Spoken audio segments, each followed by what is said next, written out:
Chapter 73. Sasuke stared at the scene that was taking place a few meters away from him. That guy seems to be from the Akatsuki, Sasuke thought while observing Sasori from a distance. He thought back to what Naruto said when they were on their way to the battle. Flashback.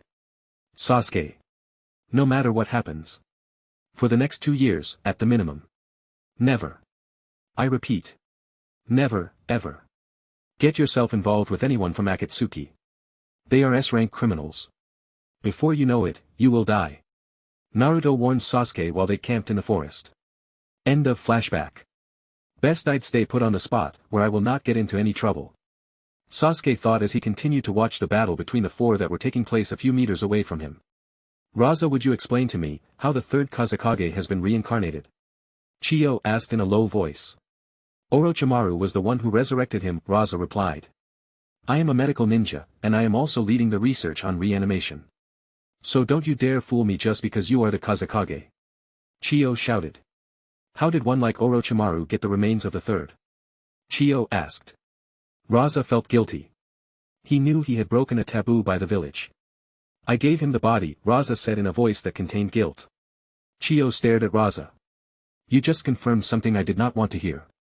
You are a terrible father, and now a terrible Kazekage as well, Chiyo said. Raza remained silent. He knew that arguing to prove he had changed would not regain the shame he had lost as the village leader in her eyes.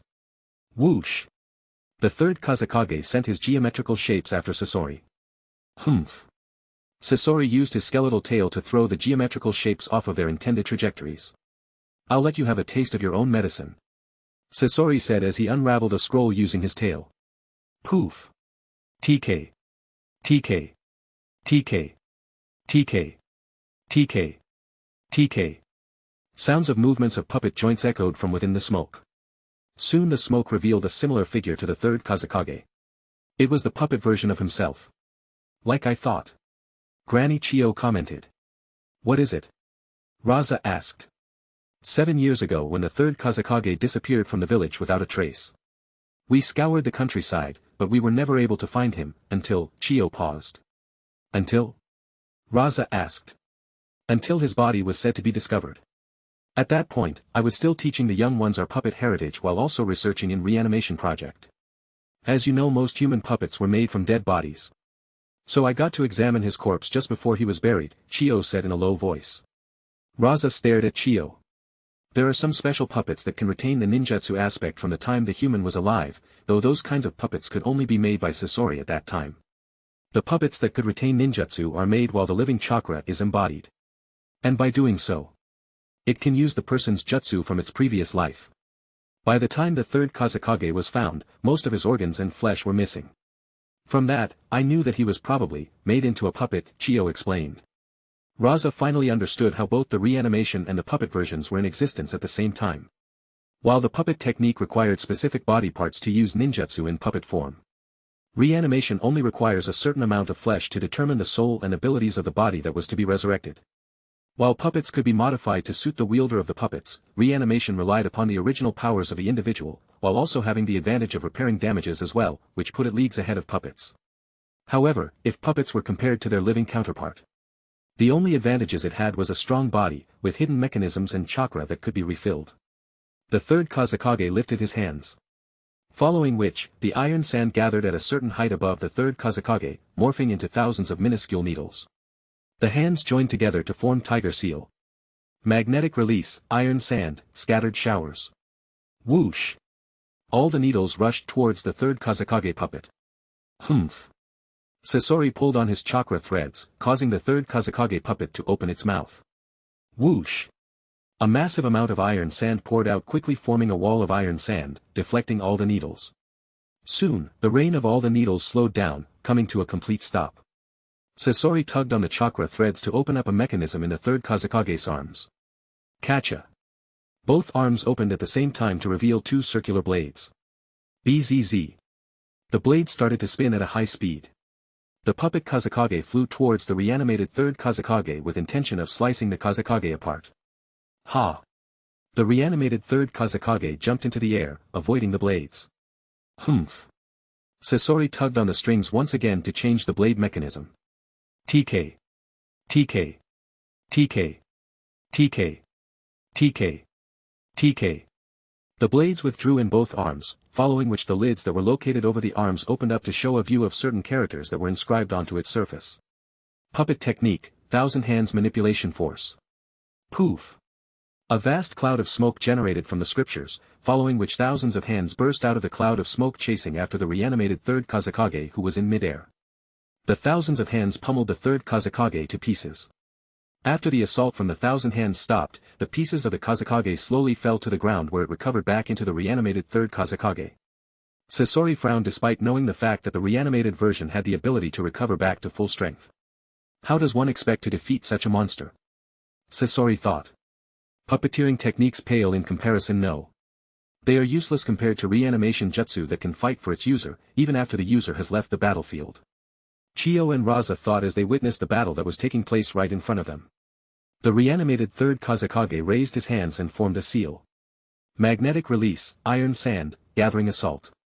The iron sand in the area gathered around to form a three-sided pyramid and a cylinder, however. Crack. SH. SH. SH. The third Kazekage broke apart bit by bit on the place he stood. AM. The third Kazekage. The reanimated third Kazekage tried to voice out. I will be manipulated no longer. The reanimated third Kazekage broke apart completely, turning into dust upon completing these words. As expected, the soul of another cannot be controlled. Sasori, Chiyo, and Raza stared at the remains.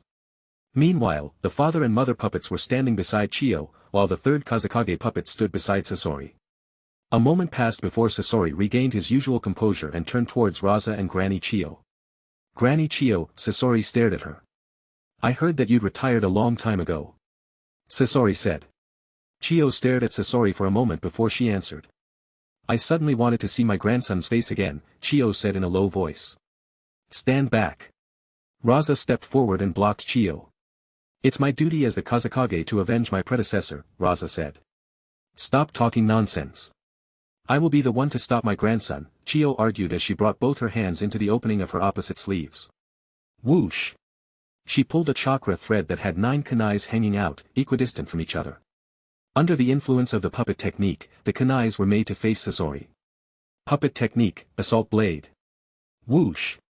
The 9 kunais flew at top speed towards Sasori. Sasori used his tail to block. Clang! All the kunais were deflected, falling down onto the desert sand. If you're going to defy me, then I guess I have no choice, Sasori said, after which he ripped apart the cloak he had draped over Hiriko the puppet he was in. Will you join along with the 4th Kazekage as additions to my collection? Sasori asked. Sasori. Chiyo interrupted. There's a reason why you did not use that body completely, right? Chiyo asked. Sasori stared at Chiyo. You did not want to cross that last bottom line, against the place you were born, even though you became a part of the Akatsuki, Chiyo said. I don't know what you are talking about, Sasori said, following which, he sent his tail forward to attack Chiyo. Boom! Sasori's tail destroyed the place Granny Chiyo was standing on. But entirely missed Chiyo, who had jumped backward. Granny Chiyo turned towards Raza. Raza! Stay away from this battle. If he uses poison needles, I will not have the necessary antidotes to heal you or myself. Worst case, I might die before I take an antidote, Chiyo said. But, Raza tried to reason. No buts. I will battle him alone. After all, I have more battle experience than he does. And he knows that. That's why he doesn't attempt to attack recklessly, Chiyo explained. Raza nodded and jumped backward, distancing himself from the field. Chiyo nodded at Raza's actions, following which she turned towards Sasori. Come. Chiyo gestured. Meanwhile, a few hundreds of meters away. Naruto and Kakashi stared at Deidara, who was on top of his strange creature. Say. Are you interested in art? Deidara asked in an excited voice.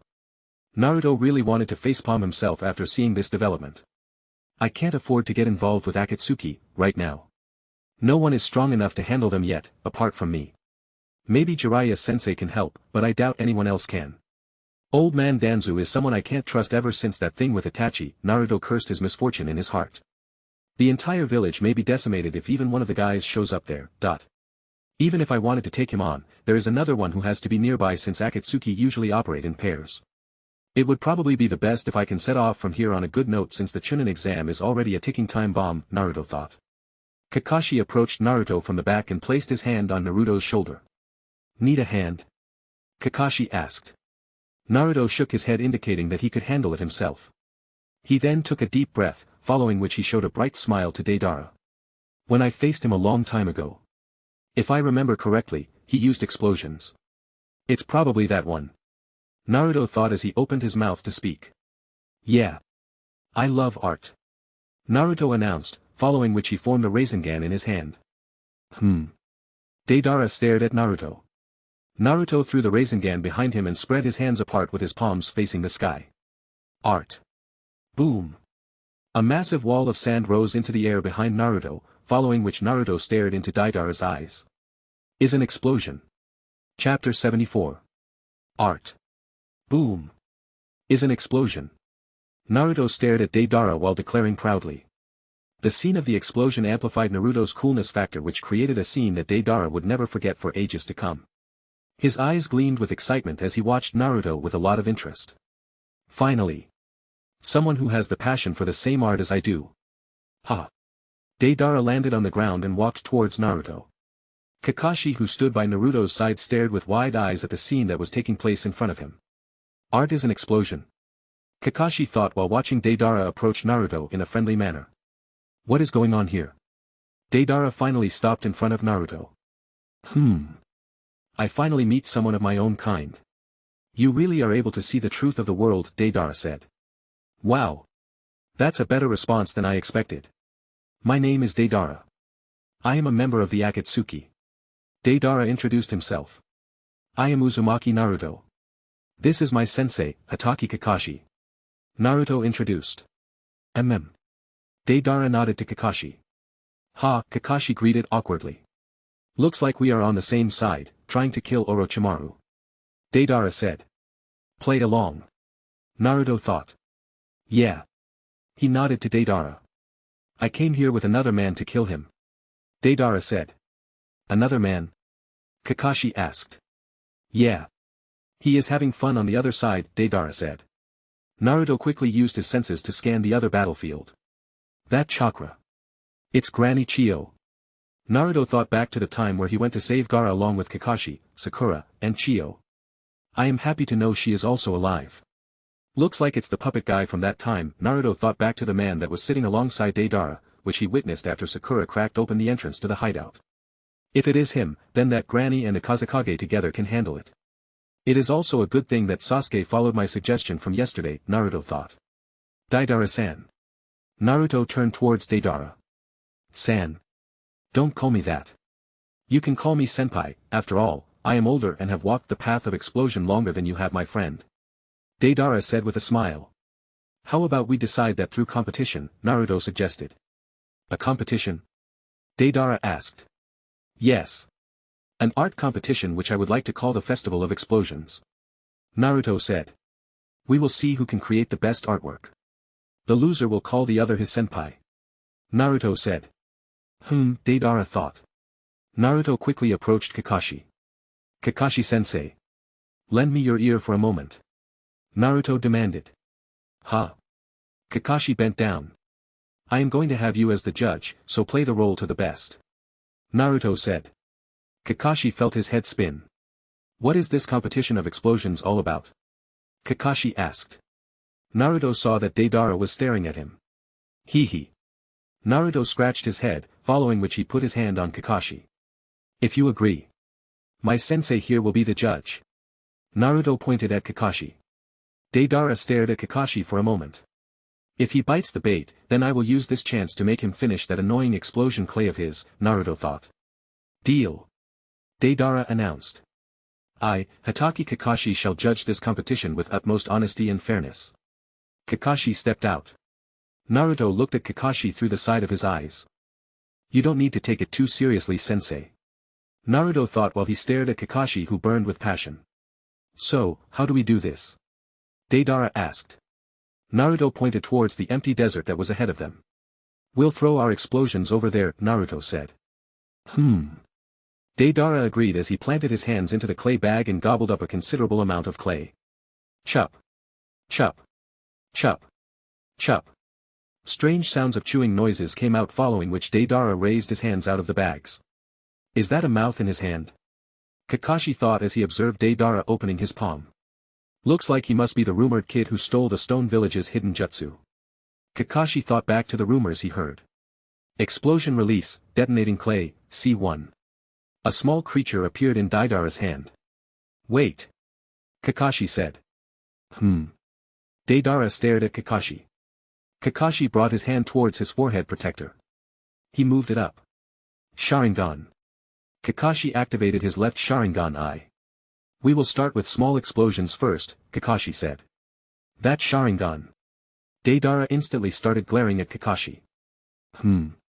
Kakashi stared at Deidara. However, what Kakashi did not know was that Deidara hated seeing the Sharingan eye the most in the world. Especially from his encounter with Itachi. Are you an Uchiha? Deidara asked. No. Kakashi instantly replied. Deidara thought for a moment. What is it? Naruto asked in a concerned manner. I was wondering why you would activate a Sharingan since we are not fighting, Deidara said in a low voice. Oh. This, I am using it to make sure that no party is cheating in this competition. I will give you a fair result with thorough analyzation of the entire process of the explosion. Kakashi assured Deidara. Deidara nodded as he turned back towards the barren desert that was in front of them. Pay attention, my man. Watch and learn from this senpai of yours. Deidara said to Naruto as he threw his clay creature towards the sand.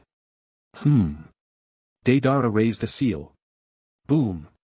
A small explosion took place, creating a small sandstorm in the area. Kakashi squatted down to observe the blast from a distance. The fog of sand dust cleared up after 30 or so seconds, only to reveal only a barren land.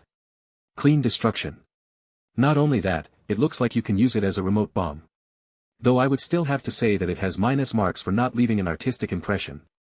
Kakashi said. Huh? Deidara stared at Kakashi. Sensei is right. Naruto said. Alright then, why don't you demonstrate how it is done? Deidara gestured for Naruto to take the stage. Watch and learn. Naruto said as he flexed his fingers a bit to produce cracking sounds. Alright. Naruto commented as he powered up a Rasengan in the right hand. Kakashi-sensei.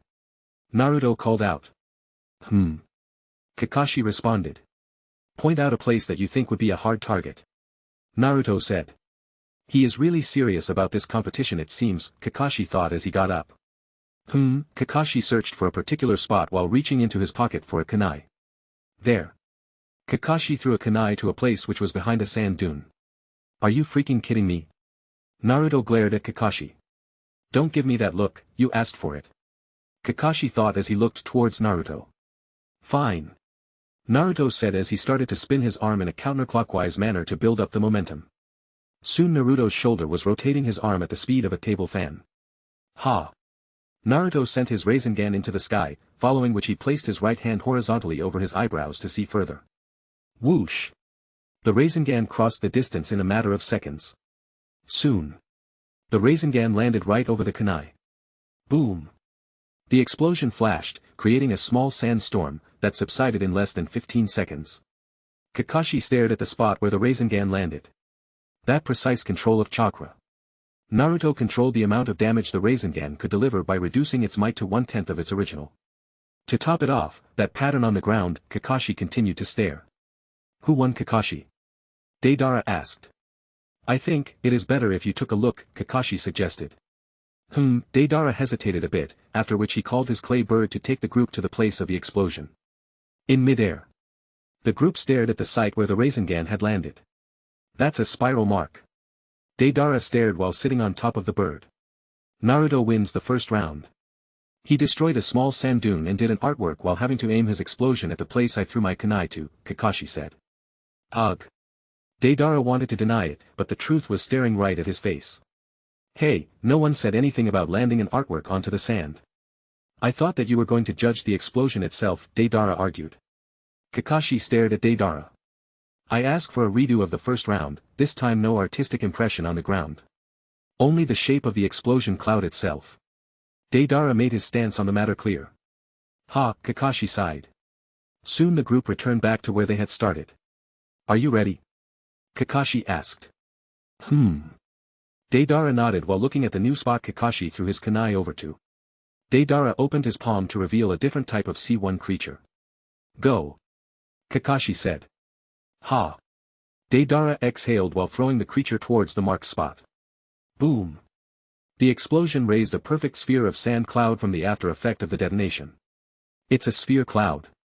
Kakashi commented, following which he turned towards Naruto. Your turn. Kakashi said. Naruto nodded as he walked towards the place where Deidara had launched from. Same place, right? Naruto confirmed. Yeah. The same place where Deidara-kun landed his explosion. Kakashi said. All right. Naruto said as he powered up a Rasengan in his right hand, though this time it was in a ratio of 9-to-1 with 9 parts being his regular chakra and 1 part being his tailed beast chakra. Ha!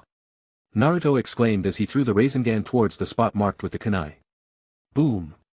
The explosion took place, raising a peculiarly shaped cloud. It's a mushroom. Deidara stared at the cloud in horror. Not just any mushroom, Kakashi paused as the cloud raised to its peak. It's a Matsutake. Kakashi stared at the cloud while almost drooling through his mask. Chapter 75.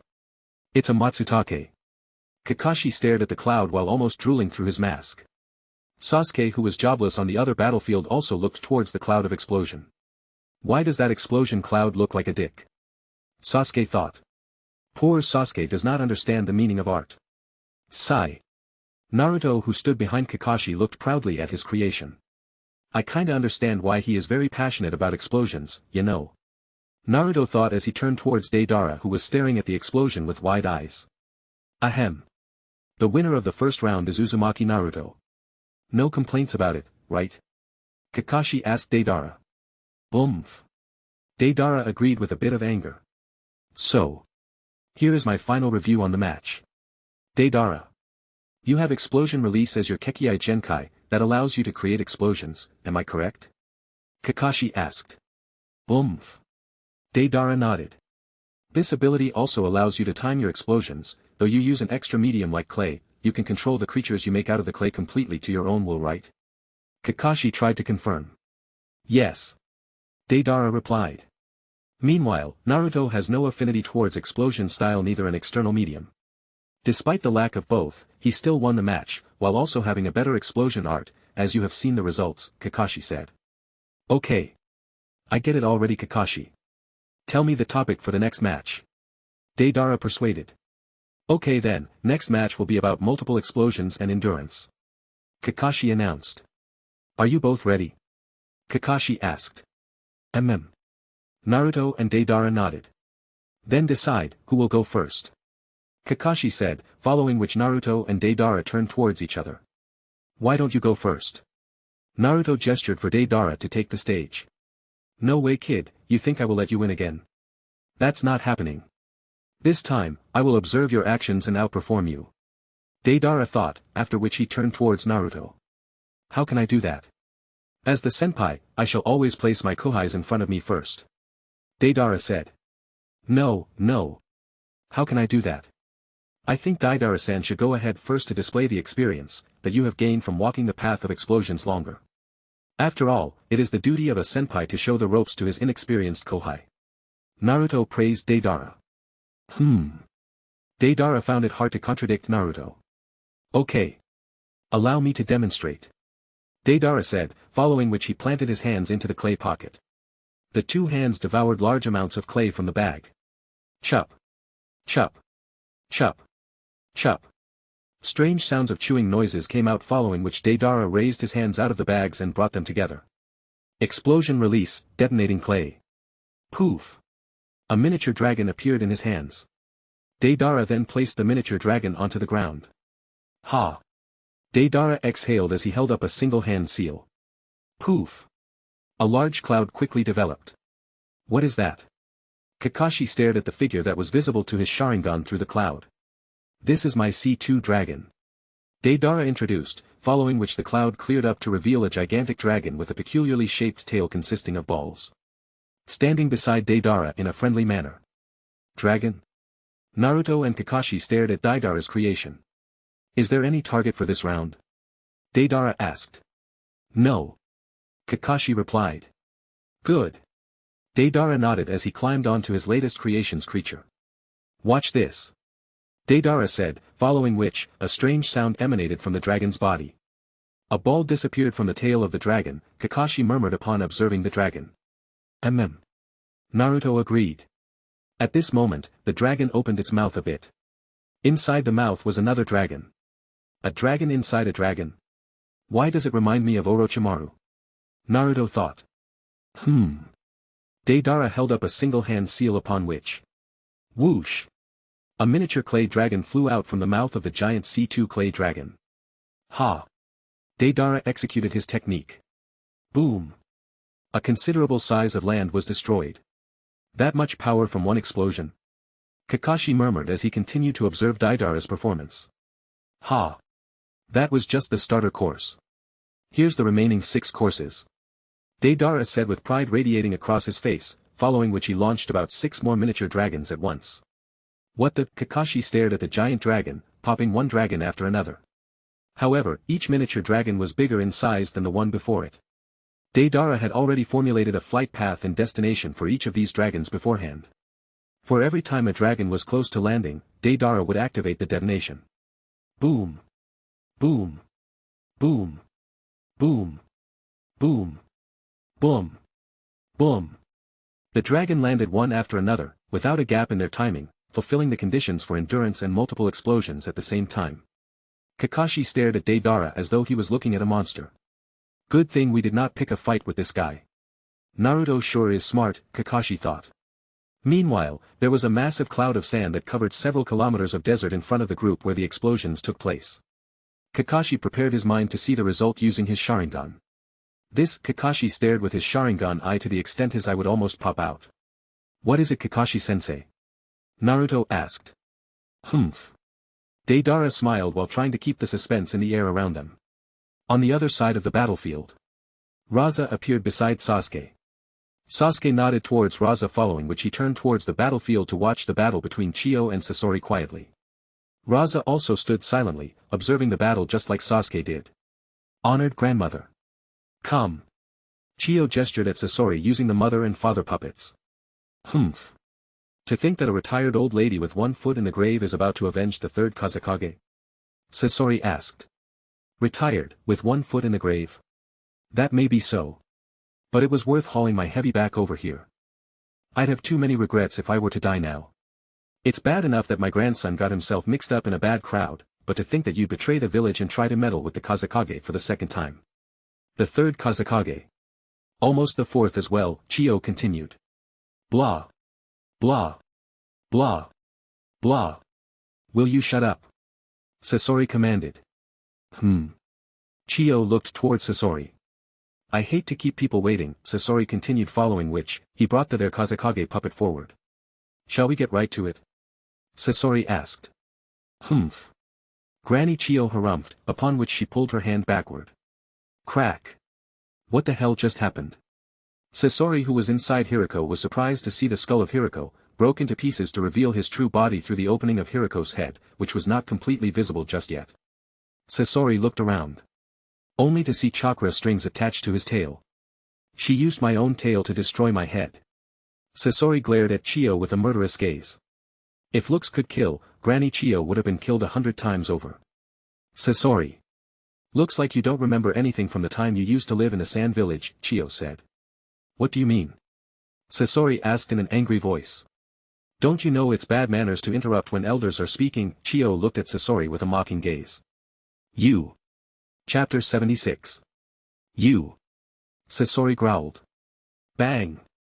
Hiriko's entire front blew up, raising a cloud of dust in the air. Cough. Cough. Chiyo coughed while doing her best to see through the cloud of dust.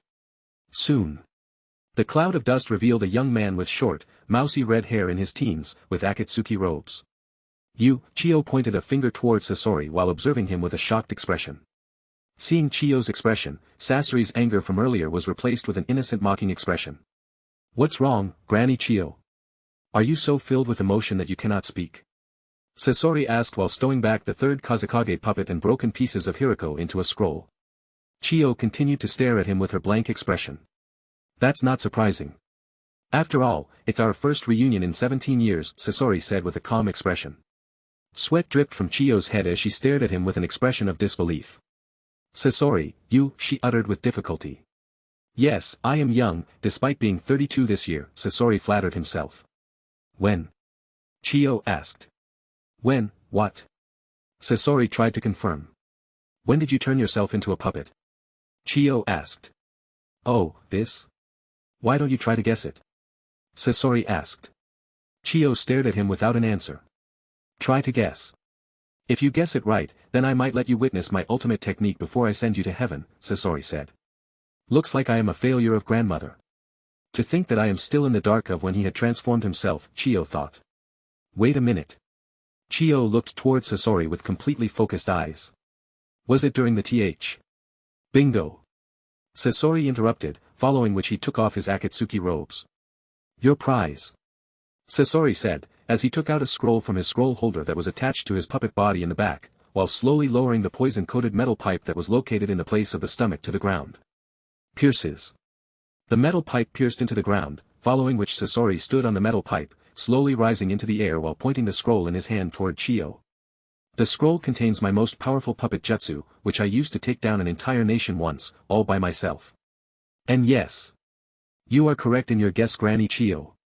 It was indeed during the Third Ninja World War, Sasori confirmed Chiyo's doubts. What? Raza and Sasuke stared at Sasori from a distance. What is that thing? Sasuke asked. It's a puppet. To be precise, that man is living as a puppet, Raza explained. Living as a puppet? Sasuke asked since he had only heard of metaphors where people were controlled by others to the point that they were called as puppets.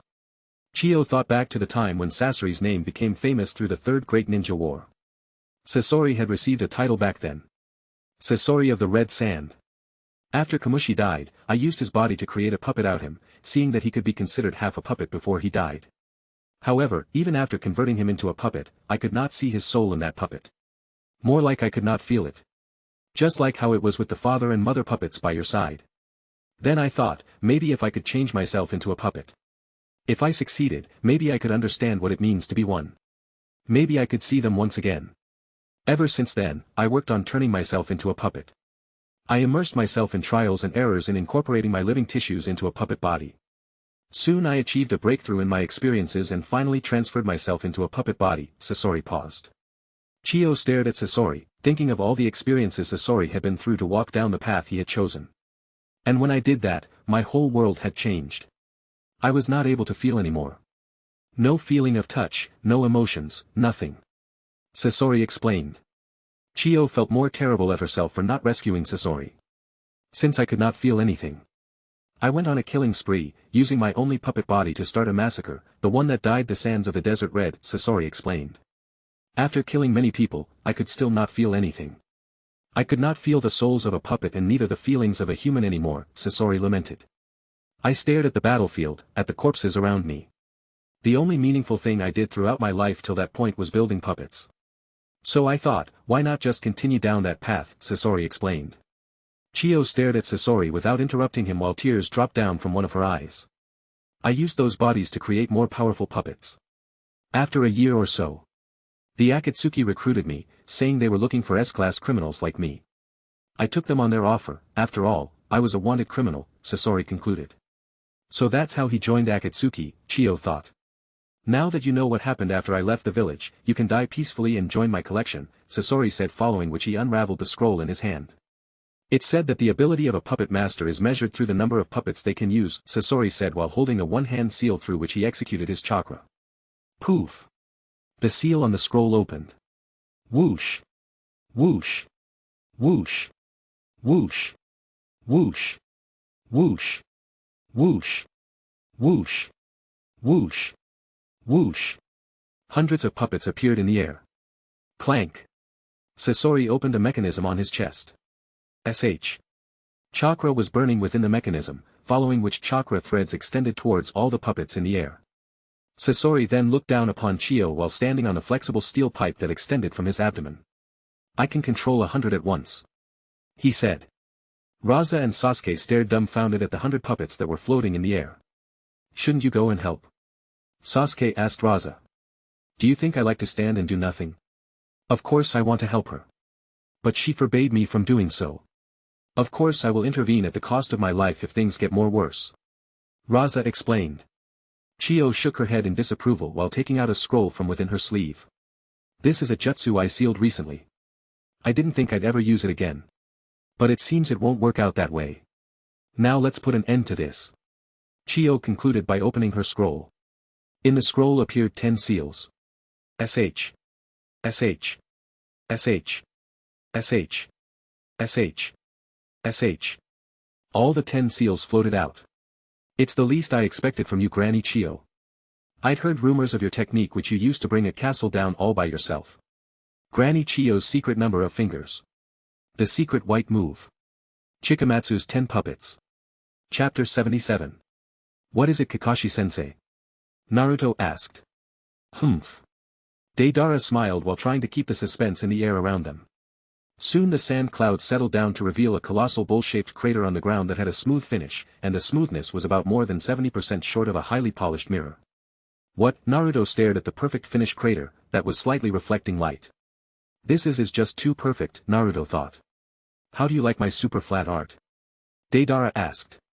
It's too soon to conclude the winner just yet, Kakashi said as he turned towards Naruto. Naruto stared in a daze at the artwork from Deidara. What should I do? It's too soon to unleash the elemental Raisengans right now, ... The tailed beast bomb is a weapon I want to reserve for the last. I think, only the classic option would work out the best right now.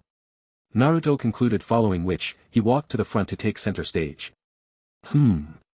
Deidara nodded to approve of Naruto's actions. Here goes nothing, Naruto said, following which he held his hand seals perpendicular to each other. Ha! Hidden jutsu, multiple shadow clones. Poof. Poof. Poof. Poof. Poof. Poof. A massive cloud of smoke raised from the creation of shadow clones. Soon. The cloud cleared up to reveal about 100 shadow clones staring at the empty desert that was right next to Deidara's handiwork. Deidara and Kakashi stared dumbfounded at the 100 clones that were within their view. Especially Kakashi, since he had very low chakra capacity and had never seen Naruto perform so many shadow clones whenever Naruto fought. You've got quite the stamina, my man. Deidara smiled at Naruto. Thanks. Naruto accepted the compliment and turned towards the desert with a focused expression across his face. The clone nodded to each other, following which they lined up in a semicircular formation with about 2 arms length away from each other. Whoosh! Whoosh! Whoosh! Whoosh! Whoosh! Whoosh! Sounds of winds howling around the clones emitted. Deidara's smile widened upon seeing all the 100 clones having a Rasengan in their hands. Meanwhile, Kakashi was staring at Naruto in complete horror. There's no limit to the number of surprises you could give me, Naruto, Kakashi thought as stared at the 100 spinning Rasengans that were lined up in a formation in front of him. Reign over the deserted lands. Naruto's clones uttered at the same time, following which all the clones threw their Rasengans into the air along a highly arced path towards the desert in front of them. Rasengan Rain Barrage. What? Deidara and Kakashi stared at the Rasengan that flew quite the distance into the air. All the Rasengans slowly gathered in the air, forming a circular shadow that loomed over the ground like a cloud. Whoosh! Whoosh! Whoosh! Whoosh! Whoosh! Whoosh! The Rasengan started to drop down like raindrops from a cloud. Creating a normal Rasengan at his age is a huge feat by itself, however, for him to create 100 more Rasengans and control its landing from this distance.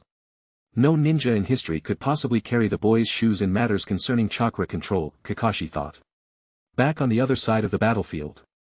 Raza, Sasuke, Chiyo, and Sasori stared at the cloud that was gathered over the place where Naruto and Deidara were fighting. What the hell is that? All the people thought.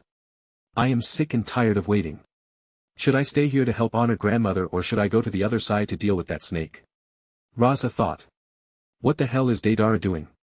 I don't remember Kabuto telling me anything about this jutsu of Orochimaru's, Sasori thought. Let's get this over with quickly, Sasori said as he launched his puppets towards Chiyo. Humph. Chiyo smirked as she sent 3 puppets in particular from the group towards Sasori's incoming puppets. Tuck. Tuck. Tuck. Tuck. Tuck. Tuck. Sounds of puppet movements echoed across the battlefield. Clank. Clank. 2 of the 3 puppets of Chiyo stopped in a place standing side by side, while the third one landed on top of the two's shoulders. Clank! Clank! Clank! Each of the three puppets formed tiger hand seals and opened their mouths at the same time, revealing a character that was inscribed. The one on the top was Buddha. The bottom two were Dharma and Monk respectively. White technique, three treasures suction crush. Vroom. A vacuum machine-like sound boomed throughout the surrounding space, with a vast amount of suction force being generated by the three particular puppets. Bang! Bang! Bang! Bang! Sasori's puppets, which were on the front line, were being sucked in one by one and were crushed by the three puppets, following which, they were expelled out through the gap between the three puppets. Damn it! Sasori cursed, following which, he sent a few puppets from the sides to attack. You think I will let you do as you please? Chiyo said in a firm voice as she sent the remaining 7 puppets forth to crush Sasori's puppets that were on the sides of the ones that were being destroyed. Whoosh! 5 puppets went to the right while 2 puppets went to the left side of Sasori's army of puppets. Humph! Chiyo tugged on her puppet strings to open up the head of one of the 2 puppets that were running towards the left. Clank! A mechanism unlocked, separating the head into 2 pieces, with the top part opening like a lid and the bottom portion was rounded in shape. Whoosh! The wind started to whistle, as a circular chakra blade emerged from the sides of the rounded head. Viroom! The chakra blade spun at high speed. Clank! The 2 puppets joined one of their hands together. Clink! Clink! Clink! Clink!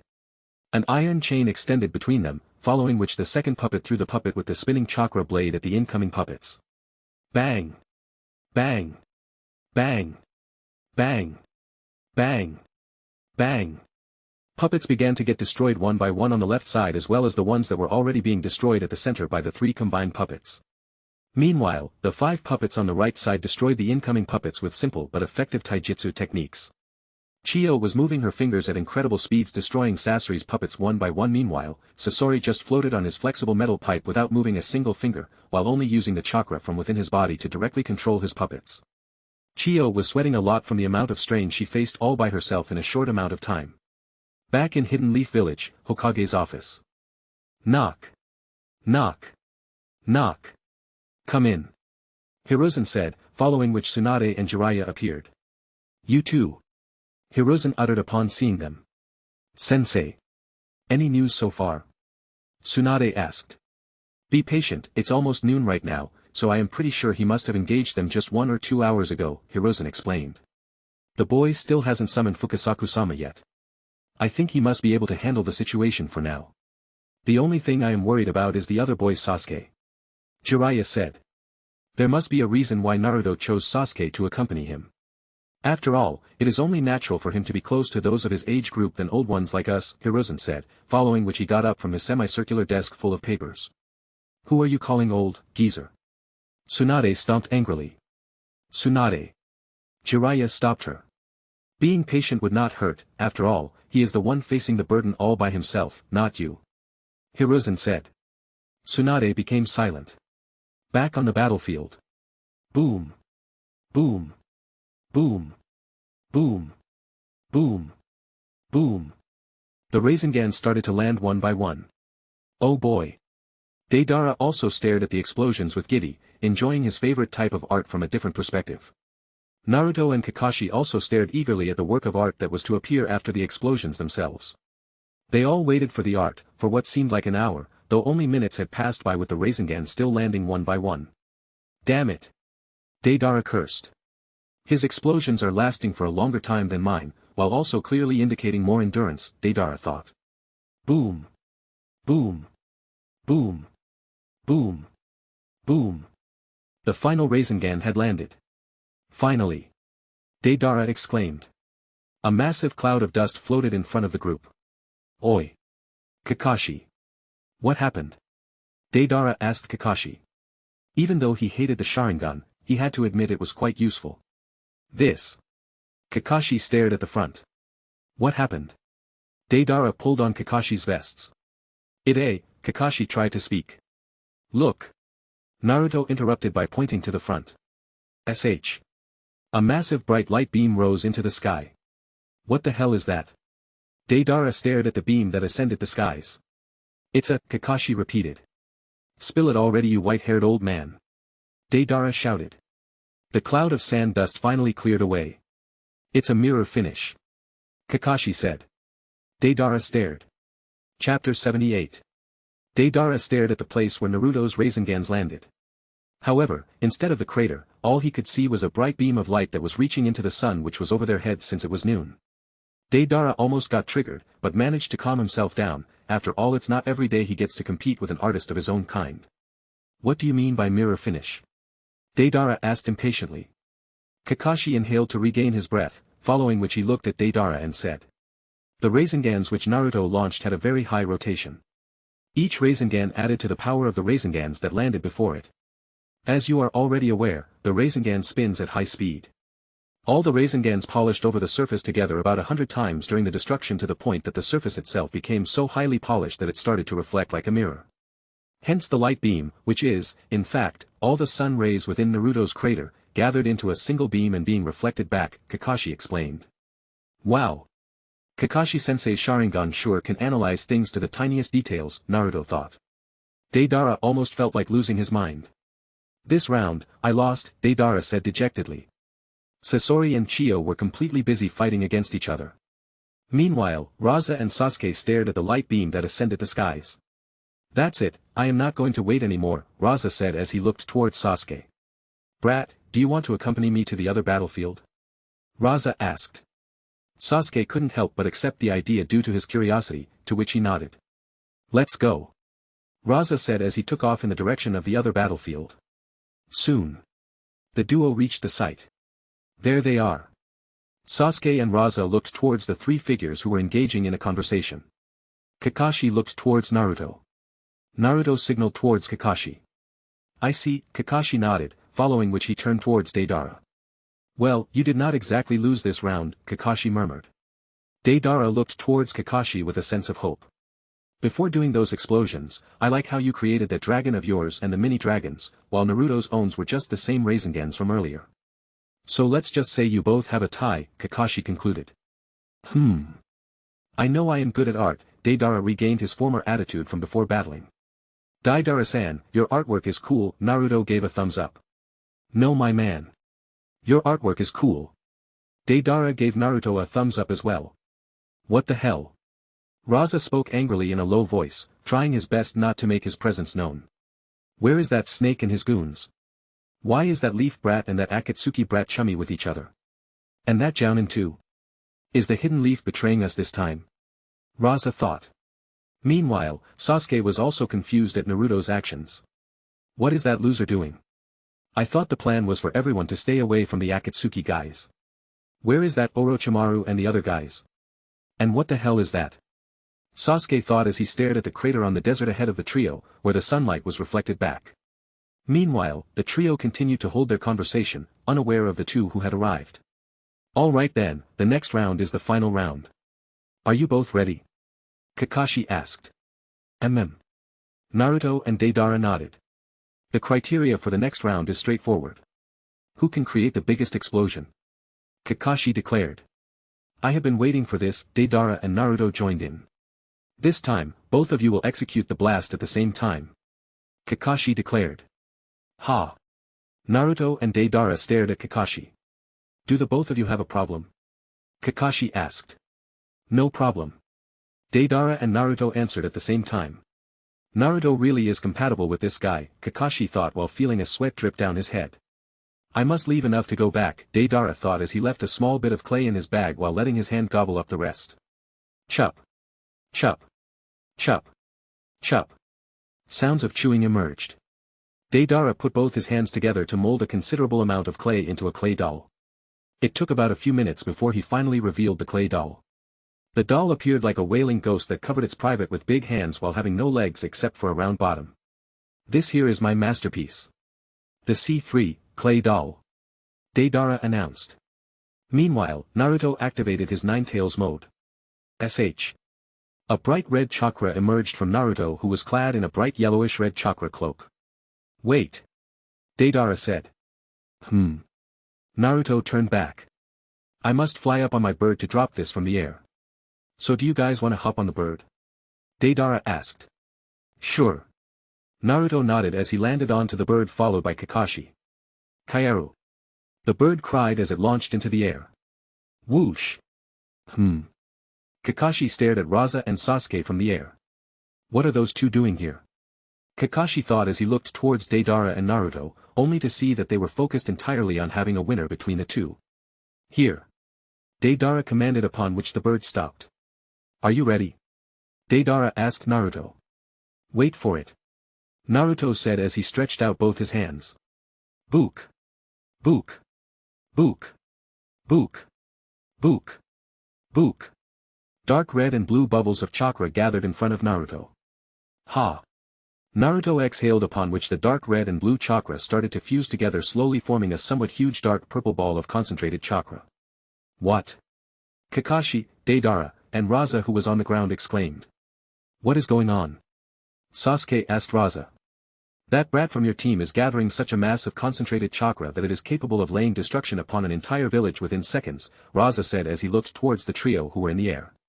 Back in the other battlefield. Sasori and Chiyo stared at each other. Chiyo was on her knees, barely able to keep her breath, while Sasori stared at all the destroyed 100 puppets that were spread across the battlefield, while Chiyo's 10 puppets barely had more than 2 limbs in good condition. Even if I reserve the remaining powers I have right now, taking down either Orochimaru or Raza will be an arduous task, unless Deidara is able to handle it. But it looks like it is best for me to retreat now, Sasori thought. Steps on the ground. Sasori landed on the ground and retrieved his flexible metal pipe back into his body, following which he wore his Akatsuki robe which he had removed earlier. What are you doing? Chiyo asked while trying her best to stand up again. I have kept a person waiting for too long. I don't want to hate myself. So I am leaving, Sasori said, upon which he started to run towards the other battlefield. Damn it! Chiyo cursed while still gasping for breath. Are you sure you can handle that, my man? Deidara asked in a concerned voice. Yeah. Naruto managed to answer while barely having enough power to maintain the enormous mass of extremely concentrated chakra. Meanwhile, Kakashi stared speechlessly at Naruto. Who am I kidding? My chakra capacity is like bacteria compared to elephant's body, Kakashi thought. Are you two ready? Kakashi managed to ask in a shaky voice. Yes. Naruto and Deidara answered at the same time. Go. Kakashi said. Deidara dropped his clay doll, while Naruto struggled to throw his chakra ball quite a distance away from the bird. Deidara held up a hand sign. Humph. Deidara executed his technique. Poof. The clay doll turned into a giant version that was almost 10 times the size of the bird that the trio were flying on. Explosion release, detonating clay. Tailed beast bomb. Naruto and Deidara announced at the same time. Whoosh. Whoosh. The two jutsus flew down together with more than 1 kilometer of space between them. Boom. Boom. The two jutsus blasted off at the same time. Shit. Sasuke and Raza ran away from the spot they were at. Meanwhile, the bird which was flying in the air was knocked away from the pressure of the blast, forcing the bird to fly at quite a distance from the blast radius. Same size of explosion. Naruto, Kakashi, and Deidara murmured at the same time. Meanwhile, Sasori, who was on his way, stared at the explosion that took place. What in the world is that blonde head doing? Does he really need to use that bomb? Looks like I won't get my chance to have a snake puppet. Sasori regretted not joining the other battle. Chapter 79. In the Hokage's office. Hiruzen leisurely puffed out smoke as he continued to look towards the direction where the sand village was vaguely located. Maybe Shizen was right. I should not have given him the necklace. Tsunade murmured. Tsunade, Hiruzen exhaled some smoke out after taking a whiff from the smoke pipe in his hands. Naruto is stronger than you think. What I want you to worry about is how effective you will be in the upcoming battle. After all, you still have it right? Hiruzen asked, hinting towards her hemophobia. Tsunade looked at the floor with an expression of helplessness across her face. Jiraiya comforted her by placing his hands around her shoulders. How is the medical ninja development training going? Hiruzen asked. Tsunade looked at Hiruzen. I have recruited 3 girls from the 9 rookies, although. Tsunade paused. Although? Hiruzen asked. There is one more girl, who did not belong to this year's batch of the 9 rookies. Moreover, she's an Uzumaki. Tsunade said. That girl. Jiraiya exclaimed a bit, with a strange expression. She was the first candidate that Naruto suggested, Hiruzen said. Jiraiya. Tsunade called out. What? Jiraiya asked. Don't think for a second that I did not see that expression across your face. Now tell me. Who is that girl? Tsunade said in a firm voice. Jiraiya fidgeted with his fingers. Tsunade raised a fist against Jiraiya. Wait. Jiraiya flinched. Who is she? Tsunade asked. It's just that, we both assumed that she was Naruto's girlfriend. Jiraiya pointed towards Hiruzen. Hiruzen stared at Jiraiya. What is he talking about? Tsunade asked. Hiruzen felt like a headache was on his way. You remember Minato's wife? Hiruzen asked. Tsunade paused, upon which the image match displayed in her mind. Minato and Kushina. Yellow and red. Naruto and Rin, Tsunade slowly murmured. Turned out she was not his girlfriend, Jiraiya said in a sad voice. So does he have one? Tsunade asked. Yes. Jiraiya said. It's. Tsunade stared at Jiraiya. It's. Go on, Tsunade persuaded. Tsunade. Stop pressurizing Jiraiya. We have more important things at hand. Hiruzen warned them from getting off topic. Sorry. Tsunade backed away from Jiraiya.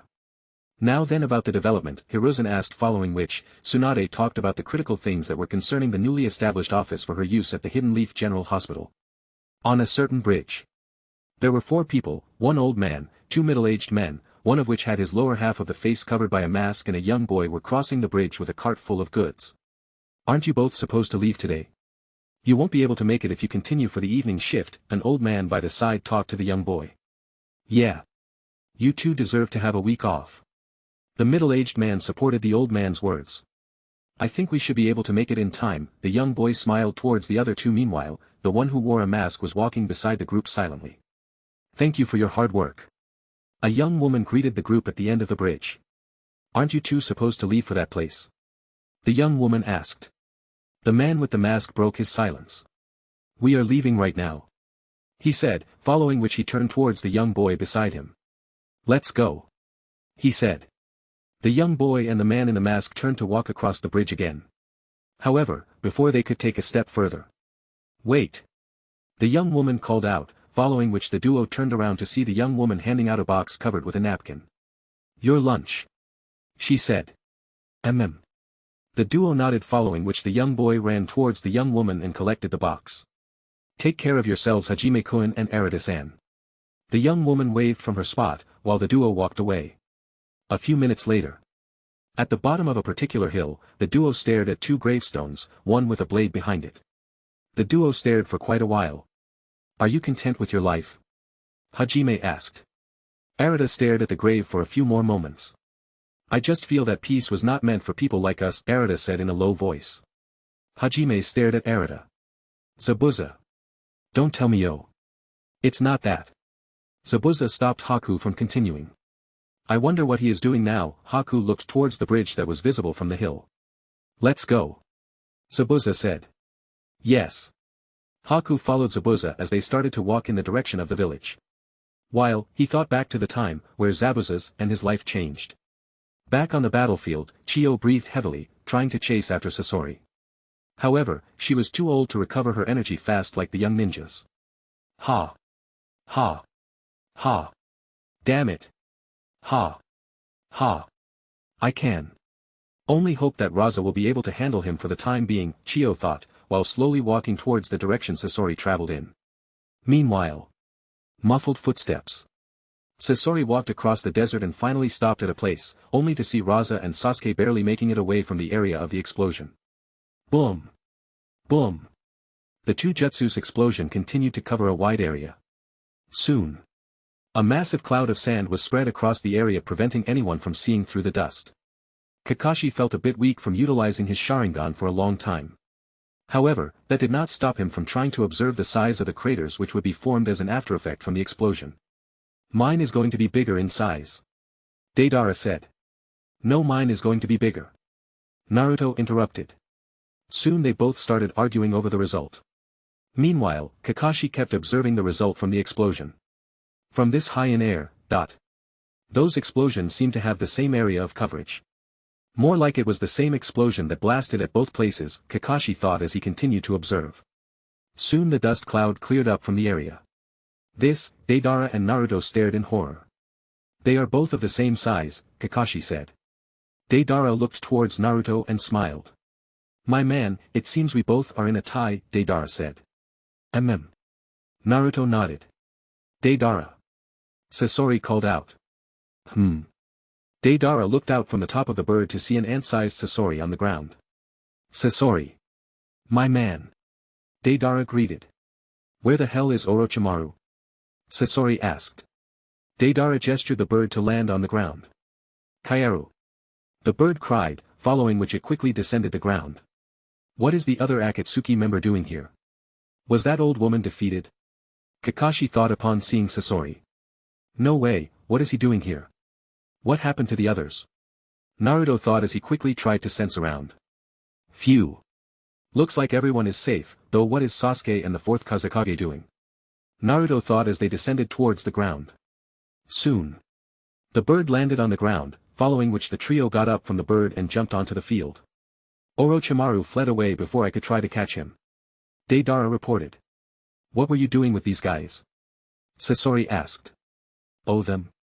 Deidara walked towards Kakashi and Naruto and brought Naruto out to meet Sasori. Meanwhile, Kakashi, who was tired of seeing everything through his Sharingan, closed his left eye with the headband and took out a small orange book from his kunai pocket. Normal technique, reading porn like a gentleman. Kakashi started to read Make Out Paradise. My man. I met a guy who likes explosions. Deidara pointed towards Naruto. Introduce yourself. Deidara gave a push. I am Uzumaki Naruto. Naruto introduced himself without holding back. Aren't you a Jinchuriki? Sasori asked. Shit. Naruto's expression froze. So what if he is? Deidara interrupted while placing his hand around Naruto's shoulder. He likes art. Deidara declared with a smile. Art is an explosion. Naruto said with a smile while raising a victory peace symbol against Sasori to prove Deidara's words. No. Art is something that lasts for an eternity. This is art. Kakashi murmured as he continued to read. Naruto, Deidara, and Sasori triggered. Chapter 80. Deidara planted his hand into the clay bag. Boom. Before the two could react, Naruto blasted Kakashi off by aiming a quick Rasengan to the ground. Phew. Naruto quickly wiped out the sweat that appeared at the side of his head. It's good that I was able to react before these two quickly. Who knows what would have happened to Kakashi-sensei? Naruto thought while looking at Kakashi-sensei, who landed safely a few meters away from the place where they were standing at. So. What did you use that bomb for? Sasori asked. We were comparing whose art was more powerful. Deidara said. So, all the while I was fighting there alone, you were having a competition? Sasori asked. Sasori, my man. Orochimaru had already fled the battle. While I thought the fourth Kazekage was on the battlefield you were fighting at, Deidara said. Oh yeah? Then what is he doing with that kid over there? Sasori asked while pointing towards the direction where Sasuke and Raza were standing after escaping from the explosions. What? Deidara also stared at the duo, who were standing safely, a few meters away from the group. How much clay do you have? Sasori asked. Barely enough to make it back, as long as we don't fight anyone else, Deidara replied. Humph. Looks like we have no choice but to retreat. That old woman managed to take down my collection of hundreds, Sasori said in a low voice while walking towards the strange creature that was standing on its two legs in front of the group. Ha! Sasori exhaled while jumping onto the back of the creature. Let's go. Sasori gestured. Deidara turned towards Naruto. My man. Looks like we will be leaving. We will find out a real winner next time. Until then we'll call each other Aniki. Bro. What do you say? Deidara asked. Aniki. Naruto put his hand up in the air. Aniki. Deidara called out, following which he high-fives Naruto.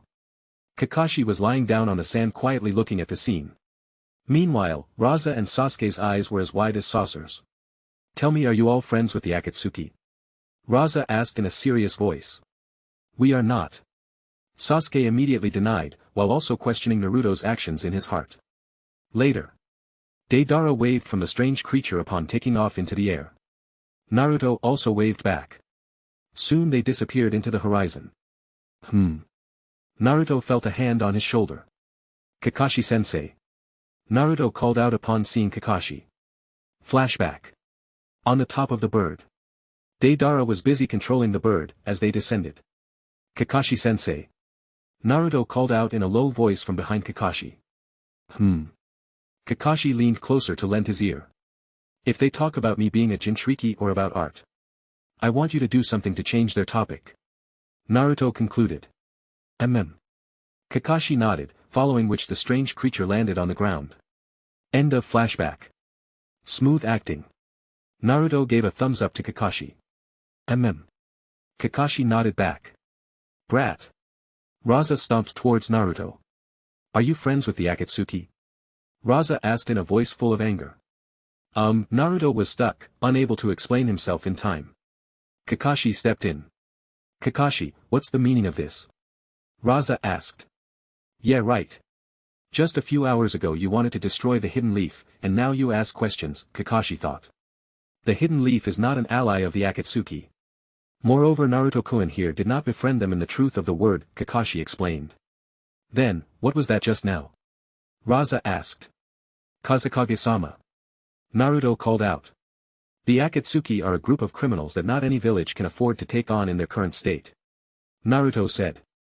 And who are you to decide that? Unless you know all about the Akatsuki and are in cahoots with them, Raza hinted. No. I am aware of how the Akatsuki operates and have been keeping tabs on them for the past few days, Naruto explained. We have our information sources, brat, and not even our informant has been able to gauge their strength so far. What makes you so confident? Raza asked. Your source is one from our village, is he not? Naruto asked. Raza stared at Naruto in complete silence, not denying anything.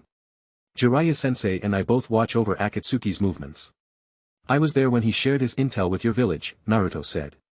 Raza dared not to comment any more on the matter. It doesn't matter anymore. Granny Chiyo is. Raza. A weak voice called out. Huh. Raza turned towards the direction from where he heard the voice. Honored grandmother.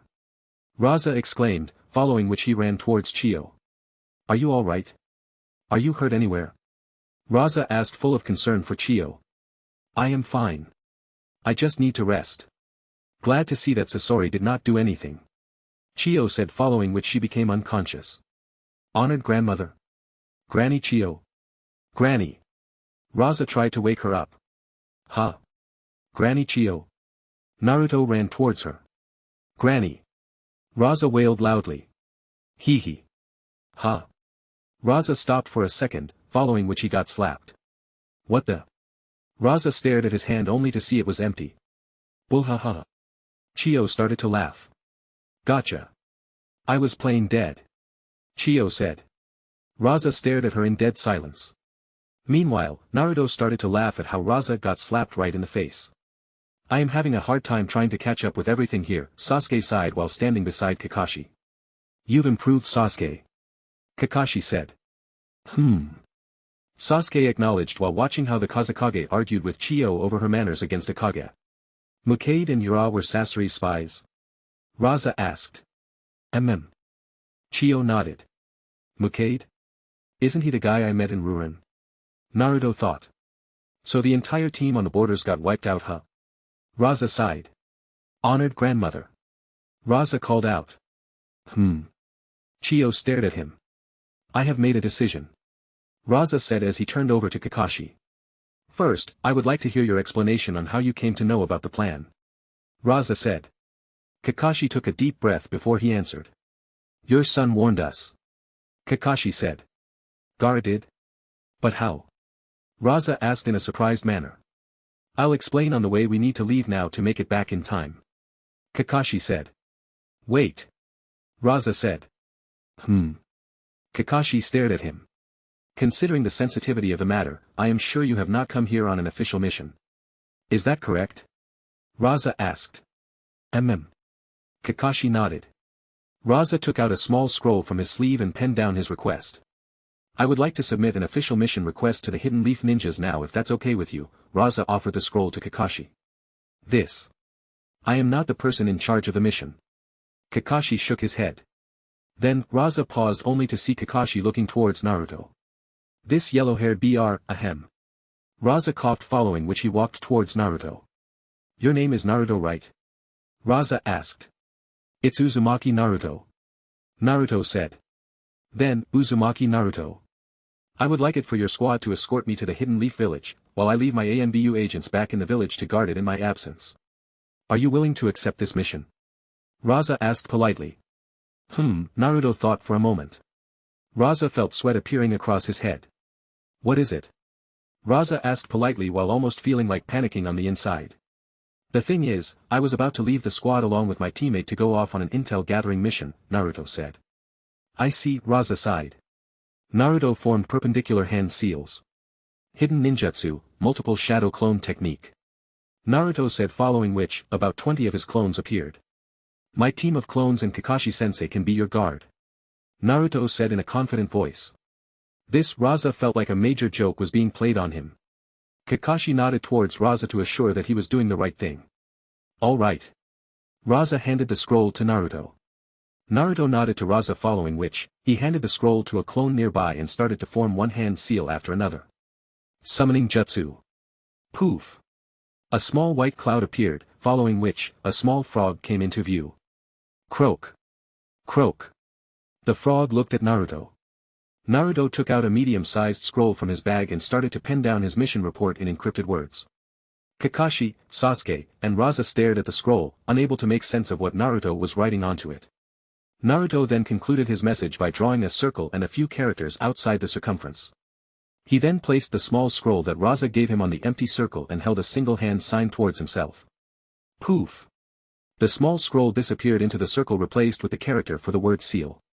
Naruto then closed the scroll and tied it to the frog's back. Poof! The frog disappeared. All right.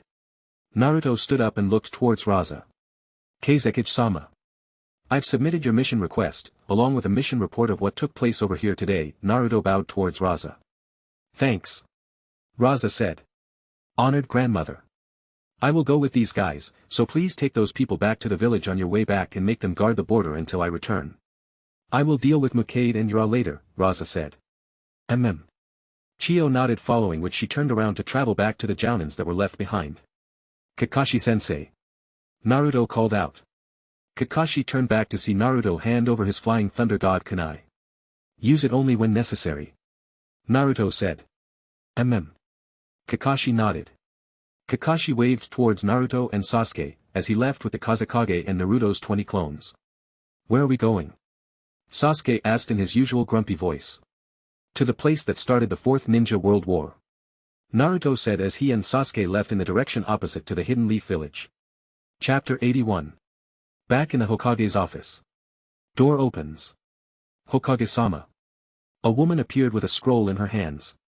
We just received an urgent message from Jiraiya. The woman paused only to see Jiraiya also in the room with Hiruzen and Tsunade. Go on. Hiruzen asked the woman to continue. The woman was stunned because, from what she had been taught back in the decryption division, the messages that were sent through frogs were usually from Jiraiya's side. Here's what we have deciphered so far, the woman said as she handed over a sheet with the message and the original scroll that Naruto had sent. There's a sealed message inside the scroll, the woman added. Hiruzen nodded, following which, the woman left. What? Hiruzen stood up after reading the contents. What happened? Jiraiya and Tsunade asked impatiently. The mission went successfully. It was successful, Jiraiya and Tsunade breathed a sigh of relief. But I really am surprised at the different people showing up on the scroll, Hiruzen said as he continued to read the scroll. The Akatsuki? Jiraiya tried to confirm. Yes, 2 of them. In fact, there was one name you had mentioned to me that Akatsuki had tried to recruit. Hiruzen tried to remember the name Jiraiya mentioned back then. Deidara? Jiraiya asked. Yes. The guy who uses explosives as his weapon, Hiruzen said. Explosives? You mean the kid who stole the scroll of a forbidden jutsu from the hidden stone despite being a part of its bomb squad? Tsunade asked. Yes. The other one being Sasori from the Red Sand. Sasori, Jiraiya and Tsunade murmured. What's this? Hiruzen stared at a name on the list. The third Kazekage. Hiruzen's eyes went wide. The third Kazekage. One of the magnetic release users, also called the Iron Sand user. Jiraiya asked. But that's impossible, wasn't he dead? Tsunade asked. Yes. It seems that Orochimaru used a Riani dash. Hiruzen stopped. Sensei. Tsunade rushed towards Hiruzen's desk. What did you say? Tsunade asked. Reanimation jutsu, looks like he perfected the second's jutsu, Hiruzen murmured. That's impossible. Tsunade murmured. Reanimation? You mean reviving people from the dead? Jiraiya asked. Yes. Hiruzen confirmed upon reading the scroll. The third Kazekage of the Sand Village was in a battle against one of its elders, honored grandmother Lady Chiyo. Hiruzen confirmed.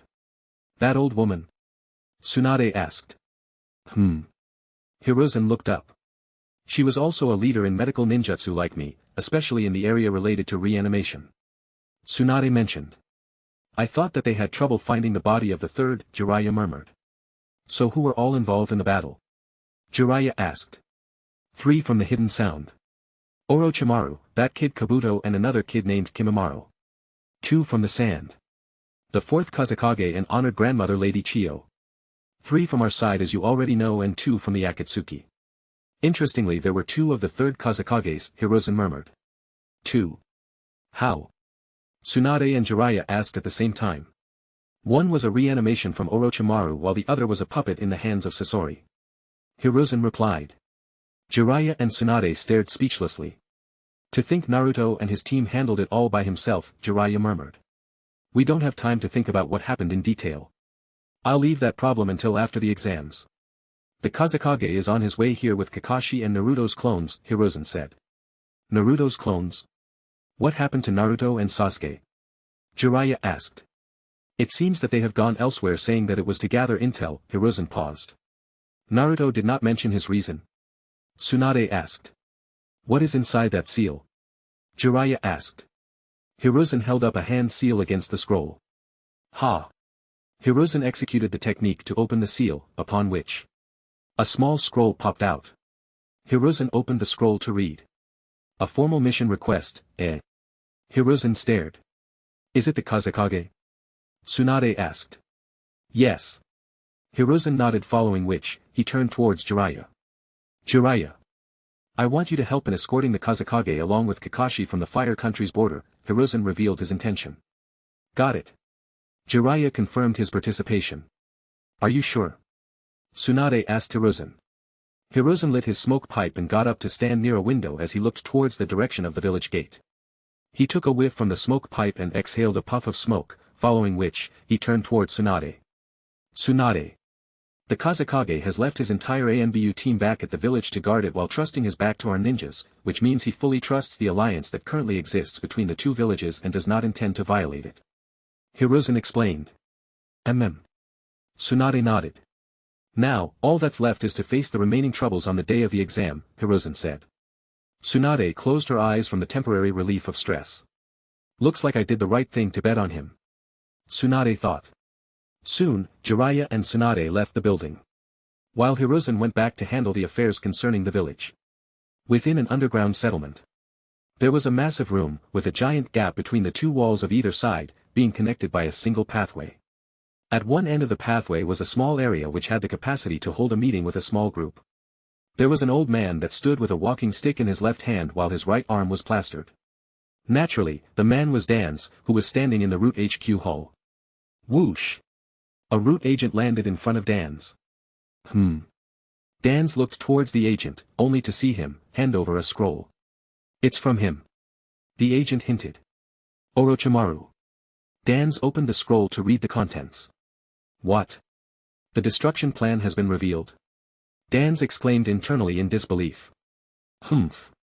He expects me to meet him after such failure. Danzo scoffed. The scroll combusted spontaneously. Dan-sama. The agent called out. Tell him that the deal is over. Dan said as he walked towards the inner hall. Yes, the agent accepted helplessly, following which he vanished from his spot. In the Hidden Leaf Hospital. 4 girls stood in front of the desk as they stared at the figure in front of them. Good to see you all progressing at a fast rate. Tsunade said as she looked at the antidote compositions in 4 different test tubes that were placed in front of her. Yes. The 4 girls bowed. Listen up, you 4. Take a break for the next 5 days.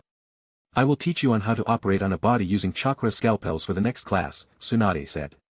Yes. The 4 girls agreed with Tsunade's command, following which they left the building. Shizun. Tsunade called out. Yes. Shizun rushed toward Tsunade with Tun-Tun in her hand. The Chunin exams are going to take place in 2 days from now.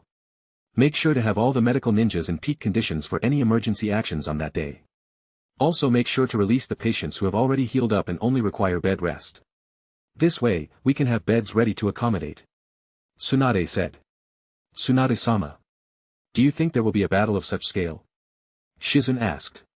It's better to be safe than sorry, as they say, Tsunade said in a firm voice. Phew. I really needed that break. Ino wiped out her sweat as the 4 of them exited the hospital. True. I want to eat without thinking of dieting. Sakura added. Chunin exams, huh? I wonder how he's doing. Karen murmured with a light blush on her face. Who? Ino asked. Naruto. Sakura looked at Karen.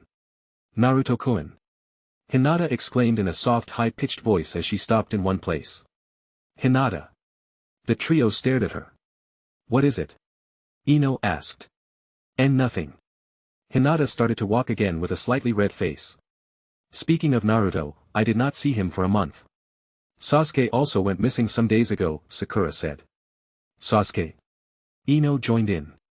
Though I know everything about him, sadly even I don't know where he went, Ino said. Sakura sighed. However, I did hear from Shikamaru that Naruto went on a mission or something. Ino said.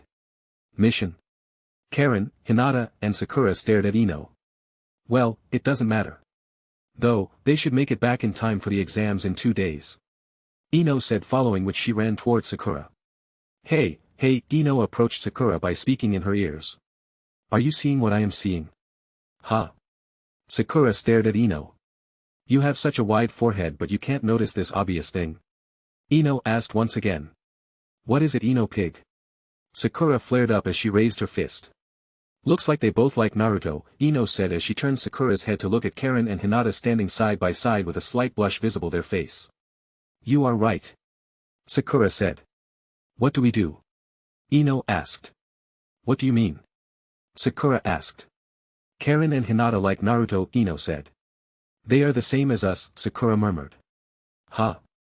Sasuke clearly likes me better than you. Ino argued. Are you daydreaming? Pigs don't get to fly, Ino pig. Sakura argued back. Why you? Let's go. Karen said as she led Hinata away from the scene by grabbing her hand. Hinata turned back helplessly only to see Sakura and Ino continue to argue. Chapter 82. Backstory of Niji's development after Naruto left. After Niji apologized to Hinata. The next day morning, he visited the hospital. Door opens. Niji. Tenten ran towards Niji. Tenten. Niji stared at Tenten, who looked towards him with a smile. Lee is doing great. Tenten said as she turned to reveal Lee, who was on the bed while Guy-sensei was sitting on the chair which was beside the bed. Niji. Guy and Lee welcomed him into the room at the same time. Lee. Guy-sensei. Niji stared at the two. Another 2 weeks before he gets up, Niji stared at Lee, who was on his bed. Yeah. Lee scratched the back of his head. It's thanks to Naruto-kun that I was able to stop myself from creating huge damage to my body, Lee said. Naruto-kun. Niji, Guy, and Tenten stared at Lee. Niji gripped his fists, thinking back to the bit of humiliation he faced after defeating Naruto. Soon, his expression changed after thinking back to what Naruto said. Flashback. If a failure like me defeats you, then what does that make you? Worse than failure. People can change Niji. Failure can become genius, through hard work, Naruto said as he left the stage. End of flashback. Guy-sensei. Niji called out. Guy looked towards Niji. I want to train. I want to become strong. Niji said. Haha. That's the spirit, Niji. Let the flames of youth explode. Guy screamed. Arfk. Lee also held together. Shut up. An angry voice interrupted. The team turned towards the door to see a nurse with an angry face. If you want to scream, please go outside. Don't make it difficult for the patients here. Especially the weak-hearted ones, the nurse said. Sorry. Guy bowed multiple times towards the nurse. Poor Guy-sensei, Tenten sighed. The following weeks Guy and Niji fought against each other every single day, with Niji improving leaps and bounds. 2 days before Naruto left. After clashing with Naruto, Hayashi was on his way back to the Hyuga clan district. Ha! Ha! Ha! Ha! Hayashi witnessed Niji practicing the gentle fists onto a trunk of wood that was installed in the Hyuga clan training grounds. Hayashi walked towards Niji. Niji stopped practicing upon detecting someone entering his Byakugan's area of vision. Hayashi-sama. Niji stared at Hayashi. Niji. How's your training going? Hayashi asked. Huh? What's with him suddenly being concerned about me? Niji thought. What do you need from me? Niji asked. Hayashi did not expect Niji to ask him to be straightforward. I heard, your opponent for the next exam is Uzumaki Naruto. Hayashi said. Niji frowned. Is he here to insult me after knowing how I lost to him? Niji thought. Yes, it is him. Niji answered. I came to help you in your training. Hayashi said. What? Niji was shocked upon hearing those words. He never even bothered to teach me anything for all these years, and now he suddenly wants to train me? What's going on? Niji thought. Hayashi-sama. I don't know what is going on in here, but I know that there has to be a motive behind this. Niji said in a firm voice. You still hate the main branch, don't you? Hayashi sighed. No, I realized that the main branch had nothing to do with this, but it was your own decision that forced my father to his death. Niji glared at Hayashi. Hayashi observed how Niji managed to keep his anger without making his Byakugan flare up. He knew that Niji did this out of the fear of facing an immense headache from the caged bird seal that was placed by the main branch members on the side branch. Follow me. Hayashi said as he walked away. After walking a few steps, Hayashi turned back only to see Niji staring right back at him. Don't you want to learn the truth of that day? Hayashi asked. That day? The truth? What do you mean? Niji asked. Hayashi continued to walk. Niji also followed Hayashi as they walked into the main branch's courtyard. Hayashi continued to walk into the building while being followed by Niji. Soon the duo reached a room, which had a shelf in the center of one of the walls. Father, Niji sighed as he looked at Hisashi's photo with incense sticks placed in front of it. Hayashi bowed a bit towards the photo and then used his hand to reach to the back of the picture to grab a scroll. The truth of that day. Hayashi said as he handed over the scroll to Niji. What are you talking about? That day my father. He was killed as your body double. Niji shouted. Hayashi frowned a bit. Niji. Please read that scroll, Hayashi asked Niji politely. A scroll? What do you want to accomplish with this? The scroll is probably an excuse made at the convenience of the head family. Niji stared at the scroll with disdain. The person you are now. You should be able to understand, Hayashi said as he turned the scroll a bit to reveal the characters that were etched onto the surface in familiar handwriting. This writing. Niji stared at the scroll with his heart beating a bit faster. Soon, Niji finished reading the letter, finally learning of how his father chose to end life on his own terms. Rather than leaving it up to fate and blindly following the head clan's rule, rather than die protecting it as a mere pawn under a seal, he chose to die as a brother on equal terms, not allowing the separation of head and branch family relation to affect his emotions. He chose death as his freedom. Niji thought back to his father's words. Just this once, I wanted to defy the fate of Hyuga. I wanted to choose my own fate. Overcome your own fate, Niji. Fate is something you work out with your own hands, Hisashi concluded his letter. Father, Niji stared at the final words left by his father. He turned to see Hayashi, only to find him performing a Tgthegood. I'm sorry. Hayashi said in a guilty voice. Niji sighed, following which he closed his eyes in shame. Please. Raise your head. Niji said in a low voice. A few moments passed. Are we going to train? Niji asked. Hayashi finally regained his usual calm composure. Yes. Hayashi confirmed Niji's words, following which they headed out. On the training field. Niji, show me everything you know so far, Hayashi commanded. Yes. Niji bowed to Hayashi, following which he demonstrated the different versions of the 8 trigrams, 64 palms offense, and hack shokaden. You learned all this by yourself? Hayashi stared at Niji with wide eyes. Yes. Niji nodded. Hisashi. You should have been the head after all, Hayashi sighed internally. Watch closely. Hayashi said as he regained his composure. He took a deep breath, following which, he unleashed 2 palms at the open air. Whoosh! Whoosh! Twin bursts of vacuum followed through. What is that? Niji asked. This technique is known as the 8 trigrams, air palm. Hayashi said after finishing his demonstration. The present. Ha. Ha. Ha. Hanabi kept striking a wooden trunk that was located near one of the compound walls. Hanabi usually trained away from the head clan's training ground to get experience from battling against branch family members as well. This girl is too good. A figure was watching from the top of a wall. Sounds of footsteps. What? The figure on the wall was alerted. Whoa. Whoa. The figure fell from the wall upon losing its balance, following which a small cloud of dust rose up. Who are you? Hinata asked while Karen watched from the side. It's you, the boss's wife. The figure pointed a finger at Hinata. Hinata shrieked. Explain yourself. Karen stepped in and raised the figure with one hand. Whoa. Let go, I say. The figure started to struggle. Karen let go of the figure, following which, it landed on the ground. Poof. So rough, The figure complained. Explain. Karen showed an angry face.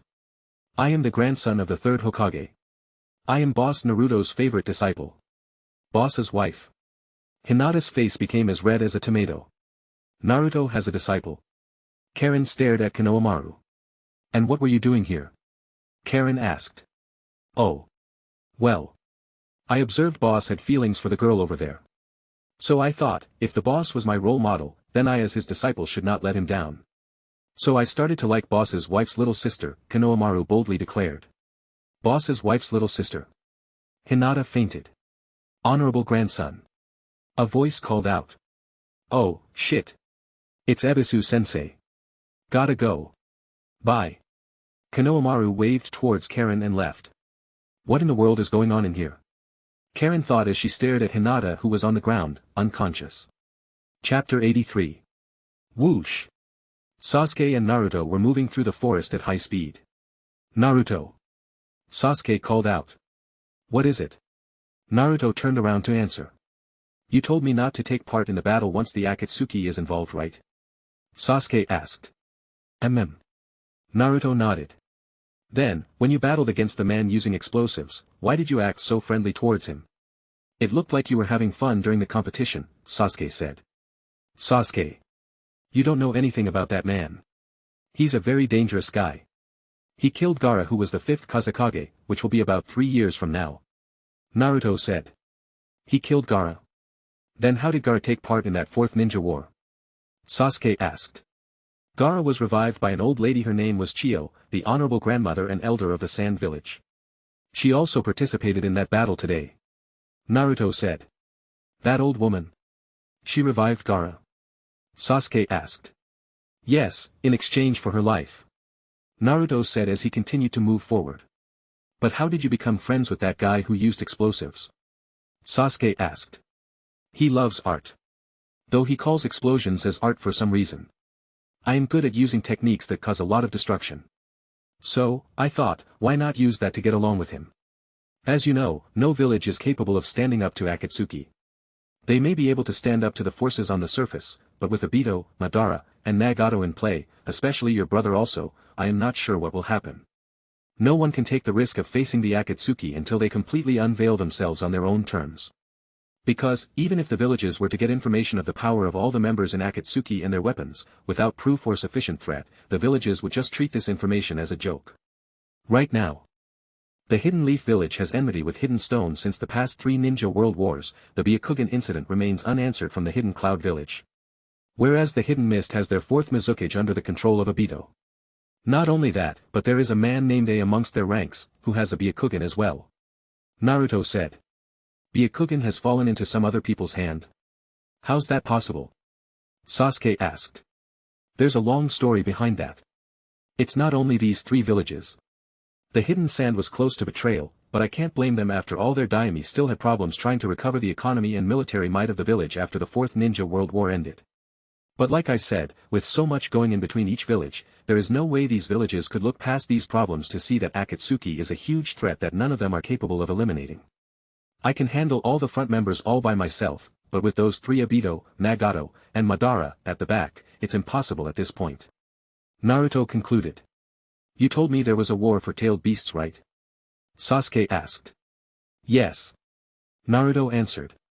You are also a carrier for one of the tailed beasts, the nine-tailed beast, right? Sasuke asked. Can I see it?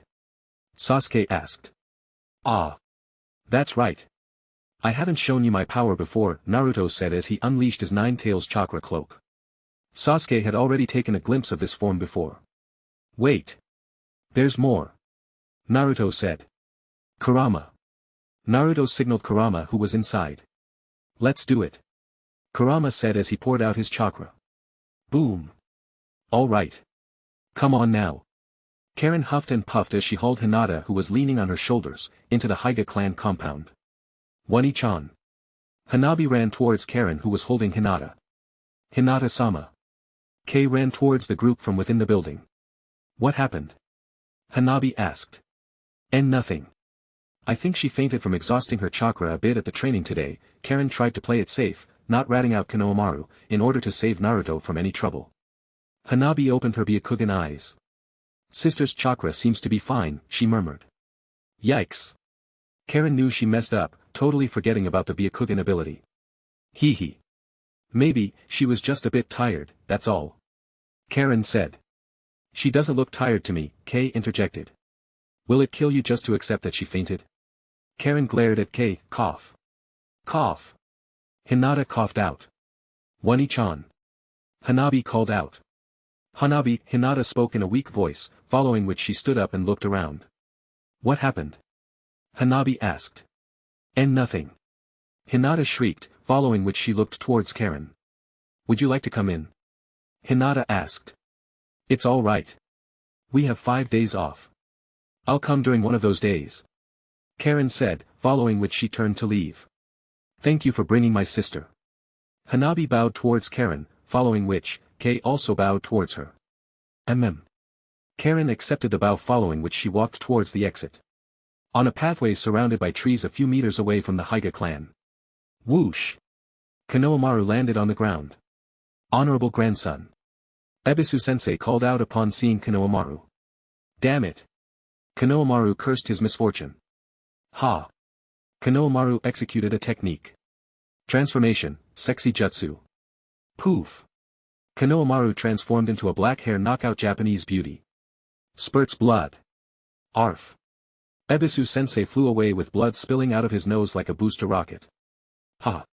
How do you like that, boss's own secret technique, sexy jutsu? Konohamaru laughed upon seeing his technique succeed. Honorable grandson. I must refrain you from hanging out with that boy.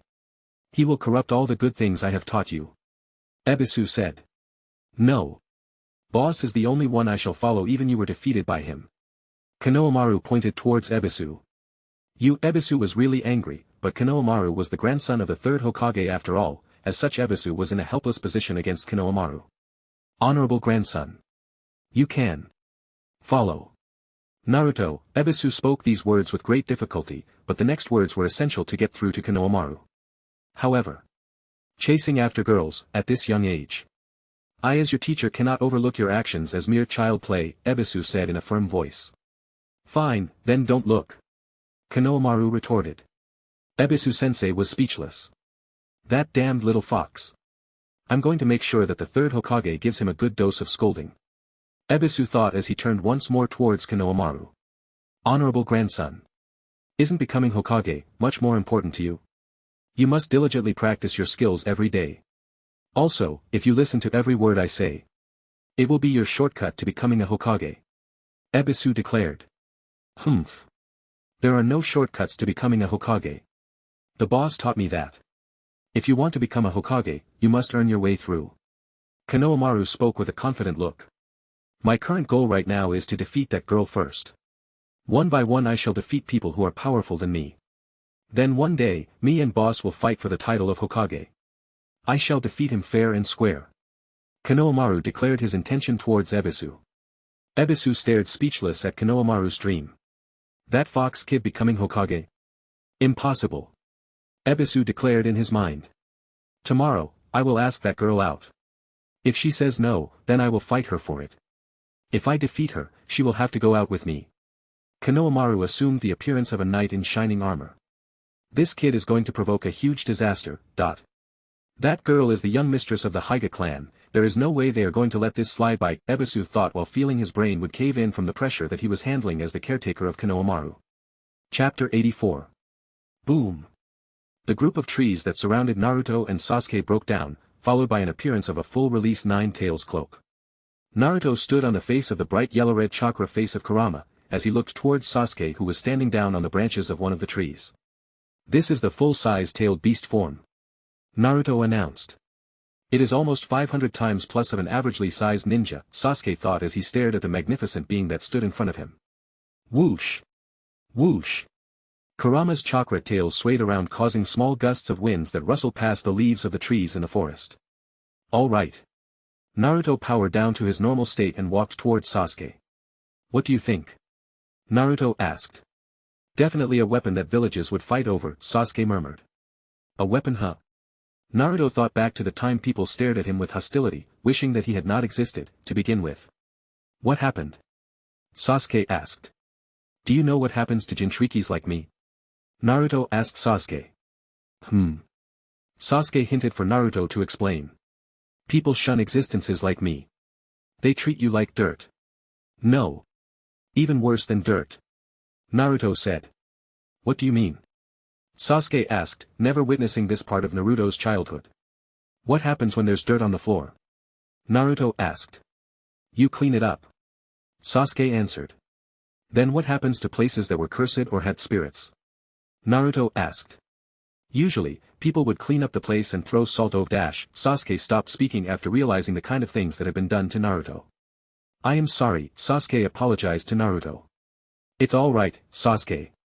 Naruto said as he picked up the pace to travel towards the direction they were initially heading towards. Sasuke and Naruto continued on for a while without speaking to each other. Meanwhile, Sasuke wondered what made Naruto the man he was today. Naruto. Sasuke called out. What made you decide to become a Hokage? Sasuke asked. A Hokage, huh? Back when everyone in the village abandoned me, I wanted to have them acknowledge me as a part of the village. It was a simple dream back then. To surpass all the ninjas in existence and become the greatest Hokage. Naruto said. I see. Sasuke nodded. Naruto smiled as he looked towards Sasuke. What is it? Sasuke asked. Hee. Now that I think about it, during the 4th Ninja World War, after you changed your mind to help us, you said the most funniest thing. Naruto laughed. What did I say? Sasuke asked. You wanted to become a Hokage too. Naruto said. What?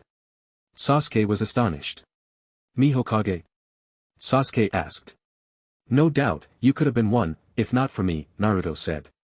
So, what happened back then for me to decide? Sasuke asked.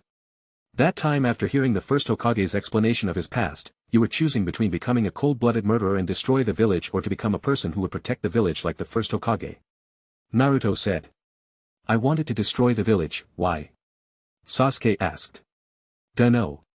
All I know is that you chose to protect the village in your own way by becoming its Hokage, although your idea of being a Hokage was a bit twisted, Naruto said. What was it? Sasuke asked. You said you wanted to handle the darkness all alone. No friends, no family. You alone will punish all evil. You will be the bad guy that everyone fears. You will be the reason why the people will be united against you. You alone will be the darkness, the law that keeps the world at bay. Naruto said. I will be the darkness. Sasuke thought about the idea for a bit. When will we reach that place? Sasuke asked. We will reach in another 2 days. Naruto said. 2 days. How in the world will we get back to the exam, you loser? Sasuke asked. Don't worry. I left that part to Shikamaru. Naruto smiled, following which he picked up his pace. On a grass plain located near a house in Nara clan district. One more time. Shikaku commanded. Here it goes. Shikamaru said in a strained voice. In release, hidden jutsu, shadow gathering technique. Shadow shrieks. Shikamaru's shadows extended to grab a kunai that was pierced into the ground. Ugh. Shikamaru changed his shadows into needles and tried to grab the kunai. However, his shadow gave up the moment it tried to lift the kunai. Looks like you can only do it twice with your current stamina. Shikaku commented. All this trouble for a sideshow battle, Shikamaru murmured as he looked towards his dad. Dad! He called out. Yes. Shikaku looked towards Shikamaru. Were you able to get that? Shikamaru asked. Sorry, son. I could only get one since the 3 clans have been told to prepare for something in 2 days, Shikaku said as he handed over a small purse to Shikamaru. The invasion, huh? Shikamaru murmured. How did you know that? Shikaku asked. Dad! I can't tell you anything right now. Shikamaru said as he walked away. Looks like he had his own troubles to deal with, Shikaku thought. Honey, dinner is ready. Yoshino-san called out from inside. Shikamaru. Shikaku called out. Dinner right? I will be there. Okay. Shikaku went inside the house. Hope you guys were successful on the mission, Naruto and Sasuke. Shikamaru thought as he stared at the moon in the night sky. The following morning.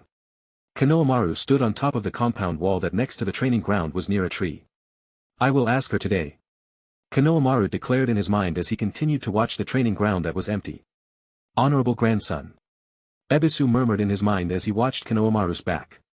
Why am I even staring him from the back? Is this even the right thing to do? Ebisu questioned himself. I have been watching this ground for a week now. My ninja sense tells me that there is 100% chance that she will definitely come to train here at this time. Konohamaru thought. Footsteps. She's here. Konohamaru stared in excitement. Hanabi stepped towards the tree trunk that was on the training grounds. It has been a week. How long is he going to stare at me? Hanabi thought as she raised her palm towards the trunk. Whoosh! Konohamaru landed next to Hanabi. What? He has finally shown himself. Hanabi exclaimed in her mind while staring coldly at Konohamaru. Those eyes, they really are scary and beautiful at the same time. Konohamaru stared in awe at Hanabi's Byakugan eyes. Who are you? Hanabi asked. My name is Sarutobi. Given name Konohamaru. I am Boss Naruto's favorite disciple. Konohamaru declared in a loud voice. And what are you doing here? Hanabi asked in a voice colder than before. You are Boss Naruto's wife's sister, right? Konohamaru asked. Who is Boss Naruto's wife's sister? Who the hell is this Naruto? Who the heck is his wife? And what does it have to do with me being her sister? Hanabi asked. Why you? You don't know Naruto Niken? Konohamaru stared at her in utter disbelief. I don't know who Naruto is, Hanabi calmly stated. This is an insult to the boss. Who the heck does she think she is? Even if she is going to be my wife, I won't forgive her. Konohamaru thought as he raised his fist against Hanabi. I want you to fight me. If I win, you'll be my girlfriend. Konohamaru said. Girlfriend? What makes you think I will be your girlfriend? Hanabi asked. I am Boss Naruto's rival. Your sister is in love with my boss, Naruto Niken. As his rival, I must make you like me. Konohamaru declared. What? Wani-chan likes this Naruto guy? Hanabi shouted. Konohamaru nodded to confirm her statement. My boss is cool. Konohamaru smiled towards Hanabi. I won't forgive Naruto, nor will I forgive you. Hanabi said in an angry voice as she raised her palm against Konohamaru. Good. I like your courage. Konohamaru said as he got into a fighting stance. Whoosh. Hanabi launched off like a rocket from its launch pad. I am going to. Whack. Ouch. Konohamaru groaned in pain as he flew. Boom. Konohamaru landed by the wall. Ah. Konohamaru rubbed his cheek which was a bit swollen. How dare you slap me? Fight me like a man I say. Konohamaru shouted as he got up and ran towards Hanabi. You dare get up again? Come and receive your punishment. Hanabi ran towards Konohamaru with her palm by her waist. Ah. Konohamaru howled as he ran towards Hanabi with his fist. Ah. Hanabi also howled as she continued to run towards Konohamaru. Boom. The palm and the fist clashed squarely. Ouch. Konohamaru retrieved his fist only to see it with a burning red mark as it swelled up a bit. Hanabi raised her palm once again towards Konohamaru. Wait. Time out. Konohamaru made a T sign. No. Hanabi shouted as she rushed towards Konohamaru. Ah. Konohamaru shouted while trying to escape from Hanabi's palms. Boom. Boom. Boom. Hanabi's strikes missed Konohamaru every time, only to strike air, yet she kept chasing after him like an amateur would chase after a chicken to catch it, just to have it slip out of his hands every single time. "Wait!" Konohamaru shouted. "No!" Hanabi screamed back again while she kept chasing him around. "What is going on here?" Ebisu stared at the cat and mouse game that was taking place before his eyes. Chapter 85. Boom! Hanabi failed once again to hit Konohamaru. That was a close one. She really does not care if I survive her hits, Konohamaru thought. He is like a cockroach. He is too tenacious. Hanabi concluded. Arg! Konohamaru charged once again, being frustrated from running away. Bang! Konohamaru was sent flying across. Honorable grandson. Ebisu-sensei arrived immediately by Konohamaru's side. Thank God. It's not a serious wound. Ebisu calmed after seeing that Konohamaru now had two swollen-up cheeks. I will come back to challenge you once again. Konohamaru declared as he stood up with his swollen face in full view. What? Hanabi stepped in. Young mistress of Haiga. Ebisu-sensei called out with respect. Please forgive me for not disciplining my student here. Ebisu bowed towards Hanabi. Next time, I won't let him off easily. Hanabi declared her intention. Yes. Ebisu-sensei said, upon which he vanished from the spot with Konohamaru in tow. That boy. Hanabi stared at her palms, which were glowing bright red, especially the palm that she struck against Konohamaru's fist from before. In the forest a few meters away from the Haiga clan district. Honorable grandson. I hope you've learned your lesson. Ebisu-sensei said. I've understood, Konohamaru said slowly. Ebisu nodded towards Konohamaru. Understood that it is too late to give up. Konohamaru shouted. Why you? Ebisu-sensei pointed towards Konohamaru. Today is her training day. She's bound to come out in the afternoon and evening as well. I'll go there in the afternoon again. If I fail, I'll go in the evening too. Konohamaru declared. Ah. Ebisu-sensei fainted. Soon it was afternoon. Konohamaru arrived once again to face Hanabi. Looks like he knows I will be training here in the afternoon and evening as well, Hanabi thought upon seeing Konohamaru again. Are you here for a spanking? Boy? Hanabi asked. Boy? Who the hell are you calling boy? You pretending to be a grandma at your age? Konohamaru asked. Hanabi triggered. I guess I will give you a full course of spanking today. Hanabi rubbed her palm against each other. Good. Let's fight. Konohamaru got into his fighting stance. Sound of burnt meat. Ouch. Konohamaru went walking through the forest while having two hands on his buttocks. That little witch is scary with her punishments all right. Konohamaru rubbed his buttocks, trying to ease the pain from all the spanking he had received from Hanabi's caretaker, who was ordered by Hanabi herself. I am still not going to give up. Konohamaru declared in his mind as he continued to walk. Evening arrived, followed by the arrival of Konohamaru in front of Hanabi again. Back for your punishment again? Hanabi asked with her hands behind her back. No. It's time for you to be defeated by me. Konohamaru declared. Hanabi sighed, following which she brought her hands out from the back. Sound of whip. It's not palms for you this time, boy. Hanabi said. Geez. Girl is your dad and M. I know, I asked you to be my girlfriend. But that was fast. Unfortunately, I am not an M. Konohamaru shook his head. Hanabi triggered. I guess I will give you a full course of lashings for the evening. Hanabi said, following which, she unleashed her whip. Humph. You are not scary. Konohamaru caught the end of the whip before it landed. I've seen a girl scarier than you are. Konohamaru declared, thinking back to the pink demon Naruto had protected him from. I am not scary. Yup. You are just the most beautiful girl I have ever seen. Konohamaru said. Yep, she does not lose to her sister. Konohamaru was proud of his decision. Beautiful? Hanabi's face turned red. Konohamaru saw something flash by. Before Konohamaru could react, he was sent flying by a palm from Hanabi, following which Hanabi ran towards her house. Ouch! Konohamaru groaned in pain. He struggled to get up, only to see Hanabi was nowhere in sight. Sorry, Naruto-niken. I am unable to compare to you in any way. Konohamaru thought back to what Asuma told him, the day that people from the academy had their jounins assigned. Flashback. Asuma entered the Sarutobi residence. Uncle Asuma. Konohamaru called out as he ran towards Asuma. Oh. If it ain't Konohamaru. Asuma squatted down. Uncle Asuma. How was your placement today? Konohamaru asked. Why are you suddenly interested? Asuma asked. I met this cool bro yesterday who defeated Ebisu-sensei. Konohamaru said. Oh. What is the boy's name? Asuma asked. His name is Uzumaki Naruto. He said he was going to become a genin today.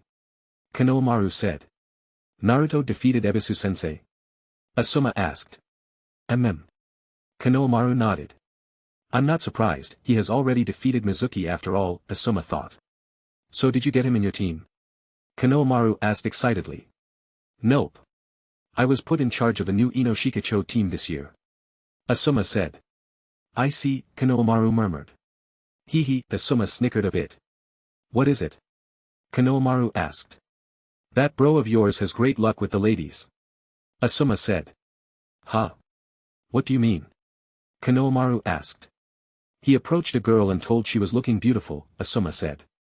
Eh? The boss did that? Konohamaru asked. The boss? Asuma raised an eyebrow. Don't mind that, tell me what happened. Konohamaru persuaded Asuma to continue. Well, the next thing that happened surprised me. The girl fainted from hearing those words, Asuma said. Huh? She fainted? Konohamaru asked. Yup. Asuma smiled. Isn't that a failed attempt then? Konohamaru asked. You numbskull.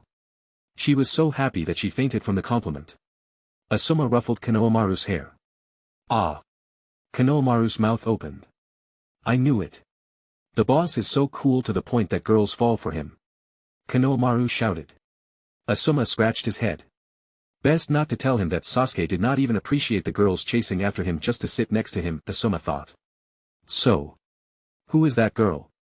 Konohamaru asked, following which he took out a pen and a notepad. Asuma paused for a moment. Surely Kurenai wouldn't mind me revealing this information, right? Asuma thought. Uncle Asuma. Konohamaru called out. Right. She is from the Hyuga clan. Her name is Hyuga Hinata. Asuma revealed the information. Hyuga Hinata, got it. Konohamaru said, following which he closed his notebook and ran towards the door. Thanks, Uncle Asuma. Konohamaru shouted as he closed the door and ran out. That kid is eager all right. Asuma murmured as he left the corridor. End of flashback. I am too ashamed to call myself your rival. To think I was unable to make her faint, Konohamaru sighed as he stared at the evening sky. Meanwhile. Hanabi closed the door after reaching her house. Ha. Ha. Ha. Hanabi breathed in and out at a rapid rate from all the running she did right now. Why is my heart beating so much? Hanabi asked herself. To think he called me beautiful, Hanabi thought back to the scene where Konohamaru called her that. I will not show him any mercy the next time he shows up for sure. Hanabi declared in her mind. Somewhere along the borders of the land of fire. Whoosh! Kakashi, Raza, and Naruto's clones landed on the ground in the middle of the forest. Pervy Sage. Jiraiya-sama. Naruto and Kakashi stared at Jiraiya, who stood in front of the group. Pervy Sage.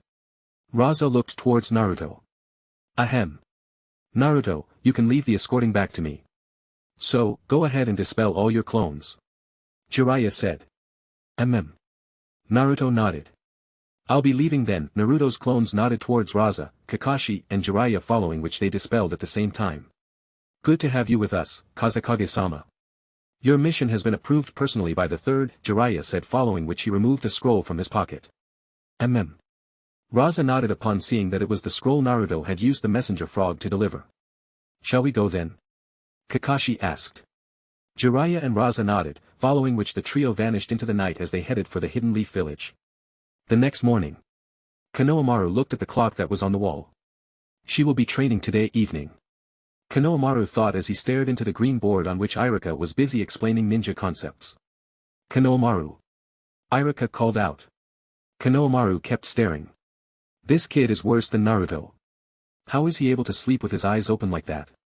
Iruka thought. Snot pop. Ah. Which page? Which page? Udon stood up with his book upside down. Ha ha ha.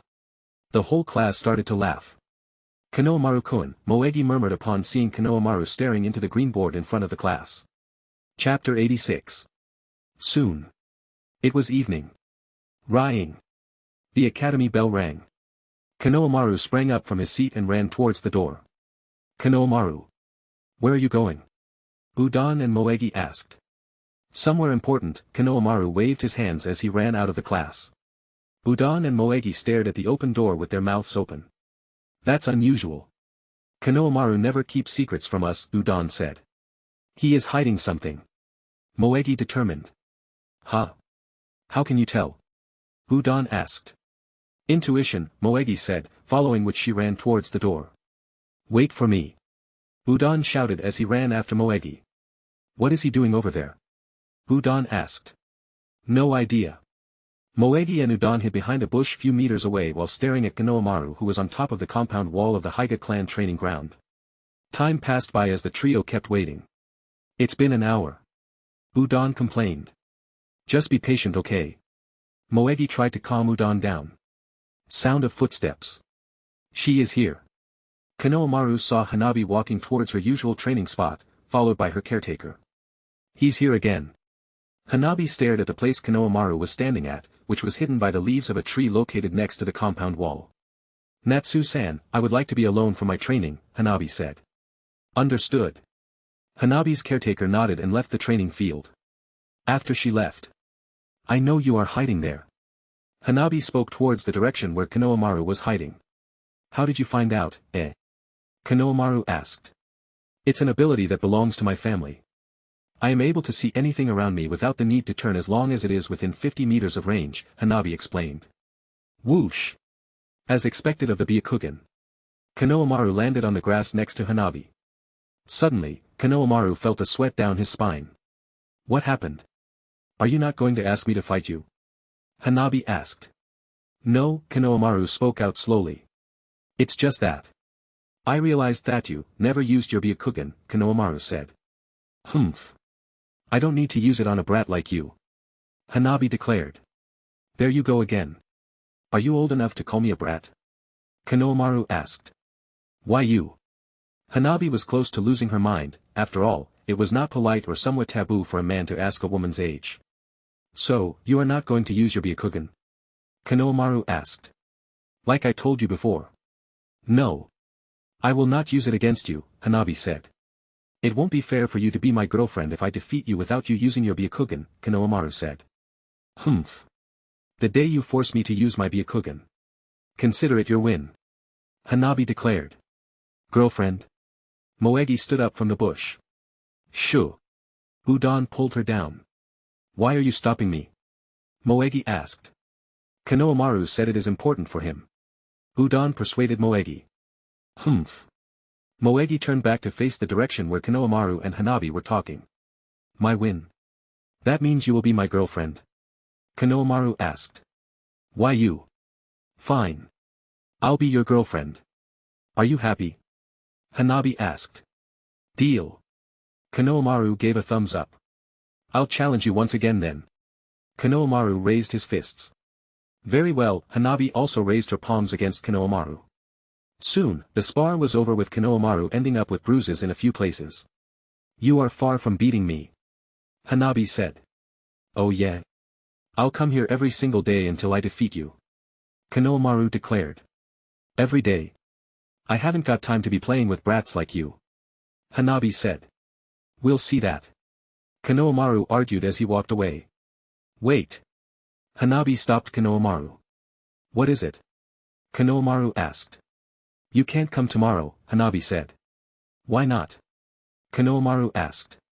I am going to watch the Chunin exam battle along with my dad, Hanabi said. Chunin exam battle? Why bother? Konohamaru asked. Why bother? What do you mean? Hanabi asked. Don't you know the boss is going to be the winner? Konohamaru said. The boss? You mean Naruto? Hanabi asked. Konohamaru nodded. Don't assume he will win, after all there is a cousin brother of mine who will be participating in tomorrow's battle. People know that Hyuga clan is the strongest clan of Hidden Leaf Village. Hanabi declared. Humph. If you have seen my boss, you will understand. No one can beat the boss. He defeated my sensei and even my grandfather once. Konohamaru spoke proudly. Yeah, right. It must have been a surprise attack or something like that. There's no way in hell that he can defeat them in a real battle.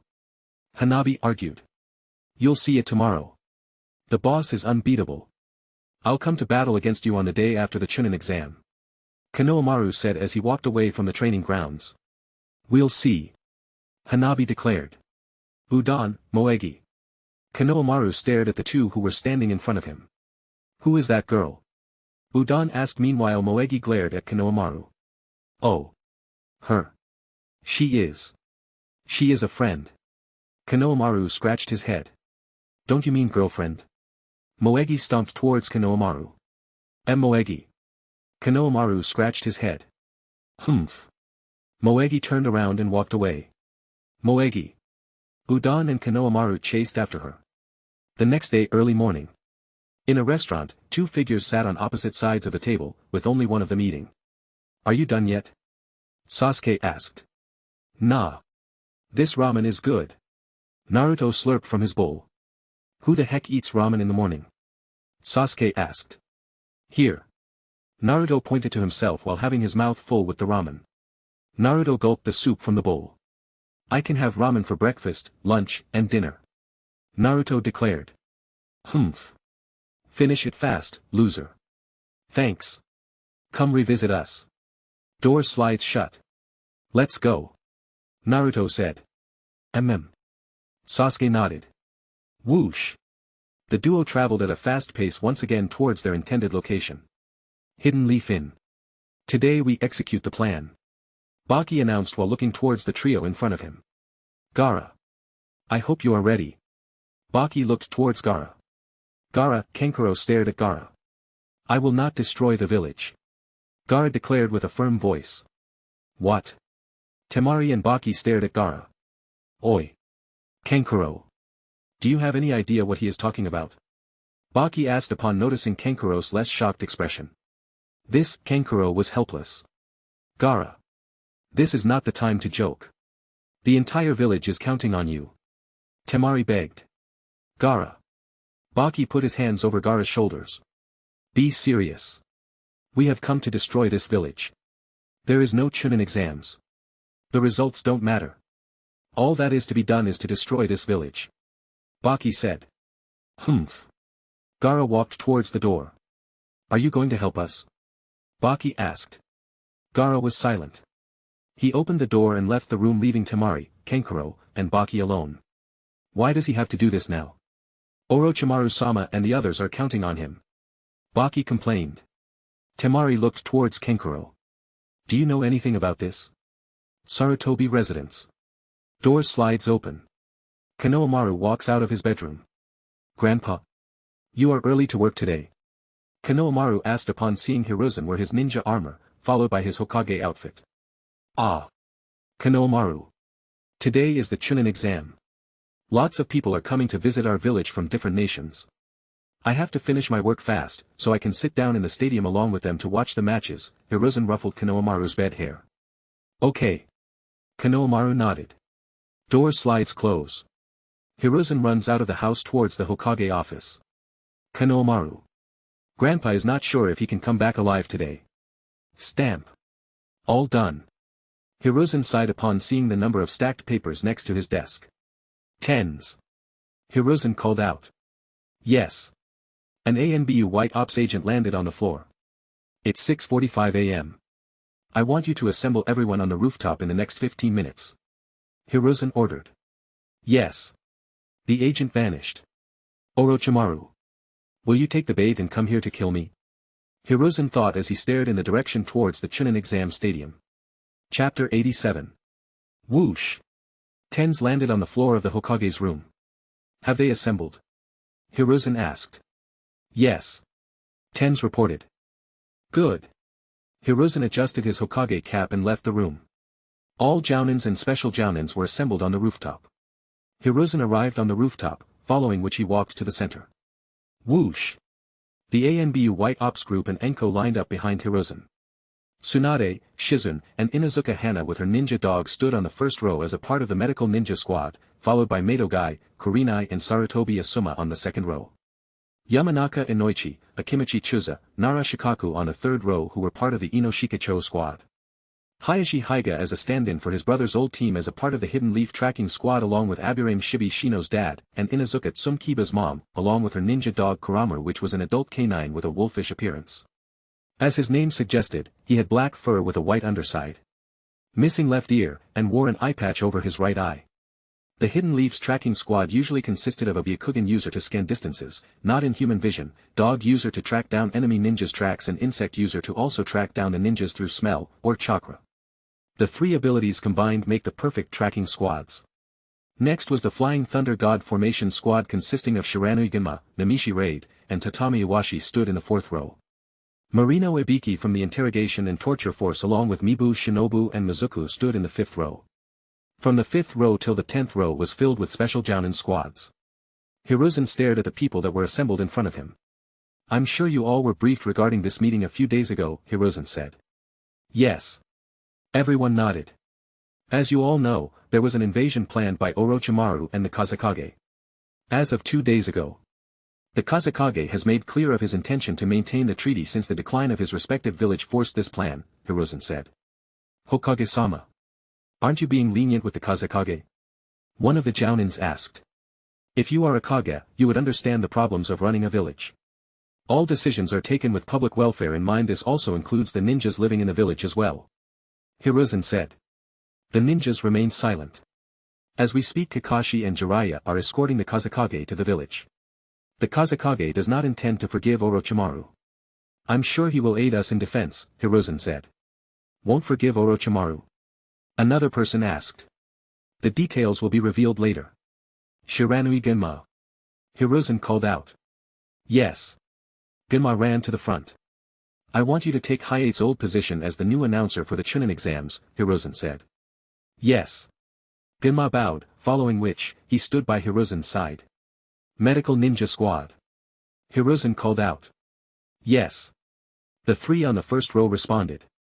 "Your squad will not treat the injured genins from the Chunin exams. You are to remain on standby during the Chunin exam within the stadium next to the audience seats in for quick response in case of injuries of a Jounin or the people in the seating area," Hiruzen ordered. "Yes." Tsunade, Hana, Shizun accepted. Jounins whose genin members are participating in the exam can remain within the stadium, but will be repositioned along with ANBU members across different seating areas to ensure a quick response from all directions, Hiruzen ordered. "Hokage-sama." Guy interrupted. "What is it?" "Guy," Hiruzen asked. "Is Kakashi aware of today's plan?" Guy asked. "He is on his way here with Jiraiya and the Kazekage. I will let him know of his duties once they arrive," Hiruzen said. "I see," Guy murmured. "Any other questions?"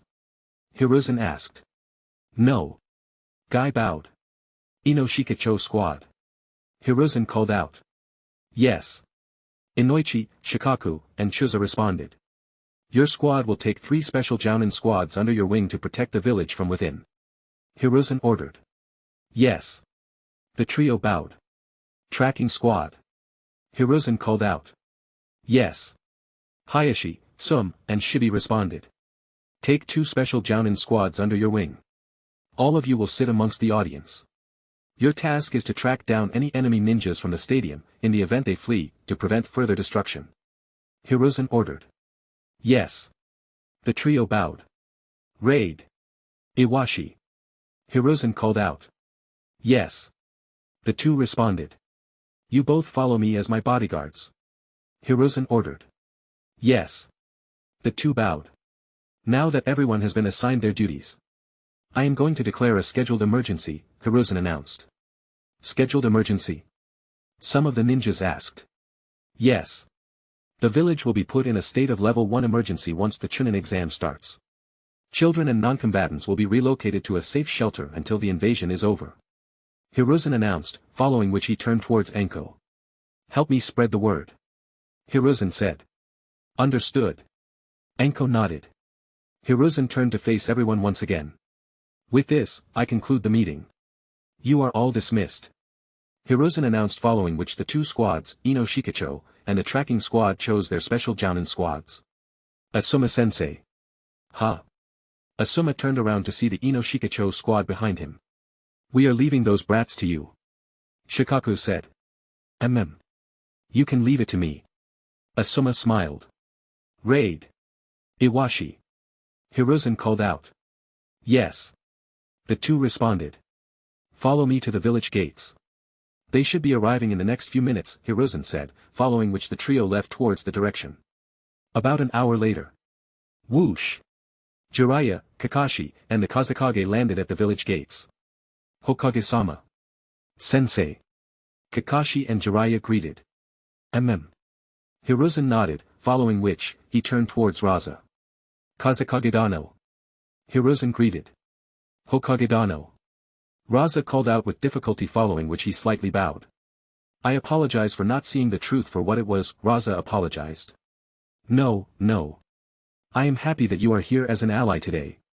Better late than never, as they always say, Hiruzen smiled. Hokage-dano. Thank you for giving me a chance. I won't let both of our villages down, I promise. Raza said. Hiruzen nodded. Have you been able to communicate your current decision to the others? Hiruzen asked. No. Not yet. I must speak with my son and his team. Raza said urgently. Then allow me to guide you to the exam stadium. You can meet them there. Hiruzen said. All right. Raza nodded. Kakashi. I have designated locations to be protected by various jounins. I'll show yours once we get there, Hiruzen said.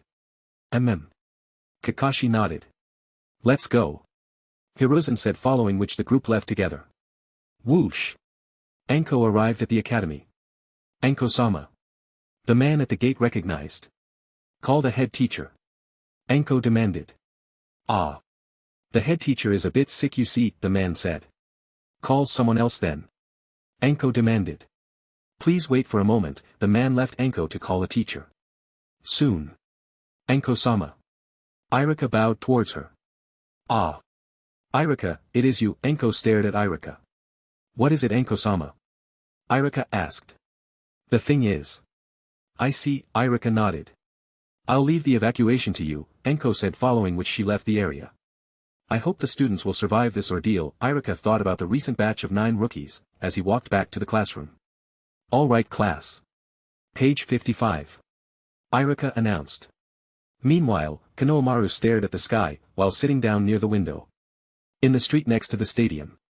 2 men were walking side by side. The first match is Higaniji, right? A man asked. Yeah. He's the number 1 rookie from last year. Though, the boy is fighting against the number 1 rookie, Uzumaki Naruto from this year, the man beside replied. True that. But, you know what? The man stopped walking after pausing. I heard some rumors about him, the man lowered his voice and said. Rumors? The other man asked. Amichim. They say that Naruto cheated and got the top scores. Originally there was the Uchiha boy who was supposed to get the first place, the man said. The Uchiha boy? Of course, he is in a match against a ninja from the sand. And I have heard some nasty rumors about him. The other man said as he continued to walk. What rumors? The man asked. That ninja from the sand kills for fun. He likes to soak his sand in the blood of his enemies, the other man said. Does it matter? The Uchiha boy will trash him. I suppose you are right. The other man said, following which he looked towards the stadium at the front. Your ticket and ID please, the ninja by the giant door asked. Here. The duo presented. All right. Please head towards the H column seat D, 15 and 16 respectively. And welcome to the Chunin exam arena. Chapter 88. Column C of the seating area in stadium. Karen and Hinata sat side by side on the second row away from the battlefield. Their seats were right next to the wall that was just beside the column B seating area. You two are already here.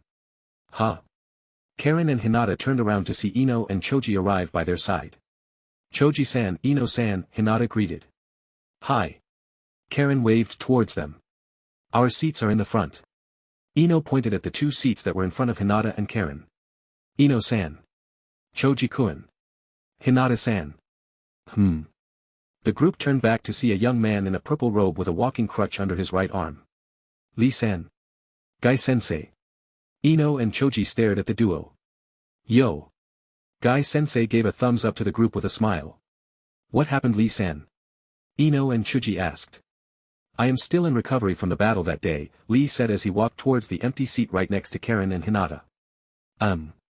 Sorry, but whom might you be? Lee asked respectfully. My name is Karen. I recently became a part of the Hidden Leaf Village, Karen said. Oh. I see.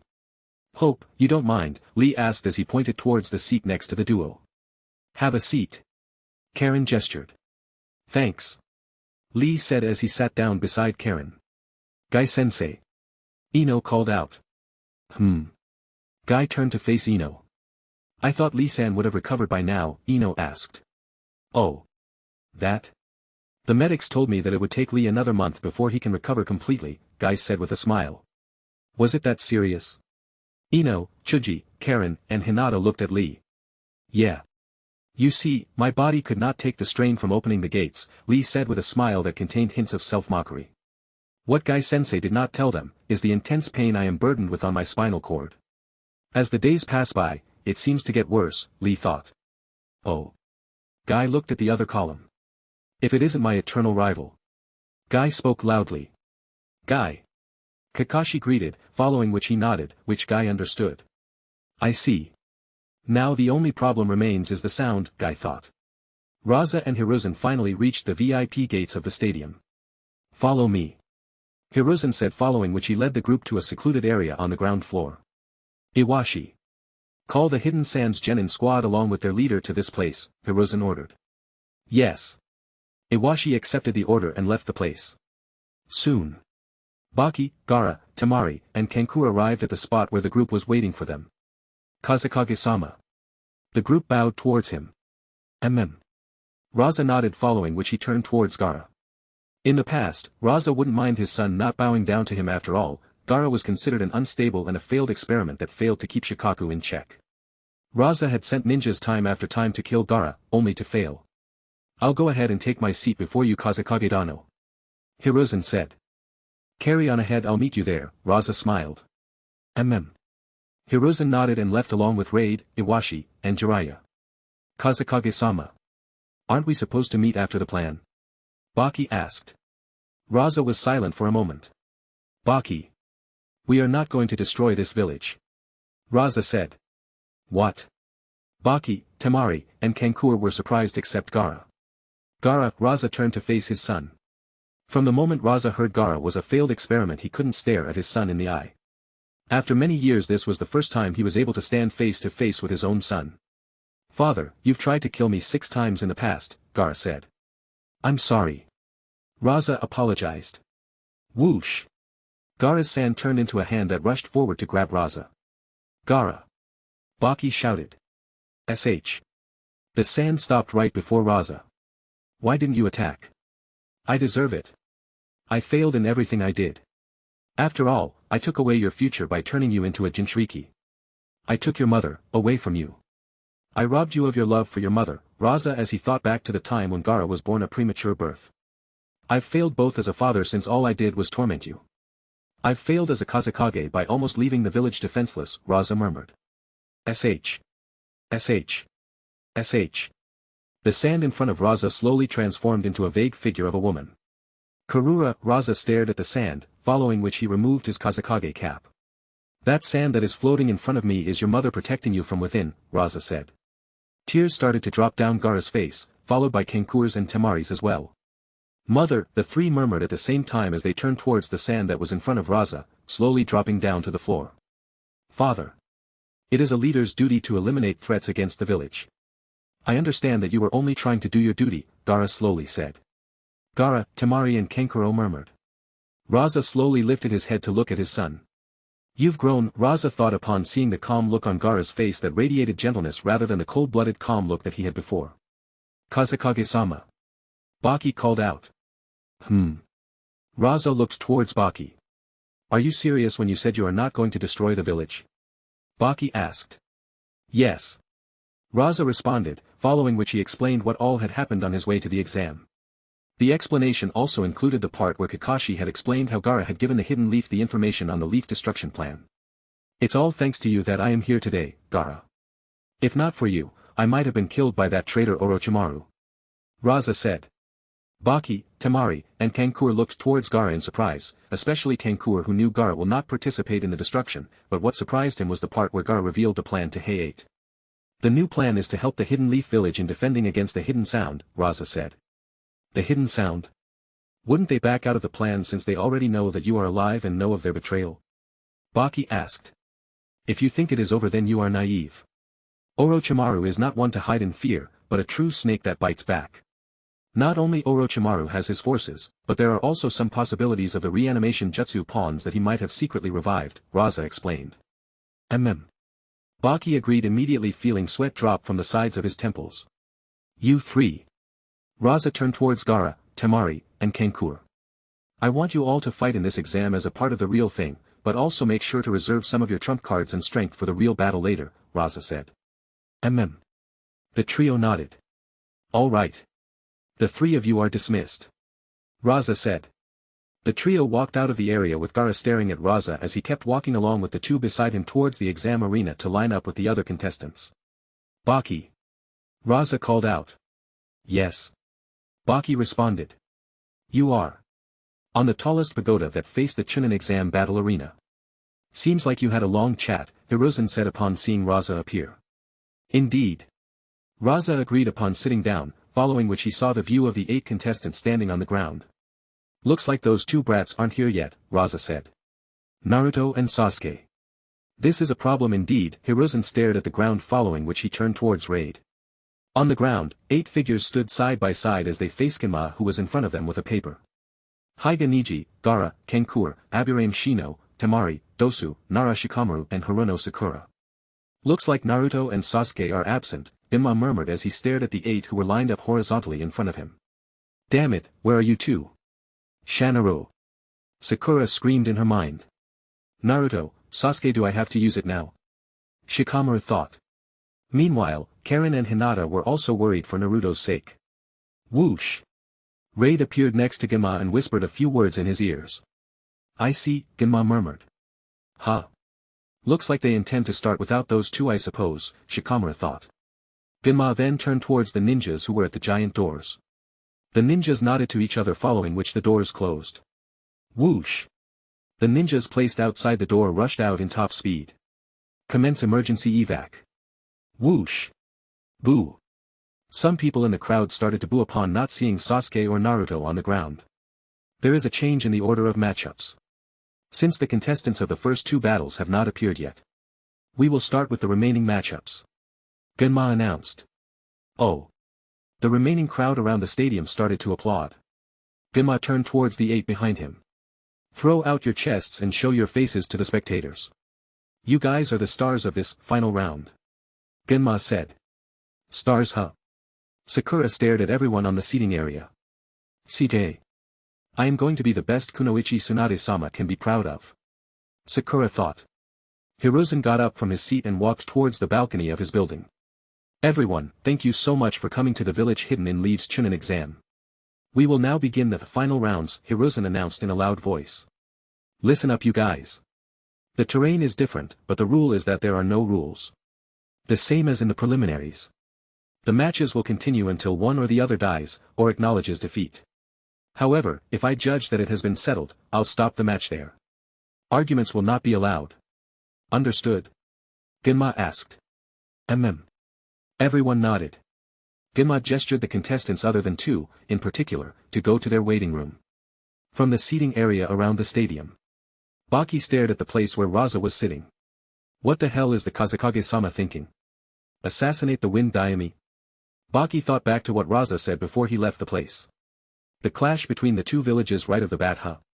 Hiruzen and Raza thought as they looked at the 2 figures remaining on the ground. Genma looked at the 2 figures in front of him. The first battle between Kankura of the Hidden Sand and Aburame Shino of the Hidden Leaf. Begin. Chapter 89. Whoosh. Naruto and Sasuke jumped across trees in the forest. Are we there yet? Sasuke asked. Whoosh. We are here. Naruto said upon landing on the ground. Whoosh. Sasuke also landed on the ground. We are just surrounded by trees, Sasuke complained. Just wait. Naruto said, following which he started to meditate cross-legged on the ground. A few moments later. Sage mode. Naruto scanned the area. Good. Looks like no one is there, Naruto said, following which he got up. Follow me. Naruto said as he launched off towards a particular direction. Whoosh. Sasuke also followed Naruto quickly. Soon, Naruto and Sasuke entered a cave. After walking for a few moments, the duo approached a naturally formed downward alley that led to a huge hall. At the end of the alley, which was the opening to the hall, Naruto pointed his hand to the front. Sasuke. This is what I wanted you to see, Naruto said. Sasuke slowly approached the place where Naruto was standing at. By the time he approached, he was stunned by what was in front of him. Sasuke was too stunned to speak. The first battle between Kankura of the Hidden Sand and Aburame Shino of the Hidden Leaf. Begin. Oh. The crowd went crazy upon the announcement to start the first match. Go Shino. Kiba shouted. Woof. Woof. Akamaru barked excitedly. Huh. Ino, Choji, Lee, Hinata, and Karen turned back. Kiba-kun. Hinata and Lee greeted. Oh. You guys. You have already taken your seats, I see. Kiba stared at the group. Where is your seat located? Lee asked. It's C4, Kiba replied. Choji looked at the empty seat next to him. It must be that seat then. Kiba said. Woof. Akamaru barked. Kiba then sat down next to Choji. Gur. Akamaru became angry. What is it, boy? Kiba asked, following which, he traced Akamaru's direction of sight, only to find that it was staring at the bag of chips Choji had. Choji stared back at Akamaru. OW, Akamaru whined a bit. You better not get drool over any chips of mine. Choji spoke in a firm voice. Ino stared at Akamaru, giving its puppy dog eyes. It's all right, boy, I am going to get you some snacks during the break, Kiba said. Woof. Akamaru barked back in agreement. To think you would bicker against a dog for your food, Ino sighed. Humph. If it was some other flavors, then I might not mind, but when it comes to barbecue flavor. Number. Choji continued to eat. Ino sighed in defeat, following which she looked towards the waiting room area. Have they sorted things out yet? Shikamaru thought upon seeing the two pitted against each other. I am the only unlucky one of the bunch to battle 2 times in the first round. I will win the first one, but I am probably going to have to forfeit the other one to save the energy for the real battle. I don't know who will win, if it is the Dosu guy or the girl named Temari. I'll definitely withdraw against the sound guy, no doubt. However, if the girl wins, then things might get a bit ugly, since it would be a problem of a man's pride if I am forced to withdraw against that one, Shikamaru thought. There's no doubt, I will win against Shikamaru. But who will win amongst the other two? Sakura thought as she looked towards Dosu and Temari, who stood a meter away for Sakura. Gaara looked towards Dosu and thought back to what had happened almost a month ago. Flashback.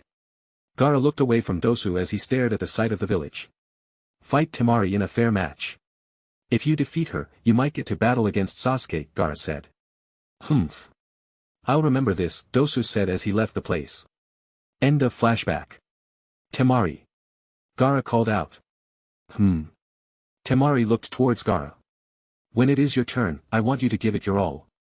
Gaara said. Gaara, Temari stared at him. I will. Temari said as she looked towards the ground. In the seating area of column B, Kakashi was staring at the ground where Shino and Kankura stood. Oi. Kakashi. Move your head, your white hair is blocking my view, Kakashi heard a voice from behind him. This voice. Kakashi turned back to see 2 familiar people in front of him. Kakashi stopped immediately, following which he changed the names he was about to utter. Arita and Hajime. Kakashi stared at Haku and Zabuza. It's been a while, Kakashi-san. Haku greeted.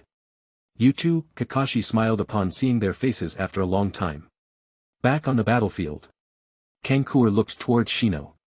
You guys probably don't know the real terror of this world, Kankura said. In that case, will you teach me that terror? Shino asked. Humph. Hiding your face behind those sunglasses and that huge jacket that covers your face. I wonder. What kind of expression you have on your face? Is it that of fear? Kankura asked. Why don't you find out? Shino asked, following which he stretched his arms out. Humph. Kankura lowered his puppet that was on his back onto the ground and unwrapped the cloth that was woven around it. Whoosh. Whoosh. 5 chakra strings extended from each hand, connecting to the puppet on the back. TK. TK. TK. TK. TK. TK. TK. TK. Sounds of movement of puppet joints echoed across the field. Ha! Kankur executed his puppet technique to reveal a strange puppet with 3 eyes and 4 hands that crawled across Kankur's body and latched its body onto Kankur by wrapping its arms and legs around him. ZZ. ZZ. ZZ. ZZ. ZZ. ZZ. ZZ. ZZ. Buzzing sounds echoed, followed by the appearance of swarms of bugs that appeared from within Shino's sleeves. ZZ. ZZ. ZZ. ZZ. ZZ. ZZ. ZZ. ZZ. The swarms of bugs started to fly about, around Shino's body. When we fight, we never underestimate our opponent. No matter what puny insects they may be. I will advance with full force. Shino declared. Kankur's eyes twitched. Opponent, puny insects. Bring it. Kankur taunted Shino. Shino stared at Kankur. If you don't attack. Then I will. Kankur launched Crow, the name of his puppet. Towards Shino at full speed. Ha! Kankur opened his palms, which in turn opened a hidden mechanism under the arm of Crow to reveal a huge needle. Ha! Shino stared at the incoming attack. Whoosh! Shino dodged the attack. Boom! Crow landed the needle, which pierced into the ground. Shino's eyes observed closely at the blade. Looks like it is coated with poison, Shino thought. Humph. Kankur made Crow retrieve its arm and pursue Shino again. Shit. Shino felt sweat appear across his face. Ha. Kankur activated the hidden mechanism within the mouth. Whoosh. 2 needles flew straight ahead towards Shino. Got him. Kankur thought. SH. SH. Kankur sent 2 chakra strings after the 2 needles. TK. TK. The 2 needles stopped right before Shino. Give up right now. Kankur said. Humph. Shino smiled, following which his body split apart into tiny insects. Insects? Kankur was surprised. Whoosh. Shino appeared behind Kankur. Shit. Kankur exclaimed, following which, he appeared a few meters away from the spot he stood at and faced Shino. To think you'd make a clone out of insects and use them as a distraction while you sneak up on me, Kankur said. Your reach encompasses from medium to long distance, and you use a puppet. I didn't think you would do well in close combat. With that puppet master jutsu where you have to concentrate on the control of the puppet. The one casting the jutsu is prone to openings in the defense, Shino explained. You're very aware of the weakness of a puppet master. However, from here on out I'll show you the essence of this ninjutsu fighting style. Kankur said, following which he tugged on the chakra strings to open Crow's mechanism under the puppet's arm. The real terror of Crow, my puppet of warfare. Kankur said, following which he tugged on the string once again to launch a weapon towards Shino. Bang! The mechanism launched a ball-shaped object. Whoosh! Shino quickly created a barrier made out of insects. Poof! The little ball exploded. This is poison smoke bomb. Shino thought as he jumped away from the spot. Cough. Cough. Did I inhale a little bit? Shino asked himself. Ha. You are indeed correct at your guess. This is a poison bomb. Kankur confirmed Shino's doubts. Damn it. Shino cursed. Give up now, and I will give you this antidote. Kankur said as he held up a small bottle in the air. Hee hee. Shino laughed. That's impossible. Kiba and Hinata stood up. What happened? Lee, Ino, and Choji asked. Shino. Never. Laughs, Kiba uttered these words one by one in an eerie voice. Why are you laughing? Kankur asked. Look at your hands. Shino said.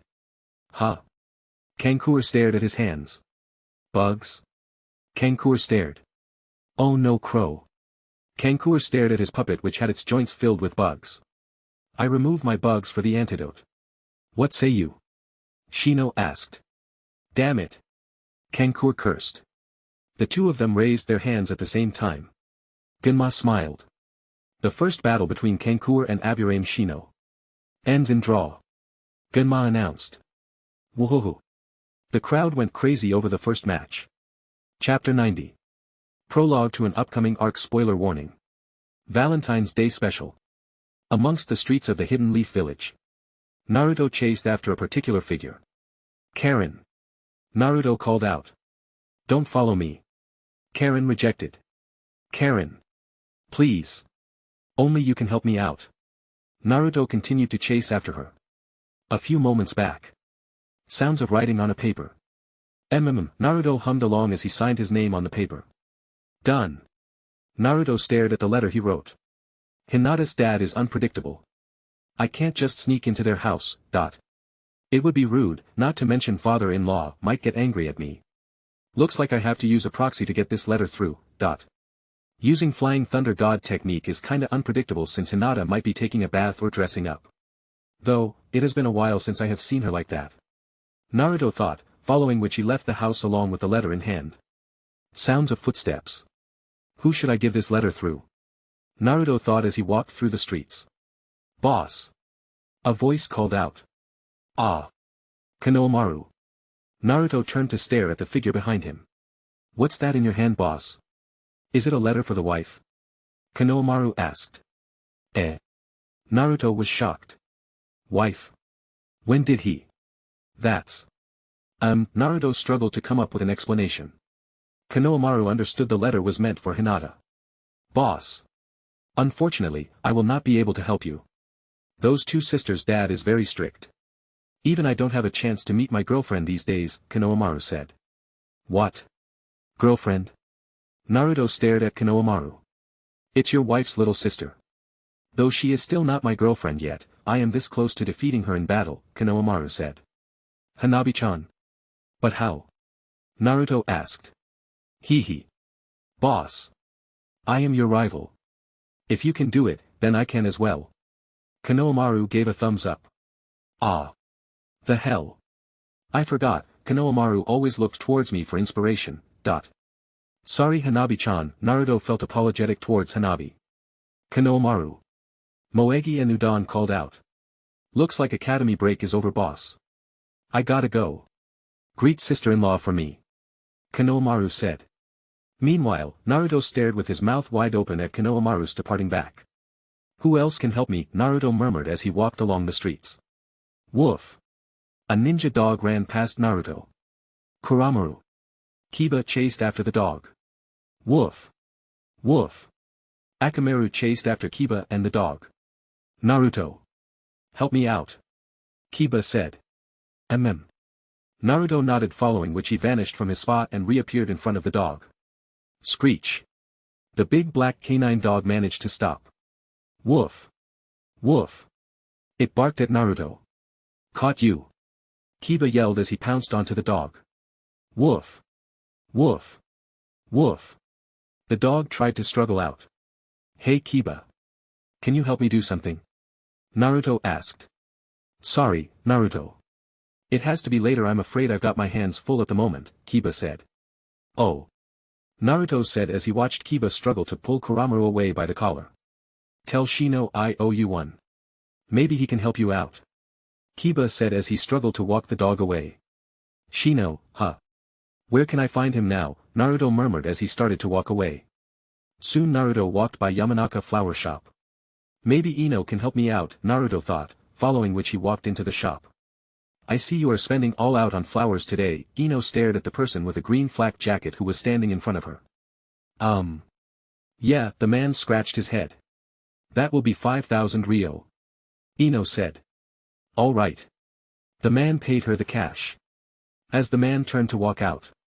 Say hi to Kurenai-sensei for me. Ino said. Naruto walked into the shop just as the man was about to leave.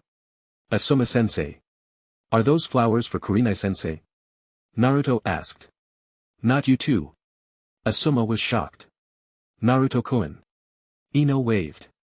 Ino. Naruto greeted as he stepped into the shop. What brings you here? Ino asked. I was wondering if you guys do flower deliveries, Naruto asked. Flower deliveries? I am the only one in the shop right now. Ino said. Ah. Looks like they did not start the flower delivery idea yet at this point of time, Naruto thought. Ino. Can you give a letter to Hinata for me? Naruto asked. You are straightforward, huh? Ino stared at Naruto. Can you do it? Naruto asked. Well, you could ask Karen, she's the one who seems the closest to her apart from her teammates, Ino said. Karen? Where am I going to find her now? Naruto asked. You're in luck. I just saw her pass by the shop a few minutes ago. She must be in the street nearby, Ino said. Nearby, huh? Naruto murmured. Thanks. Naruto said as he ran out of the shop. Hey! At least buy a flower, damn it. Ino shouted. Is it a good idea to ask her to help me out?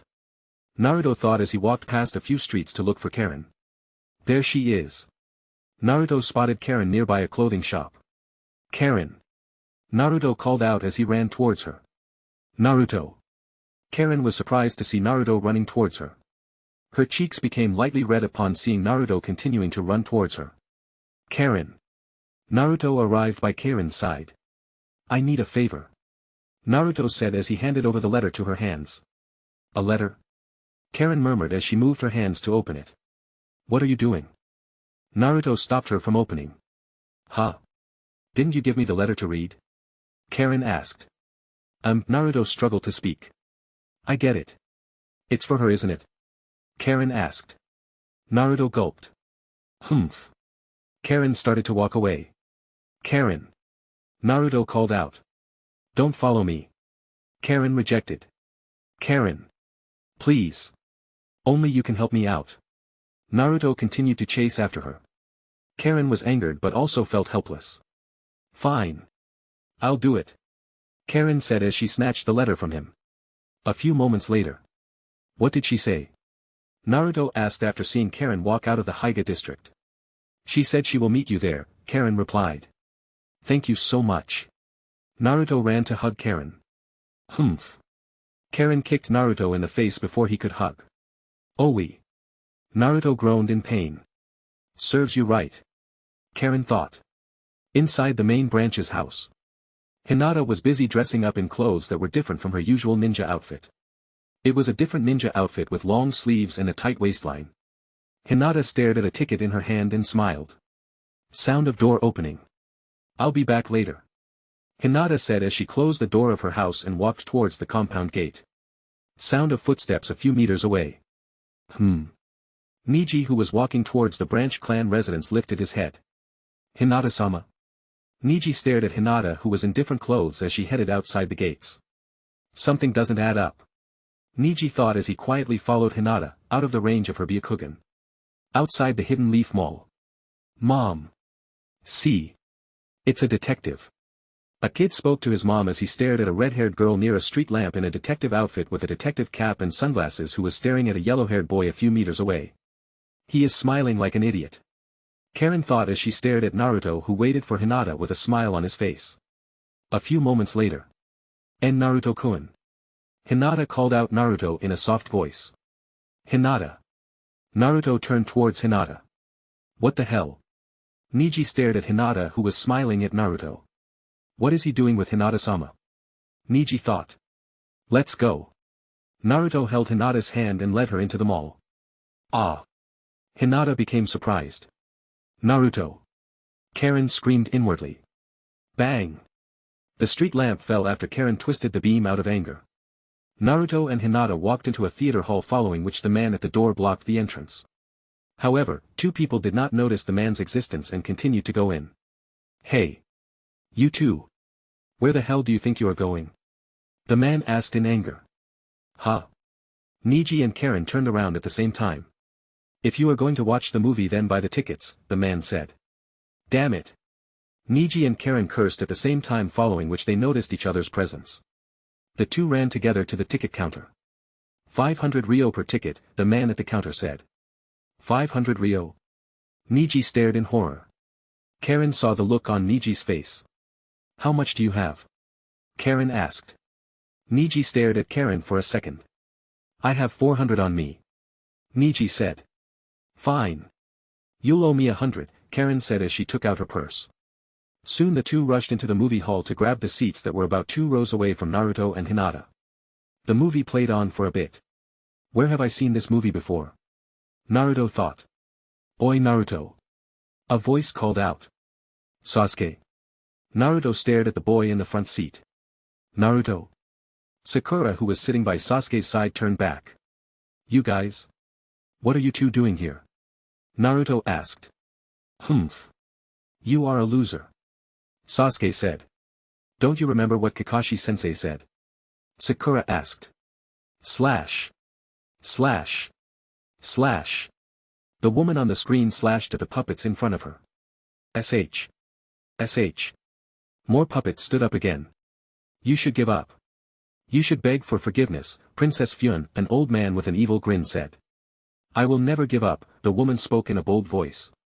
I will turn everything that I have into strength. And I will show that I can cut a way open. The woman said, following which colorful chakra started to burn around her body.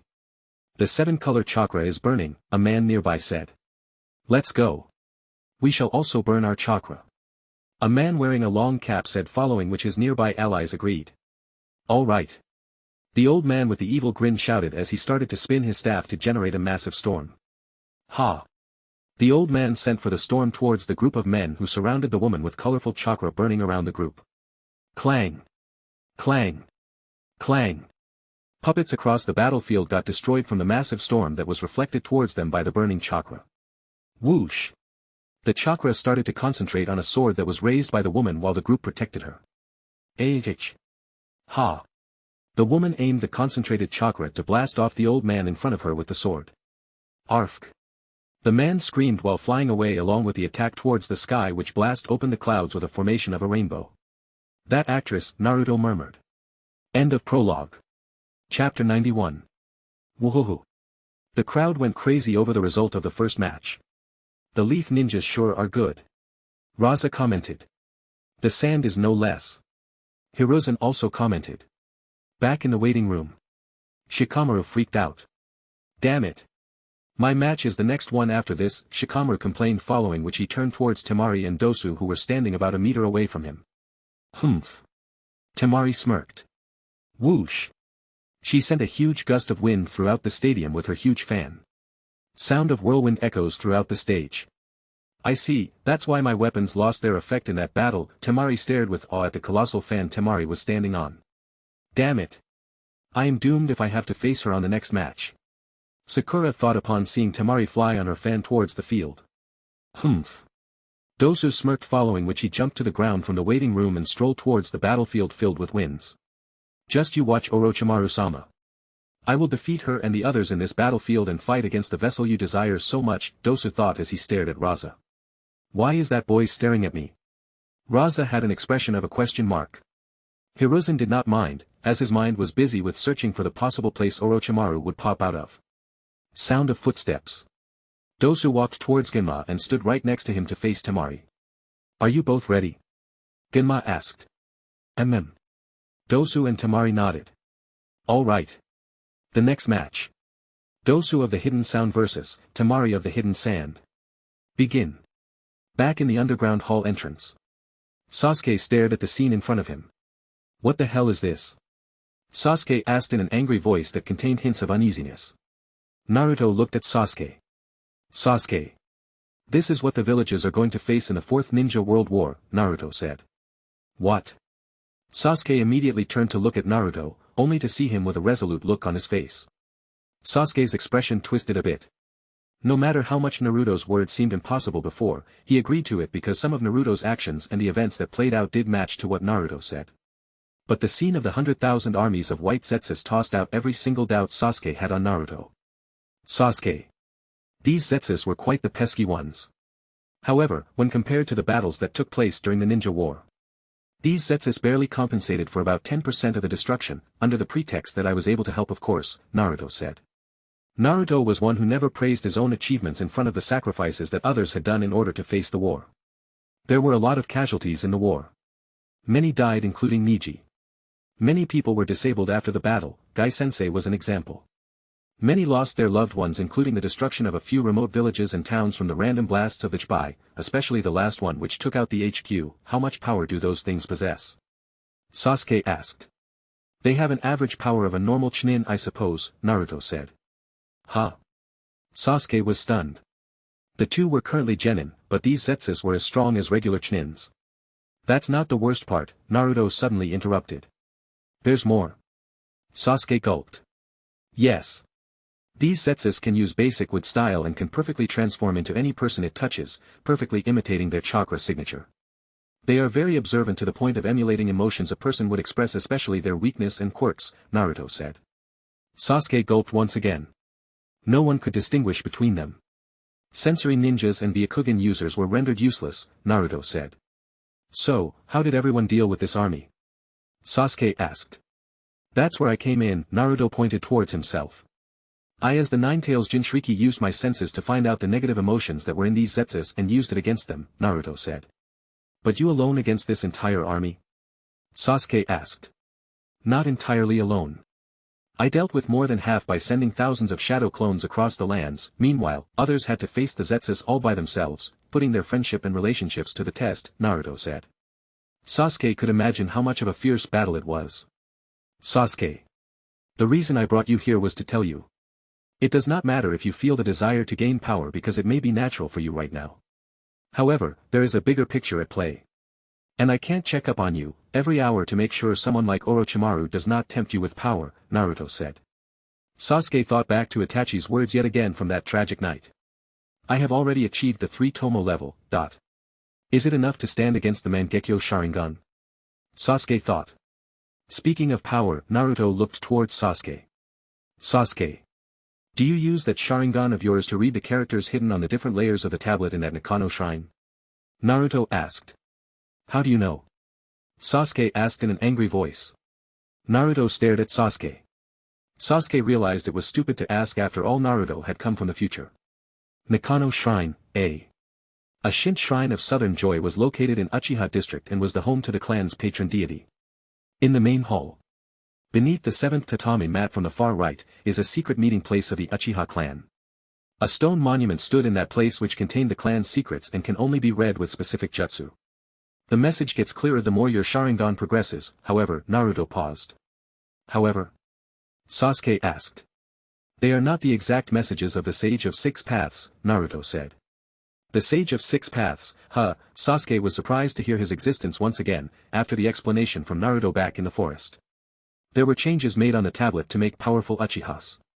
Particularly the ones with better Sharingans to mistake the message that was written inside, especially how it led to being misinterpreted by Madara and led him to fight against Hashirama. These changes were done by the Black Zetsu to revive his mother, or so he says, should the divine tree be revived again, Naruto said. Sasuke was feeling a bit dizzy hearing one revelation after another. Naruto. This is a bit too much to take in right now. I want to hear things clearly from you after the Chunin exams because right now we are extremely short on time. With Orochimaru attacking the village and the Chunin exams going on, Sasuke said. All right. Naruto nodded, following which they left the underground hall. Soon the two approached an empty spot in the forest and set up a place to sit down. Meanwhile, Sasuke kept thinking over the words Naruto just said. Few meters away from the Hidden Leaf village gates, Orochimaru stared at the peaceful village site that was void of people. As expected, he wasted no time in evacuating them all, Orochimaru murmured. Whoosh! A massive gust of wind picked up. Orochimaru-sama. Hundreds of people called out his name with respect.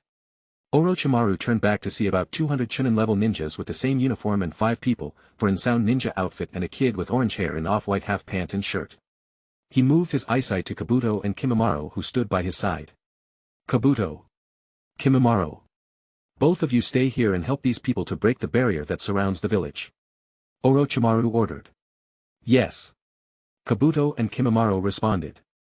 Kabuto walked towards the 200 ninjas, meanwhile Kimimaro stared at the 5 figures in front of Orochimaru. Orochimaru-sama. The 4 bowed down once again, with the exception of the little boy. Sakan. The one with twin heads and blue hair. Jerb. The fatty. Kidmaru. The man with the 6 arms. Tayuya. The pink-haired girl with a flute. Orochimaru called out their names one by one. Recover here for a while until Kabuto tells you to head towards the arena. I want you 4 to be ready with the barrier jutsu by the time Kabuto launches the signal, Orochimaru said. Yes. Orochimaru-sama. The 4 bowed.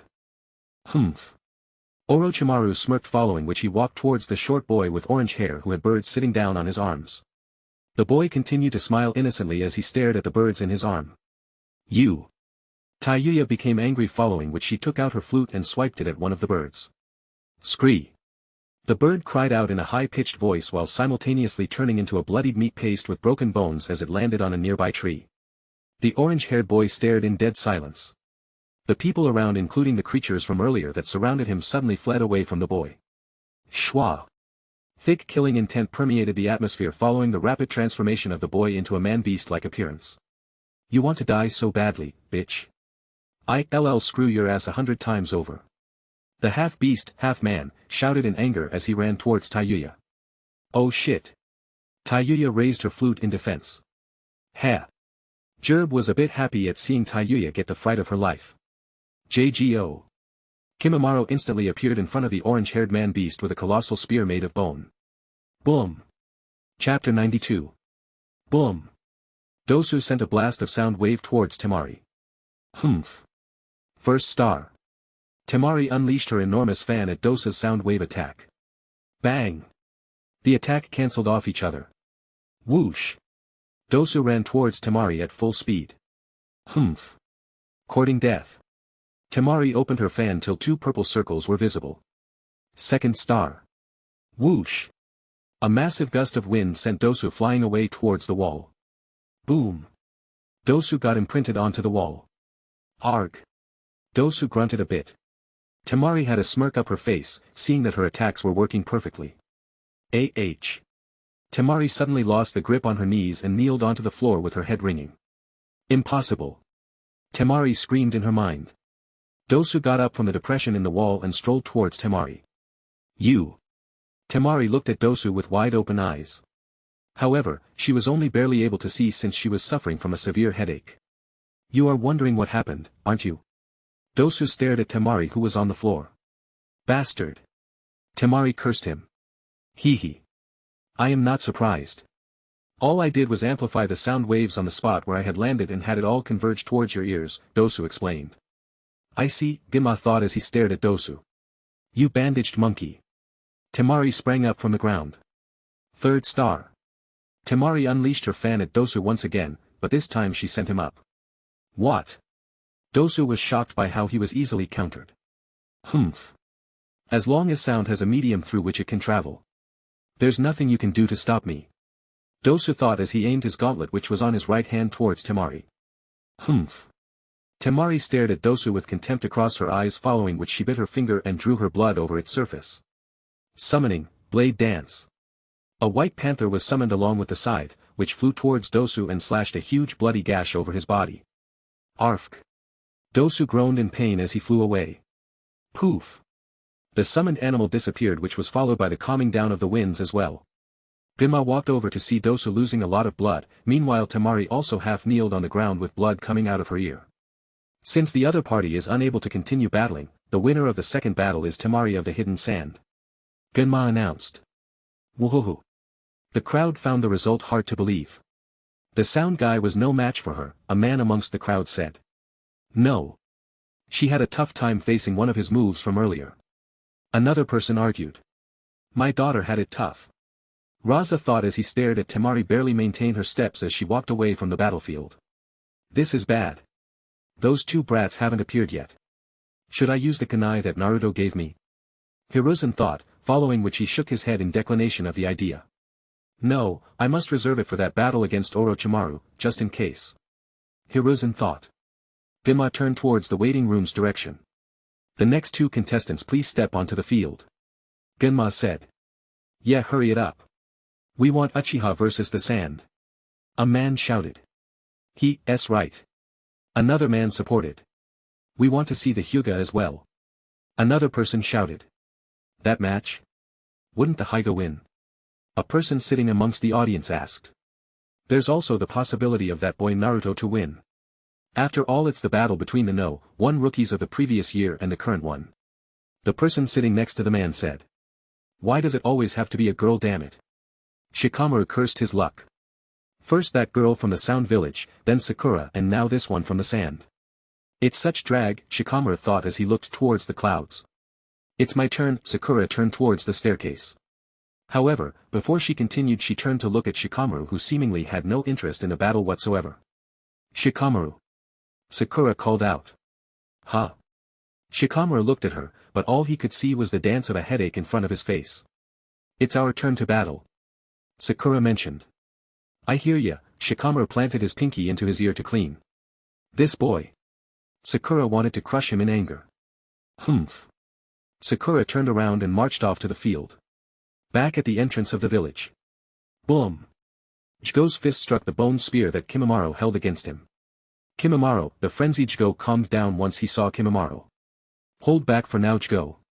Remember, we are here to help Orochimaru-sama achieve his objectives, Kimimaro said. Jgo's expression slowly relieved, returning back to a normal kid. Jgo looked towards the smashed bird, following which he immediately turned away from the carnage with his eyes closed. I understand, Jgo said slowly as he turned towards Orochimaru with hesitation across his face. Good. Orochimaru commented, following which he walked over to Kimimaro and bent down to speak close to his ears. Make sure he turns back to that form when the time is right.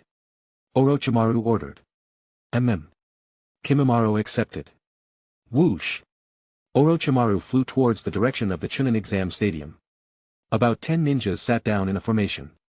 The remaining 190 ninjas reached into their pockets and pulled out a pill. The ninjas looked at each other, following which they popped the pills into their mouth. Sounds of chewing. Gulp. All the sound ninjas gulped down the pill at the same time. Whoosh. Chakra started to fill the atmosphere around the ninjas. Now, a ninja in the lead shouted, following which the 190 ninjas poured their chakra into a formation to gather it into one big pool of chakra. The scene changes to 3 ninjas standing on top of a building, almost a kilometer from the village gates. The trio was the Inoshikacho team. Whoosh. A special jounin landed next to them. Report. Orochimaru is here. He had 2 ninjas with him, one of them wore the ANBU Black Ops outfit author's note, Kabuto, and the other a white-haired boy. 200 sound ninjas are sitting in a formation. 5 more ninjas aside from the 200 of which 4 wear a particular uniform and a kid with orange hair, the man reported. Inform the other teams to position themselves in a defensive formation against a possible frontal attack. Shikaku said. Yes. The man accepted and vanished from the spot to inform the other teams. Time to battle, huh? Inoichi walked toward Shikaku. There's no running away, Shikaku murmured as he thought back to Shikamaru's words from the other day. Shikamaru, I don't know why you are involved, but as long as you are aware, I am sure you will keep yourself safe, Shikaku thought as he vaguely looked towards the direction where the stadium was. Such a drag, Shikamaru murmured as he stepped onto the field. Start the damn battle already. A man amongst the crowd shouted. Easy for you to say. Shikamaru looked towards the direction of the sound as he continued to approach the field lazily. Shikamaru. Hurry up. Sakura shouted. Shikamaru then turned to the front to see Sakura standing near Genma. Well. I can only do my best to finish this quickly, Shikamaru thought, following which he finally stood opposite to Sakura. From the seating area, Asuma stared at Kurenai was standing at. Kurenai also looked towards Asuma. The two had expectations in this match, especially Asuma who wanted to see Sakura's performance from being Kurenai's quasi-disciple under Kakashi's recommendation. Shikamaru is quite lazy. But he also has his pride, Asuma murmured. Ino stared at the two who were standing against each other. If I had one back then. Will I be facing Shikamaru? Ino thought as she looked towards Sakura. Humph. Shikamaru had better teach her a lesson. Ino thought, following which she got up from her seat. Give her a beating, Shikamaru. Show her that 16-hit combo of yours. Ino shouted. Ino pig. Sakura glared at Ino. Do I even have such a combo? Hua. Shikamaru gave a big yawn at all the hot-bloodedness that was being channeled into him. Genma looked at Shikamaru and Sakura. Are you both ready? He asked. The duo nodded. Then. The third match between Nara Shikamaru and Haruno Sakura of the Hidden Leaf. Begin. Chapter 93. Gaara stared at Temari who walked up the staircase with blood coming out of her ears. It's good that you went all out, Gaara said in a low voice. Temari agreed. Temari. Kankur called out. Temari looked at Kankur. Hurry over, it's your next opponent's match. Kankur said. Temari also walked towards the balcony of the waiting room to see the match. In the seating area of column B, I see, Zabuza said as he looked towards Kakashi. Kakashi-san. We owe your team a lot. We'll support you in this upcoming battle in any way we can. Haku said. Hajime is right. Zabuza said. Kakashi nodded. Kakashi sensed an ominous feeling. Kakashi heard a voice call out to him, nearby. Whoosh! An ANBU agent landed beside Hiruzen. He's here. The man said. Orochimaru. Hiruzen looked towards a man who was standing amongst the audience in a hidden Soundjounen outfit grey flak jacket with a black bodysuit. Orochimaru appeared in the exam as a Jounin that overlooked his team just like the way he had looked in the first part of the Chunin exams. Hokage Dano. Raza looked towards Hiruzen. Hiruzen nodded, following which he turned towards the ANBU agent. Inform the Jounins and other ANBUs not to make a move until Orochimaru does. Also warn the medics on standby to be alert for quick actions. Hiruzen said. Yes. The agent vanished from the spot to spread the message. Raid, Hiruzen called out.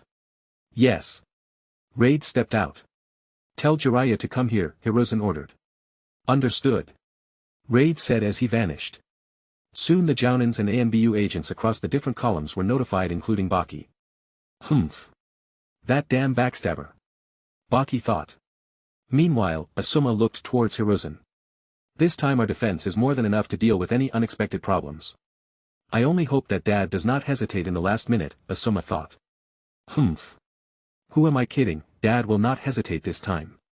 Orochimaru, let's see what you will do, Asuma thought as he looked towards the direction where Orochimaru was standing at. Only to be stunned. Kakashi, Orochimaru called out as he approached Kakashi. Orochimaru. Kakashi reacted like a cat that had been stepped on its tail. Looks like those two haven't made it here yet, Orochimaru murmured as he took his place beside Kakashi.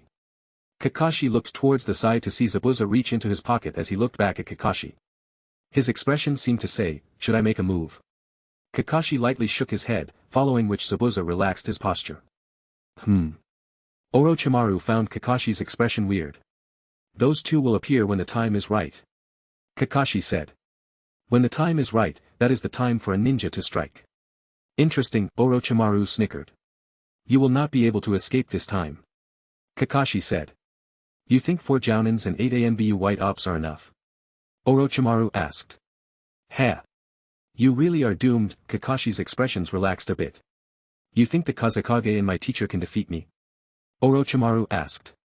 Yes. Kakashi said. Kakashi. I can't help but think that you are just a frog in a well, Orochimaru shook his head. You consider yourself a hawk? Kakashi asked, following which he placed his hand over his head to move his headband. Nope. I am just a snake looking for its prey, Orochimaru laughed. Kakashi stopped, he then relaxed his posture. I'll save my Sharingan for later, Kakashi thought. This is the famed Orochimaru of the legendary Sannin, Haku and Zabuza thought. The Jounins and ANBU stared at Orochimaru from the other seating areas, especially Guy, who was worried. Guy-sensei. Lee noticed the worried look on his face. Karen also sensed the sudden intense atmosphere. She scanned around, only to find out a man standing next to Naruto's sensei was the one who stood at the center of all the commotion. Who is that man? She wondered, following which she turned to face the battlefield where Sakura was facing Shikamaru. Begin. Genma announced, following which Sakura jumped away from Shikamaru. He uses shadow to manipulate. Best to stay away from his range, Sakura thought. A defensive maneuver, Shikamaru sighed on the inside. Sakura reached into her weapons such and drew out 3 kunais. Whoosh! She hurled them towards Shikamaru. Damn it! Shikamaru cursed as he evaded all 3 kunais. He's good at running. Sakura noted. Clone jutsu. Poof! Poof! Poof! Sakura sent 3 clones after Shikamaru. As if one was not enough, now she has tippled my headache. Shikamaru cursed once again, following which he sent 3 kunais against the clones. Poof! Poof! Poof! The 3 clones disappeared at once, releasing a small cloud of smoke. Now. Sakura brought her palms together. Genjutsu, eternal 1,000 miles of peach blossom. Shikamaru was suddenly transported into a world where there were only peach blossom trees as long as the eyes could see. A genjutsu, Shikamaru looked around. Release. Shikamaru shouted. Whoosh. The scenery changed back to the battlefield. Shit. Shikamaru immediately raised his hands to form a seal in defense against the incoming Sakura, who was just a meter away from him. Impossible. How did he get rid of my illusions? Sakura thought as she continued to head towards him. Hidden Jutsu, Een Release, Shadow Possession Jutsu. Shadow Shrieks. Schwa. Shikamaru managed to stop Sakura. Sakura was stunned. Give up. Shikamaru calmly declared. Sorry Tsunade-sama, Sakura sighed. Genma took notice of Sakura's expression. Are you giving up? Genma asked. Sakura managed to utter. Winner of the third match. Nara Shikamaru. Genma announced. He did it. Ino screamed, following which the crowd cheered as well. Number Choji continued to eat his chips. Frankly, I am surprised, Choji uttered. Ha. Ino stared at him. Genma looked towards Shikamaru. Do you want to continue the next match right now? Genma asked. I'll need to take a 10-minute rest before the next one, Shikamaru said. All right. Genma nodded, following which Shikamaru walked to the waiting room. Meanwhile, Sakura cried a bit on the staircase that led to the waiting room. What was all my training for? All this time, I worked really hard to overcome my disadvantages. I trained in genjutsu under Kurenai-sensei. I trained in medical ninjutsu. But they turned out to be useless in the real battle. Is this the limit? Sakura thought. Shikamaru at this time approached the staircase where Sakura was sitting on one of the steps. Sakura. Shikamaru stared at her. Looks like you caught me in my bad time, huh? Sakura said as she cleaned her tears away. I can't tell her that I did not want to battle, . That will destroy the meaning of the hard work she put behind facing the battle today, Shikamaru thought. Sakura. You did all right. Shikamaru complimented. It's okay, Shikamaru. I understand my weakness better than anyone else. Sakura said as she walked away. It must be hard for her to face Naruto and Sasuke, who are way stronger than her. Especially Naruto. Shikamaru thought back to the time Naruto revealed his past. Sakura. Maybe not now. But I am sure you will see the results of your hard work someday, Shikamaru said. Sakura nodded, following which her facial expression returned to normal. Aren't you supposed to be out for your next match? Sakura asked. They gave me 10 minutes to recover, Shikamaru said. I see, Sakura said. Let's go up. Shikamaru said, following which the duo went to the waiting room. Soon 10 minutes passed by. I'm ready. Temari said. Good luck. Kankura wished. Whoosh. Temari sent a massive gust of wind. She then used her fan to ride on the wind and landed next to Genma. It seems that you are really fired up about the next match. Genma said. Hey, the last one, come down. Genma said. 10 minutes are already over, Genma warned. Why me? Shikamaru thought. Huh. Shikamaru felt a hand on his back. Sakura. Shikamaru called out upon seeing Sakura's face next to his shoulder. Shikamaru, are you? Sakura uttered these words one by one.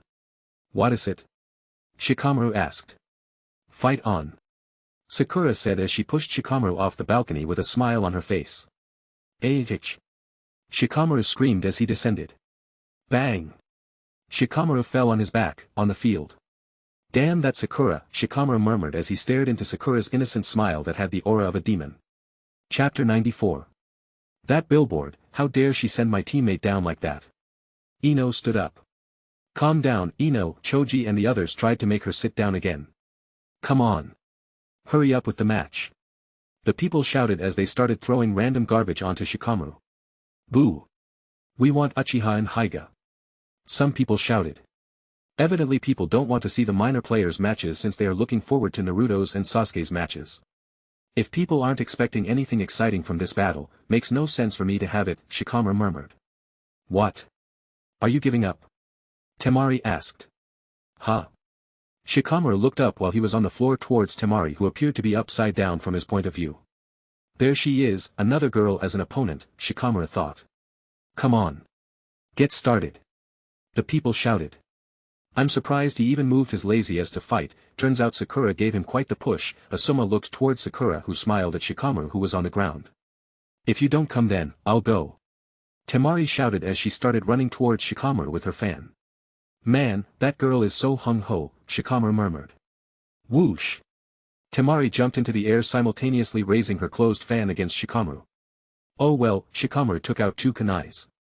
Boom. Temari landed her fan, only to strike the ground where Shikamaru was. Huh? Temari raised her head to search for Shikamaru only to find that he was standing on two kunais that was pierced into the wall. Shikamaru lowered his gaze to meet Temari's own, following which, he spoke. It doesn't matter if I become a chunin or not. But there's no reason why a man should lose to a woman. Shikamaru said. Temari did not hold back anymore. Ha! Temari grunted as she swung her fan in full force. Bang! The place where Shikamaru was standing got destroyed, but there was no trace of Shikamaru there other than the two kunais he was standing on. He's running away just like the previous matches. Temari analyzed as she turned towards one of the trees where Shikamaru was hiding. Damn it! I want to get this over with, but she's just too strong, Shikamaru thought as he looked towards the clouds. He's trying to lure me to the areas with shadows, Temari thought. Whoosh! A ball flew right at her. Smoke ball. Temari jumped away. Poof! A massive cloud of smoke flooded the air. The smoke has a shadow. Temari panicked as she kept backing away. Meanwhile, Shikamaru took a breather from the commotion to stare at the sky. Geez, I envy a cloud being so free. The reason I chose to be a ninja was because I thought life would be fun. But with the war coming up, I guess I'd better take this seriously. Shikamaru regained his resolute look. Cough. Cough. Temari coughed from inhaling a bit of smoke. What's going on with that stupid face? Is he underestimating me? Shadow shriek. Shikamaru sent his shadow towards Temari. Humph. Temari detected the incoming shadow and jumped away. Shadow stops. That's the range of his shadow, Temari calculated, following which she drew a line using her fan. Sado possession jutsu. Evidently there's a limit to stretching, shortening, and changing the shape of the shadow. No matter how much you change the shape of the shadow. Even when you stretch it, it can only span up to the size of your shadow, Temari said. You've got it. Shikamaru praised Temari. Damn it. I don't think I have enough chakra for another battle. Shikamaru closed his eyes and brought his hands together to form a box. What is he doing? Temari and the others in the stadium thought. A few moments passed, after which Shikamaru opened his eyes. Okay. I've got dozens of plans to choose from. However, I'd better save some chakra for the real battle and finish it with the next move. Shikamaru thought, following which he threw another smoke ball. Again. Temari waved her fan to clear away the smoke. Shadow shrieks. There it is. Temari saw the shadow approach the line she drew. Hee hee, she snickered upon seeing the shadow reach the limit, but the next moment she immediately regretted. What? Temari jumped away from her position. Shadow stops. Temari once again calculated. Damn it. He almost got me. Seems like this is the maximum it can extend. Temari thought as she continued to observe the shadow on the ground. You've got some nerves to depend upon clouds to cast a shadow, Temari said, thinking back to how Shikamaru stared at the clouds. Temari, above you. Kankura shouted. What's that? Temari looked up to see a small parachute made out of jacket and kunai which was tied by a headband together descending over her. Shoo. The parachute made a shadow near Temari's shadow. Damn it. Temari ran away. Shadow shrieks. I won't let you escape. Shikamaru shouted. Humph. I didn't expect he would be able to create extra shadows to reach me, by making a parachute with his jacket. He's impressive. Once I notice the parachute from above, I'll take my attention from my feet. That's a sneaky trick to catch me off my guard. However, now it's clear. Shadow possession jutsu is one in which other shadows are used to get your opponent, a skillful technique. Temari thought as she kept dodging the shadow that was chasing her like a snake. Shush. Temari slid a few meters till she finally came to a stop, followed by the shadow also. She dodged this trick also. Shikamaru stared at Temari, who planted her open fan on the ground. If time is dragged, the shadows get longer. I must finish this in the next move. Temari thought as she stepped behind her fan. Then how about this? Shikamaru threw a ball at Temari and started to run towards her. Humph. Just another smoke bomb. Temari thought. SH. The bomb activated. That's everyone in the stadium covered their eyes at the same time. What the hell is this? Temari thought as she closed her eyes from the blinding light. Shadow shrieks. TK. And no way. Temari's eyes widened. My body is... Temari stared at her shadow only to see it stretch across her fan to the other side. Yes. You've been caught by my shadow. Shikamaru announced. At last, my shadow possession is successful. Shikamaru released his hand seals as he walked towards Temari. That was a flash bomb. Some of the ninjas amongst the crowd reacted. Meanwhile, Shikamaru's teammates were surprised. Number Choji started to eat his chips faster with a more interested expression across his face. What's going on? Kenkur continued to stare at the battlefield. That ball must not have been a smoke bomb. Temari figured. It's all thanks to you, Dad. Shikamaru thought back to how Shikaku managed to get one of their clan's special tools, the flash bomb. I see, he made Temari intentionally overlook the flash bomb for a smoke ball. As expected of his genius brain. Asuma stared at Shikamaru, who walked towards Temari. Meanwhile, Temari was also forced to walk due to the shadow jutsu. My body is moving on its own. I cannot resist it. Temari cursed her luck as she walked towards Shikamaru, who also did the same. Checkmate with next one. Asuma murmured. Meanwhile, everyone around the stadium stared in awe. Before anyone knew it, they fell under the spell of this match. Izumo said a hidden leaf chnin. The guy with no mark is quite the dark horse. Kotetsu supported the statement. Go Shikamaru. Ino shouted. Number Choji continued to eat faster. Meanwhile, Kiba, Lee, Hinata, and Karen continued to see the match as usual. Shikamaru, Sakura felt a bit complicated while also feeling like cheering for him at the same time. Shikamaru raised his hand, which Temari was also forced to do. I so wanna kill myself. Temari thought as she closed her eyes tightly. Number Choji continued to eat. Good riddance, I give up. Shikamaru announced. Ha. Temari looked at Shikamaru. Ha. Aino got up from her seat in shock.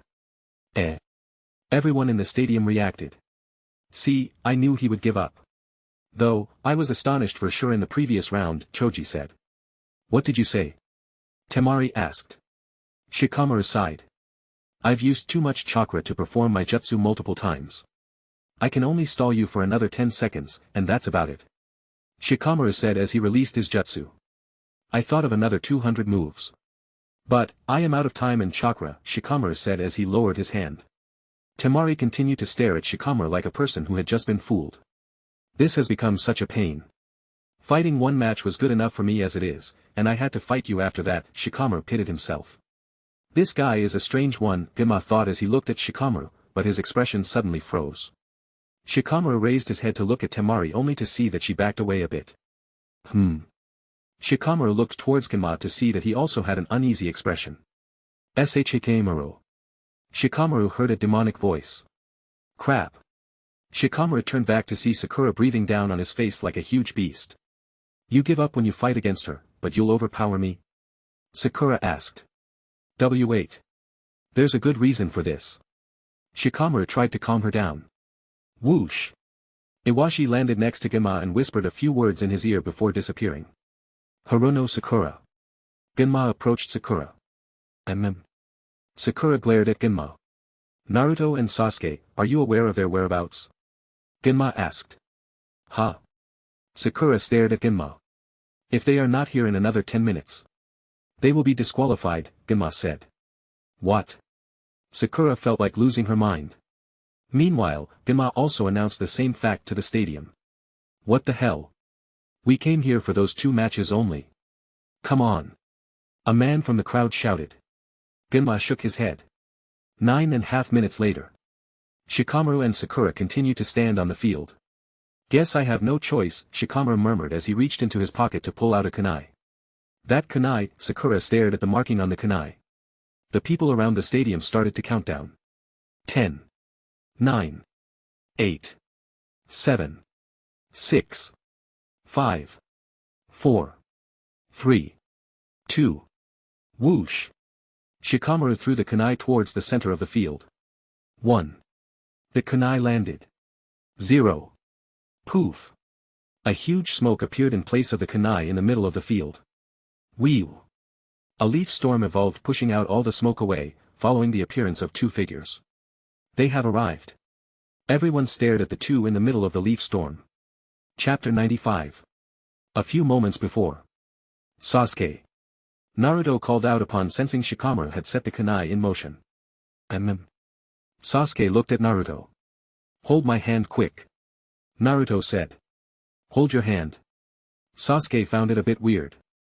No time to explain, get your sword ready just in case. Naruto said as he grabbed Sasuke's right hand. What the he? Poof. Before Sasuke could complete his words, the duo had teleported. Poof. A huge smoke appeared in place of the kunai in the middle of the field. Huh? What is that? Some people amongst the audience reacted. Whew. The wind blew slowly with the appearance of leaves. Whoosh. A leaf storm suddenly evolved. The people covered their eyes a bit to prevent any dust from getting in. Soon. The leaf storm slowed down to reveal two figures. It's those two brats. Orochimaru grinned as he watched the scene with keen interest. Naruto bent down and grabbed his kunai. Meanwhile, Sasuke was already armed, just in case. The duo had to deal with ambush attacks. Soon the duo stared around only to see Genma, Sakura and Shikamaru were on the field, whereas the rest stared at the two who appeared out of nowhere on the field. Naruto, Sasuke-kun. Sakura stared at them with shock. Naruto-kun. Hinata, Karen, Rock Lee, Ino, Chuji, Niji, and all the others stared at him. Those two are back safely. Hiruzen sighed from relief. Good, that they are back, Raza nodded. Hell yay. A person from the crowd shouted, following which the entire stadium started to cheer. We can finally continue the matches. A voice was heard amongst the cheering. Humph. Genma smiled. Sound of footsteps. Are we late for the battle? Naruto asked as he walked towards Genma. You both have barely made it in time, just barely. Genma said. I understand. Naruto scratched his head. Genma walked towards Naruto. Huh? Naruto looked towards Genma. Genma bent down to whisper a few words into Naruto's ears. Gulp. A drop of sweat appeared on the side of Naruto's head as he looked towards Sasuke. Sasuke stared at Naruto. Sasuke-kun. I'm glad. Sakura ran towards him to hug him. What did he say? Shikamaru thought as he looked towards Genma. Genma walked towards Sasuke and Sakura. You both, go to the waiting room along with that guy, Genma said as he pointed towards Shikamaru. Shikamaru. Sasuke stared at Shikamaru. Shikamaru nodded, following which Sasuke and Sakura started to walk towards the staircase. Wait. Sasuke said, following which, he turned towards Naruto. I will fight against you. Sasuke declared. Yeah. Naruto gave a thumbs up with a grin on his face. Let's go. Sasuke said, following which, Sasuke, Sakura, and Shikamaru walked towards the staircase. Naruto, Haku and Zabuza stared at Naruto. Their lives had been changed by the very boy who stood on the stage. As Sasuke, Sakura and Shikamaru walked up the staircase. Sakura. Sasuke called out. Sakura lifted her head. Did you win your match? Sasuke asked. Ugh. Sakura froze, while Sasuke and Shikamaru proceeded to climb. What's the matter, Sakura? Sasuke asked. I lost, Sakura said. It doesn't matter, with the upcoming battle, the exam was a setup anyways, Sasuke thought, following which he turned to climb the staircase. Sasuke-kun. I am sorry. Sakura apologized. Don't let that match bother you. Sasuke said as he continued to climb. Huh? Sakura stared at Sasuke with surprise written all across her face. Sasuke and Sakura made it to the meeting room. Sasuke looked for one figure in particular. There he is, Sasuke found Gaara staring at the battlefield. It's my turn, Niji thought as he looked towards Naruto. Flashback. When Naruto had arrived by Hinata's side. Kakashi, Guy, and Kurenai stopped Niji, including Hayate, who held his hand a small distance from Niji's forehead to dispel him if needed. Kakashi and Kurenai each held Niji's hand while Guy wrapped his hand around Niji's upper body. Niji saw Naruto hold on to Hinata while he was being restrained. Niji, get a hold of yourself. You had promised me that you wouldn't let the matter between the branch and the head family get to your head, remember? Guy asked in a calm voice. Niji could not take the humiliation of having surrounded by the other Jounins, thus he gritted his teeth in anger as he asked. Why are all the other Jounin butting in? What is Naruto doing here? Niji asked in a fit of anger. Naruto. Kurenai raised her head, seeing Naruto holding onto Hinata tenderly. Naruto. Ino, Sakura, Chuji, and Shino also stood by the rails, seeing a mere genin making an appearance at a place the concerned Jounins had gathered. Hayate walked towards Hinata and Naruto. Cough. Cough. Cough. Uzumaki Naruto. According to the rules of the Chunin exams you. Hey 8. Anko interrupted on Hiruzen's behalf. Hey 8 turned back to see Hiruzen nodding at him. Hey 8 understood tacitly. Uzumaki Naruto, you will be excused for your interruption in this particular battle. If you are to interfere in any further matches, you will be disqualified. Naruto frowned but understood the rules of the Chunin exams very well. Only the Jounins could interfere if the situation demanded it, unless the other party had fainted or surrendered. The match would continue till the death of either party. However, Naruto had already done what he needed to. The only question that remained on his mind was how to prevent Lee from ending up in that situation. Should he warn Guy or should he warn Lee? Both were hot-blooded, thus they would not give up on the fighting even if a single breath remained. Kurenai walked over to Naruto and Hinata. Naruto had already healed her heart by 80, thus leaving the surface injury up to the medics. Naruto. Kurenai called as she raised both her hands towards him. Naruto understood the gesture and handed Hinata over carefully. Kurenai placed her hand over the injured area, trying to detect the extent of Hinata's injuries. Her heart rate is stable. Kurenai was shocked upon examining Hinata's conditions. Hey you, failure. Neji called Naruto, causing Naruto to look towards him. I have two pieces of advice for you. First, if you want to call yourself a ninja, stop that revolting cheering of yours. And the second. A failure will always be a failure. There's no changing that. Naruto got angry at this moment. Do you want to see about that? Naruto esketo, which Neji smirked. Clearly, Neji was provoking Naruto. Don't do it, Naruto. Kakashi warned Naruto, knowing that Neji would only be picking a fight to flee from a hornet's nest. I know, sensei, Naruto replied, after which he started walking away from the battlefield. Humph. Coward. Naruto stopped walking away as he looked Neji in the eye. Naruto reached into his pocket and drew out his kunai. Neji smirked upon seeing Naruto take out his kunai. Are you really dumb? Neji asked Naruto in a mocking tone. Naruto did not pay any heed as he threw the kunai towards Neji. I don't even need to dodge or block your kunai, Neji said as he raised his palm towards the incoming kunai as he intended to slap it aside. Other than Kakashi, none of the Jounins thought anything of Naruto throwing a kunai, but Kakashi expected otherwise. The kunai had approached within 10 meters of Neji. Neji aimed as he set his palm on a collision course with the incoming kunai. As the kunai approached the final 2 meters. Flying Thunder God, second stage. Boom. Neji was smacked into the ground by Naruto, who had appeared out of thin air. The whole hall had descended into silence for that moment. Everyone from the Jounins to the Genins, including the examiners and the third Hokage himself, became silent as they saw the Jounins who were supposed to prevent the action from happening were also speechless as well. Humph. Orochimaru smirked as he saw Naruto take down Neji in one blow. Naruto looked at Neji and said. If a failure like me defeats you, then what does that make you? Worse than failure. People can change, Neji. Failure can become genius, through hard work, Naruto said as he left the stage. End of flashback. I may have underestimated you last time, Naruto. You may be stronger than me. However, I have been working my ass off during the holidays. And this time, I will defeat you. Neji thought as he jumped off the balcony and landed on the ground. Neji, Naruto sighed as he looked towards Neji. No matter how immature Neji was right now, back then, he was indeed a hero who would die for someone. Naruto felt complicated upon seeing Neji, especially after how things had ended the last time between them. Neji stopped opposite to Naruto. Genma looked towards both of them. Are you two ready? Genma asked. Naruto and Neji nodded. This is just too good, a man amongst the crowd sighed as he looked at the match that was about to start with keen interest. Meanwhile, Naruto thought back to what Genma whispered. This will be your Jounin exam, you are to battle with only taijutsu, and a maximum exception till A-rank jutsus, which means no senjutsu or other forms of battling, Genma said.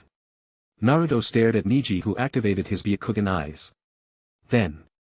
The fourth match between Uzumaki Naruto and Hyga Neji of Hidden Leaf Village. Begin. Chapter 96. The match is already over, Choji, Ino, and Karen sighed as they thought back to how Neji received a beatdown from Naruto. Huh. Hinata and Kiba stared at the trio. No. It may seem like that on the surface. But, Neji-san has been training a lot lately. He trained with Guy-sensei and the head of the Hyuga clan, Lee said. Despite Lee's comment, Guy remained silent since he was aware of Naruto's power more than the group that was sitting beside him at present. What do you mean by the match is already over? That's Niji, you know, the previous rookie of the year, and he has the Byakugan to boot with, Kiba argued. Ah. I forgot, you were sent on a stretcher after being defeated by Naruto, Karen said. Ugh. Kiba felt like he was stabbed with a knife. Damn it.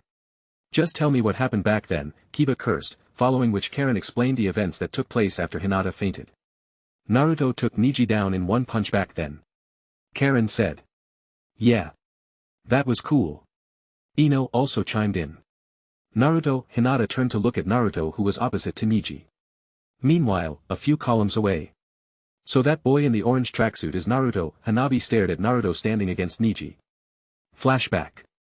I am going to watch the Chunin exam battle along with my dad, Hanabi said. Chunin exam battle? Why bother? Konohamaru asked. Why bother? What do you mean? Hanabi asked.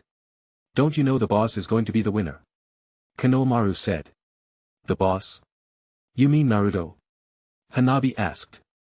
Konohamaru nodded. Don't assume he will win, after all there is a cousin brother of mine who will be participating in tomorrow's battle. People know that Hyuga clan is the strongest clan of Hidden Leaf Village. Hanabi declared. Humph. If you have seen my boss, you will understand. No one can beat the boss. He defeated my sensei and even my grandfather once. Konohamaru spoke proudly. Yeah, right. It must have been a surprise attack or something like that. There's no way in hell that he can defeat them in a real battle. Hanabi argued. You'll see it tomorrow. The boss is unbeatable. I'll come to battle against you on the day after the Chunin exam. Konohamaru said as he walked away from the training grounds. We'll see. Hanabi declared. End of flashback. Let's see if you are the unbeatable boss, as Konohamaru said, Hanabi thought. Hanabi. Hayashi called out. Watch this match carefully. Nobody has inherited such a strong Hyuga Kekei Genkai. To say nothing of your older sister, in this aspect. Perhaps it is stronger than yours as well, Hayashi said. More than Wani-chan and me. Hanabi stared in surprise. Yes. However, the boy in orange clothes must not be underestimated. He is stronger than many jounins. Perhaps he is stronger than me as well, Hayashi said. Stronger than father. Hanabi turned to look at Naruto again with more curiosity shining across her eyes. Naruto. I envy your ability to win every battle easily, Sakura thought as she stared at the field as well. Back on the field. Naruto and Niji kept staring at each other, with none of either party willing to make the first move. Niji frowned. I am the challenger in this case, after all. Niji thought, following which he ran towards Naruto. Here he comes. Naruto thought as he saw Niji running towards him. Niji sent a palm strike towards Naruto's chest, which Naruto deflected by using his palm against Niji's lower wrist to make it exit over Naruto's shoulders. Following which Niji sent another palm strike. With people from different villages here, I can't demonstrate my ability to counter the gentle fists, which is equivalent to teaching how to fight the Hyuga clan. If I use my shadow clones in conjunction with formations, it's the same thing as revealing secrets. What should I do? Naruto thought as he deflected Niji's palm away once again. Humph. Niji smirked, following which he closed his palms, which smoothly transitioned into fists. What? Naruto stared in complete shock. Boom. Niji landed a straight right at Naruto, which sent him flying. What? Hayashi stood up. What? Orochimaru felt completely humiliated. To think that Naruto fell for such an old trick, Orochimaru stared at Naruto with disdain. What was that just now? Naruto thought as he landed on the ground. Naruto got hit. Sasuke, Sakura, Gaara, Kankura and Shikamaru stared in horror at Naruto, who was down on the floor. Like I said. Niji has been practicing for the past 1 month. Now his training has paid off. Lee said. Guy thought back to the time where he trained Niji. Flashback ch63. Please fight me at your full strength, Gai-sensei. Niji declared as he assumed his gentle fist stance. Looks like that little bout with Naruto-kun made you realize your level, huh? I see the flames of fighting spirit burning in your eyes. Guy said as he lowered his stance a bit to start a charge from the ground. Hidden Taijutsu, dynamic entry. Guy announced as he launched at high speed towards Niji. Added content. Bang! Niji landed on the ground. What was that for? Niji asked with a swollen cheek from being at the receiving end of the surprise attack. Niji. It is important for people to do the unexpected. The same thing can be said for your fighting style. You rely on the gentle fist style too much. It's time for you to learn some good old-fashioned fist fight. Guy said. I see. Niji realized that it was indeed a disadvantage to only stick to one style. Are you up to learn basic taijutsu? Guy asked. Yes. Guy-sensei. Niji stood up. He's finally taking after Lee. Guy stared at Niji, who stood with a fiery hot passion for training till death. End of flashback. You did well, Niji, Guy murmured. Meanwhile, Kakashi was also staring in shock. Why isn't Naruto fighting at his full strength? Did Gema say something? Kakashi thought as he looked towards Hiruzen. Raza also looked towards Hiruzen. That brat should be able to defeat the boy with the Byakugan easily, Raza said. Kazekage Dano. I have put some restrictions in place. Most likely the boy will be able to fight back, given the conditions, Hiruzen said. Restrictions? Raza raised an eyebrow. How did he get hit by that? Gaara murmured as he continued to watch. Niji looked at Naruto, who was on the floor. I knew it, he did cheat on those tests, a person amongst the audience spoke, which was followed by a few murmurs here and there about how Naruto had cheated. That was unexpected, Naruto thought as he got back up. Naruto. Niji called out. You may have become genius through hard work. However, have you ever seen a genius who works hard? Niji asked. Genius who works hard, eh? Looks like I don't need to hold back anything against this guy, Naruto thought as a smile slowly appeared on his face. Why is he smiling? Niji thought. It wasn't just hard work, you know. The amount of work I had put in, before and after being a Hokage, can never be measured by those two simple words, Naruto thought as he stared at Niji. You think 1 month of hard work is enough to get you to where you are right now? Naruto asked slowly as he released a strong battle intent into the atmosphere. What? Niji stared at Naruto.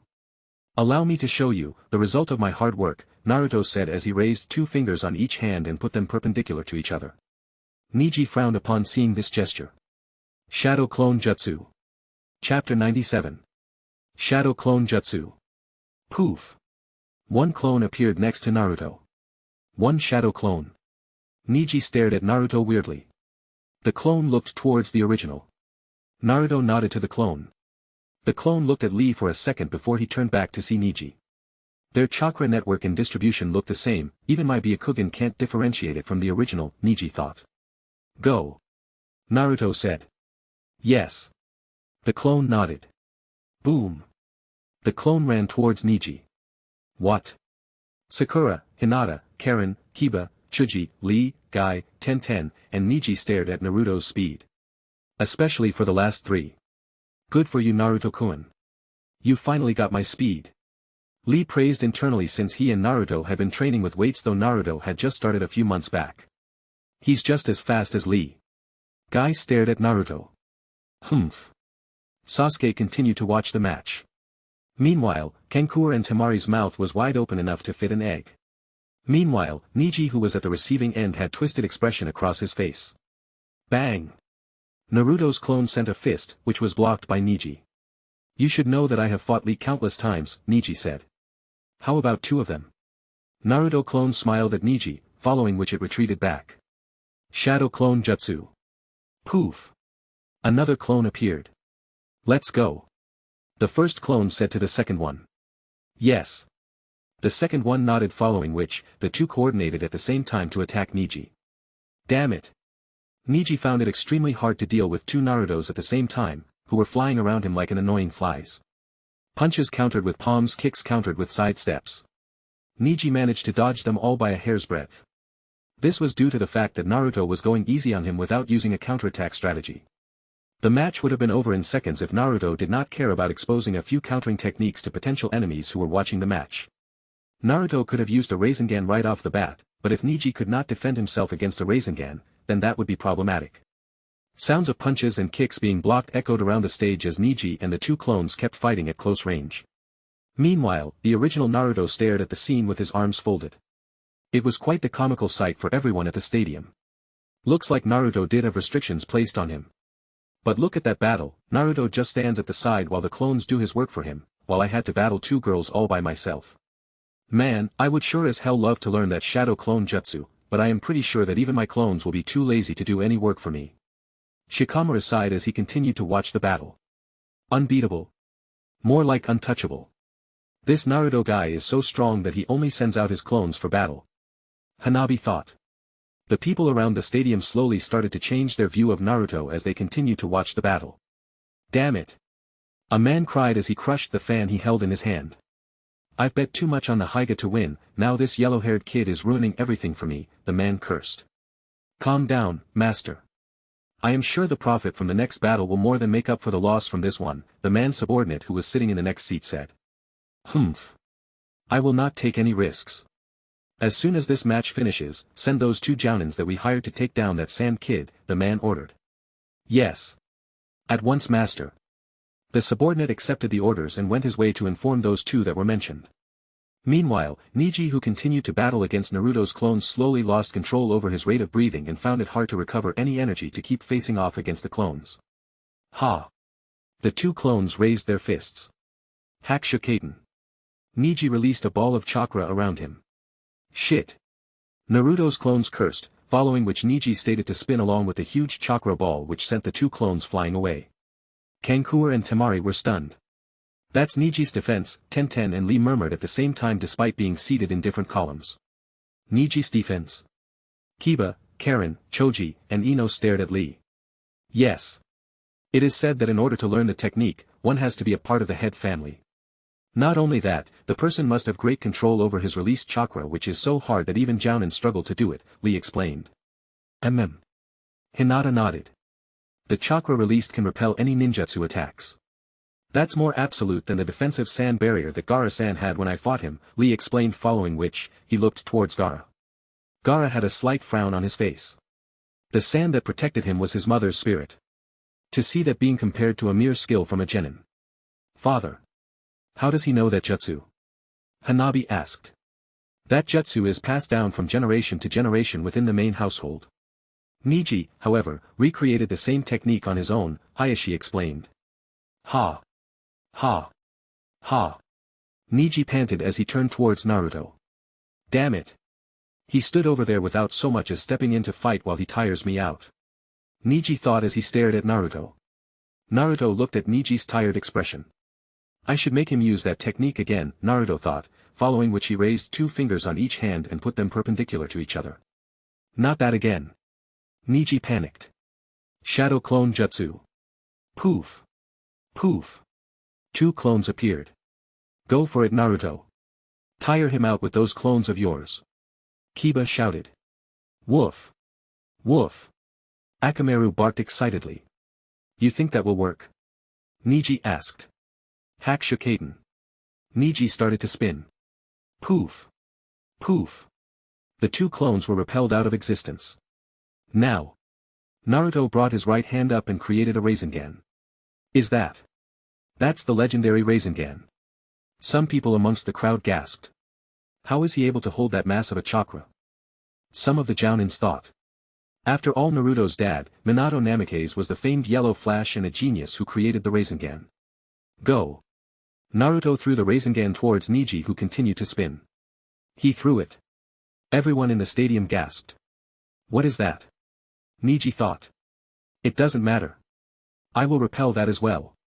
Niji thought as he continued to spin. Bang! The Rasengan made contact with the Katen. Boom! Niji was sent flying away. Bang! Niji's Katen destroyed from the impact against the wall of the stadium, making him suffer from a backlash. A massive cloud of dust rose from the impact, blocking the scene that took place. Is it over? The people murmured as they continued to stare at the scene, which was blocked by the smoke. Arg! Niji grunted as he slowly walked out of the cloud with a bit of blood leaking out of the edge of his mouth. Naruto was surprised at Niji walking towards him. You think I can't take a hit? Niji asked. That's true, after all, he does train with Gai-sensei. Naruto sighed as he saw Niji stand up against him. Looks like it won't be so easy, Naruto thought. Naruto could easily give up the match as the ninja ranking did not really apply to him, as he already exceeded other ninjas completely. However, the Jounin ranking could help him in carrying out official S-rank missions, all by himself. He wouldn't be stopped if he were to go on reconnaissance missions all by himself, but that would be against the rules of other villages for illegal entries and whatnot. Naruto powered up another Rasengan in his hand as he looked towards Niji. Niji, you are indeed a hardworking genius, Naruto murmured. Come at me. Niji raised a palm against Naruto. Naruto nodded, following which he threw another Rasengan at Neji. I may be tired, but I have enough chakra to spare, Neji thought upon seeing the Rasengan approach him once again. 8 trigrams, air palm. Neji struck the Rasengan away. Boom. The Rasengan destroyed one of the walls of the stadium. Is that all? I can handle 100 of those. Neji shouted out of anger. 100? Naruto blurted. That's not a bad idea at all, Naruto thought as he brought his hands together once again. Shadow clone jutsu again. It must be your favorite jutsu. Neji said as he continued to breathe heavily. Hee, Naruto snickered as he executed the jutsu. Poof. A massive cloud of smoke occupied the entire stadium. You are right, Naruto said, following which the cloud slowly unveiled the scene. What the? Neji stared at the scene of 100 Naruto clones in front of him. It's our favorite jutsu. The clones shouted together, following which the clones raised up their right hands at the same time. Whoosh! A weak windstorm was summoned into being as 100 Rasengans lit up at the same time. Shit, Neji stared in horror. Chapter 98. Shit. Neji stared in horror at the 100 Rasengans that popped into existence on the hands of all the clones. Meanwhile, the entire stadium also shared Neji's horror towards the Rasengans that rotated at the same time generating a huge thunderstorm. Hee, Orochimaru smirked upon seeing the ant that was Neji in front of all the Rasengans. That Naruto, Zabuza and Haku murmured as they watched with wide eyes. Kakashi was no longer surprised.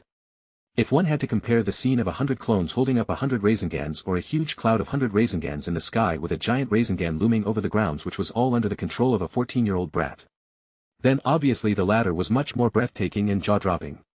Damn it! Sasuke cursed, his limit with the Chidori was only 4 times, if he was at full strength, while natural energy could only increase that number by a bit. However, his pathetic number compared to all Rasengans in perfect control. It doesn't matter, I will be the one to complete the Chidori, And that jutsu will be more powerful than that Rasengan or the half-completed Raikiri of Kakashi's, Sasuke thought as he continued to watch. Oi. Naruto. Isn't that overdoing it a lot? Neji will probably end up roadkill, Shikamaru murmured. Meanwhile, Kenkur and Temari, as usual, stared with open mouths, but Gaara, on the other hand, was also staring with his mouth slightly open at the Rasengans that were spinning on Naruto's hands. Neji is done for, Guy murmured from where he stood. But that many? I mean, is this the same Naruto? It's already a legendary feat to learn that Rasengan jutsu or something. But 100? Ino stared with wide eyes. Neji Hinata was a bit concerned about Neji who was at the receiving end. Ugh. Hayashi grabbed his clothes as though he had been humiliated. Father, Hanabi murmured. However, she knew that it was expected after all, Naruto was every bit as Konohamaru explained. But, only Sasuke and Shikamaru knew. No, even if it included Orochimaru, Kakashi, etc. No one at this point of time knew of Naruto's full power. The scene of the battle continued to amaze the crowd. Is that legendary jutsu that easy to replicate? People amongst the crowd doubted. All that for a genin? Pfft. Naruto could have ended this much earlier without such drama. Hiruzen heard this comment right beside his shoulders. Jiraiya. Hiruzen turned around to see Jiraiya who stood behind him. Hiruzen had sent orders to call Jiraiya. However, Jiraiya had already been stationed in the middle of the village, just in case the village was ever attacked, instead of the stadium first. Orochimaru turned to see the place where Hiruzen sat down. Jiraiya? Orochimaru frowned. Don't tell me the other one is here too, Orochimaru thought as he tried to look around for Tsunade. Jiraiya-sama is here, Kakashi thought as he also saw Jiraiya who stood next to Hiruzen. Kakashi turned to look at Orochimaru who stood next to him. He must be panicking right now. Will he withdraw now? Kakashi thought as he saw Orochimaru's eyes moving around in search of a particular person. Looks like she did not come. But even if she did, all I have to do is just splash some blood right onto her face, and the battle would end then and there. Orochimaru thought as he gained back his confidence. Hey, Genma managed to utter as he finally squeezed himself out of the crowd of Naruto clones that surrounded him. Oops. Sorry, one of the clones apologized with a grin. What the dash, Genma thought as he finally got a view of what Neji was facing. Can you handle 100 of these? The clones asked all together at the same time. There's no way in hell he alone can face all those, some people murmured after Naruto asked Neji the question. Damn it, Niji murmured as he stared at Naruto with hatred, though most of it was directed towards himself for not shutting his yap. After all, there was a golden saying. Don't dig your own grave. However, Niji was stupid to the point of specifying the dimensions down to the last millimeter of what size his grave was supposed to be. How is he going to face this, Gema thought as he turned to see Niji. Niji closed his eyes shut so tight that it continued to quiver in humiliation as he slowly rose his hand. His hand continued to shake in anger as it continued to ascend. Give, Niji uttered in an ant-like voice. Huh? Genma looked at Niji. He knew what Niji was trying to do, but as an exam proctor, he had to make sure that Niji made his intentions loud and clear. Niji felt like he had swallowed the most bitter thing in the world. I give up. Niji managed to say, following which he panted heavily. Uttering those words took a lot of his willpower, but he had finally managed to say it. Hee. The clones dissipated the Raisingans. Poof. All the 100 clones dispelled themselves out of existence at the same time. Winner. Uzumaki Naruto. Genma announced. Oh. The crowd went crazy as they applauded. The boy completely overpowered the Hyuga. Was the Byakugan just a gimmick? Some people asked. No, even the Uchiha kid remained no, too rookie. I guess he's just strong, others voiced their opinions out. Good. Naruto grinned as he posed with a victory symbol at the crowd. What is he happy for? That wasn't even a battle for him. The real battle is yet to start, Shikamaru thought as he stared at the place where Raza and Hiruzen sat. Shikamaru noticed Jiraiya who was standing next to Hiruzen who was on a chair. Looks like the battle might start any time now, Shikamaru felt uneasy upon such thoughts. Niji opened his eyes only to see Naruto walk his merry way towards the staircase that led to the waiting room. It took me a long time to master Kaiten on my own. But that jutsu he used, I am 100% sure that Guy-sensei never said anything about Kakashi-sensei learning such a move. Did he learn that all on his own? In that case, how much hard work he must have put in to control his chakra to the point that he could just hurl it at me, Niji thought as he stared at Naruto's back. It's my turn, Sasuke said as he turned around. Sasuke-kun, Sakura tried to call him out. What is it? Sasuke stopped in place. Sakura stared at Sasuke who stood in one place. Good luck. Sakura said in a high-pitched voice. Sasuke nodded, following which Sasuke exited towards the staircase. Good luck, Gaara. Kankura and Temari wished at the same time. Gaara nodded following which he also exited the room. Sound of footsteps. Gaara and Sasuke walked down the staircase. Whoosh. Two figures landed on the floor. Sasuke stared at the two on the floor. You are in luck, kid. We are here to finish off that guy, the ninja said as he pointed towards Gaara who approached from the back. Huh? Gaara frowned. Hey, you with the no brows. The other ninja called out. What? Gaara asked. Obediently show your neck, and let us do the job, the man said as he raised a sword. Humph. Sasuke grabbed his sword along with its sheath. Stay away, kid. The first ninja warned. Bang. Sasuke hit the ninja within the abdomen with the hilt of his sword. Ugh. The ninja's face contorted with pain as he kneeled down and passed out. Ha. Gaara used his sand to bind the other ninja to the wall. Bastard. The other ninja cursed. Gaara paid no heed as he crossed Sasuke and continued to walk forward. Sasuke stared at Gaara, who ignored his existence and marched forward. I will take him down, Sasuke declared in his mind, following which he turned forward to see Naruto walk in. Naruto stood opposite to Gaara. We finally meet. Gaara and Naruto thought as they faced each other. Chapter 99. We finally meet. Gaara and Naruto thought as they faced each other. Naruto. Gaara called out. Gaara, Naruto murmured.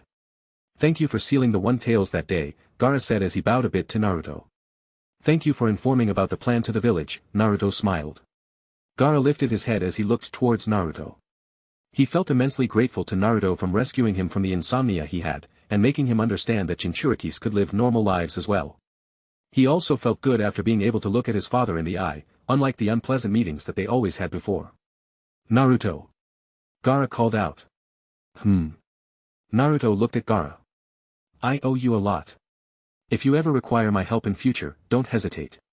Gaara said as he walked past Naruto and entered the battlefield. Naruto smiled, Gaara would always be his best friend no matter the world they were in. Gaara was the type to rush straight into battle to protect a friend, especially him. Sasuke thought back to when Naruto told him about his past, Gaara the general whose speech had won the hearts of all in the army, he was also the man Sasuke was about to face in the next match. Sasuke. Naruto called out. Sasuke turned to look at Naruto, who walked towards him and put his hand over Sasuke's shoulders. Good luck. Naruto grinned. Humph. Loser. Sasuke walked past Naruto and entered the field as well. Neji also slowly walked towards the entrance of the staircase, only to see Sasuke and Gaara walk out. The guy who defeated Lee, Neji murmured as Gaara walked past him. Gaara had noticed Neji, but did not respond as Neji was a complete stranger to him. Sasuke. Neji called out. What is it? Sasuke asked in a grumpy voice as he looked towards Neji. Be careful. I hope you remember what happened to Lee and stay within your limits, Neji warned as he walked towards the staircase. Sasuke gritted his teeth in anger thinking back to how Lee had failed to defeat Gaara after opening the fifth gate. It doesn't matter. Sasuke calmed himself down as he thought back to the training he went through to get to the Chunin exam. Oh.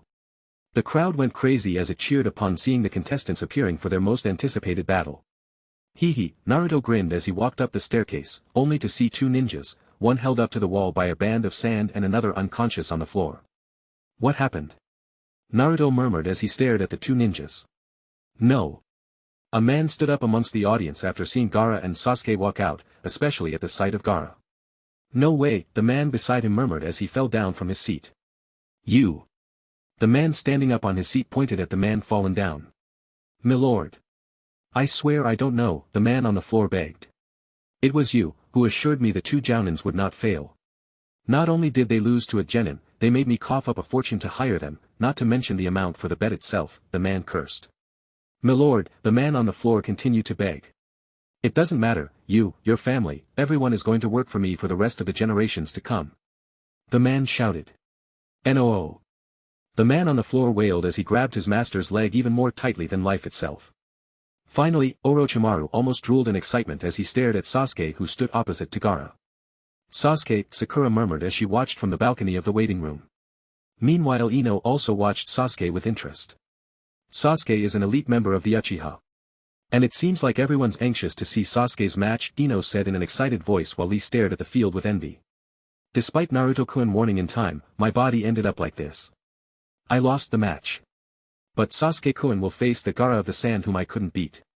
And Naruto-kun beat that Neji that I had hoped to take down, Lee thought as he stared at Sasuke who stood opposite to Gaara. Naruto-kun, you said I will defeat Neji someday.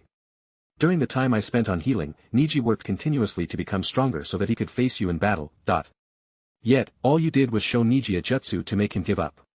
Will I ever be able to match up to you? Lee thought back to the time where he and Naruto trained in the forest as they sparred against each other. Lee, Guy murmured as he stared at Lee. He knew exactly how Lee felt, especially after Naruto had trained with him in the same style Lee did. Though he was too exceptional to be compared, they did train together for a while. Lee, Guy placed his hand over Lee's shoulder. Guy-sensei, Lee murmured.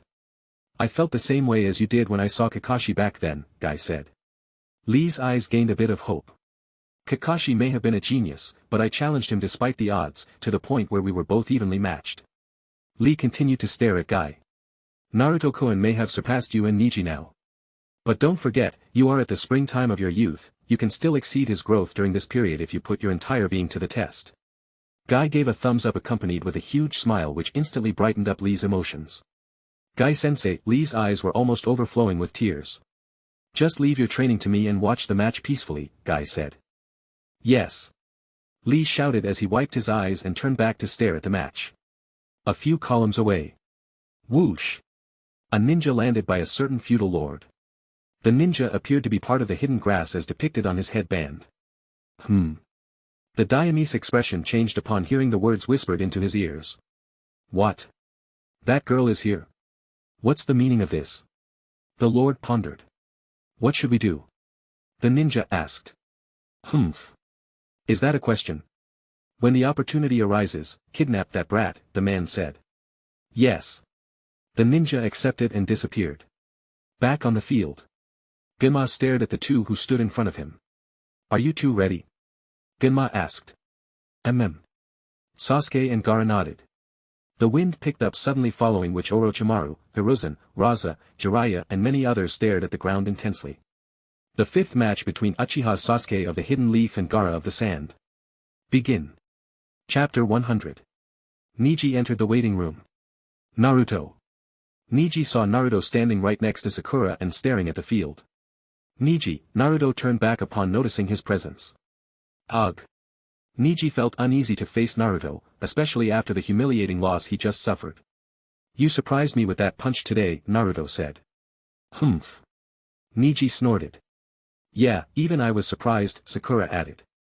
Shikamaru turned around to see Neji facing Naruto and Sakura. No matter what I did. Loss remains a loss, I have been defeated by you Uzumaki Naruto, Neji said. Neji. Naruto called out. Neji stared at Naruto. The past you had worked hard in order to be independent of the Hyuga family. All the hard work you put in before was merely to distinguish yourself amongst their rank, Naruto said. What are you trying to say?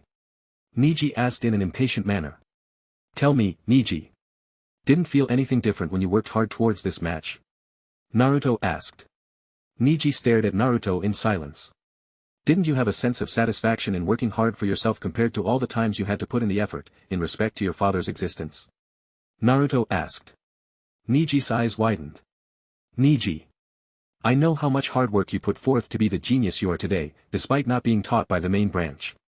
I know how much hatred you had for the main branch because of what happened to your father, Naruto said. How did you? Neji stared at Naruto.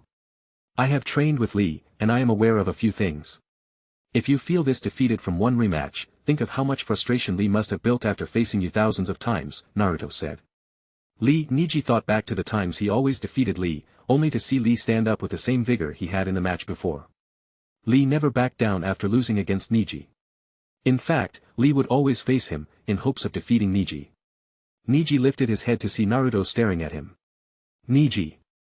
Hard work is only a burden that would wear you out sooner or later if you are doing it just for the sake of doing. Hard work is meaningful when it is something you do wholeheartedly. It's only then, there is no burden, but results that push you forth. Unlike a failure like me, you are a genius. Don't let your past drag you down. Learn to let go and embrace the future in your hands, Naruto said. Neji thought back to what his dad said. Flashback. Overcome your own fate, Neji. Fate is something you work out with your own hands, Hisashi concluded his letter. Father, Neji stared at the final words left by his father. End of flashback. Naruto, Neji stared at Naruto.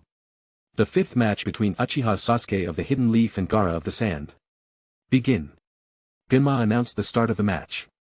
Go Sasuke-kun. Sakura shouted. KYA. The girls in the stadium went wild. Oh. The match is starting. Naruto grinned as he turned back to see Sasuke who stood against Gaara. Sasuke, Neji also turned to look at the battlefield. Yeah boy. Let's see the power of the Uchiha. People shouted in excitement upon the commencement of the match. Back on the field. Shoo. Gaara moved the sand out his guard and made it surround him on the ground in a state of standby guard. Come. Gaara said as he looked towards Sasuke. Humph. He's being too cocky, Sasuke frowned, following which he crouched a bit. Let's see if you handle this. Sasuke took out a few shurikens and brought his hands together. Ram Tiger Dog Ox Hair Tiger. Fire Style, Phoenix Flower Jutsu. Sasuke blew a torrent of flames at Gaara. Whoosh. The sand immediately rose up in alert, quickly forming a wall of sand. Clang. Clang. Clang. Clang. Clang. Clang. The fire was blocked, revealing the shurikens which came in contact with the sand wall. Damn it. Sasuke cursed. Whoosh. A sand clone version of Gaara appeared who held the shurikens in his hand. What? Sasuke was alarmed. Whoosh. The shurikens were sent back to Sasuke with a higher speed. Sasuke immediately dodged by reappearing about 2 meters away from the place he stood in midair. Gaara stared emotionlessly at Sasuke in midair. Sasuke landed on the ground and ran towards Gaara, following which he launched a barrage of kicks and punches which were blocked one by his sand clone. Magnetic style, density increase. Boom. Followed by an internal explosion, the sand clone and the sand around Gaara compressed in size, which proportionally increased the structural integrity and speed of the sand by a whole another level. What is it with this sand? Why did it suddenly become hard? Sasuke thought as he continued to punch and kick the sand clone. Bang! The clone sent Sasuke flying away with one punch. What? Sasuke stared in horror at the strength behind the clone. Is that all you have, Uchiha Sasuke? Gaara asked in a calm voice. Gaara is as strong as usual. I see. Naruto stared at the match. Damn it. Sasuke stared at Gaara as though he was a monster. Let's see if the new speed of the sand can compare to this speed. Sasuke thought, following which he looked towards Gaara. What does he want? Gaara thought as he saw Sasuke staring at him with a confident look. Humph. Sasuke snorted. Whoosh. Ha. Lee saw something amiss as he stared at the field which was devoid of Sasuke's existence. Sasuke reappeared behind Gaara and sent a punch. He's fast just like that guy. Gaara thought back to the time Lee battled against him. Overdrive Guitar SFX. Boom. Sasuke's punch landed on the barrier. Whoosh. Sasuke vanished and reappeared behind Gaara. Boom. Gaara turned behind only to see a ripple in his sand barrier. Boom. Boom. Sasuke kept attacking the sand barrier. His sand is way too fast, Sasuke thought as he continued to fly around the sand barrier. Gaara was surprised to see Sasuke almost as fast as his sand.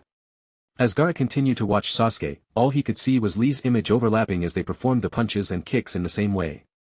You two have achieved my speed, huh? Sasuke, Lee thought as he continued to watch. Ino, Karen, Chuji, Kiba were also surprised. However, the most surprised was Guy. He's fast. Nearly the same speed as Lee's ordinary speed. Guy stared with wide eyes at the scene. It's overlapping with the image of my taijutsu, Lee thought as Sasuke emulated his moves. As Sasuke continued to deliver barrages of punches and kicks, Lee thought back to the 5 days that he and Sasuke trained together back in the forest. Sasuke-kun, you trained with Naruto-kun before to increase your speed, and then after we faced off each other for the first time, you limited yourself to sparring against me without using any ninjutsu techniques and soon caught up to me. Now you have caught up to my speed as well. Despite being a genius, you have also worked hard just like Niji. But I won't let that slow me down. I will put in 10 times. No. 100 times the effort to surpass you all, and one day, all of you will be here when I fight on that grand stage showing how much I have surpassed all of you, Lee thought as he continued to see the match.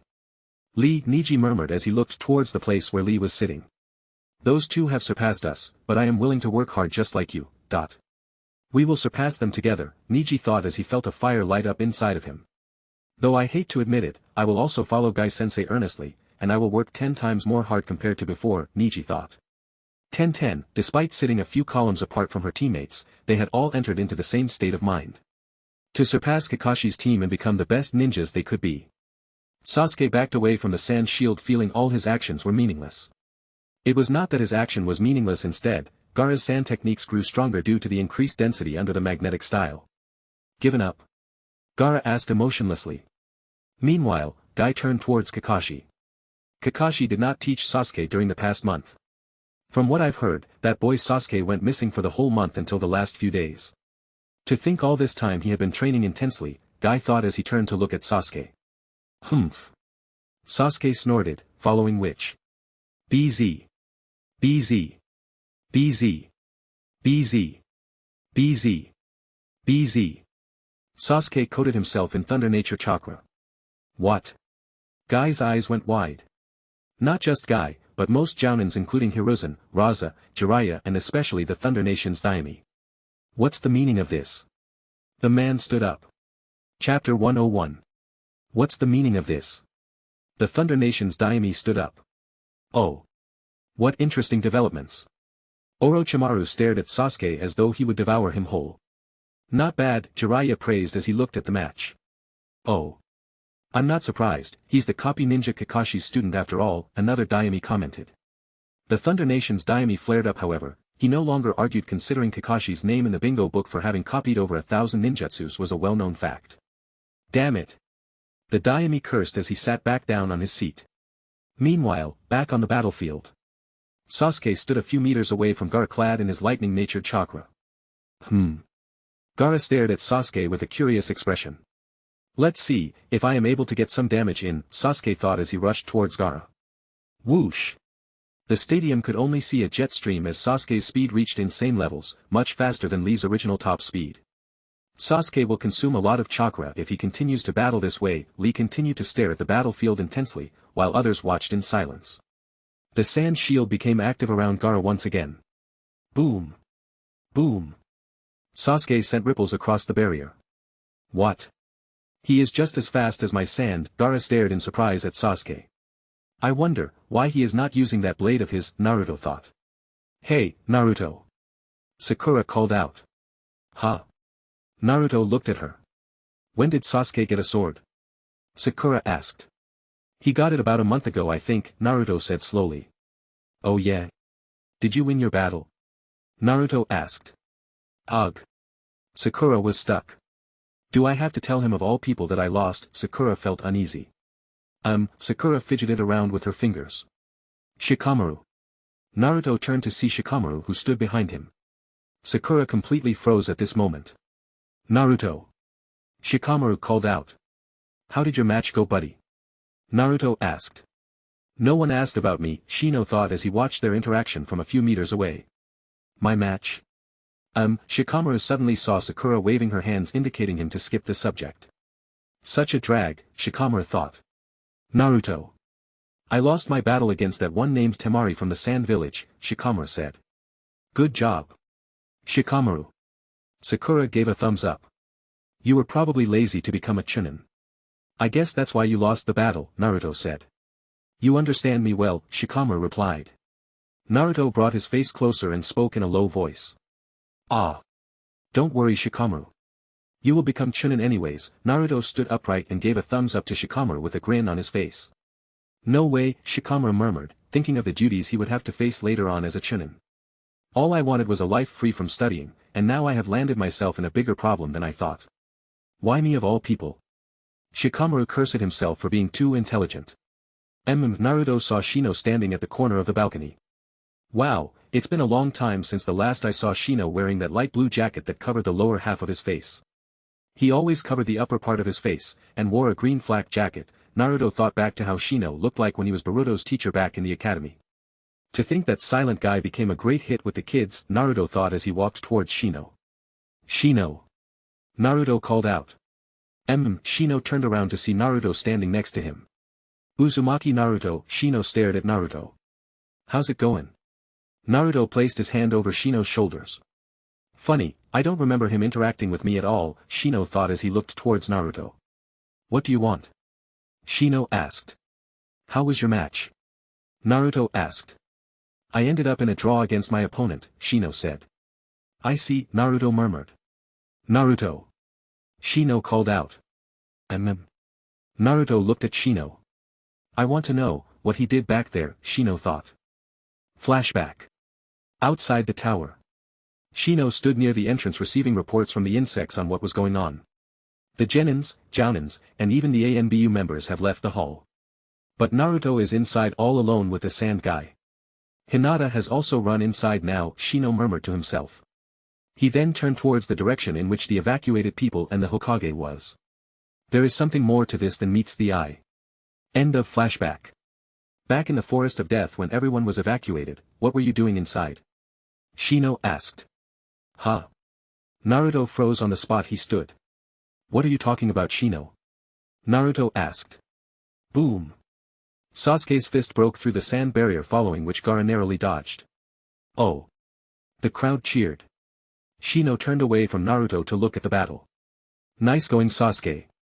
Naruto shouted in his mind as he turned to look at the battle as well. Is that the sand armor? Sasuke asked with a mocking expression. Gaara did not give any reaction. I'll tear it off. Sasuke said in an arrogant voice. Gaara remained silent as he continued to stare at Sasuke. If you are not coming then I will. Sasuke shouted as he drew his sword from its sheath. He's finally drawn out his sword, Sakura and Shikamaru murmured. BZ. BZ. BZ. The sword was coated in lightning-natured chakra. He can do that to his sword too, Gaara thought. Humph. Sasuke snorted following which he dashed towards Gaara. I'll no longer hold back then, Gaara thought as he sent his sand forth to face Sasuke. Whoosh. A small cloud of sand flew towards Sasuke. Looks like he is going offensive this time, Sasuke smiled as he brought his sword to the front and continued to dash. Whoosh. Whoosh. Whoosh! Whoosh! Whoosh! The sand cloud separated into smaller blobs and flew towards Sasuke. Clang! Clang! Clang! Clang! Clang!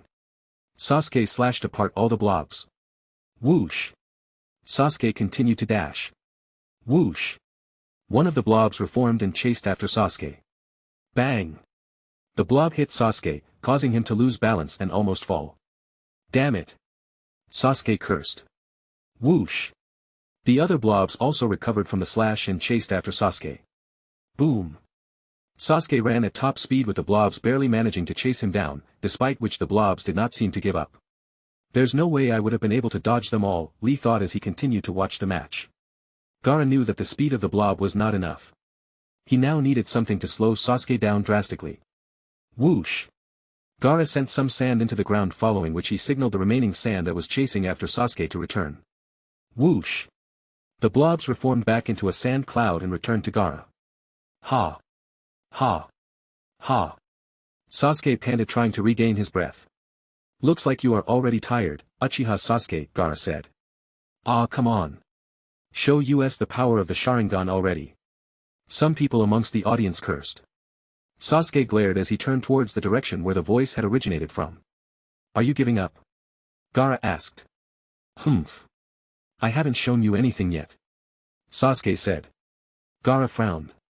I take it that you wish to continue this match? Gaara asked. Yes. Sasuke said.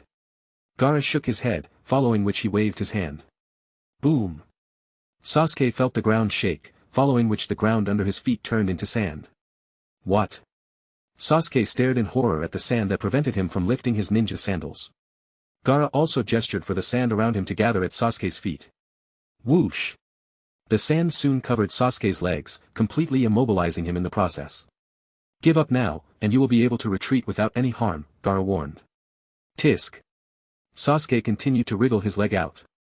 Looks like he will not give up easily. Maybe I'll turn down the power of the sand burial to crush his body lightly so that there won't be any major damage. Gaara thought of making Sasuke retire from the match safely. Sand shower. Gaara called out, following which the sand in the area slowly gathered around Sasuke from head to toe, burying him in a thin layer of sand. No way. Is he going to kill Sasuke? Naruto was alarmed. He's not going to kill him here, will he? Raza doubted. Meanwhile, the people continued to watch the match silently.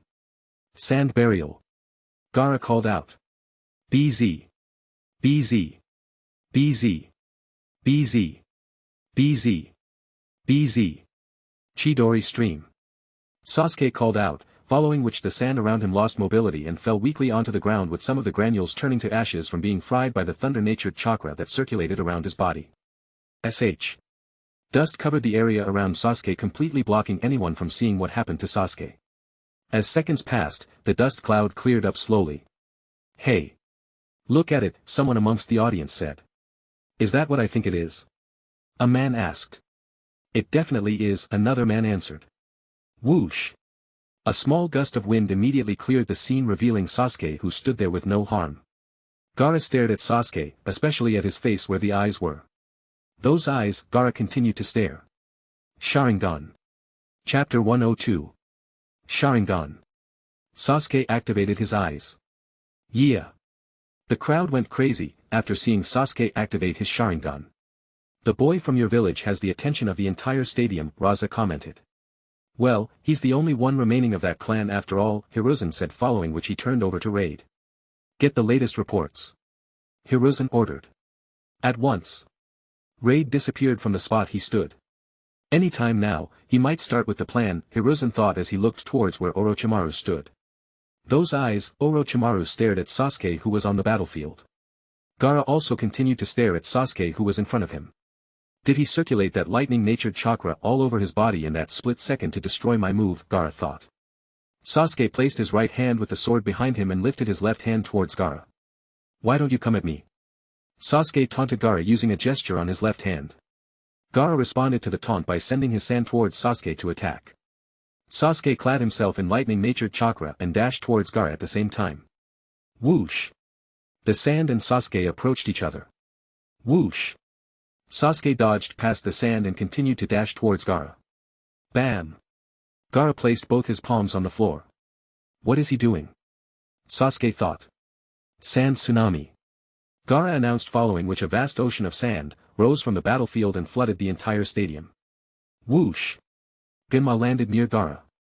I almost got swallowed by that ocean of sand back there, Genma sighed as he looked towards Gaara from the side of his eyes. What? The people in the stadium were astonished. Sasuke Kun. Sakura shouted at the top of her voice, afraid of Sasuke being buried alive in the ocean of sand. That brat named Gaara is too powerful, Hiruzen sighed. Don't you have that brat named Naruto on your side? Raza asked. Bang! Sasuke flew out of the ground while he rode upon the head of a snake. He summoned a snake, people in the stadium murmured as they continued to watch the match. Sasuke-kun. Sakura sighed with relief upon seeing Sasuke come out alive. Aoda. Sasuke called out. Yes. Sasuke-sama. Aoda responded. I want you to go towards that boy. Sasuke said as he pointed towards Gaara. Aoda accepted the order and slithered his way over. Gaara brought his hands together and created a platform out of the sand. Whoosh! Gaara flew into the air on top of the sand platform. Sasuke frowned at this new development. This makes things way more difficult than it was supposed to be, Sasuke thought as Sasuke and Aoda tried to chase after Gaara on the ground.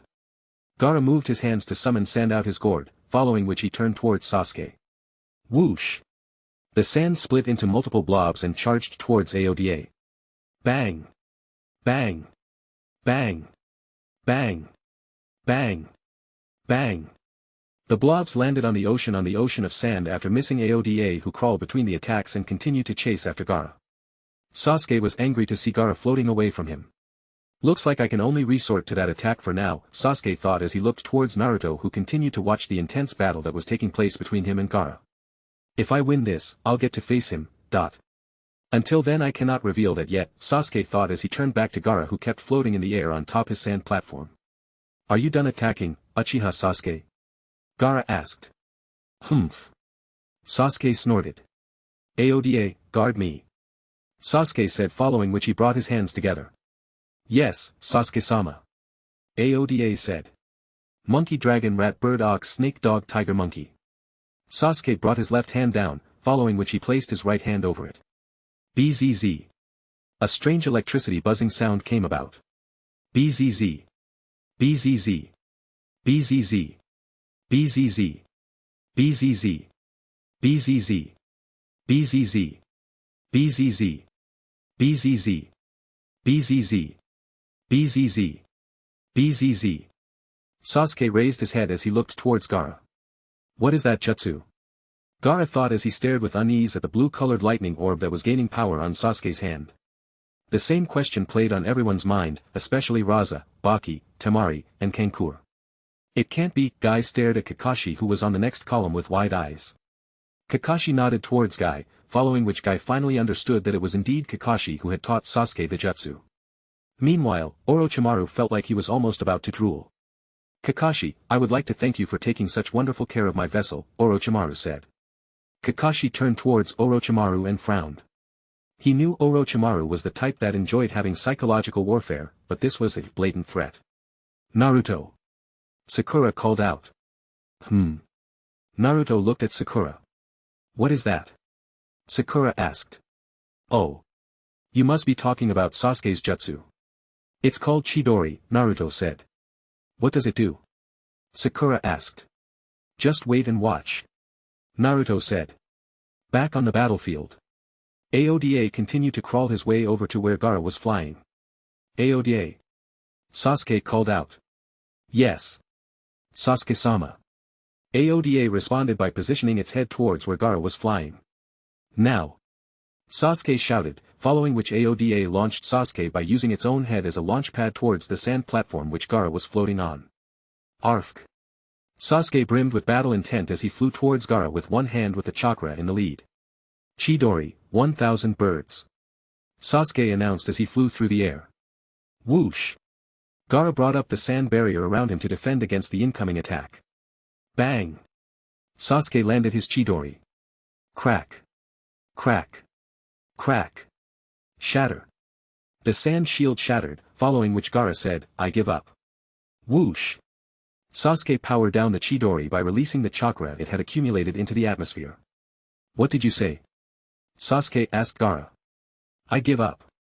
Gaara said emotionlessly. The entire stadium stared in complete pin-drop silence. Naruto was also stunned. Did Gaara just say he gave up? Naruto asked. Lee was beyond stunned. However, no one knew why a great fighter like Gaara just gave up. My family is saved, the servant sighed in relief as he looked at his master whose face was drooling. I just hit it big, the man murmured with wide open eyes as he kept staring at the field. Why? Sasuke asked. Genma walked to the middle and announced. Winner of the 5th match. Uchiha Sasuke. Poof. Aoda disappeared. Yeah. Some of the Uchiha fanboys cheered for Sasuke's win followed by the rest of the stadium. Gaara walked past Sasuke, following which Sasuke's expression changed. I see, Naruto murmured. Just as Gaara was passing by Sasuke. There's a bigger battle to fight, Gaara said as he walked past Sasuke. Sasuke was stunned. Though Gaara did not expect Sasuke to know of the change in the destruction of the Leaf Plan, it remained that Sasuke was a part of Naruto's team, and could only hope that the message he just spoke would serve as a warning to Sasuke for the upcoming battle. Sasuke turned around to look at Naruto who was standing at the balcony of the waiting room. With the upcoming battle, will I still fight him at my full strength? Sasuke thought as he stared at Naruto. Genma looked at the waiting room. Temari of the Sand and Uzumaki Naruto of the Hidden Leaf. Please come to the center of the field, Genma requested. Temari stepped up to the balcony. I withdraw from the next battle. Temari announced. What are you doing, Temari? Kankura asked. I still feel a bit dizzy from the earlier ear pain, though I was able to suppress it for the battle against the boy who controls the shadows. The pain suddenly flared up in the last few minutes, Temari explained. I see, Kankura murmured. Since the contestant has withdrawn her participation, we will conduct the final round in the next 10 minutes, Genma announced. Genma looked at Sasuke who stood in front of him. Uchiha Sasuke. You will be granted 10 minutes of rest until the next battle. Genma said. Sasuke nodded. Naruto sighed upon staring at Sasuke's back. Looks like I will never be able to escape that battle after all, Naruto murmured. Sakura stared at Naruto, and then looked towards Sasuke who was on the field. To think that they would last till the end to battle against each other, Sakura felt complicated upon the thought of a battle between them.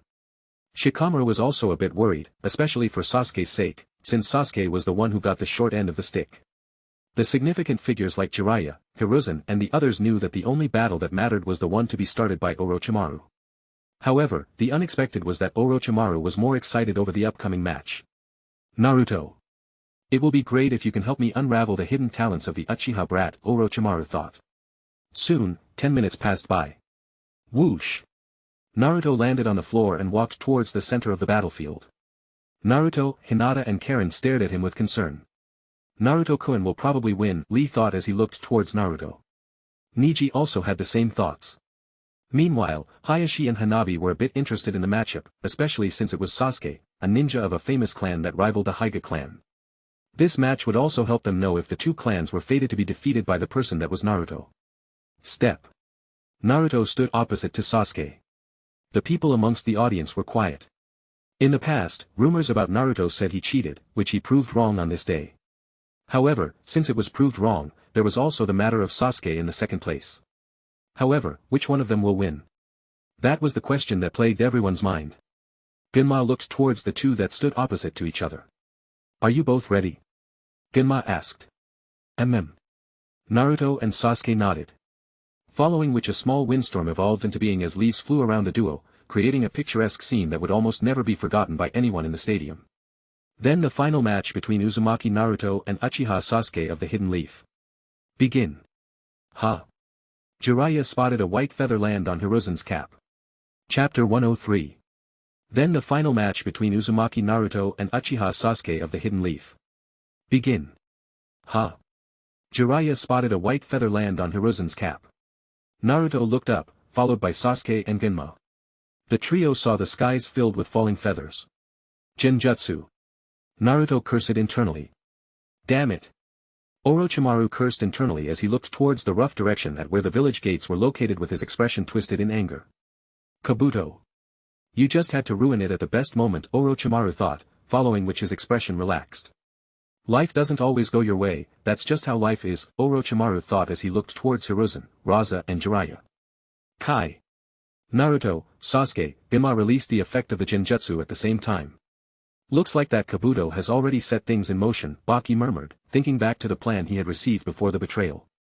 Meanwhile, somewhere in the village, there stood a masked ANBU agent who stood on top of a building as he stared at the ghost-like village which had already been evacuated. It doesn't matter if people don't die.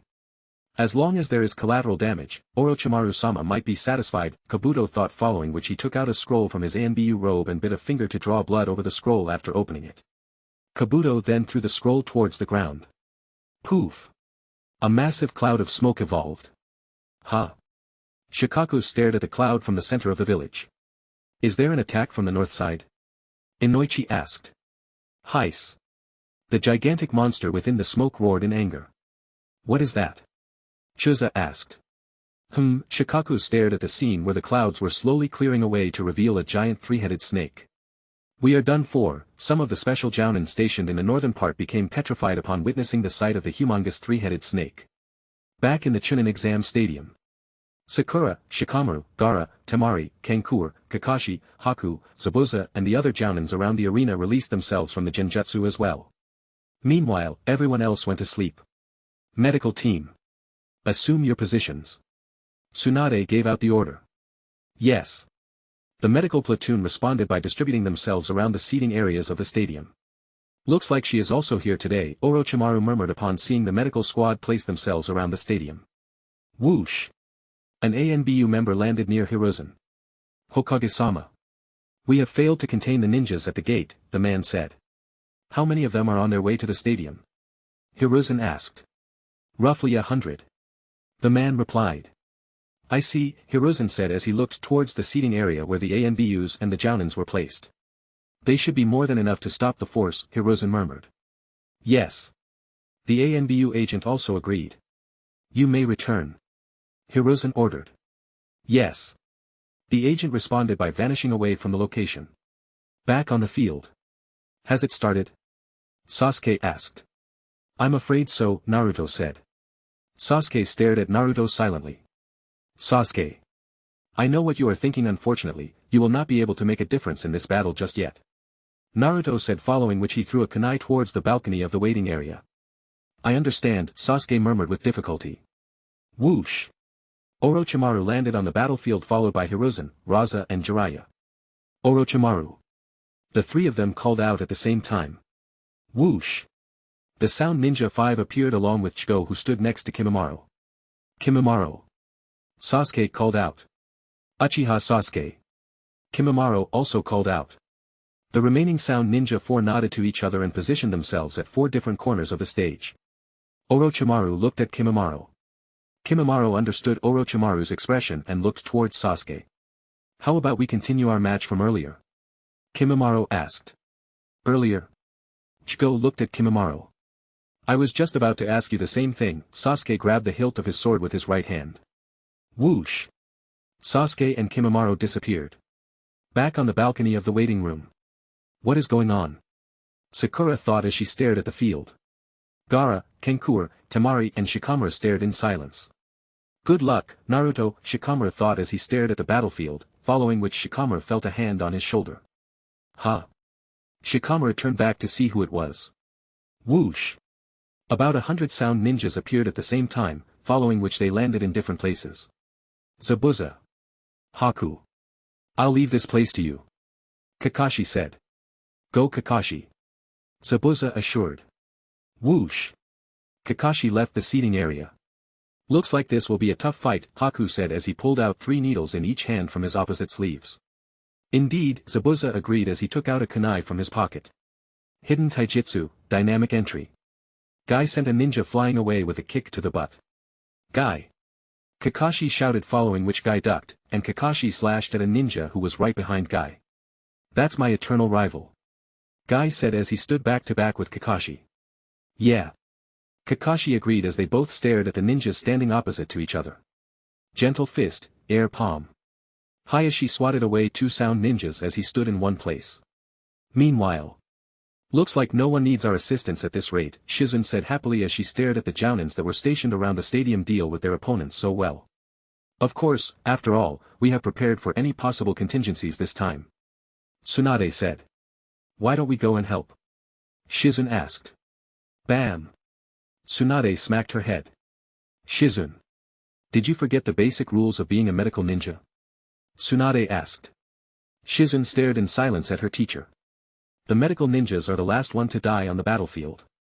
Next time I see you break that rule, then I am using all your money, Tsunade said. No-oh. Shizun cried as she begged at Tsunade's feet. However, I have to participate in this battle. Tsunade said as she threw her green jacket and jumped off in the direction of the battlefield. Tsunade-sama. Shizun screamed. Back on the battlefield. Tsunade, Orochimaru, Jiraiya, and Hiruzen murmured as they saw her land on the floor. Whoosh! Naruto appeared between Jiraiya and Hiruzen. So much respect for a visit from a former Sannin. I must say, I am truly blessed, Orochimaru spoke in a mocking tone upon seeing the people gathered around him. Cut the bullshit, Orochimaru. I'm here to kill you. Raza shouted. Orochimaru frowned. Kazekage no. Hiruzen called out. What? Raza looked at Hiruzen. Orochimaru is our problem, just leave him to us, Hiruzen said. Is that right, sensei? Orochimaru asked. Hiruzen frowned at this moment. Orochimaru. This is between you and me. Jiraiya stepped out. Hee, Orochimaru snickered. Meanwhile, Naruto was pissed off. After all, he and Jiraiya were the same. They both would have done anything to bring their teammate back to the village. Why are you laughing? Naruto asked in anger. Naruto-kun, Orochimaru smirked. I've got just the perfect gift for you. Orochimaru said, following which he stretched out his left hand along with the index and the middle fingers pointing up. Bang! A coffin suddenly rose from the underground. What? Naruto and the others stared in surprise. I've got a gift for all of you as well. Orochimaru said, following which he waved his hand. Bang! Bang! 2 more coffins rose up from the ground. Hiruzen and the others were already surprised by the first box, hence they couldn't react in time. Ha! Orochimaru waved his hand, following which, the large lid that covered the 3 boxes opened up and landed on the floor, followed by the appearance of a cloud of smoke. Hiruzen had an ominous feeling at the bottom of his heart, thinking back to the times that Orochimaru used to perform experiments. The ANBU units that were supposed to protect Hiruzen had been redirected to deal with the sound ninjas since Hiruzen had already decided to deal with Orochimaru by himself directly. However, 2 ANBU agents stood by the side of the field just in case Hiruzen had called upon them. Orochimaru looked towards one of the 4 sound ninjas around the corners of the field. Do it, Orochimaru ordered. Yes, sir. Kidmaru, Jerb, Tayuya, and Sakan responded from each corner by joining their palms against each other. Barrier Jutsu, 4 flames formation. The 4 announced, following which a purple-colored flame barrier rose into the air. What? The ANBU agents were stunned. Whoosh! One of the agents charged against the barrier. Don't! Tens shouted. Lights up in flames. Arf! The ANBU agent screamed, following which he fell down and turned into ashes. Shit! Tens cursed. Inside the barrier the smoke finally cleared away, revealing all the 3 figures inside. This, Raza was stunned. Grandpa, Tsunade murmured upon seeing Hashirama. Sensei, Hiruzen murmured upon seeing Tobirama. Damn you, Jiraiya cursed upon seeing the last figure, following which he turned to see Naruto. Dad. Chapter 104. In a cave below a mountain far away. Kabuto. Yes. Orochimaru-sama. Have you prepared the 5 bodies yet? Orochimaru asked as he kept 4 kunais by the side of the table with talismans attached to them, which had characters written in blood. Kabuto walked towards Orochimaru as he pointed out in a particular direction. Orochimaru and Kabuto then walked together towards the place Kabuto had pointed. They arrived at a small room which was barren with about 5 human bodies lying on the floor that had been bound up in ropes, while they lied down in almost complete silence, except for the fact that they took weak breaths. Comatose condition as requested, Orochimaru-sama. Kabuto said as he drew one of the bodies towards Orochimaru. Orochimaru smiled as he took out a particular scroll from a snake's mouth, within his sleeve. He then opened the scroll and performed the tiger seal. Ha! Poof! A small cloud of smoke appeared, following which the organ appeared on the scroll. Orochimaru lifted the organ with care, slowly as he placed it in his hands very carefully like it was the most precious thing in the world. He then approached the body that was lying nearby and placed the organ gently on the body's chest. Orochimaru then looked towards Kabuto and said, "Kabuto. If this works out, then we are going to head out to an abandoned village," Orochimaru said as he brought his hands together. Kabuto watched patiently, while Orochimaru did this. Tiger, snake, dog, dragon. Orochimaru then clapped his hands as he finished the hand seals. Summoning technique, impure world reincarnation. Whoosh! Matters from nearby started gathering quickly onto the body of the bound man, swiftly altering the looks of the man. Soon, it formed a figure, upon which Orochimaru displayed a very happy smile. "How nice of you to join us," Orochimaru said as he approached the body. The matters around the area gathered at a much higher speed as it completely transformed with all features becoming visible. Third Kazekage of the Iron Sand, Orochimaru smiled. Flashback Chapter 56. A few kilometers away from the Hidden Leaf Village, two figures were traveling at high speed across the forest towards a particular direction. Orochimaru-sama. What is it? Kabuto. Where are we going? You will find out soon. Orochimaru said as the duo proceeded for a while. Soon the duo arrived at a place of ruins. Orochimaru-sama. This is? Kabuto asked. The Hidden Eddy Village. Orochimaru answered as he proceeded along a direction, near the outskirts of the village. We are here. Orochimaru stopped in a place. A temple? Kabuto asked. Not just any temple, but the Uzumaki clan no mask hall, Orochimaru said as he approached towards a particular area. Masks? Kabuto looked towards Orochimaru who picked a specific mask. Orochimaru and Kabuto then proceeded towards the center of the temple hall. Orochimaru turned towards Kabuto. Summon 2 bodies from the remaining 4. Kabuto nodded as he summoned a giant scroll. He then placed it onto the floor and opened it. Inside were 2 huge seals till the part the scroll had opened. Kabuto moved his finger towards his face and bit on it. He then drew the blood over the 2 seals in the scroll. Summon. Poof. Poof. 2 bodies appeared. Orochimaru took out a small scroll with 3 seals on it. He used the tiger hand seal and summoned formed the scroll. A dried piece of flesh appeared on his hand. Orochimaru then reached into his pocket and handed over a kunai with a talisman on it along with the flesh to Kabuto. Be ready to use the kunai when I give the signal, Orochimaru ordered, to which Kabuto nodded. Orochimaru then placed the mask over his face. Kacha. Kacha. Orochimaru's hands moved like they were possessed as they slowly raised in the air and were fixated on a certain height. A stream of eerie laughter was heard, after which a ghost appeared in an astral form behind Orochimaru with a dagger in its mouth. Forbidden Summoning Jutsu, Reaper Death God Possession. Orochimaru controlled the Reaper Death God to remove the dagger from its mouth and forced open the stomach. A blue-color humanoid astral form flew out. Orochimaru released the summoning and exited out of his body in his original snake form and transferred it to one of the 2 bodies that were nearby. Orochimaru then woke up and took the flesh from Kabuto's hand as he walked towards the remaining body. Orochimaru bent down and placed the flesh and then brought his hands together. Tiger, snake, dog, dragon. Orochimaru then clapped his hands as he finished the hand seals. Forbidden Summoning Technique, Impure World Reincarnation. Matters from nearby started gathering quickly onto the bound body, swiftly altering the looks of the body. Soon, it formed a yellow-haired figure, upon which Orochimaru displayed a pleased smile. Where am I? Isn't this? Minato's facial expression froze. While Orochimaru's own reached the peak of happiness. I've successfully turned him into a killing puppet, Orochimaru smirked. Flashback Chapter 58. Back in the Uzumaki clan no mask hall. Orochimaru packed up the scroll after storing the body on the floor. Kabuto also helped him in the cleanup process. Soon, after they were done, Orochimaru reached into his pocket for a scroll. Kabuto. Yes. Orochimaru-sama. Orochimaru handed over a small red scroll to Kabuto. Take this. This is? Kabuto asked. This is the plan for that day for the Sand Ninjas. Hand this scroll over to that squad's Jounin leader Baki, Orochimaru said. Orochimaru-sama.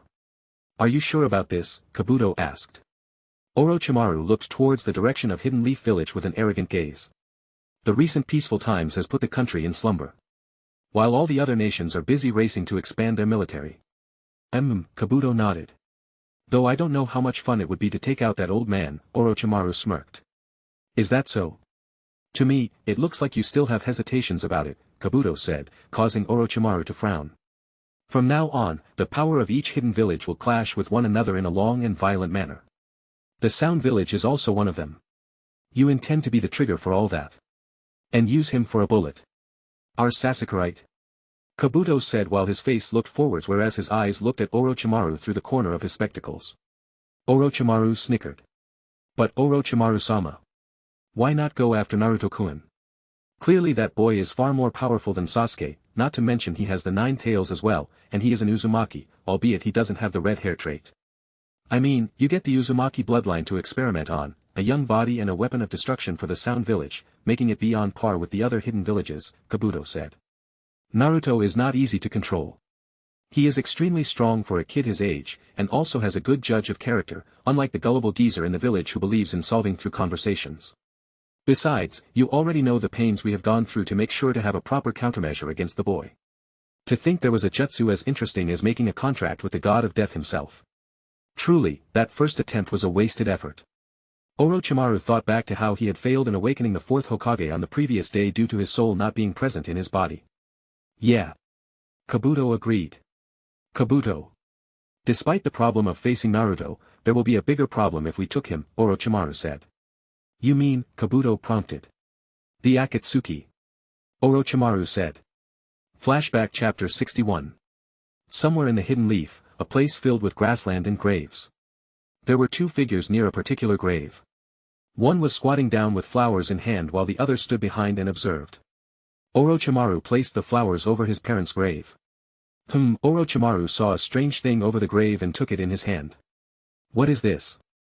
Orochimaru asked as he turned towards Hiruzen and presented his hand with the mysterious object. It's the skin of a white snake, Hiruzen explained.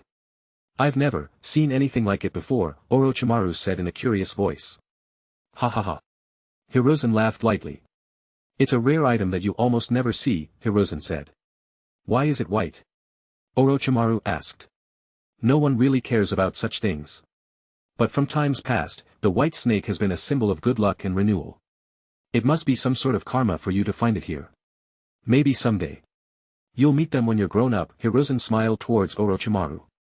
Hiruzen then thought back to the time when Orochimaru was caught when he was performing lab tests using human subjects. How his summoning the Monkey King had told him that he was too soft on Orochimaru, that he had let Orochimaru get away with it. There is no time for regrets. Hiruzen then looked towards Hayate. I understand. Go back to your duty, from now on this is my concern. Hiruzen declared. Yes. Hayate left the room, while Hiruzen turned towards the window yet again. Orochimaru. This time I will perform my duty as a teacher, and teach you the lesson you were meant to be taught in the first place. Hiruzen sat back down on his Hokage seat.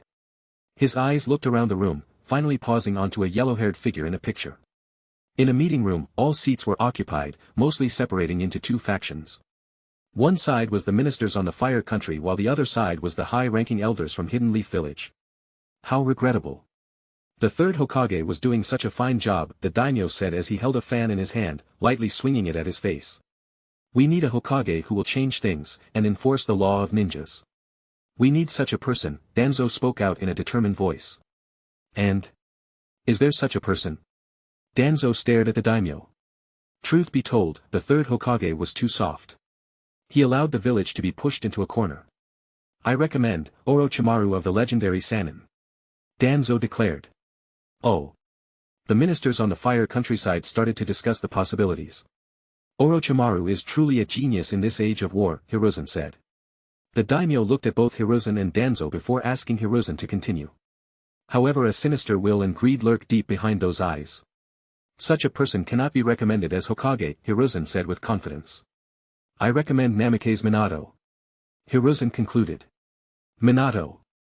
Thanks to unveiling you as an option for Hokage, I am now able to suspect one person who would be willing to work for Orochimaru. Danzo, don't disappoint me. Hiruzen thought in his mind. Flashback Chapter 70. Somewhere along the borders of the Wind Nation. In a forest, near a particular tree, there was a tunnel entrance to an underground settlement. Ha! Ha! Ha! Kabuto panted as he stared at the 2nd Hokage's body. Kabuto, I made no mistake in picking you up, that's for sure, Orochimaru smiled at Kabuto. No, The credit all goes to you, Orochimaru-sama. Kabuto praised Orochimaru. The first cells and repeated trial over the past days. Truly, hard work has paid off, Orochimaru said as he stared at the kunais which had talismans attached to them. I suppose there is no use for these talismans then. The second's jutsu has been perfected by you, Orochimaru-sama. I am sure he's happy to have a very dedicated disciple like you. Kabuto said as he stared at Orochimaru. This is no longer the second's jutsu. His jutsu could only make the dead ones retain about 20 to 30 of their powers from their prime. But this jutsu, not only does it retain 90 power from prime but also unlimited chakra. Best of all, one doesn't need to use talismans to keep emotions in check. Orochimaru said as he approached Minato's reanimation and removed the kunai with talisman from the back of the body. He then resummoned Minato from the dead with the improved reincarnation jutsu. The matters in the surrounding area started to gather around the reincarnation body, forming a somewhat bandaged version of the corpse compared to the complete version from before. Orochimaru was satisfied with the result. Now, the only problem that remains is summoning the first, Orochimaru thought as he looked towards the first Hokage's reincarnation body. Naruto. Sarutobi-sensei. Your days of ninja will be over within a week. Flashback Chapter 74. Few hours earlier. In a lab located underground. Kabuto was busy experimenting with the first Hokage's corpse which was strapped to a bed. The corpse was struggling to get out of the seals that were placed all over the body. Ha! Kabuto used Hashirama's cells to try and bind the soul from gaining control of its own body, but he appeared to be losing to it. Not good. Kabuto rushed to the nearby table to grab the kunai with a red talisman and implanted it into the first Hokage's corpse. Soon, the body stopped wriggling and became stable. Phew! Kabuto cleaned the sweat away from his forehead. Kabuto approached Orochimaru who was sitting on an enormous chair in an empty room that was lit by a large lamp that was next to him. Orochimaru-sama. The first Hokage can only be controlled if we use the talisman to eradicate his emotions, Kabuto said excitedly. Orochimaru stared at the space in front of him.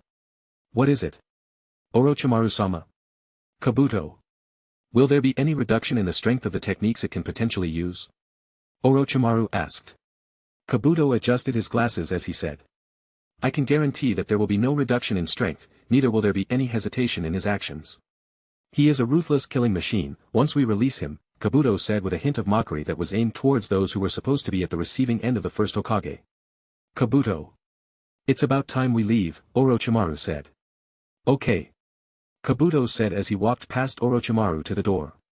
Kabuto. Orochimaru called out. Yes, Orochimaru-sama. He responded. Let's take that kid for a spin, Orochimaru hinted. Your previous vessel is it? Kabuto asked. Orochimaru nodded while he gave a wretched smile to which Kabuto smiled back as he proceeded to do what Orochimaru had requested of him. Chapter 105. Dad, Naruto looked at Minato who stared at the space in front of him in a daze. I never thought I would meet the great brothers in this manner. It's regrettable, Hiruzen said following which he looked toward Tsunade and Naruto. Tsunade looked at Orochimaru with hatred meanwhile, Naruto stared silently with wide-open eyes at his dad. Why aren't they talking? Hiruzen thought as he looked at the Hashirama and Tobirama. I know exactly what you are thinking, Sarutobi-sensei. Those three are completely under my control, I have erased all their emotions and turned them into tools, Orochimaru said. At this moment, Naruto's mind snapped. To be pitted against his own father, and on top of that, to make his dad an emotionless killing tool. Arfk. Naruto let out a howl. Naruto, Jiraiya stared at him. Nine Tails mode. Whoosh.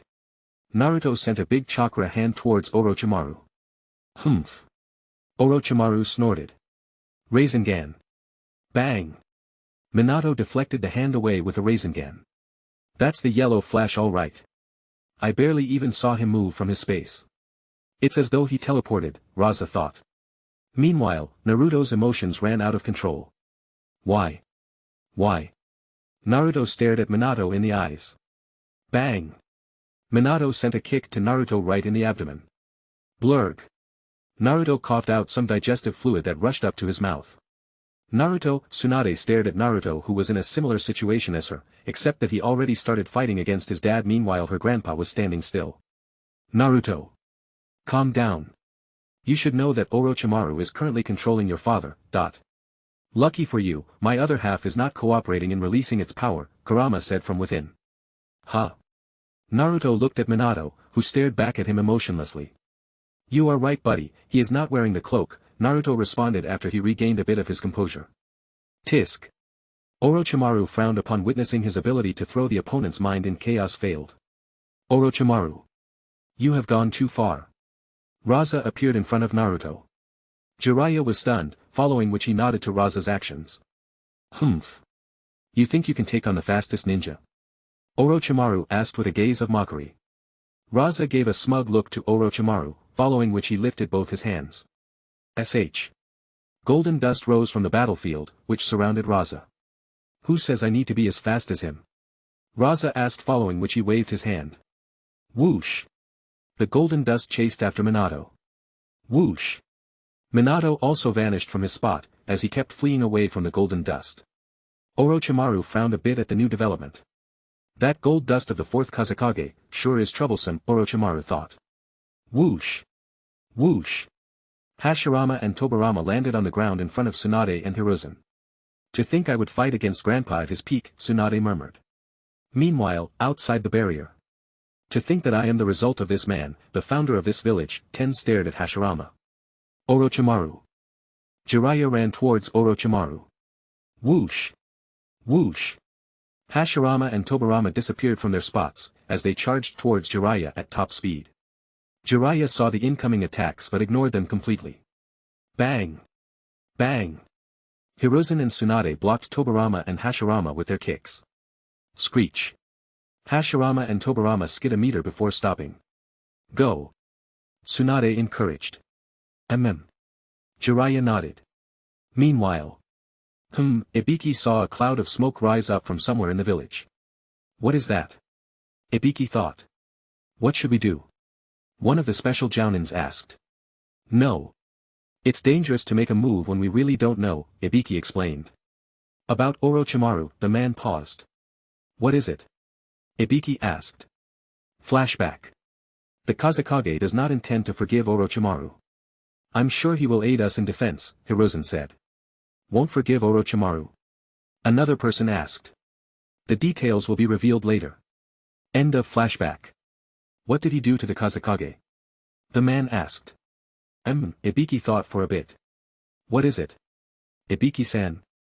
From what the Intel Division team knew, it seems that Orochimaru resurrected their former Kage and used it against them, Ibiki said. Resurrected? Isn't it impossible to do that jutsu? From what I know, the second Hokage gave up, didn't he? The man asked. True. But, Orochimaru was one to experiment on jutsus. However. There's one thing that comes to mind when I saw Orochimaru back when I was young, Ibiki paused. What is it? The man asked. Ibiki thought back to the first impression he had upon seeing Orochimaru.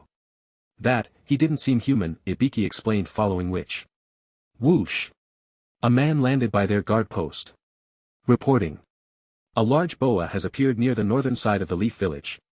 The man said. Has Shikaku-san given any orders yet? Ibiki asked. No. We have yet to receive one. The man replied. Ibiki then turned towards his underlings. Have Squad 1 prepare to go out immediately. Yes. His underlings responded. We won't let you pass this point.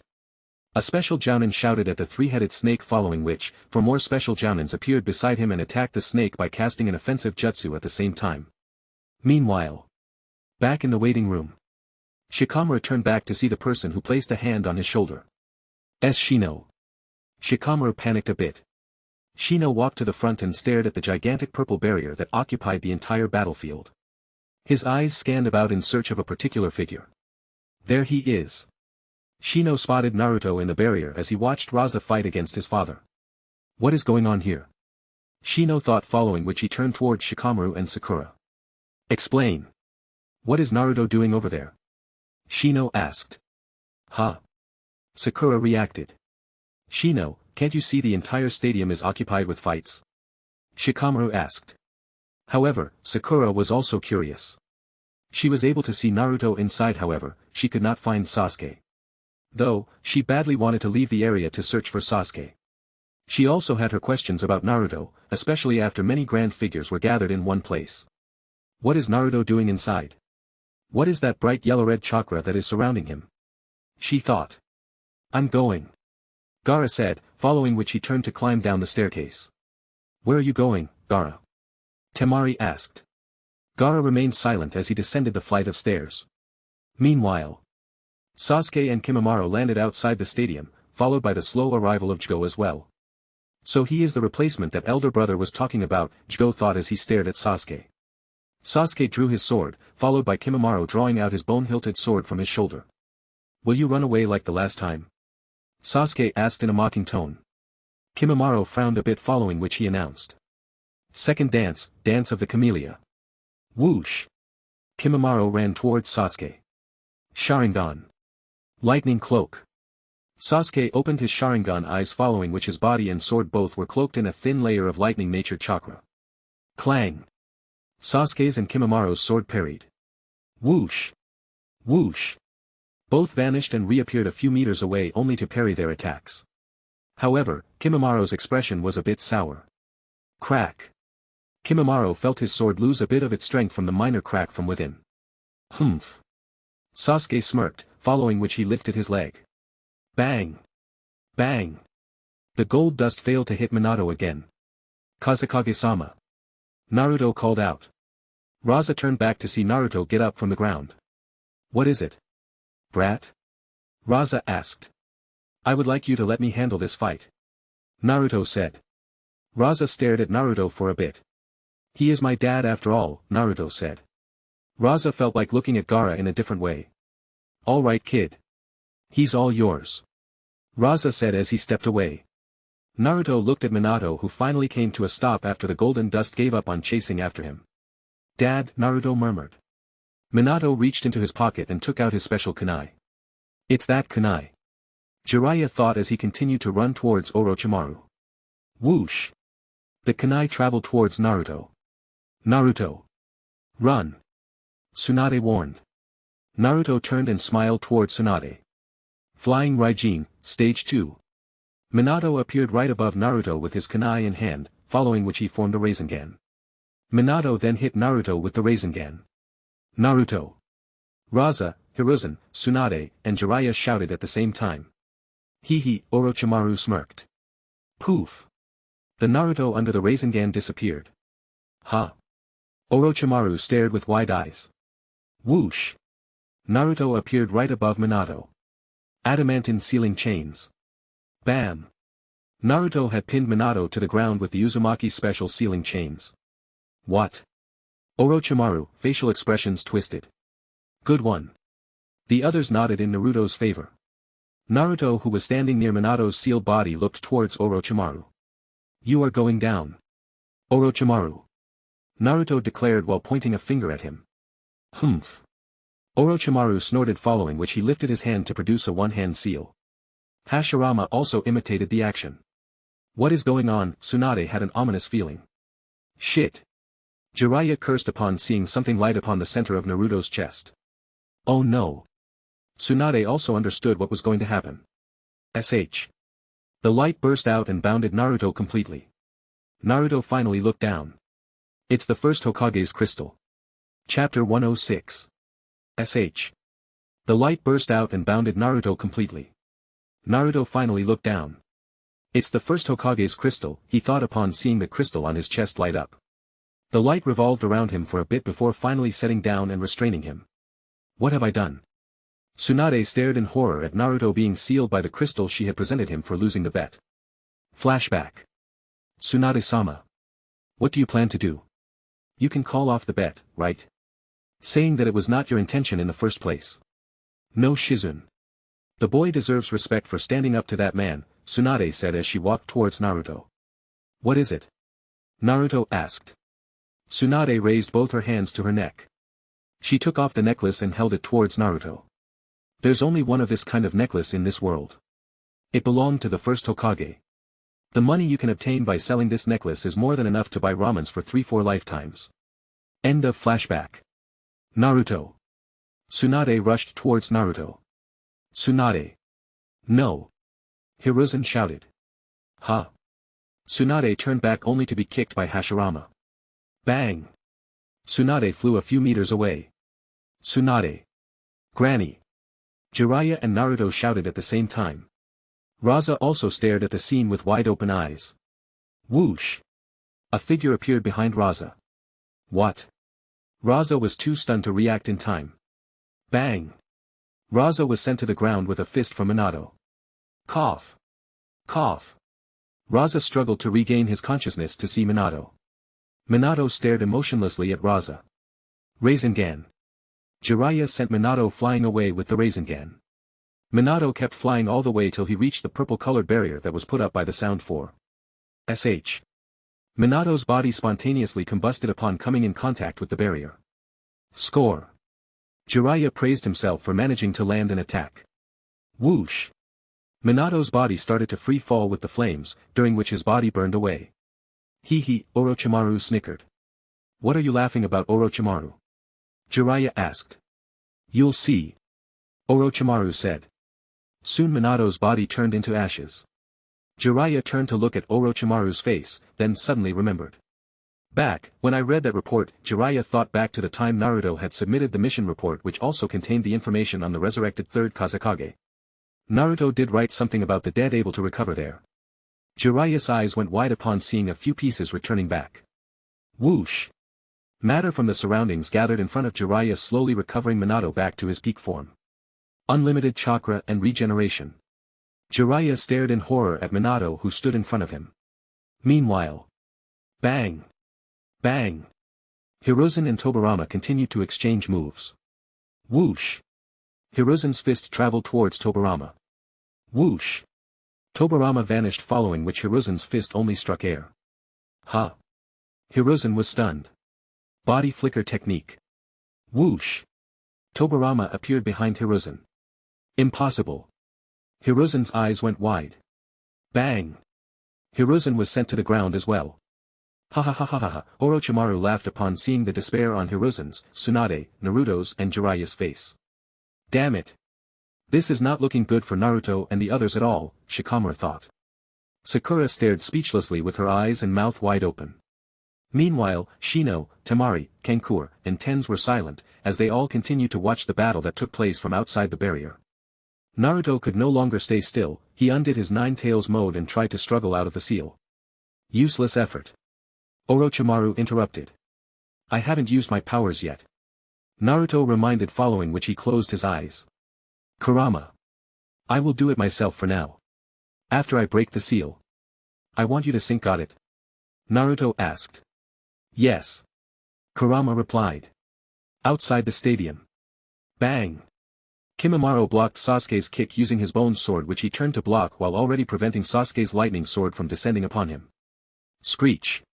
Kimimaro slid a few meters back while trying to neutralize the force from Sasuke's kick. Crack. Shatter.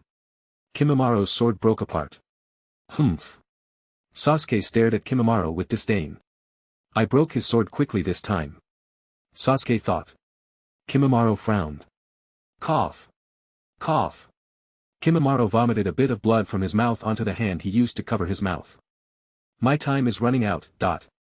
If this is my last battle, then I suppose I might have to go all out today, Kimimaro thought. Elder brother. Chigo called out in a childlike voice. Don't interfere. Kimimaro stretched his left arm towards Chigo, who stood by the side. Sasuke turned around to see the kid Kimimaro was pointing towards. Who is he? Sasuke thought. Kimimaro closed his eyes, regaining his usual calm and confident composure. Third dance, Dance of the Larch. Kimimaro announced, upon which several bones started to pop out all over his body. It's that troublesome technique again. Sasuke cursed, following which, he closed his eyes as well. Sharingan. Sasuke and Kimimaro opened their eyes at the same time. Sasuke sheathed his sword. Flashback. Slash. Slash. Slash. Slash. Slash. Slash. Slash. Slash. Ah. Sasuke groaned in pain, with wounds opening up all over his body due to Kimimaro's numerous bones tearing his skin apart in different places, all over his body. Bang! Sasuke fell on the ground after sliding a few meters from the force of the impact he had received. End of flashback. This time, I won't let that happen. Sasuke thought. Chidori stream. Sasuke announced, upon which small streams of Chidori flashed all over his body. Kimimaro stared at Sasuke, who had his Sharingan and a body surrounded by lightning. Looks like he really is destined to be taken in by Orochimaru-sama. Kimimaro thought. Whoosh! Sasuke charged towards Kimimaro. Arfk! Kimimaro raised his battle intent to the highest as he ran towards Sasuke in full speed. Soon, both were within a meter of each other. Sasuke's Sharingan helped him analyze the best method to hit Kimimaro's body despite all the bones sticking out of Kimimaro. Ha! Sasuke sent a fist forward at the last moment, and so did Kimimaro. Catcha! Back in the stadium. Orochimaru stared at Naruto, who closed his eyes. What is that kid doing? Orochimaru thought. Hashirama walked towards Naruto slowly, after releasing the hand seal he held in position. Grandpa, Tsunade managed to utter as she tried to stand back up once again. However, Tsunade suddenly froze. What is this sweet feeling, at the back of my throat? Tsunade thought. Cough. Tsunade covered her mouth, following which she looked at her hand. Blood. Tsunade's eyes went wide. Jiraiya and Hiruzen also noticed Tsunade's cough. Damn it. Just when we all were at a disadvantage, Jiraiya and Hiruzen thought. Hee hee. Everything is working out for me today. Though, I do feel sorry for Dan's. After all, he could have got a seat, of a destroyed village, that is. LOL. Orochimaru wanted to burst out of laughter on the spot, however, he managed to rein in the laughter by displaying a smug expression. 2 down. Naruto and Tsunade. 3 to go. Orochimaru said. Whoosh. Minato appeared behind Jiraiya. Oh no, you don't. Jiraiya turned around. Ninja art, needle jizz. Jiraiya's hair moved around to cover him from all sides by turning into needles. Catcha. Minato's leg got caught by the needle-like hair, while some of the hair also managed to pierce through his leg. Ninja art, wild lion's mane. Jiraiya announced, following which parts of Jiraiya's hair extended and wrapped Minato in it. Minato was stuck, however, no one noticed the flying Raijin mark that sneaked away from Minato's body to the ground. Meanwhile, Hashirama finally approached Naruto. Done. Sage mode. Naruto activated, following which his eyelids turned orange. Catcha. Naruto broke the seal. What? Orochimaru's eyes went wide. However, Naruto did not stop. Whoosh. Naruto appeared behind Hashirama. Ha. Naruto gave a kick. Boom. An internal explosion took place, as both bodies collapsed onto the ground at the same time. What just happened? Everyone inside and outside the barrier stared at Naruto and Hashirama, who were out cold on the field. Where am I? Naruto looked around at the dark space in front of him. Naruto heard a voice nearby him. He immediately turned towards the direction. Ah. The first Hokage. Naruto pointed his finger at Hashirama. He's the current Nine-Tails vessel, Hashirama thought, since he was already watching the fighting scenes from within. Naruto, your name right? Hashirama asked. Yes. Naruto gave a salute towards the first Hokage of the Hidden Leaf. An erstwhile Ashura and a White of the Current. To come hither, thou have brought a disaster. A voice boomed at the space they stood. This voice, Naruto and Hashirama turned towards the direction the voice originated from. Tsutsuki Hagoromo, Naruto murmured. Who? Hashirama asked. He's the ancestor of all ninjas, also known as the Sage of Six Paths, Naruto murmured. What? Hashirama stared in awe at Hagoromo. Hagoromo looked at Naruto. Come out. Oh, fledgling of blood. Hagoromo said. Huh? Naruto looked at Hagoromo in a weird manner. I did not expect to meet you here, a voice emerged from behind Naruto and Hashirama. That voice, Naruto turned to see a figure slowly emerge from astral form to a complete image. I am Tsutsuki SH. The boy introduced himself. Chapter 107. Naruto. Jiraiya called out, unable to move from his place since he was busy holding down Minato. Naruto. Tsunade. Hiruzen called out while trying to get up. Bang. Tobirama pushed Hiruzen down by stepping on him with his foot. Hokage-dano. Raza called out in concern. Blurg. Hiruzen coughed out some spit. Meanwhile, Tsunade was shivering upon the sight of her blood. Raza knew the situation was entirely in Orochimaru's favor. Despite Naruto being only 13 years old, he was able to fight on the same level as them. In fact, he was doing well compared to them until Hashirama and Naruto fell down unconscious for some reason. I've got to revive that kid. He might be our only way out of this, Raza thought, following which he turned towards the direction where Naruto and Hashirama were at and ran. Orochimaru saw Raza running towards Naruto. Slithering snake mode. Orochimaru's lower half of his body turned into that of a snake's tail, following which he slithered towards Raza at speed higher than what Raza was running with. However. Whoosh! Minato disappeared from within Jiraiya's hair. What? Jiraiya stared in disbelief. Bang! Raza was knocked down to the floor by Minato's fist. Kazekage Dano. Hiruzen shouted. Ugh!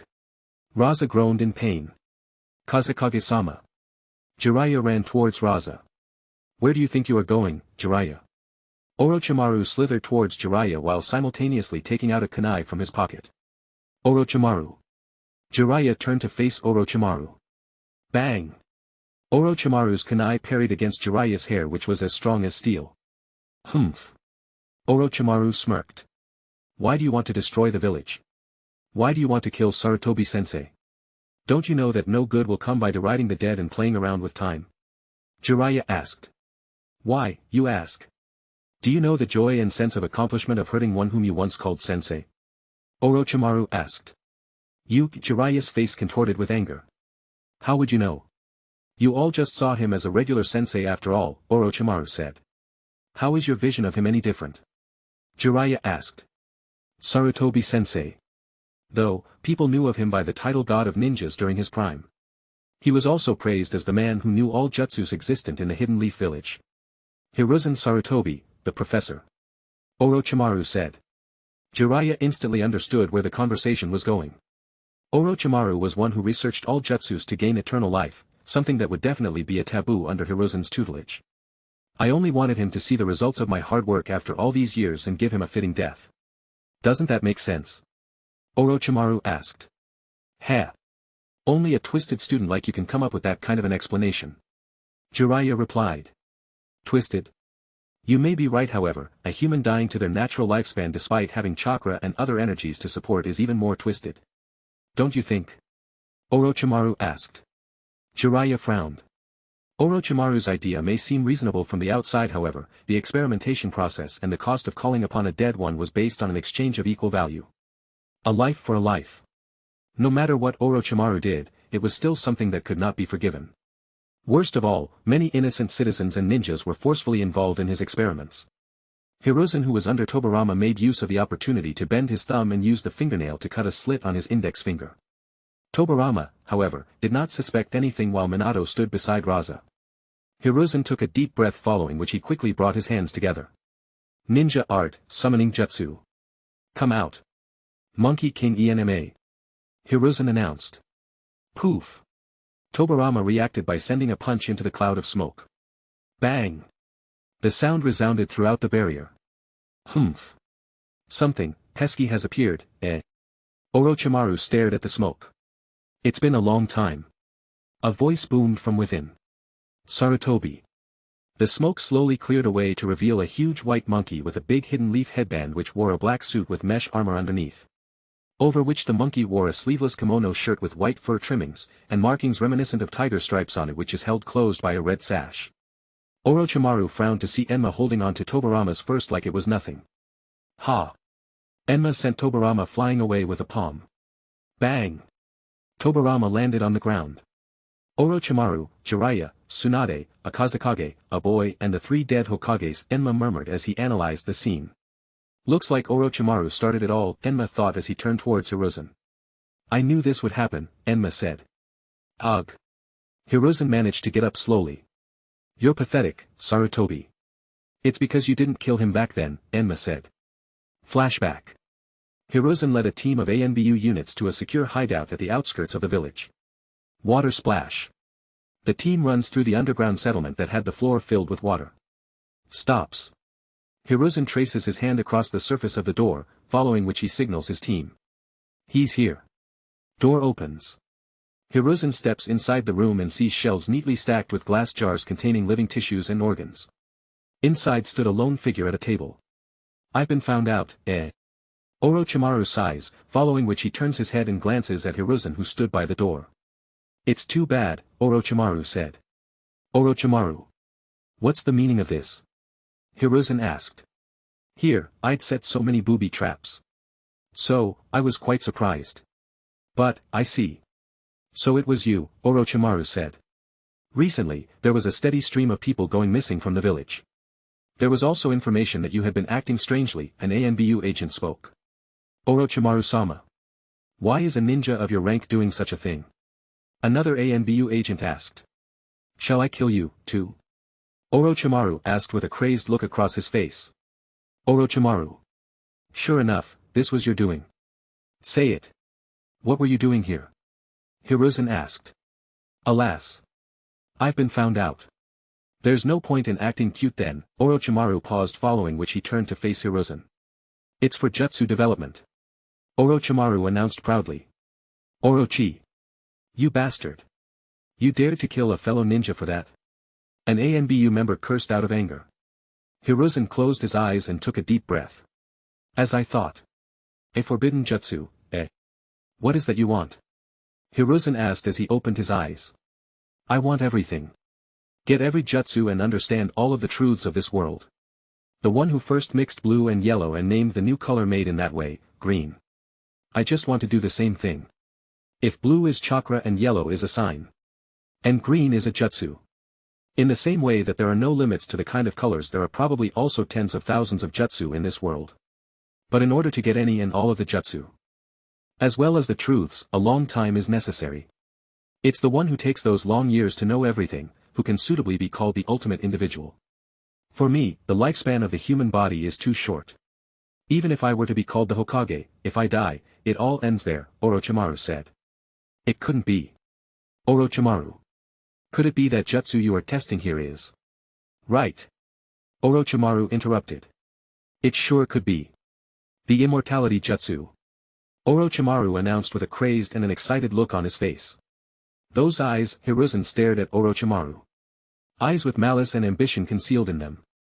I had noticed that you had such tendencies, but pretended not to know. A genius who brimmed over strongly with ability. Nothing less than a phenomenon that comes once in several decades, So I wanted to think that, you would carry on my own will and power.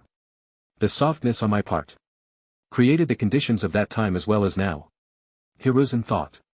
Are you going to kill me? Orochimaru asked in a devil-like voice. Hiruzen did not pay heed and continued. Boar dog bird monkey ram. Ninja art, summoning jutsu. Poof.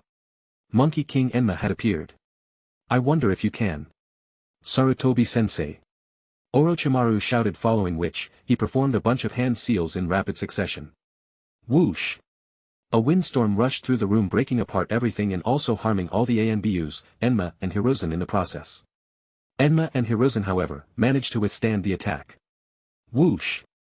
Orochimaru slipped past the two and appeared at the door. Kill him, Sarutobi. Now's your only chance. Enma suggested in desperation. Orochimaru turned back to see if Hiruzen would go ahead with the suggestion. However, he did not sense any killing intent. He then took the opportunity to leave the place, once and for all. Sarutobi. You, Enma was dumbstruck. I couldn't kill him, Hiruzen murmured. End of flashback. Enma. Please. Hiruzen raised his arm. Sarutobi. You, Enma understood at this moment that Hiruzen was no longer indecisive. Got it. Enma responded. Shit. Orochimaru cursed. Humph. Jiraiya's hair extended to bind Orochimaru. Where do you think you are going? Jiraiya asked. Enma lifted up his leg to enter a particular stance. Transform. Adamantine staff. Tobirama ran towards Hiruzen. Hiruzen, however, reacted quickly. Bam! Hiruzen pierced a gaping hole through Tobirama using the staff. Ugh! Orochimaru's facial expression twisted. Everyone has put in too much effort to come out victorious today. Hiruzen turned to look at Orochimaru right in the eye with the will of fire clearly shining brighter than before in his heart. Orochimaru. Today. I will make sure to kill you. Hiruzen announced. Chapter 108. Hagoromo looked at Naruto. Come out. Oh, fledgling of blood. Hagoromo said. Huh. Naruto looked at Hagoromo in a weird manner. I did not expect to meet you here, a voice emerged from behind Naruto and Hashirama.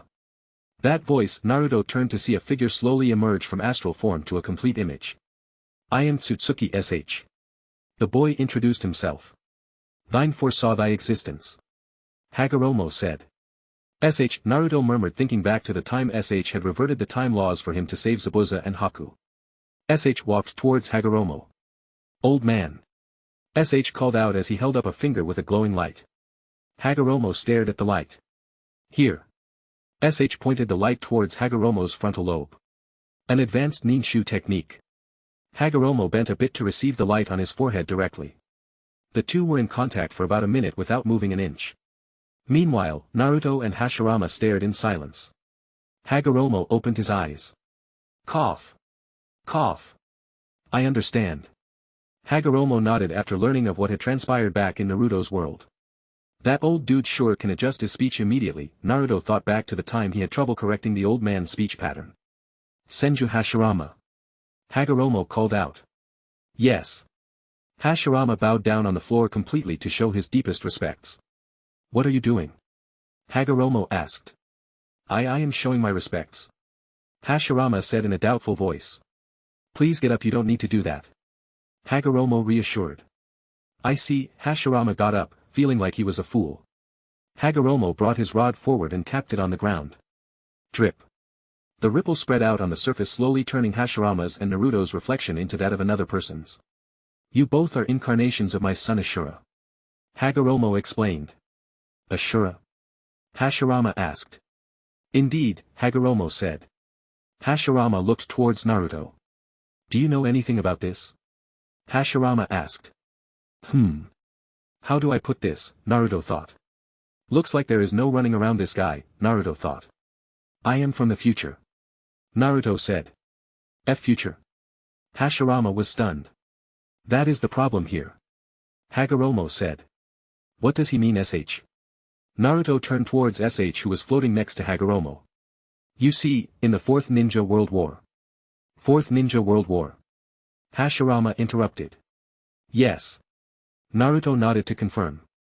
Hashirama became confused, however, he chose to listen to what sh had to say.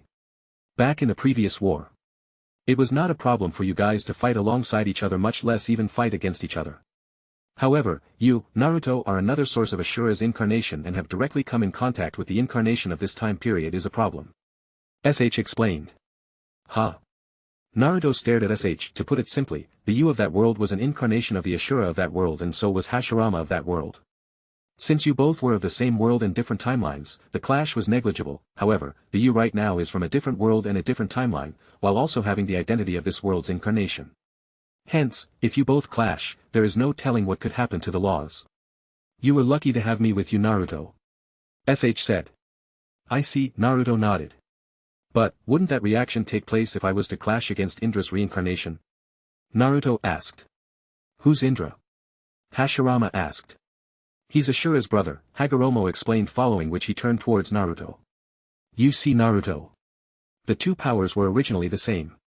So even if they were to clash, they wouldn't necessarily counter each other's existence, Hagoromo explained. Ah. That's why Madara was able to survive after fighting against the first Hokage and taking a part of his body to get both powers, Naruto said. What? Madara did not die at that time? Hashirama asked. Yeah. In fact, he got the Rinnegan from combining both powers. But, how did the village survive then? Hashirama asked. Madara did not return to the village after the battle, in fact he silently passed away somewhere else, Naruto said. That's a long story. Gotta save that for later. Naruto thought. So you are from the future, huh? Hashirama looked at Naruto. Yup. I was the 7th Hokage. Naruto said. I see. Tobirama was the 2nd, Sarutobi was the 3rd, that yellow-haired man your dad was the 4th, then. So who's the current Hokage? Hashirama asked. It's the 3rd in this timeline. However, back in my world, we have a 9th in the position right now. Naruto said. A 9th? Hashirama was surprised. So who was the 5th and 6th? Hashirama asked. 5th was your granddaughter, Granny Tsunade. Naruto said. Ugh. Hashirama froze. Naruto stared in concern. What happened? Naruto asked. Did the sixth clean up after her or something? Hashirama asked. Haha. Granny Tsunade was a great Hokage. My teacher Kakashi-sensei did not clean up after her, though for some reason, it seemed like the village developed 100 times faster when I took over. Naruto scratched his head. Haha. You must have been a great Hokage. Seeing that your dad was the fourth. Hashirama slapped Naruto on his back. Ouch. Naruto tried his best to maintain a smile. Ha ha ha. Kurama laughed from within. Naruto. Hagoromo called out. Naruto turned to face Hagoromo. The current you cannot access full six paths mode. Right now you may be able to create a single truth seeker orb, that's all. This is because you currently have half of Kurama and a bit of Shikaku's chakra with you. Hagoromo explained. Naruto nodded. Other than that you have the ability to fly around, heal people and the sensing abilities from that power. Right now, there is a storm brewing. Even if I am aware of the future just like you, I am unable to see the current future that lies ahead, so I must warn you to tread carefully, Hagoromo explained. I understand. Naruto replied. Good. If you want to use that power to its potential, then you must have good ties with the other tailed beasts. However, before you proceed any further, I want you to visit Mount Myaboku's great elder sage and hear his prophecy.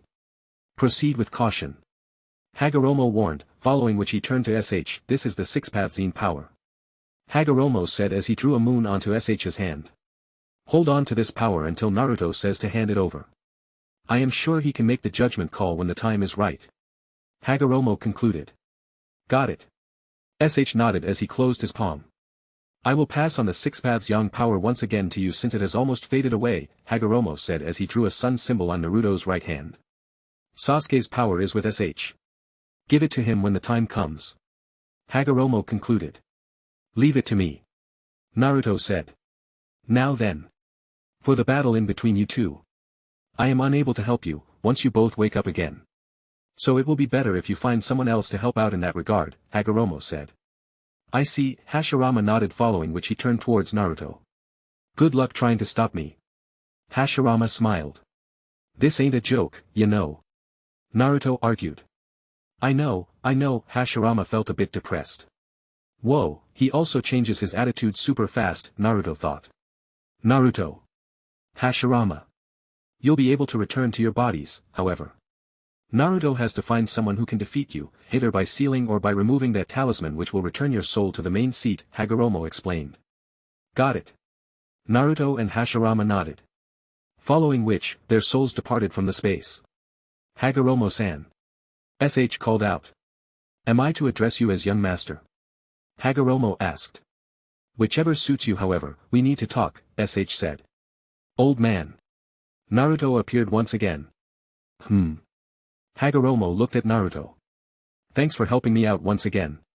Naruto smiled towards Hagoromo. Though you may not look it, I consider you my son. Hagoromo said. Hee, Naruto laughed. I have one more thing to ask, Naruto said. What is it? Hagoromo asked. It's about the Tenseigan and your brother Hamura's clan on the moon. Naruto said. I'll see if there is any way I can save Tonari earlier. Chapter 109. My brother's clan and the Tenseigan? Hagoromo asked. Naruto nodded.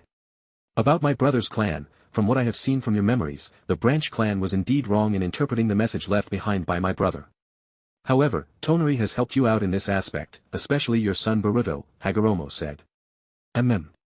Naruto nodded thinking back to the events that transpired in his world. Naruto. Hashirama also arrived at the space. Sorry, Lord First. Naruto bowed a bit. It's all right.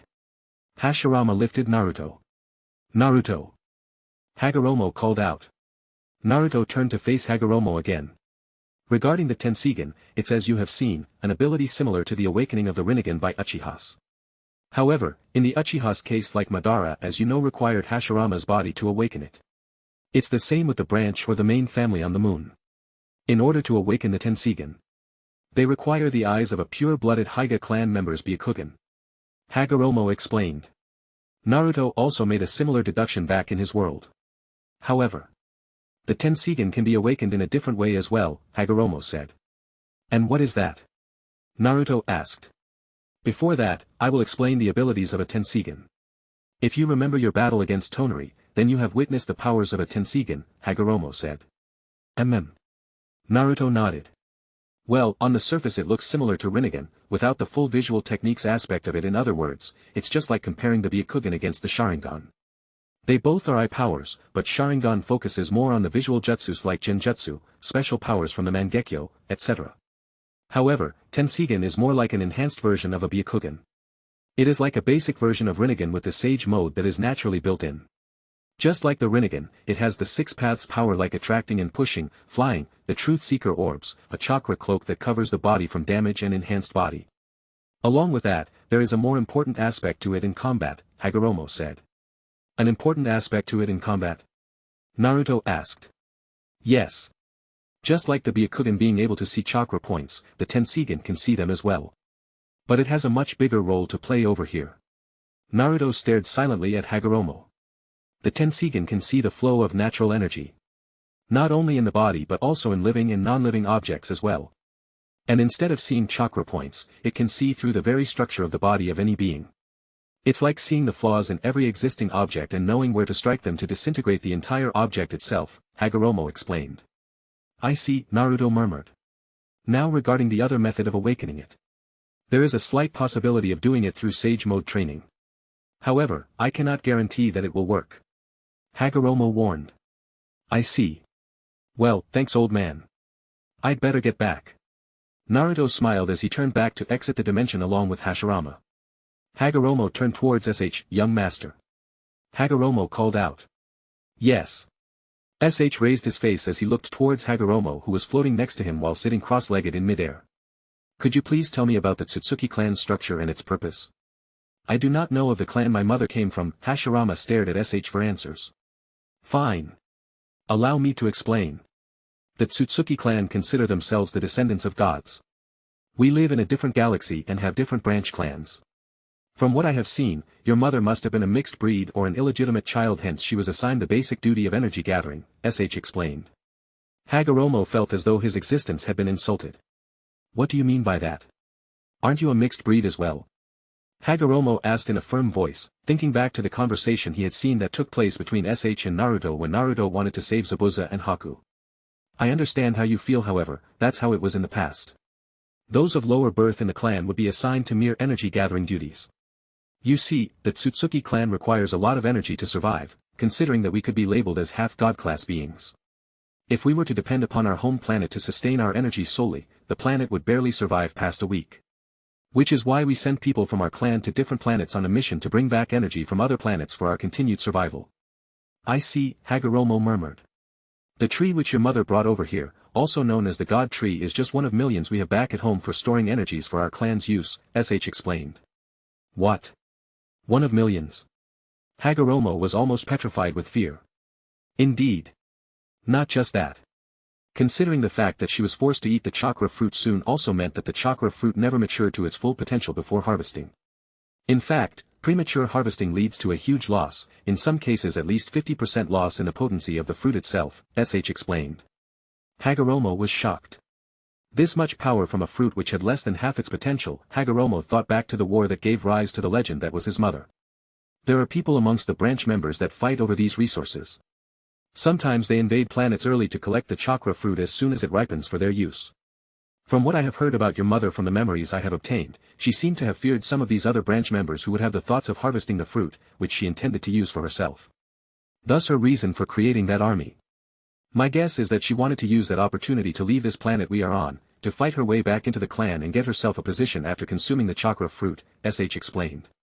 That would make sense, Hagoromo nodded. However, there is one thing that is bothering me. Hagoromo paused. What is it?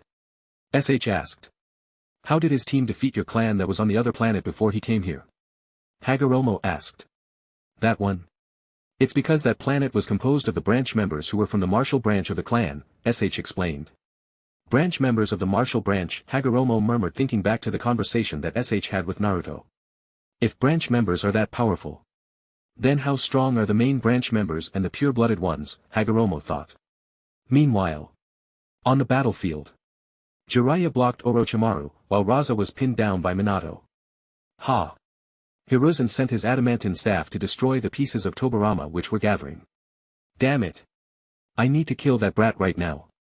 Orochimaru cursed, following which he made his body flexible like it had no bones and slipped out of Jiraiya's hair. No!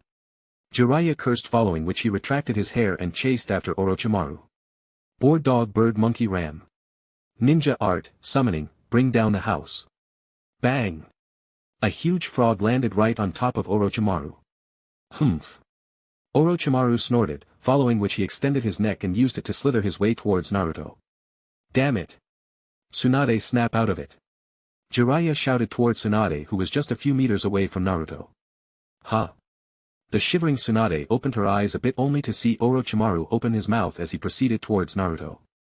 Orochimaru's mouth, which was open, had a snake come out from inside which also opened its mouth. Sword of Kusanagi, long sword of the sky. A sword appeared, following which it extended towards Naruto at high speed. No! Tsunade quickly rushed forth, almost placing a significant amount of strain on her tendons. Whoosh! Tsunade appeared before Naruto. Pierces. Damn it! Orochimaru cursed upon seeing his attack fail, only to pierce through Tsunade at the center of her chest. Humph! Orochimaru snorted as he retracted the sword and stared at the once again shivering Tsunade. Sh. Blood poured out of Tsunade after the sword was removed. Tsunade. I thought I didn't need to worry about you if you already saw blood, yet you are persistent. I understand how this kid reminds you of your little brother. Tell you what. If you stop interfering, I might revive Nawaki for you. Orochimaru said. After all, if this child continues to live there will be trouble in the future on a variety of levels, Orochimaru said. Nawaki, Tsunade hesitated a bit. Humph. Orochimaru snickered, following which he sent Tsunade flying with a kick. You are fooled so easily. Trembling at the sight of blood, why would you, one of the Sannin, risk your life to protect a kid who's nowhere related to you? Back then, you were not even concerned about those 3 kids that we met during the war, Orochimaru said. You may be right. Unlike Jiraiya, who looked after the kids by staying back, I hesitated even to make such a simple choice, Tsunade said as she tried to catch her breath by holding the place which was bleeding with her hand. Tsunade, Jiraiya murmured. However, this kid, I will protect him. Flashback. You'd better take your words back. Naruto ordered in a firm voice. Humph. What gave you the guts to order me like that? Tsunade asked as she looked down on Naruto. Unlike you. I will be the heir to the Hokage name, no matter what. Naruto said in a firm voice as he raised his fist towards Tsunade. Tsunade felt her heart beat faster for some reason, as she stared at Naruto's determined expression. Because. To become a Hokage is my dream. Naruto stated as he pointed his thumb towards the center of his chest. Tsunade was reminded of Dan and Nawaki while staring at Naruto. End of flashback. Because, this kid, is a person who will become a Hokage someday, Tsunade said. That explains it, the kid is just like her little brother, Orochimaru shook his head. To hell with the Hokage. Only a fool does that job. Orochimaru said, following which he once again opened his mouth to reveal his sword. Sword of Kusanagi, long sword of the sky. Die. Orochimaru shouted as he moved towards Tsunade. Damn that pesky neck of his, Jiraiya cursed as he appeared by Orochimaru's body and started to pull the neck towards himself. Orochimaru looked back to see Jiraiya pulling his neck. Humph. Orochimaru continued to extend his neck and also spat out the sword faster. Pierces. Tsunade. Jiraiya called out in horror to see Tsunade blocking Orochimaru again. Already. Told, you. Orochimaru frowned. I'll protect this kid at the cost of my life. Tsunade shouted as she brimmed with battle intent. No way, Orochimaru stared in disbelief at Tsunade, who was not shivering anymore. She overcame her fear of blood, Orochimaru murmured. Ugh. Tsunade suffered a bit of pain as she pulled Orochimaru's face away along with the sword, following which. Bang! Tsunade kicked Orochimaru's face away like a football. Good kick. Jiraiya nodded as he saw Orochimaru retracting his neck to reach where Jiraiya was standing. I'll get him this time, Jiraiya thought, however. Blurg. Orochimaru opened his mouth to reveal another version of him that came out of his mouth. Tsunade. I'll kill you. Orochimaru shouted in anger. Tsunade placed her hands together. Ninja Art Creation Rebirth Strength of 100 Technique. Chapter 110. Outside the Chunin exam stadium. This time, I won't let that happen. Sasuke thought. Chidori stream. Sasuke announced, upon which small streams of Chidori flashed all over his body. Kimimaro stared at Sasuke, who had his Sharingan and a body surrounded by lightning. Looks like he really is destined to be taken in by Orochimaru-sama. Kimimaro thought. Whoosh! Sasuke charged towards Kimimaro. Arfk! Kimimaro raised his battle intent to the highest as he ran towards Sasuke in full speed. Soon, both were within a meter of each other. Sasuke's Sharingan helped him analyze the best method to hit Kimimaro's body despite all the bones sticking out of Kimimaro. Ha! Sasuke sent a fist forward at the last moment, and so did Kimimaro. Catcha! Sasuke's fist hit Kimimaro squarely at the center of his chest, breaking apart the ribcage in the center while Kimimaro's fist had barely grazed him. Arfk! Kimimaro howled in pain. Elder brother! Chigo ran towards Kimimaro. Whoosh! Gaara appeared right next to the place where the battle was taking place. Gaara! Sasuke's gaze shifted towards Gaara, who had just arrived. I won't forgive, Chigo said in a low voice. Sasuke turned towards Chigo, who held Kimimaro in his arms. Ugh! Kimimaro had an expression of pain on his face. Chigo carefully lowered Kimimaro to the ground. Will not forgive you. Chigo shouted at the top of his lungs, transforming into a half-man, half-beast form. That's natural energy. Sasuke could see the type of chakra circulating through Chigo's body. Chigo charged towards Sasuke as he exploded with rage. Shit! I haven't gathered any natural energy yet, Sasuke thought as he clad himself in thunder-natured chakra and brought up his sword to defend. Ha! Chigo sent Sasuke flying away with one punch. Bang! Sasuke crashed against the outer wall of the stadium. Chigo roared in pain, following which he looked towards Gaara. He's a berserker type, huh? Gaara looked at Chigo emotionlessly. This is bad. Our Kazekage-sama is not getting up, Kankura said upon seeing Raza near Minato's feet. You're right. However, those three legendary ninjas and Hokages are not faring well either. To think that Orochimaru-sama had these kinds of trump cards, Temari murmured. To think that Gaara had fought against this kind of a monster. However, I do feel sorry for the kid to have been caught up in this kind of shitty battle royale between Kage-level ninjas, Kankura pitted Naruto's condition. Tsunade-sama, Sakura saw Tsunade start her 100 techniques jutsu in order to save Naruto. Naruto! You have to wake up. Sakura shouted as she continued to see the battle between the Hokages and the Sanins. If it were me, I would rather sleep there and not even participate in that kind of a battle royale. But, she is right. Oi, Naruto! Don't tell me you have thrown the towel already, Shikamaru thought, following which he turned to look at the battles that were taking place around the seating areas. Clang! Clang! Weapons parried across the arenas as Jounins, and special Jounins continued to fight against the hundreds of Chunin-level invaders. Ha! Ha! Ha! Ha! Kakashi and Guy panted as they continued to take down ninjas one by one. This is too tiring, Kakashi said. Consider this your punishment for losing against me in the last match, Guy said. Huh? I won the last match. Kakashi said. No. I clearly won against you in that taijutsu challenge. Guy said. Nope, the last match was the rock-paper-scissors we had after we sent our genins in for the Chunin exam. Kakashi said. Bang! Guy kicked an incoming ninja. Oh. I forgot, Guy said. More importantly, Kakashi looked towards the barrier. We need to help them somehow, Guy said. No, there is no way in if that barrier is placed. Not only that, we are way too low of a level to stand up against them, Kakashi murmured as he looked towards Naruto, who was lying next to Tsunade. Naruto has always surprised us every single time. To think that he can handle Kage-level ninjas at his age, Guy murmured. Nothing can compare to what I saw that day, Kakashi murmured. What is it, Kakashi? Guy asked. Nothing, Kakashi replied, following which he looked towards Zabuza. Zabuza also looked towards Kakashi. Do it. Kakashi signaled with his eyes, following which he opened his Sharingan. Zabuza kicked away the ninja in front of him and entered a stance. Ninja art, hidden mist jutsu. Phew.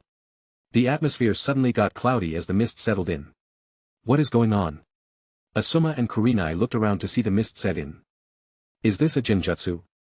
Shikamaru murmured as he looked around. No, this is ninjutsu. Shino said as he pointed towards where Zabuza and Haku were standing. Now we'll take them down faster this way, Zabuza, Kakashi, and Haku thought at the same time. Back in the battlefield. Ugh. Raza struggled to get back up. Sound of footsteps. Minato walked over to Raza. Water release, water blade technique. Boom. Raza announced, upon which a column of underground water raised into the air and compressed into a water blade and blasted through Minato. All this took place in a split second. Ha. I took him down, dot. It's like that golden saying.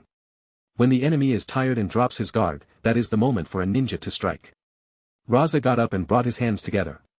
Whoosh. The gold dust appeared in between the pieces of matters that were trying to come together. Raza sighed in relief. There is no way I am going to let that happen again, Raza smirked. Meanwhile, the others continued to fight as time passed by. Back in the hidden space. Hagoromo looked at SH. How will Naruto and his group face your people if they ever attack? Hagoromo asked. Well, as long as they do not provoke the main clan in any way, Naruto and his group should be fine for now, SH said. I see, Hagoromo nodded. However, there is one thing I want to point out. SH said. What is it? Hagoromo asked. The fact that your knowledge regarding the Tenseigan, or as a matter of fact the Rinnegan which you also possess is merely a drop in the vast ocean, SH said. I'm not surprised, after all, I am a frog at the bottom of the well, Hagoromo said. Indeed. SH agreed. So, what can you tell me? Hagoromo asked. The information I am about to tell you now is also related to the future of how these ninjas will train to face the outer world, SH said. But why tell a dead man all this? Hagoromo asked. You do exist in this plane. There is also a possibility to bring you back if your world needs your help, SH said. And what about you? Hagoromo asked. I'm just here to enjoy the fun, SH said. Hagoromo remained silent for he already saw SH explaining the same to Naruto. Flashback. Aren't you angry that Sasuke and the others killed you and your people? Naruto asked as he started rubbing away his tears. The Time Branch members are destined not to die and also not to interfere with lower worlds as they age, so since I am young and wanted to go out on an adventure, I sent you back with my soul residing in your body to see how you would relive your life again if given a choice. SH said as he changed into light particles diving back into Naruto's glabella. End of flashback. You just came along for the adventure, huh? Hagoromo asked. Ha. Yes. SH said as he flew around Hagoromo. Young master. Hagoromo called out. SH looked at Hagoromo. Tell me the information. Hagoromo said in a firm voice. Looks like you have prepared. All right. I'll tell you. SH said as he landed on the ground. Let's start with the difference between the Sharingan and the Byakugan. The Byakugan are the eyes that see, and the Sharingan are the eyes that reflect. However, the Byakugan users in this world seem nowhere close to Sharingan users. Do you know why this happens? SH asked. Hagoromo frowned. So there is indeed more to the Byakugan than it meets the eyes, Hagoromo murmured. Yes, the Byakugan is infinitely more powerful than you know, and so are the Rinnegan and the Tenseigan. Though the funniest fact is, the answer remains in the way the Rinnegans and the Tenseigans are used, SH said. The answer lies in those eyes? Hagoromo asked. Indeed. The Rinnegan, for example, can use powers like attraction, repulsion, absorption, etc. However, they are not ninjutsus. Why do you think it is so? SH asked. Hagoromo stared at SH with silence. It's because they are laws. Laws? Hagoromo asked. Yes. Laws of gravity. Same can be explained with the techniques of the outer path, the techniques that control life and death. Why do you think it can be controlled so? SH asked. Laws of life and death. Hagoromo asked. Exactly. Now, imagine a world full of techniques that are laws and not just ninjutsus, SH said. Hagoromo thought for a bit, following which he frowned. Yes. The outer world uses the system of laws. SH explained. Chapter 111. In the Chunin exam stadium. Bang! Hiruzen sent Tobirama flying away once again with the adamantine staff. However, Tobirama was persistent. Curse my old age, I will not be able to maintain the upper hand if the battle goes on for any longer, Hiruzen thought. Whoosh! Tobirama appeared behind Hiruzen. Bang! Hiruzen was knocked away this time. Ha! Ha! Ha! Hiruzen took heavy breaths as he looked towards Tobirama who stood in front of him. This is nowhere near the full extent of his power, yet I am facing this much trouble, Hiruzen thought, following which Hiruzen looked towards the others around him. Naruto and Hashirama were still unconscious, whereas Tsunade and Jiraiya had entered in battle stance to face Orochimaru. How's the Kazekage faring? Hiruzen thought, following which he turned towards Raza only to see that he was doing an excellent job at holding Minato from regenerating again. Ha! Tobirama brought his hands together. Water release, water colliding wave. This is bad. Hiruzen immediately got up and brought his hands together. Tiger hair boar dog.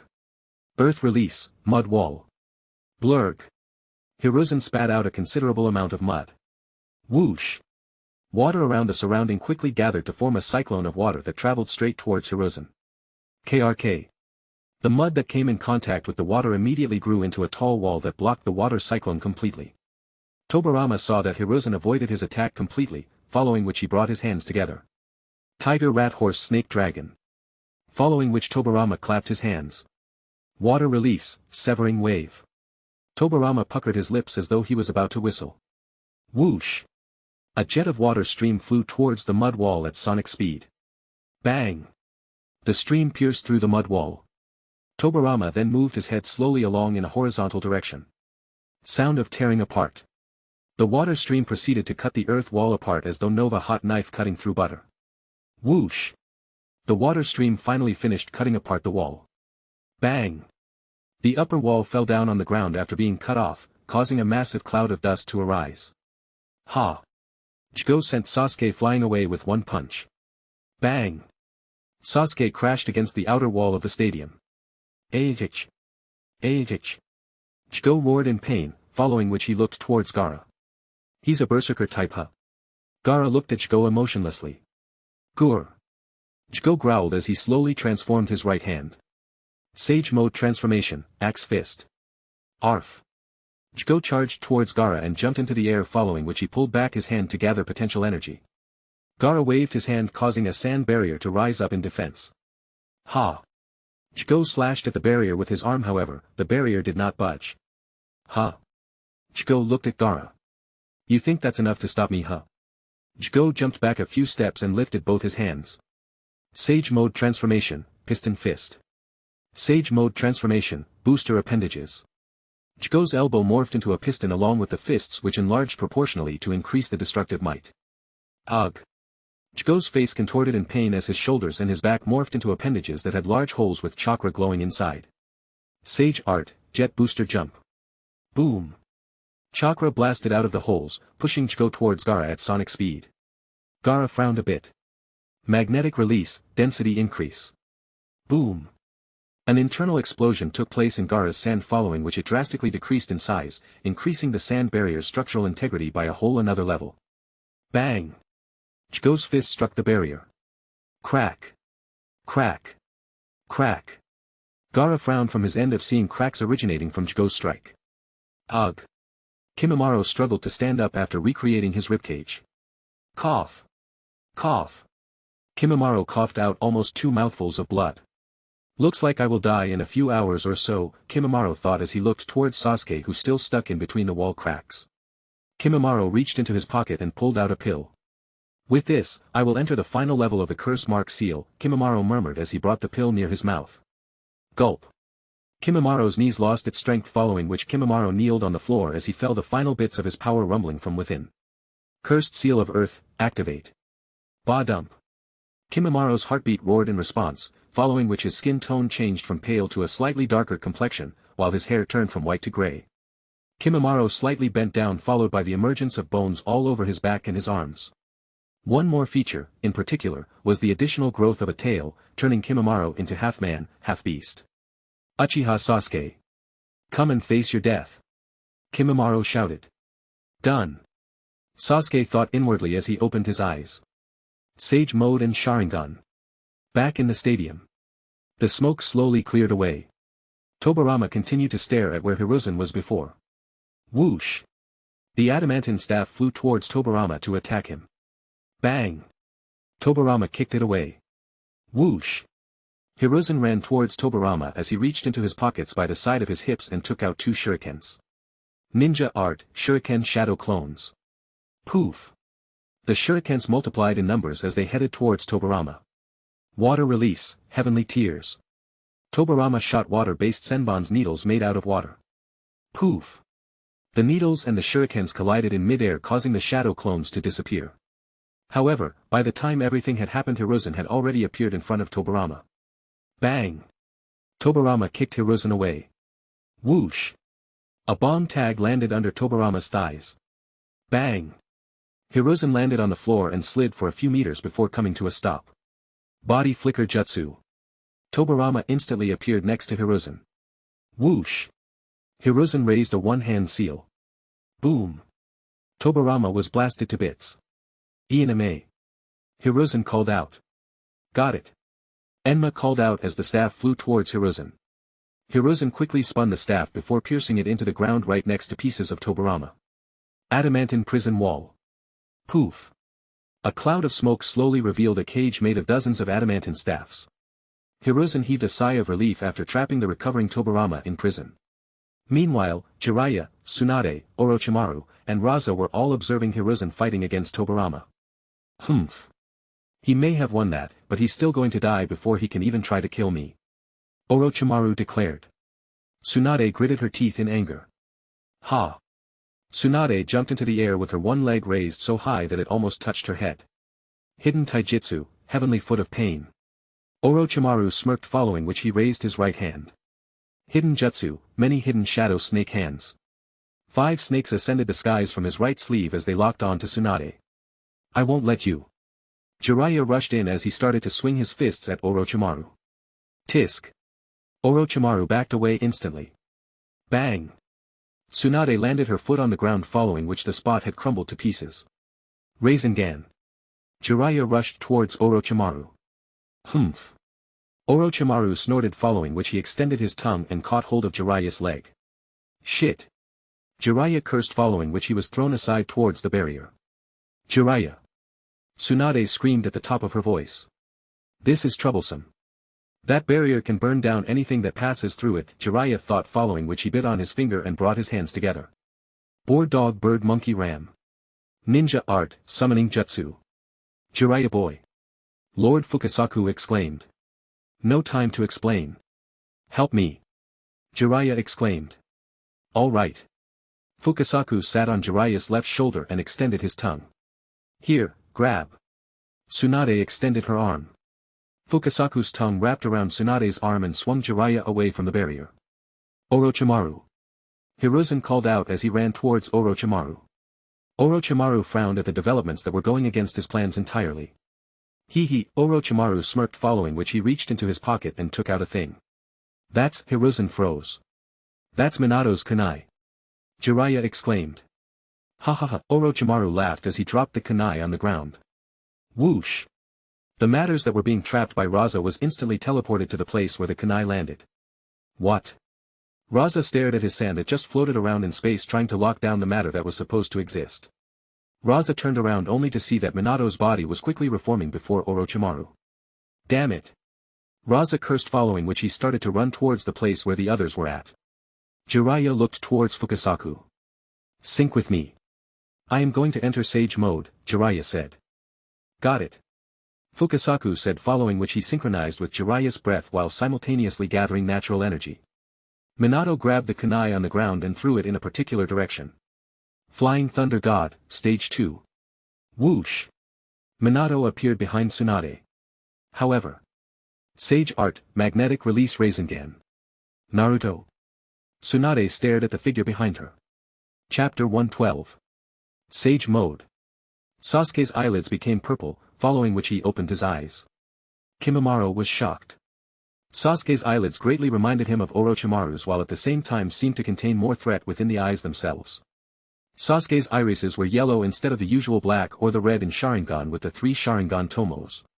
However, instead of a general round black pupil in the middle, it was replaced with a narrow vertical slit. The eyes overall had a much more piercing gaze compared to the usual Sharingan.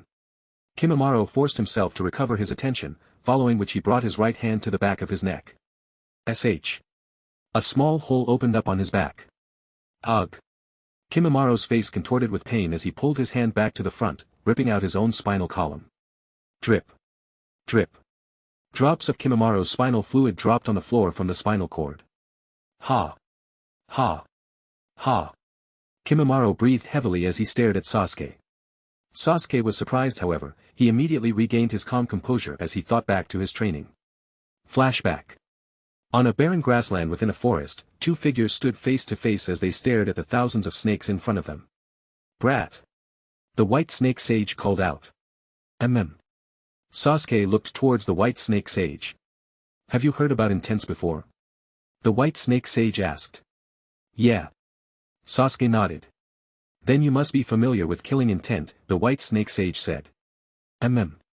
Sasuke nodded. Do you know how to use it? The white snake sage asked. Don't you have to kill people for that? Sasuke asked. Killies. People not necessarily. The white snake sage replied following a shockwave emerged from it followed by a vast amount of pressure. Blurg. Sasuke almost vomited as he half-kneeled on the ground meanwhile, all the snakes fled upon the action. This. Sasuke was reminded of the time where he and Sakura faced Orochimaru alone in the Forest of Death.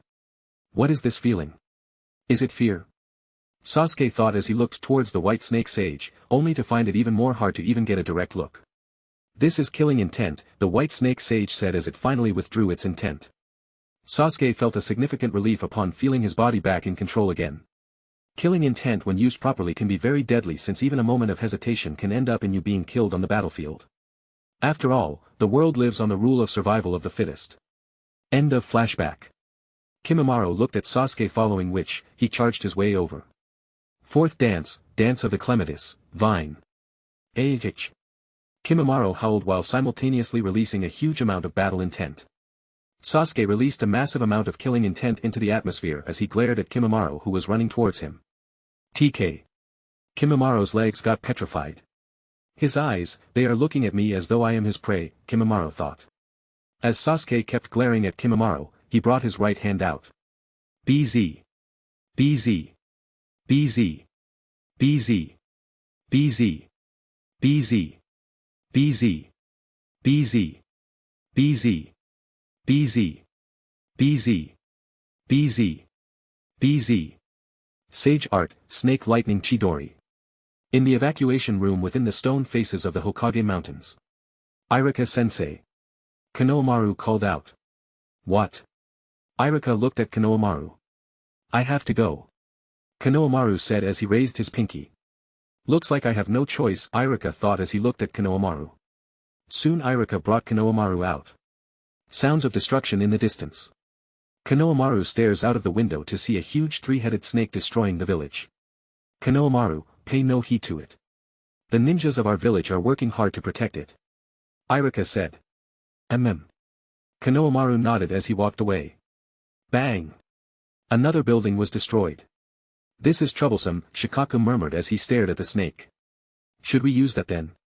Inoichi suggested. Formation E it is.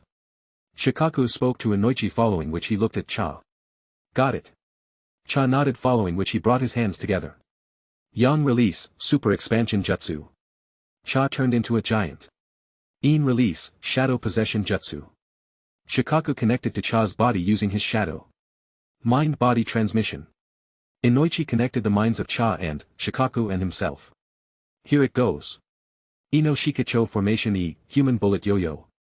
Shikaku used his shadow to throw Cha towards the three-headed snakes. Bang! Cha was spinning like a yo-yo as he hit the snakes on their heads. Heis. The snakes snarled at Cha. Again. Shikaku commanded following which he used Cha to hit on the snakes again about 3 to 4 times following which the snakes started to flee in the direction of the village border. That's the legendary Ino Shikacho trio for ya. A special Jounin commented, to which the others around him agreed. Do we need to chase those snakes down? Cha asked. Better be safe than sorry. Shikaku said. Let's go. Inoichi added. Cha and the team nodded to each other. Sage Art, Magnetic Release Rasengan. Naruto. Tsunade stared at the figure behind her. Meanwhile, Naruto, Sakura, Shikamaru, and the others saw Naruto in a whole new light. So that's him at full power, Shikamaru stared at Naruto who instantly sealed Minato. Sakura on the other hand, however, had complicated thoughts, especially after being defeated by Shikamaru, and now Naruto displaying his raw battle power totally overwrote any hopes of surpassing others in Sakura's heart. She subconsciously compared herself with Tsunade, who was one of the legendary Sanins. Even though she was taught by Tsunade and hoped to surpass her as a disciple someday, her future power would still not in any way compare to Naruto, who stood on the battlefield at a level equal or higher than the others. Around the seating area, the mist finally cleared. The Jounins and the ANBUs together had all taken down the hundreds of ninjas that invaded the arena. Kakashi, Guy, Zabuza, and Haku were relieved to see Naruto back in action. "What is that form?" Guy asked as he stared wide-eyed at Naruto. "I don't know," Kakashi replied, since he saw a different version of Naruto as well. The last he had seen Naruto was in his Nine Tails mode and not the one with combined Sage mode. "So that's the brat at full power, huh?" Zabuza murmured as he stared at Naruto. Haku also stared silently. However, the most surprised of all was Hayashi. That brat. Was he this powerful? Hayashi thought as he stared in horror, thinking back to the time where Naruto hadn't retaliated a single bit when Hayashi rained down his strikes. Just where does that sort of talent emerge from, Hayashi wondered. Naruto stood against Minato in his Nine Tails chakra form with his Sage mode combined form. What? Magnetic style? Raza and Orochimaru stared at Naruto. The chakra-based marks on the magnetic release Rasengan spread all over Minato's body, preventing him from executing any moves. "It's all thanks to Shikaku's chakra that I am able to use this technique," Naruto thought as he stared at Minato. Naruto immediately grabbed a kunai from his pocket and threw it towards Hiruzen. Flying Thunder God, Stage 2. Whoosh! Naruto teleported instantly to where Hiruzen was. "Naruto!" Hiruzen called out. "Old man. I want you to handle the first Hokage." Naruto said. "What?" Hiruzen was stunned, following which he turned towards Hashirama's direction only to see he was also incapacitated like Minato. Looks like he used the technique from earlier on the first as well, Hiruzen thought. "Naruto, I don't have enough chakra to handle a guy like him," Hiruzen said. "Here." Naruto tapped Hiruzen, following which Hiruzen was coated with the Nine Tails chakra. "What?" Everyone on the field was astonished. However, Hiruzen, who was in the cloak form, was more astonished. The chakra he wielded right now in this form far surpassed his prime. Even if I have the techniques to contain him, I will not be able to maintain an upper hand against him for a long time. In that case, Hiruzen looked towards Naruto. "I will buy you time, however, if you want to contain him. I have a certain person in mind," Hiruzen said. "Who?" Naruto asked. Hiruzen looked around the barrier, following which his eyes locked on to a particular figure. "That ANBU agent there. Bring tens. As long as you share this chakra of yours, he will be able to fight against Hashirama," Hiruzen said. "Got it." Naruto immediately turned back. "I will kill you," Orochimaru shouted. Slithering Snake Mode. Orochimaru's lower half turned into that of a snake as he charged towards Naruto with an incredible amount of killing intent. "Wait a minute. Those emotion-killing devices must be embedded into their bodies, right?" Naruto thought as he looked towards Minato. "Heck. Why am I wasting so much time? Use the enemy's forces against them, it's such a simple battle tactic. This way, I wouldn't have even to lift a finger to battle these guys," Naruto thought, following which he took out his kunai. Sage Mode. Jiraiya looked towards Orochimaru. "Orochimaru!" Jiraiya called out. However, Orochimaru was intent on killing Naruto no matter the cost. Naruto sent a chakra hand forward. Bam! Orochimaru was pummeled into the ground. "What?" Jiraiya, Hiruzen and Tsunade were stunned. "I haven't got time for this," Naruto said as he threw his kunai towards Minato. Meanwhile, Hiruzen also recovered from his shock and ran towards Hashirama, who was slowly gaining back control of his body. Flying Thunder God, Stage 2. Whoosh! Naruto appeared beside Minato. "Here goes nothing," Naruto shouted as he phased his hand into Minato. There it is. Naruto felt a kunai placed within the body along with a talisman of some sort. "No. This cannot be happening," Orochimaru stared in horror at Naruto. "Catcha." Naruto pulled out the kunai completely. "No-oh!" Orochimaru shouted in despair. At that moment, Orochimaru realized that he was fucked. Chapter 113. Kimimaro looked at Sasuke, following which, he charged his way over. Fourth dance, Dance of the Clematis, Vine. Ahich. Kimimaro howled while simultaneously releasing a huge amount of battle intent. Sasuke released a massive amount of killing intent into the atmosphere as he glared at Kimimaro, who was running towards him. TK. Kimimaro's legs got petrified.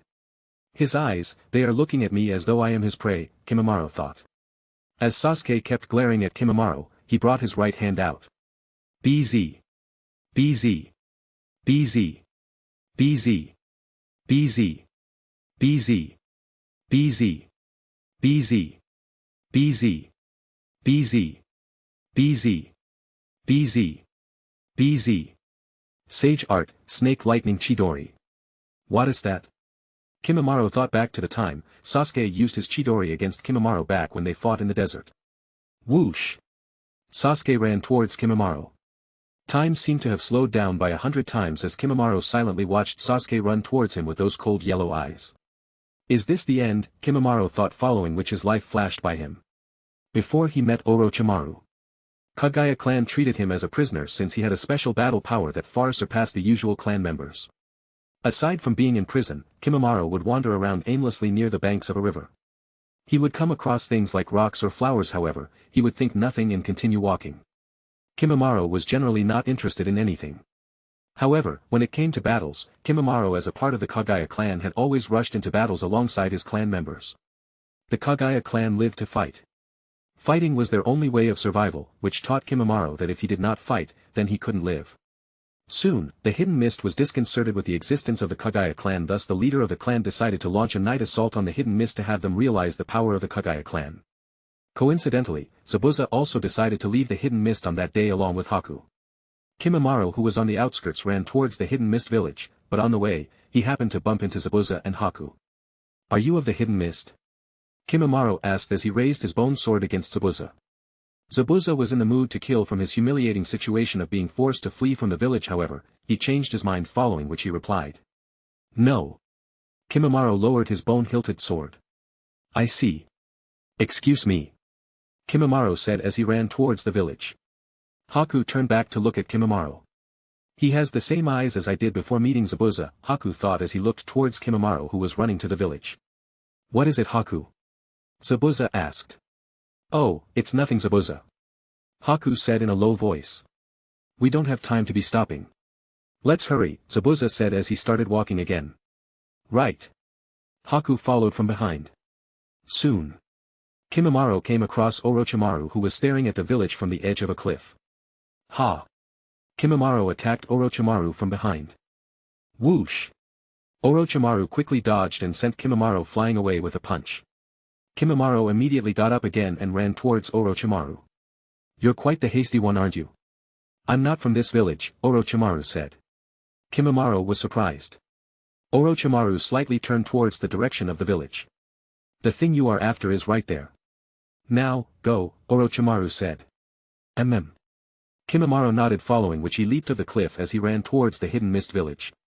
During the battle, Kimimaro shifted across people as he took them down one by one while the rest of his clan members fought as well. By the time it was morning, only Kimimaro had survived, while the rest had died overnight. Somewhere along the banks of the river, Kimimaro walked around aimlessly once again until he stopped beside a particular flower. This flower. It's from back then, Kimimaro thought back to the time he used to walk along the banks of the river. He squatted down and looked at the flower closely. Why are you growing in a place like this? Why won't you answer? Kimimaro asked the flower. You're ignoring me too, huh? Kimimaro asked as he raised his bone-hilted sword. There's no way you'd be seen by someone in a place like this, yet you. Kimimaro was angry from loneliness, yet he decided to show his anger on an unrelated flower. Just as he was about to stab it. That's enough. A voice interfered. Huh? Kimimaro turned back to see Orochimaru staring at him. Maybe there is no significance to living, but you might be able to discover something interesting by continuing to live, right? Orochimaru asked. Like how you discovered that flower. Like how I discovered you, Orochimaru said as he caressed Kimimaro's face. Okay, let's go. Orochimaru said. Kimimaro smiled as though he had found a reason for his existence. The scene changes back to the present as Sasuke continued to run towards Kimimaro. Kimimaro, who was petrified in one place, smiled at the incoming Sasuke. My mission is to protect Lord Orochimaru and his ambition. His ambition is to obtain Sasuke's body. For that, I am ready to sacrifice my life, Kimimaro thought as he looked at Sasuke. Pierce. Sasuke's hand pierced into Kimimaro's body completely. Elder brother. Chigo shouted in despair, as he looked away from Gaara. Ugh. Kimimaro coughed out blood. I'm sorry Jigo for not looking after you, Kimimaro thought, following which he looked at Sasuke. Uchiha.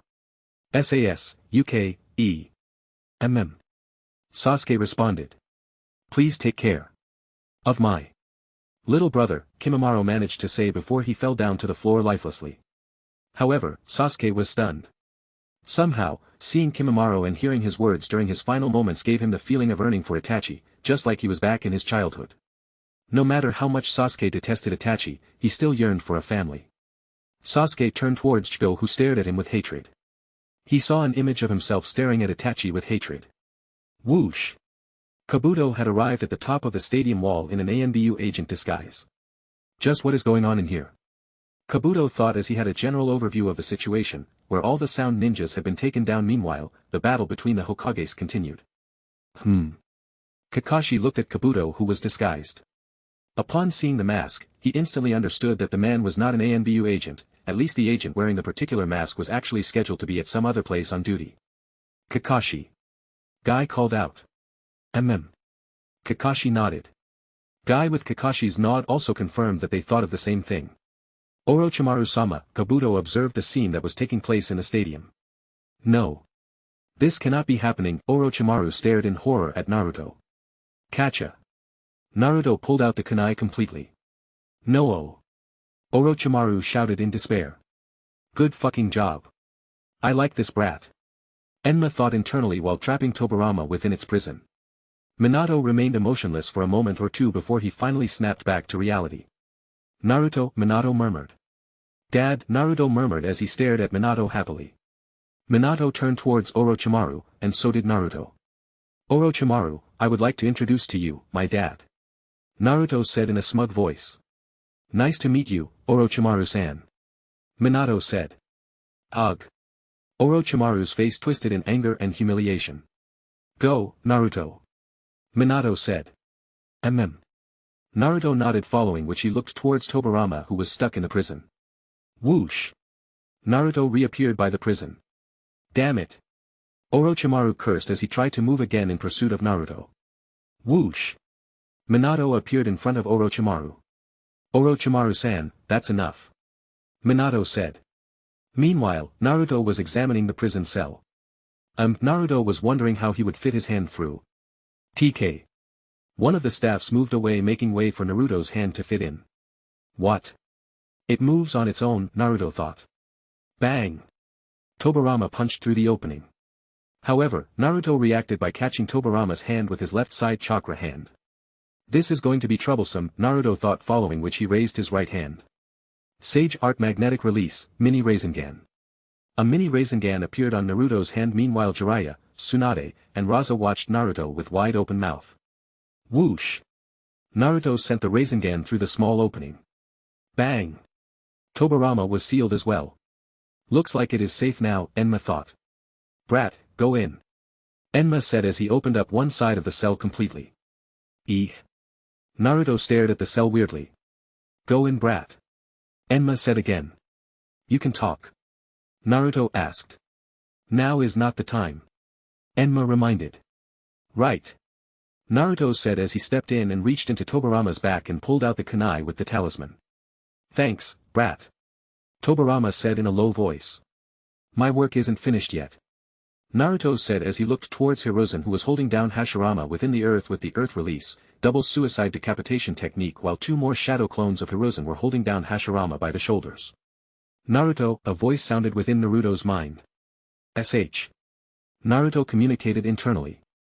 Naruto, go over to the first, I will coat your soul energy with mine to prevent that from happening again. SH said. You mean I can take it out of him all by myself? Naruto asked. Yup. SH replied. Got it. Naruto said, following which he took out his kunai and threw it towards the ground in front of Hashirama.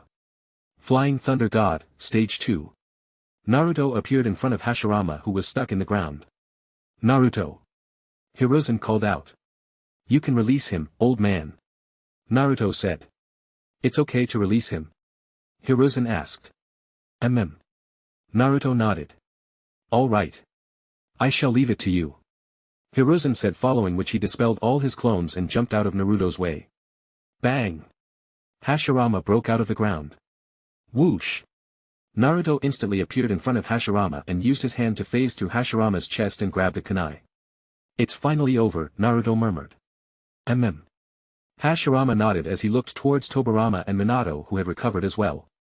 Soon Naruto, Hashirama and Tobirama also appeared in front of Orochimaru whose expression was at the lowest of the low. Allow me to introduce the legendary duo, Naruto said with a smug look. Nice to meet you. Hashirama greeted. I am Senju Hashirama. I am Senju Tobirama. Tobirama also joined in on the fun as they stared at Orochimaru. Orochimaru felt like salt was being rubbed over his wounds. Orochimaru-sama is done for, Kabuto murmured in defeat while he simultaneously prayed in his heart. May Orochimaru-sama's soul rest in peace. For Kabuto knew that Orochimaru was royally fucked. Chapter 114. Orochimaru-sama is done for, Kabuto murmured in defeat.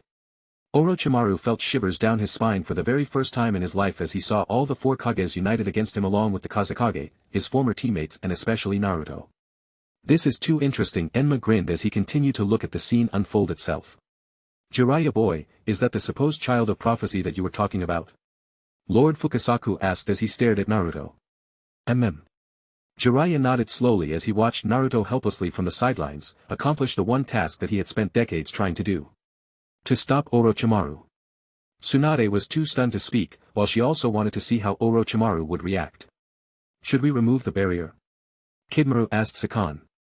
Meanwhile, Sakan was also worried. Even if we were to remove the barrier, it does not mean that Orochimaru-sama can escape successfully. To think that the tables would flip around at such a critical moment, just who in the world is that kid in the glowing orange jumpsuit?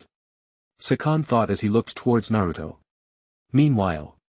Wow, that Naruto sure is powerful. To think that a goofball like him could come up with such a cunning move. Even I doubt if I could think so well in that kind of a pressure, Shikamaru thought. Ha! Go Naruto! Sakura cheered from the sidelines. Whoosh! Kakashi and Guy appeared next to Kabuto. We know that you are not an agent, so why don't you cut to the chase and reveal who you are? Or should I say? Kabuto, Kakashi revealed his identity. As expected, your Sharingan catches onto things pretty quickly, Kabuto said. Actually, I didn't need to use my Sharingan to see through that load of crap, Kakashi said. Better give up now, Kabuto. Guy said. Kabuto clenched his fists tightly. Back on the battlefield. Ha ha ha ha ha. Hashirama started to laugh out loud. Tobirama was, however, completely and utterly pissed. I may have played along for that dialogue, but I wouldn't dare laugh about it like my older brother, Tobirama thought as he walked towards Hashirama. Whack. Quit laughing and take this seriously. Tobirama said as he whacked Hashirama right on his head. Ah. Sorry, I just couldn't help it, Hashirama apologized. Boo-ha-ha-ha-ha. Naruto started to laugh out crazily, which was followed by silence from everyone. Tobirama stared silently at Naruto.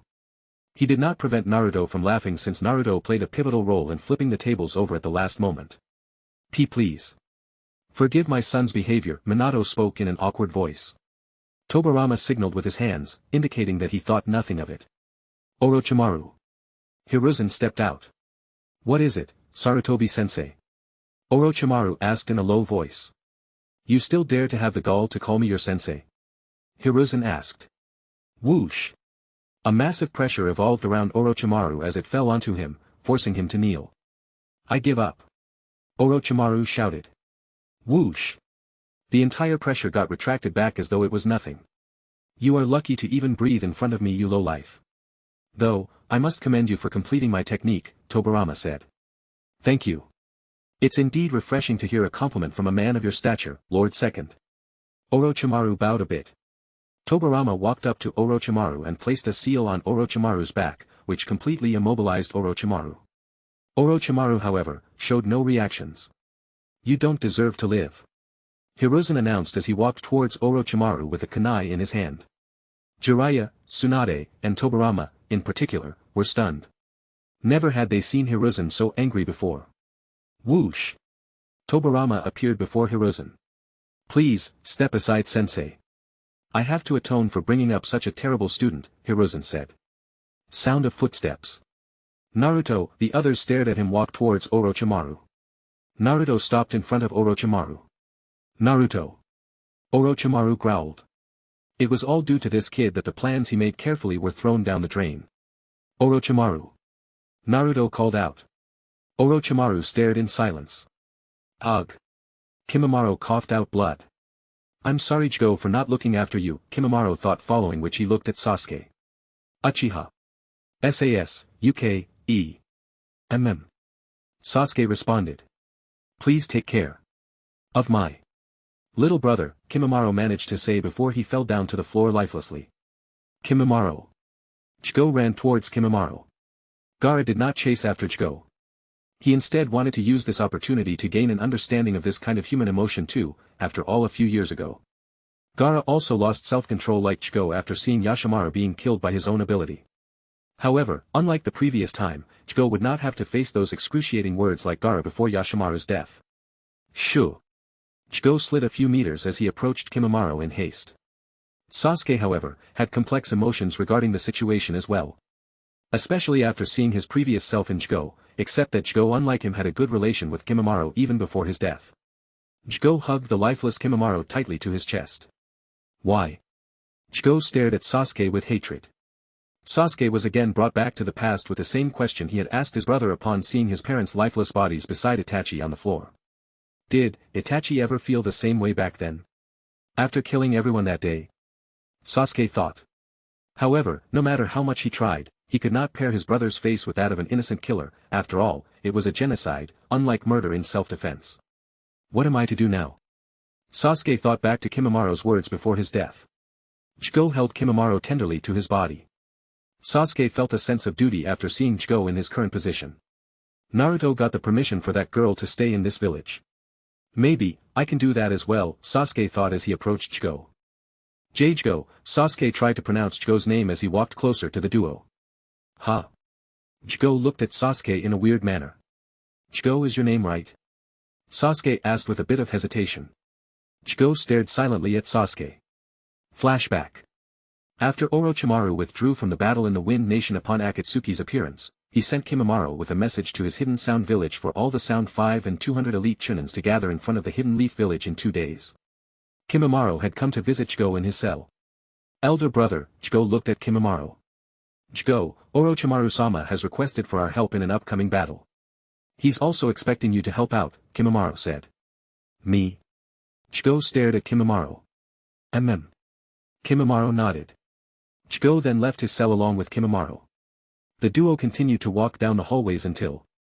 Cough. Cough. Kimimaro spat out some blood onto his hand.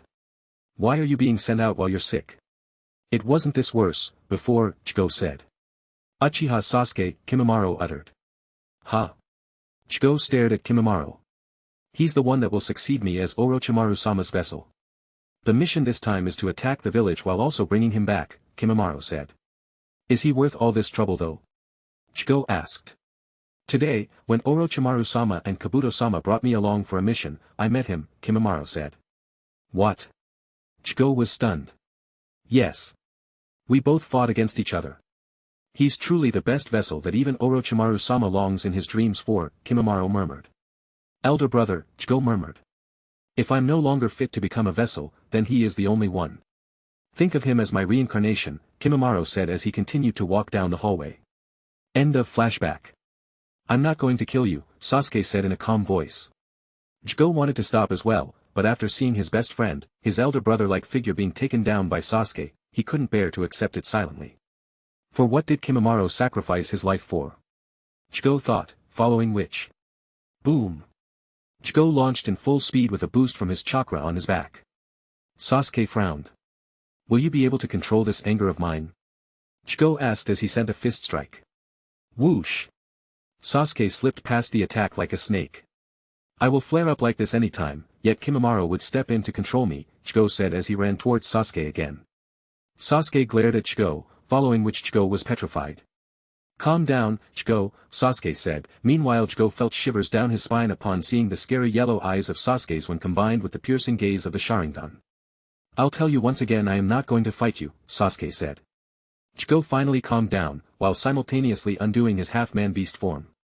Jgo shrunk back into his young form. Sound of footsteps. Sasuke walked towards Chigo and placed his hand on Chigo's shoulder. From now on, I shall be your cell, Sasuke said. Chigo was instantly reminded of the time Kimimaro had said those same words when he first saw him back at Orochimaru's hideout. Tears slowly trickled down the side of Chigo's eyes as he hugged Sasuke and cried in his embrace.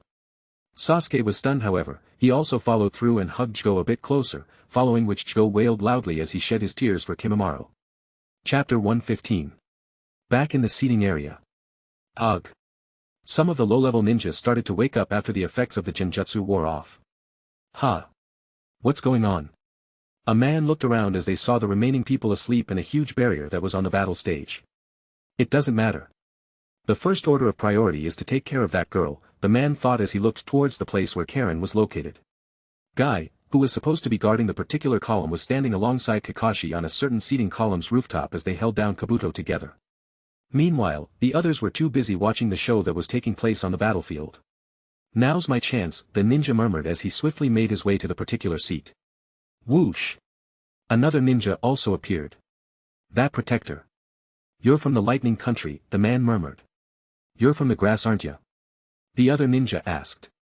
Don't you dare take the target away from me, the man cursed. Which one is it? The other ninja asked. It's the one with the red hair, the grass ninja replied. I see. Mine's the one with the dark blue hair, the other ninja said as he pointed towards Hinata. I see. Looks like our employers had the same idea, the grass ninja said. Yeah, the other ninja said as he scratched his head. So, which direction do you plan to escape through? The grass ninja asked. Why do you ask? The other ninja asked. So that, if our actions get discovered. Hence, by escaping in different directions, it will make it harder for them to chase after us, the grass ninja replied. I see. In that case, I am heading north, the other ninja said.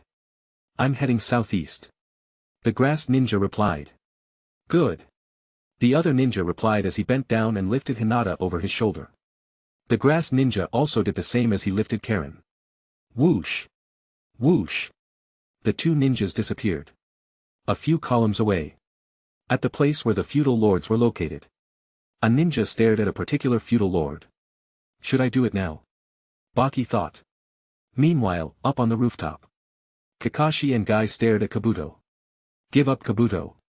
Kakashi said. Kabuto turned towards the barrier to check up on Orochimaru's situation. However, it turned out that even Orochimaru was unable to make it out of the situation. After all being surrounded by the legendary duo, not to mention the Yellow Flash, the Kazekage, the other two legendary Sanins and especially Naruto. To think that kid will become so much trouble. Orochimaru-sama should have eliminated him back in that forest when he had the chance, Kabuto thought. So. What is your answer? Kakashi asked as he took out a large kunai from his kunai pocket. Kabuto removed his ANBU mask, following which he raised his hands. I surrender, Kabuto said. Guy walked towards Kabuto. As he arrived, he put a hand on Kabuto's shoulder. You did the right thing, Guy said. Sound of footsteps. Sasuke turned towards the source of the sound. Gaara, Sasuke called out while Chigo was still being hugged. Uchiha Sasuke. We should head back. After all, the main battle isn't over yet, Gaara said. Sasuke nodded. Sob. Sob. Chigo wiped away his tears. Are you going to follow Orochimaru-sama as well? Chigo asked. Sasuke looked at Chigo for a bit to see if he had any expectations for a particular answer. No. Sasuke said after a moment. I see. I shall follow you, wherever you go, Chigo declared. Gaara started to walk away followed by Sasuke and Chigo. Why did you ask me that? Sasuke asked Chigo. You see, elder brother was saved by Orochimaru-sama. Naturally elder brother was indebted to him. However, I wanted elder brother to live for himself, Chigo said. I see, Sasuke nodded. I will never follow him, nor will I join him, Sasuke said. Chigo was glad from the bottom of his heart for Sasuke. Let's go. Sasuke said as he picked up his speed. Chigo followed from behind. Sound of footsteps. Naruto, the others stared at him walk towards Orochimaru. Naruto stopped in front of Orochimaru. Naruto. Orochimaru growled. It was all due to this kid that the plans he made carefully were thrown down the drain. Orochimaru. Naruto called out. Orochimaru stared in silence. Naruto bent down towards Orochimaru. Have you truly given up? Naruto asked. Orochimaru stared in silence. Considering his present nature, he must be planning to escape in some other ways. The unexpected problem being the third's conviction to kill Orochimaru is real. Surely, Orochimaru would not let that happen to him, Naruto thought, following which an idea flashed in his mind.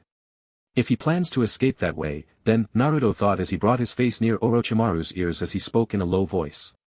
If you think about dying in our hands and having yourself resurrected through a curse mark, then you are wrong, Naruto said. Orochimaru's eyes almost popped out. How? Orochimaru uttered. Seems like he was planning to use that method. Naruto thought back to the time when Sasuke explained to him on how he brought the Hokages and Orochimaru to the war. Jiraiya, Tsunade, and Hiruzen were also shocked upon seeing Orochimaru's reaction to Naruto's words, which were spoken quietly. Just what did he tell Orochimaru, the three thought. Even Raza was surprised, however. He did not know much about Orochimaru's personality, to begin with. Naruto stood upright as he stared at Orochimaru. What is it that you want? Orochimaru asked. For now, I will need you to be patient for a day or two until I get back to you, Naruto said. 1 or 2 days? Orochimaru asked. You are lucky to even get that kind of opportunity in your current state, so don't push your luck, Naruto warned as he walked away. Naruto! Hiruzen called out. Naruto stopped in front of Hiruzen. What did you tell him? Hiruzen asked impatiently. Naruto thought deeply. What is it, Naruto? Hiruzen asked in a calm voice. For now, I am unable to talk about that. However, all you need to know is that I know his existence is very useful for the village, Naruto said. What do you mean by that? Hiruzen asked immediately. I'm sure you understand my position here, old man, Naruto said as he stared into Hiruzen's eyes. Hashirama saw the dilemma Naruto was in. Even though he is from the future, he is only creating more troubles for himself by not speaking things out, Hashirama thought, following which. Sarutobi. Hashirama called out. What is it, Lord First? Hiruzen asked. I want you to help the boy out. I am sure he has his reasoning. Isn't that right, Naruto? Or should I say? Lord 7th. Chapter 116. Whoosh! Sasuke, Chigo, and Gaara appeared at the balcony of the waiting room. Sasuke. Sakura called out, following which Shikamaru also turned to face Sasuke. Where were you? Who's the new guy? Shikamaru asked as he looked towards Chigo. That's a story for later, Sasuke said as he turned to see Naruto on the battlefield, who was surrounded by Orochimaru, Hashirama, Hiruzen, Tobirama, Enma, Minato, Jiraiya, Lord Fukasaku, Tsunade and Raza. Isn't that the first and the second Hokage? Who's the woman and the monkey over there? Especially the guy with the yellow hair. He seems to remind me of Naruto for some reason, Sasuke thought. Author's note. Naruto did not reveal his parents' identity to Sasuke. Yet in this timeline. Back on the field. I'm sure you understand my position here, old man, Naruto said as he stared into Hiruzen's eyes. Hashirama saw the dilemma Naruto was in. Even though he is from the future, he is only creating more troubles for himself by not speaking things out, Hashirama thought, following which. Sarutobi. Hashirama called out. What is it, Lord First? Hiruzen asked. I want you to help the boy out. I am sure he has his reasoning. Isn't that right, Naruto? Or should I say? Lord 7th, Hashirama said, following which everyone's expression was frozen.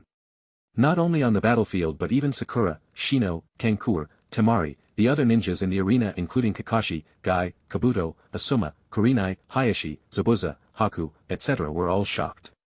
Hayashi felt like he had swallowed a fly. The 7th Hokage? Is it possible? After all, his battle power is no joke, and so is the founder's words, Hayashi thought, following which he remembered Naruto's significance to Hinata. Even if he's from the future, it couldn't be that Hinata got. Hayashi stopped his thoughts from proceeding further, following which he looked towards where Hinata was supposed to be seated. What? Where is she? Hayashi thought, following which he used his Byakugan to scan around. However, there seemed to be no traces of the kidnapper. Hayashi was worried. Even that red-haired girl who hangs out with Hinata is not there. What happened in the time that I was looking at that battle?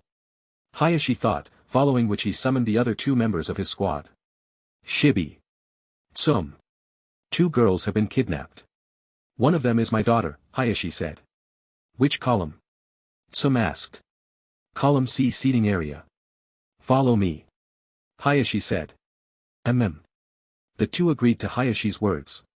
Whoosh! The trio arrived at the place where Hinata was sitting. Hayashi knew that Guy was in charge of the column. However, from his earlier search he already knew that Guy and Kakashi were busy detaining the enemy, thus he could not blame Guy's negligence on this matter since he the father himself was not paying attention. Kuramaru!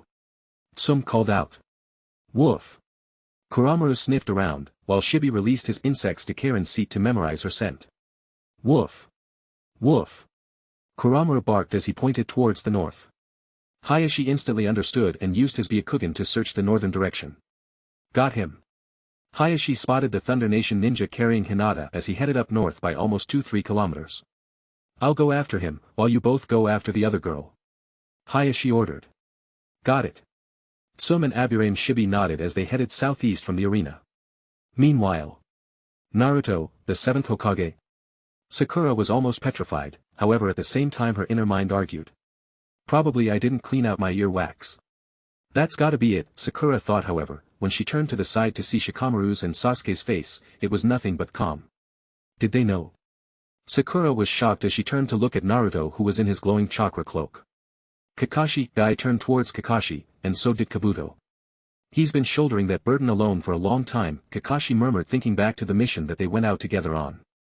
The bridge building mission where Naruto took down Zabuza in one move, the rescue mission where Naruto was placed in charge while also bringing the entire team back successfully without any injuries at all, and all this at the mere age of 13. Kakashi knew there was much more to Naruto ever since that time reversal situation on the bridge. All the above facts were nothing compared to the duties he would have as a Hokage.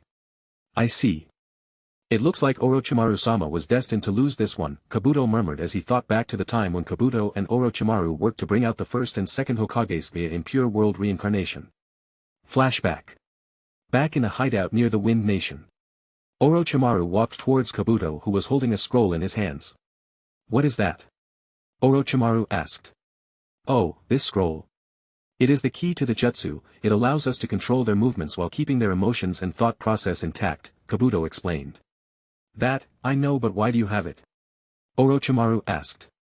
Kabuto was silent. As you already remember the amount of trouble the first has given us, and now you want to take the risk of controlling him through that? Orochimaru asked. I am sorry, Kabuto bowed. It's all right, Kabuto, after all, you were the one who took care of the first summoning, so as a summoner you should be aware of the risks you face. Now, throw that scroll away and use this talisman, Orochimaru said as he handed over a kunai with an attached red color talisman to Kabuto. Even if it is old, it works like a charm, Orochimaru snickered as he walked away. Kabuto remained silent as he lifted his hand that had the scroll and burned it to dust. End of flashback.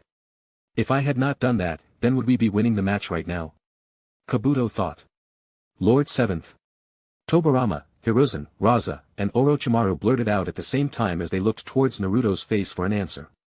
The brat does not seem to fake it, neither was his battle strength from earlier. After all, most ninjas are not capable of remaining calm and act with efficient moves in a chaotic battle like the earlier, Tobirama, Hiruzen, and Raza evaluated. Naruto. Is this true? Jiraiya asked. Pervy Sage, Naruto murmured. Naruto could readily admit to this identification of his, but that would also mean that he would some way, or the other be forced to talk about his sensei's death in the previous timeline. Naruto. Tsunade also called out. Before Naruto started to speak, following which, the others around him became quiet. Before I say anything, we must first get over with this event, Naruto said as he pointed towards the people around the stadium. I will explain everything else later in the Hokage's office, Naruto said. Naruto, Tsunade stared at him. Did I force him into a corner? She thought. That's good. Hashirama nodded. Naruto turned towards Hashirama. He had many things to say, but Hashirama's revelation from earlier might actually make things easier for him. His only question was how to go about the war. Flashback.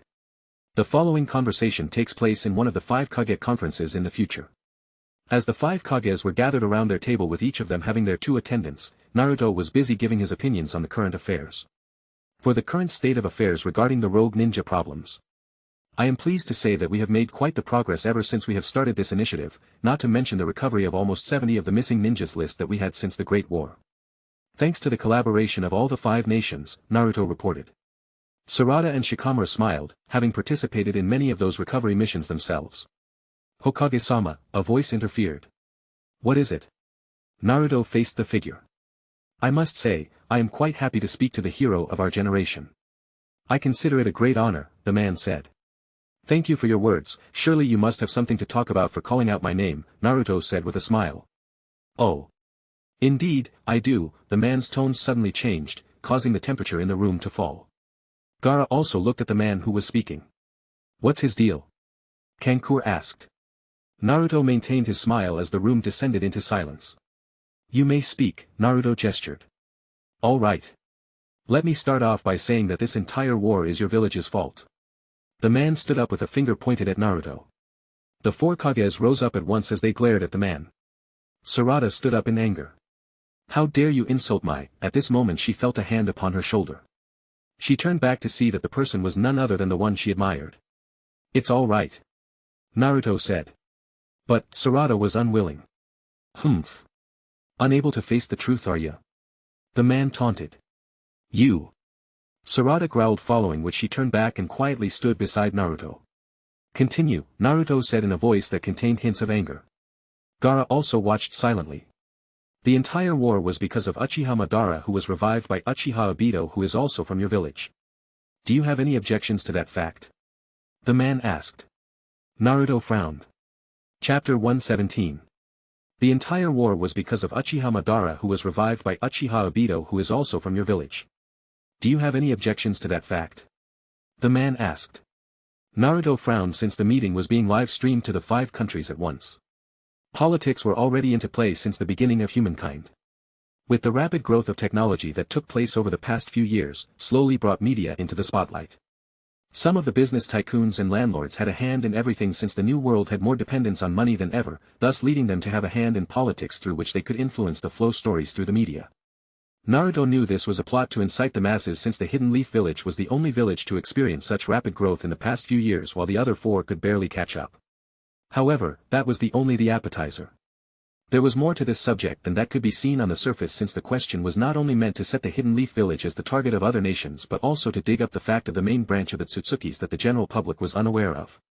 However, if this news were to be leaked out, then there would be chaos and panic amongst the people, thus leading to a disruption in peace. The other Kages had also noticed this fact and had chosen not to comment. After all, they had all worked along with Naruto and Sasuke to stop the Tsutsuki clan many times. However, they knew that if they remained silent any longer, it would merely mean that they were supporting the man who had asked the question, thus putting more pressure on Naruto. Gaara stood up. The answer to that question is a known fact that the true puppet master behind the scene was the Black Zetsu, who was the son of the rabbit goddess. It was only purely out of coincidence that the puppets that he had chosen happened to be one of the founding ancestor of the Leaf Village, Uchiha Madara. However, it can also be said that Uchiha Madara had left the village of his own will, so technically, he cannot be considered as a part of the Hidden Leaf Village, Gaara explained. The other Kages nodded. Thank you, Gaara, Naruto said. Gaara also nodded towards Naruto. Wait a minute. The man interfered. Gaara also frowned upon seeing the man's despicable attitude. Let's just say you are right, but that does not change the fact that the Uchihas are the ones who are responsible for destroying the peace as we know it. First Uchiha Madara, then Uchiha Obito, and lastly Uchiha Sasuke. The man was about to list Sasuke's crimes before the war. However, you have no right to talk about my father. Sarada activated her Sharingan. See folks, that's how Uchihas are. You never know when they will retaliate. If even a single Uchiha leaves the village, it will be a world threat. The man announced. You. Naruto got up in anger. Shikamaru approached Naruto. I've got an insider tip from the recording room that the channel's rating is going over the roof now and people are having a bad impression of the Leaf Village, Shikamaru explained. Naruto wanted to finish the man in a single move. It's not worth it, Naruto, we will only be playing into his hands, Shikamaru said. I am sorry, Sarada, a voice interfered at this moment. That voice, everyone in the room turned to see a man walk out of space, as though he was walking in between the worlds. Uchiha. Sasuke, the man stared in terror. End of flashback. Naruto was worried. Even if the nations worked together, politics by itself could tear apart the peace that was somehow accomplished. The problem could have been settled before, but after hearing SH's explanation about the hierarchy of the main clan and the Time Clan's method of operation, Naruto was confused. SH was supposed to be an enemy but turned out to be a friend. However, the others might not end up turning into friends, the same way SH did. His existence in this timeline could be called an anomaly. Any step from now on was like walking on a tightrope. However, questions remained in Naruto's mind. Should I tell them about the existence of the main clan or not? Should the Fourth Ninja World War take place along with the Ninja Alliance? Or should I strengthen the village to fight the war all on its own, after all once Kabuto is stopped, and the Jinchurikis like me are protected? Obito will not have the chance to wage war since there is no impure world reincarnation army, the Jinchurikis with the Rinnegan and Sharingan. Or the Jibai itself as long as the tailed beasts are protected. Naruto thought. After all, in the previous timeline, all villages lost someone important one after another to the Akatsuki, not to mention the fact that Obito challenged them all to war after he was confident about his preparations. However, in this timeline, the villages had a superficial relationship with each other. Other than the Sand village, any close relationship with another village cannot take place without reason. Ha! Ha! Ha! The ninja from the Thunder Nation ran with Hinata in tow. Hinata felt like she was in motion as she slowly regained her consciousness from the genjutsu. What? What's going on? Hinata thought as she looked around, only to see the world shaking rhythmically. Huh? Hinata found out that she was riding on the shoulder of a strange ninja. Who are you? Hinata uttered in a high-pitched voice. The ninja turned his head to look at Hinata's face over his shoulders. What the hell? She's awake, the man thought. Meanwhile. Ha! Ha! Ha!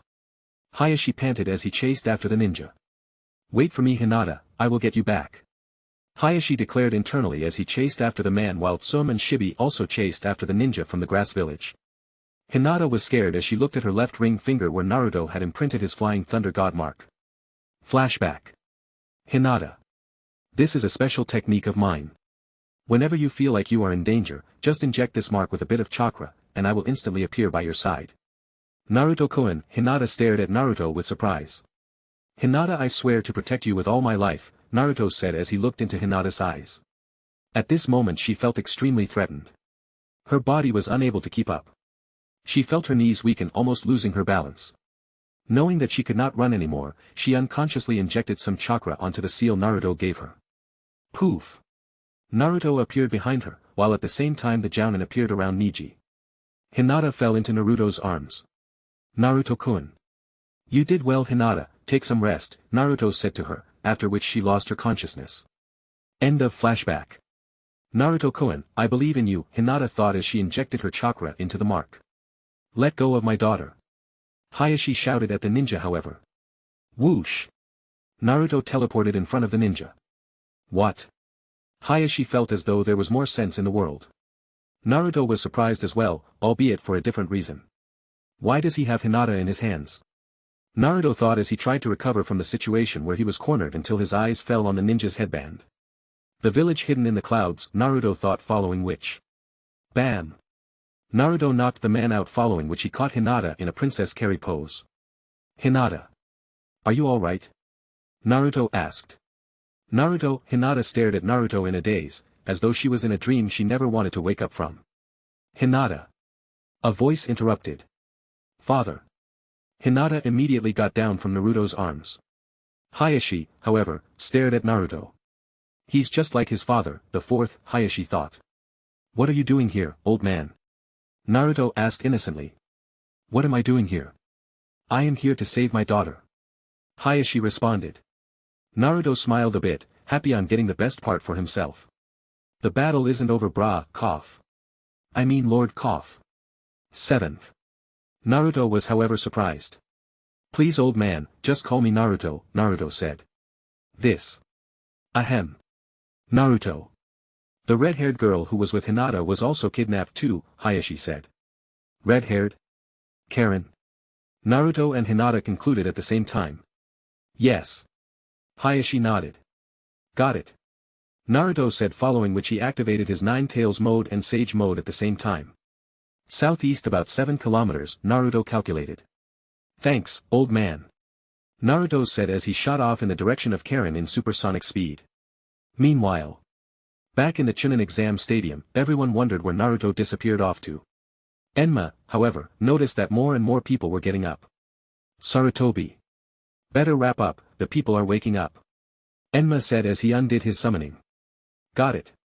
Hiruzen said as he looked towards Orochimaru. Orochimaru understood the gaze instantly. Tisk. Orochimaru looked towards Sakan. Undo the barrier. Orochimaru ordered. Chapter 118. Back in the Chunin exam stadium, everyone wondered where Naruto disappeared off to. Enma, however, noticed that more and more people were getting up. Sarutobi. Better wrap up, the people are waking up. Enma said as he undid his summoning. Got it. Hiruzen said as he looked towards Orochimaru. Orochimaru understood the gaze instantly. Tisk. Orochimaru looked towards Sakan. Undo the barrier. Orochimaru ordered. Sakan stared at Orochimaru for a moment, following which he looked towards the others on the battlefield. Undo the barrier. Sakan ordered. The remaining 3 of the Sound 4 nodded. SH. The barrier got taken down. Hashirama, Lord 4th. Tobirama called out. The 2 looked towards Tobirama. Transform into ANBU units and report back at the office, Tobirama ordered. Got it. Minato and Hashirama nodded. Poof. The 3 transformed at once into the ANBU outfit. Tobirama and Hashirama however, walked towards Orochimaru after transforming. You are coming along with us. Tobirama said. Orochimaru remained silent, not objecting to their orders. Whoosh. Tobirama and Hashirama along with Orochimaru and Minato by himself all left in the direction of the Hokage building. Jiraiya. Hiruzen called out following which he looked towards the Sound 4. Got it. Jiraiya said as he walked towards Sakan. Follow me. Jiraiya said. Sakan silently followed Jiraiya with the rest of his group behind him, as they left the arena as well. We should follow them too, Kakashi said to Guy. Guy nodded as they left the stadium along with Kabuto in tow. Sensei. Tsunade called out. What is it? Hiruzen asked. About Naruto, do you think we should leave the matter be? Tsunade asked as she felt guilty for asking Naruto earlier. Tsunade. As you know, we were barely able to avoid this disaster just now, all thanks to Naruto. From Naruto's expression, you can make out that there is something far greater than this in store for the near future, Hiruzen said. Tsunade felt a bit relieved, however the same could not be said for Naruto. Return to your squad for now and report back in the office as soon as we clean up here, Hiruzen said as he walked away. Got it. Tsunade nodded as she turned the other way around. Raid.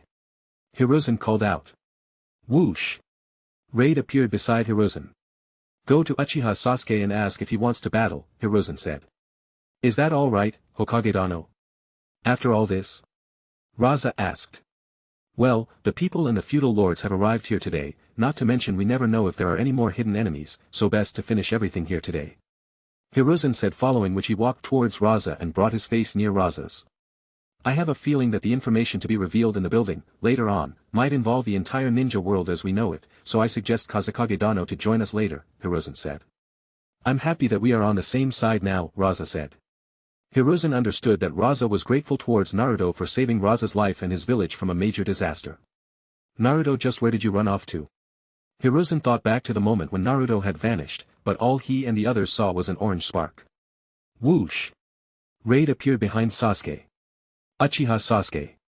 Are you in a position to battle for the next round? Raid asked. Naruto left without warning, and they want me to battle against him? Sasuke thought as he turned towards the field where Naruto had faced the other Hokages. Flashback. Sarutobi. Hashirama called out. What is it, Lord First? Hiruzen asked. I want you to help the boy out. I am sure he has his reasoning. Isn't that right, Naruto? Or should I say? Lord Seventh, Hashirama said, following which everyone's expression was frozen. Not only on the battlefield but even Sakura, Shino, Kankura, Temari, the other ninjas in the arena including Kakashi, Guy, Kabuto, Asuma, Kurenai, Hayashi, Zabuza, Haku, etc. Were all shocked. End of flashback. What happened in the time that I went for that battle with Kimimaro? Sasuke thought as he tried to imagine Naruto at his peak battle power which he showed back in the forest. Will I be able to defeat that? Sasuke thought. Meanwhile. A battle after all this? The others in the balcony stared at Sasuke. Sakura stared at him for an answer while also having complicated thoughts on Naruto. Somewhere in the grasslands. Whoosh! Naruto almost instantly appeared behind the grass ninja. Naruto.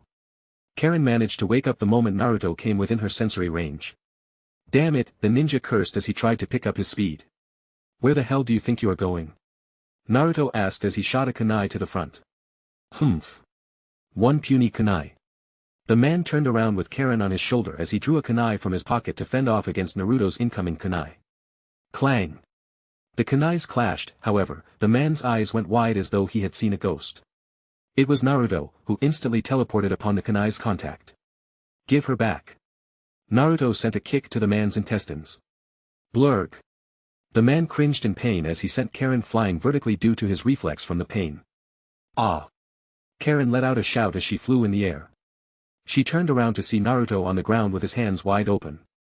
He's here for me, Karen thought as she suddenly felt her heart beat quicker. Karen landed in Naruto's arms. Are you alright? Naruto asked Karen. Karen felt a soothing feeling as she stared at Naruto's deep blue eyes, almost falling into a trance. Flashback. Karen and Hinata were walking on the way back from their medical ninja training as usual. Hinata, Karen called out. Hinata looked at Karen. Do you like Naruto? Karen asked. Hinata stared at her with her face turning red as a tomato.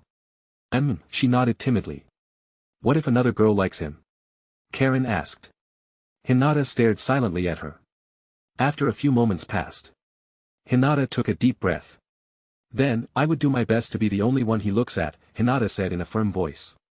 Hinata, Karen stared at her. End of flashback. Oi, Karen. Naruto called out again upon hearing no response. Yeah. I'm alright, Karen murmured. That's good to hear, Naruto said, following which he walked up to the ninja. Karen was in a daze as she stared at Naruto. Hinata. I am unable to forget him after all, Karen thought back to the time she stared at the dandelions in Ino's flower shop, which reminded her of Naruto. There were many days where she would keep thinking about Naruto in those 3 weeks. As the days passed by, her feeling would only become stronger. That's the Grass Village headband. Naruto was shocked. Will we have to face that problem after all? Naruto murmured as he stared at the man who lost his consciousness. At this moment, Naruto was shocked. He looked down to see 2 arms hugging around him. Thank you. Naruto, Karen said slowly as she hugged Naruto from the back. Naruto felt somewhat sorry for her as well. After all, as an adult, he knew that these were feelings that had stemmed from him being there for her at the moment she required it the most. Whoosh! Shibi and Tsum caught up finally. Lord Se-. The 2 suddenly stopped upon seeing Karen next to Naruto. What are you doing here? They asked. Naruto looked at the 2. I came to rescue her, Naruto said as he pointed to Karen who was beside him. Now, I must hurry back to the arena, so I am leaving you guys in charge of the ninja there, Naruto said as he pointed towards the man who was unconscious on the grass. Back in the balcony. Whoosh! Naruto appeared with Karen in tow. Naruto! Sasuke and Shikamaru called out, while the rest stared at him, as though he was a monster. What happened? Naruto asked. Oh. You are just in time. They are about to announce the names of the ninjas who became Chunin, Shikamaru said. What? Naruto was surprised. Yeah. Sasuke gave up when they asked him to battle, so you were declared as the winner of the tournament, Shikamaru said. We have the list of ninjas who made it to become Chunins, Genma announced. Meanwhile, people were still cursing at Sasuke for giving up too early. The ninjas are Uzumaki Naruto, Nara Shikamaru, Uchiha Sasuke, and finally Gaara of the Hidden Sand. Genma announced. What? Shikamaru stared in disbelief at Genma. Naruto appeared behind Shikamaru and gave a pat on his back. You deserve it, Naruto said. Shikamaru stared at Naruto. I would rather be a Genin than to work my ass off as a Chunin, Shikamaru thought. Soon the Chunin exam event was over and Naruto along with Hiruzen, Tsunade and Raza left in the direction of the Hokage's office. Back in the Hokage office building. Minato was walking around the door repeatedly. What's with you? Tobirama asked Minato. Hee. I guess I am impatient to meet my son, Minato said. I see, Tobirama nodded. Minato looked towards the door once again. Naruto, I have the best present for you, Minato smiled in happiness. Door opens. Sorry I am late, Hiruzen said as he entered the room with Raza, Naruto and Tsunade behind him. They are here, Jiraiya, Orochimaru, Hashirama, and Tobirama looked towards the 4 who entered the room. Chapter 119. Within an underground settlement. There was a massive room, with a giant gap between the two walls of either side, being connected by a single pathway. At one end of the pathway was a small area which had the capacity to hold a meeting with a small group. There was an old man that stood with a walking stick in his left hand while his right arm was plastered. Naturally, the man was Dan's, who was standing in the Root HQ hall. Whoosh! A Root agent landed in front of Dan's. Dan's looked towards the agent. Report from the Chunin exam stadium. The agent reported the events entirely from beginning to end. What? Dan's lost his composure completely. Yes. This subordinate has seen it with my very eyes, the agent replied. Dan stared at the ceiling in horror. Orochimaru. Not only do you cause so much trouble and now you had to involve these two as well. Dan's cursed internally, for he always admired Hashirama and Tobirama ever since he knew about the greatness behind their actions during the founding days, not to mention Tobirama was his own sensei. Should I head over to the office? Dan's thought. Back in the Hokage building. Door opens. Sorry I am late, Hiruzen said as he entered the room with Raza, Naruto, and Tsunade behind him. They are here, Jiraiya, Orochimaru, Hashirama, and Tobirama looked towards the four who entered the room. Soon everyone was in a semicircular formation in front of Naruto who stood at the center of the room. Naruto. Please explain us everything from the beginning, Hiruzen said. Naruto sighed, but at the same time, he felt a huge burden lift off his chest upon being presented with such an opportunity. Come out SH, Naruto said. SH.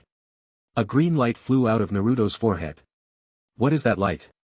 The others thought, especially Orochimaru since he was used to experimenting and finding out new things. Soon the light particles gathered onto a single place, slowly transforming into a human-shaped figure. Who is this? Hiruzen murmured. Meanwhile, Hashirama understood that this was SH whom he had met back with Naruto in the dimension where Hagoromo resided in. The figure finally became clear, presenting a young boy in white robes and a somewhat pale green complexion with a special type of bright blue eyes that lacked pupils. Nice to meet you all. I am Tsutsuki SH greeted. Hiruzen looked towards Hashirama, and so did the others. Hashirama nodded to indicate that it was safe. Minato, however, was surprised. So he was the one who sent Naruto back in time. Minato thought back to the time Naruto had explained everything to him. SH looked towards Naruto. Please show them the memories, Naruto said. Is that all right?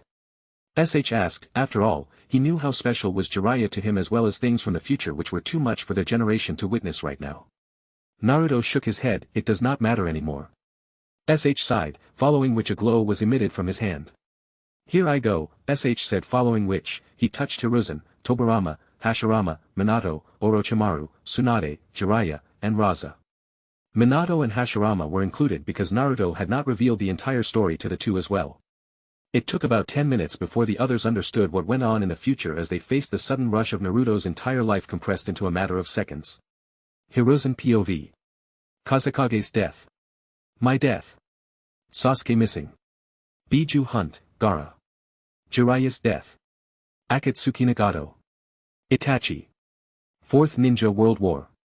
Uchiha Madara Obito. We were revived to face Madara and the Ten Tails. Tsutsuki clan Kagaya, Hagoromo, Ashura, Indra. Rogue ninjas. Hamura's clan. KMA Seal. Kara. Kashin KJI. Press conference. Judgment Day. Tsutsuki branch clan. Hashirama was surprised upon finding out what Madara was up to and about Itachi's past. He continued to watch Naruto's life proceed into the future where he and Naruto were in similar position when it came to the development process of the village. Hashirama started from scratch, but Naruto also faced the same level of difficulty with a larger population and an already developed infrastructure. Tobirama was also surprised at Itachi's past and Sasuke's developments in emotions after fighting the final battle against Naruto in the final valley and how Sasuke was later on dedicated to protecting the village from the outside. Madara's actions were also quite the surprise for him. Minato also saw the events take place one by one. The Fourth Ninja World War where Obito alone fought against the world along with Madara. Then end of the war. Naruto's marriage. He watched Naruto's family develop while Naruto overworked himself despite using dozens of clones to make his work easy. Tears slowly emerged from the side of his eyes as he continued to see Naruto suffering to keep up with his family, while also admiring Naruto for performing a duty he had failed to do since he chose to sacrifice his life for the village and his son. Minato also admired Naruto during his Hokage years as Naruto faced 100 times the challenge he and the other Hokages faced. Raza was surprised upon seeing his death, only to know that he fought his son as a reincarnated puppet. However, the rest of the events were also something to be concerned about.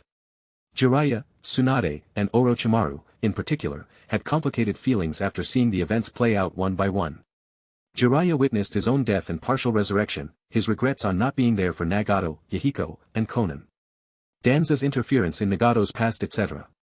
He felt especially emotional on Naruto fighting against Nagato and how they came to reconcile their hatred.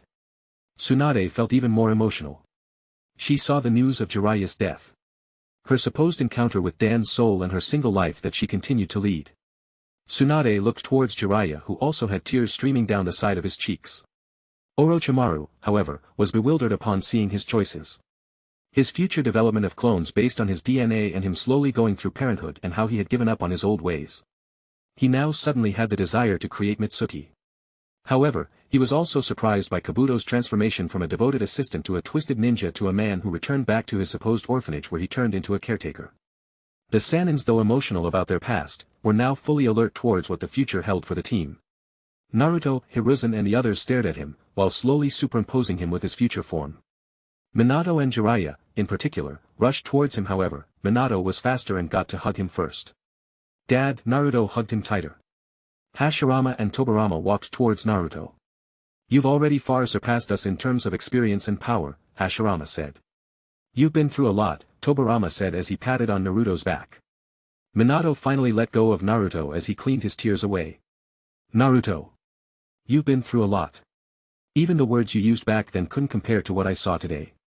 You were a better father than I was, Minato said. And a better Hokage than all of us combined, Hashirama added. I will not argue with that, Tobirama thought as he stared at Naruto. Hee, Naruto laughed a bit. Naruto, Jiraiya called out. You are the best disciple I ever had and ever will, Jiraiya said. Pervy sage. Naruto ran and gave a hug with all his might. Jiraiya finally understood why Naruto was emotional the first time he met him in this timeline. Looks like he was holding back, Jiraiya thought. Naruto, Minato called out. Naruto turned around. I've got a surprise for you, Minato said. What is it? Naruto asked impatiently. After talking to you when you unlocked the seal, your mom and I met each other. She was surprised when she heard me tell what you went through. After all, you did not tell her anything that day. So after she heard the entire story, she arrived at a decision, Minato said. A decision? Naruto asked. Yeah. She told me, that if I am ever to be resurrected again, I had to make sure to be alive and stay with you for as long as possible, Minato said with a smile. Naruto stared at Minato with his mouth wide open. Chapter 120. Naruto stared at Minato with his mouth wide open. Oh, that's a great idea, everyone in the room agreed. Hashirama and Tobirama, in particular, turned towards Orochimaru. Orochimaru was silent for a few seconds. I won't do anything to interfere, Orochimaru said, following which he looked towards Naruto. Good for you, Naruto-kun, Orochimaru said with a hint of smile. Back to that same, strange smiling expression I see, Naruto thought. Naruto was pissed at Orochimaru before. However, after hearing such good news from his dad, Naruto was more than happy to let things slide. I like that idea, in fact, I will stay back as well. How about you, brother? Hashirama asked. I will stay back too, Tobirama said emotionlessly. That's great. Hashirama said after a burst of hearty laughter. However, everyone else in the room was surprised. You both are staying back as well? Hiruzen asked. Don't get this wrong, but we will be staying back only till the end of the Fourth Ninja World War. After all, this problem was caused by Madara, though it was actually the mother of the Sage of Six Paths behind everything. So we have decided to use this opportunity to train those young ones for the upcoming battle, especially for the ones after the war, Hashirama said. Grandpa, Tsunade was elated to have Hashirama staying back in the village along with his brother. Naruto. No, Hokage Dano, Raza arrived beside Naruto. Thank you for saving my life the other day, and thank you for being a wonderful friend to my children, Raza bowed towards Naruto. No. Naruto immediately prevented Raza from bowing towards him. It's a great honor to have a friend like Gaara, and I am proud of it, Naruto said. Then allow me to say this. In this lifetime, the sand shall forever remain the leaf's ally till destruction do our villages apart. This, I swear in the presence of all the 6 Hokages, Raza swore an oath. Everyone in the room was happy at this moment. Orochimaru. Hiruzen called out. Orochimaru turned towards Hiruzen. After seeing your actions during the Fourth Ninja War and the years after it, I have decided to let the matter be, even if you deserve death for using your subordinates' lives, Hiruzen said. However, I will never forgive you for toying with everyone's life in this timeline and the previous, Hiruzen said. I never expected anything, to begin with anyway, Orochimaru replied with a faint smile. Jiraiya. Hiruzen called out. Jiraiya looked towards Hiruzen. Bring Kakashi, Guy and that boy Kabuto here. Especially Kabuto. As long as we prevent him from doing anything, there will be no reincarnated army for the war, Hiruzen explained. Got it. Jiraiya walked towards the door. Knock. Knock. Knock. Someone had knocked on the door at this moment. Jiraiya opened the door revealing two young boys. Sasuke and Chigo. Naruto pointed a finger at the orange-haired boy who stood next to Sasuke. Looks like he was acquainted with Chigo in the future, Sasuke thought, following which his gaze shifted to the figures in front of him while he stared in silence. What is this feeling I am getting, Sasuke thought as his eyes landed on Minato after a moment. The feeling was intensified as he concentrated his gaze on that yellow hair of Minato's. Minato smiled towards Sasuke. Sasuke. What brings you here? Hiruzen asked from the back. Hokage-sama. I need a favor, Sasuke said in his usual arrogant voice. Hiruzen looked towards the boy who stood next to Sasuke. I see you've met Chigo, Sasuke-kun. Orochimaru smiled towards Sasuke. Orochimaru, Sasuke stared at Orochimaru with an arrogant gaze. After taking a look at Naruto's memories, Orochimaru did not feel the desire towards Sasuke's body anymore, but he rather admired the future Sasuke. However, after seeing this Sasuke, he only felt pity, especially after seeing Naruto's memories till the present, including the time Naruto confronted Sasuke after arriving at this world. He knew that Sasuke could be dyed in any color easily, as he was swayed by emotions, not to mention the current Sasuke was unaware of the Uchiha's sad past. Tobirama also had the same impression of Sasuke. That dance, I never knew he would stoop low. The Uchiha clan was a lost cause, but they still had the potential for better things, Tobirama sighed, following which he looked towards Hiruzen. After that brat leaves, I will address this issue as a #1 priority, So that's Uchiha Sasuke, huh? Hashirama thought of the future Sasuke who would protect the village as he roamed the world. To think this kid who will become such a splendid ninja, was dragged down by my brother's subordinate, Dan's. Hashirama looked towards Tobirama, with a look that explained that he wanted to have a talk with Sasuke. Tobirama immediately shook his head, denying Hashirama of the conversation he wanted to have.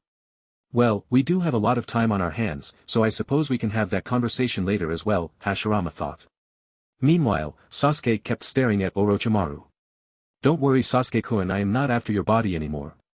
You could say I am an ally of the leaf now, Orochimaru said. Sasuke. Naruto called out. Sasuke looked towards Naruto.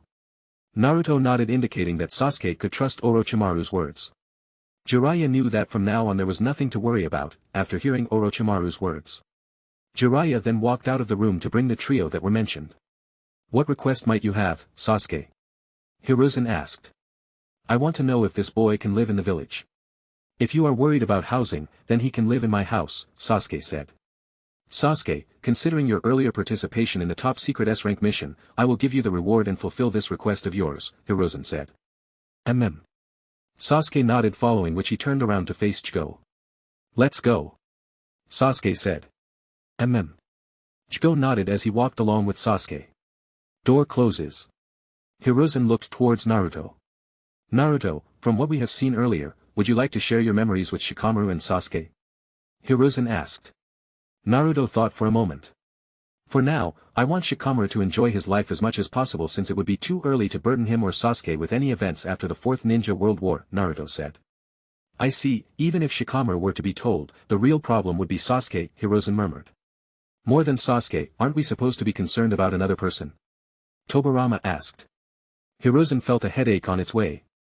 He walked towards the window and pulled out a smoke pipe from his pocket. Lights up smoke pipe.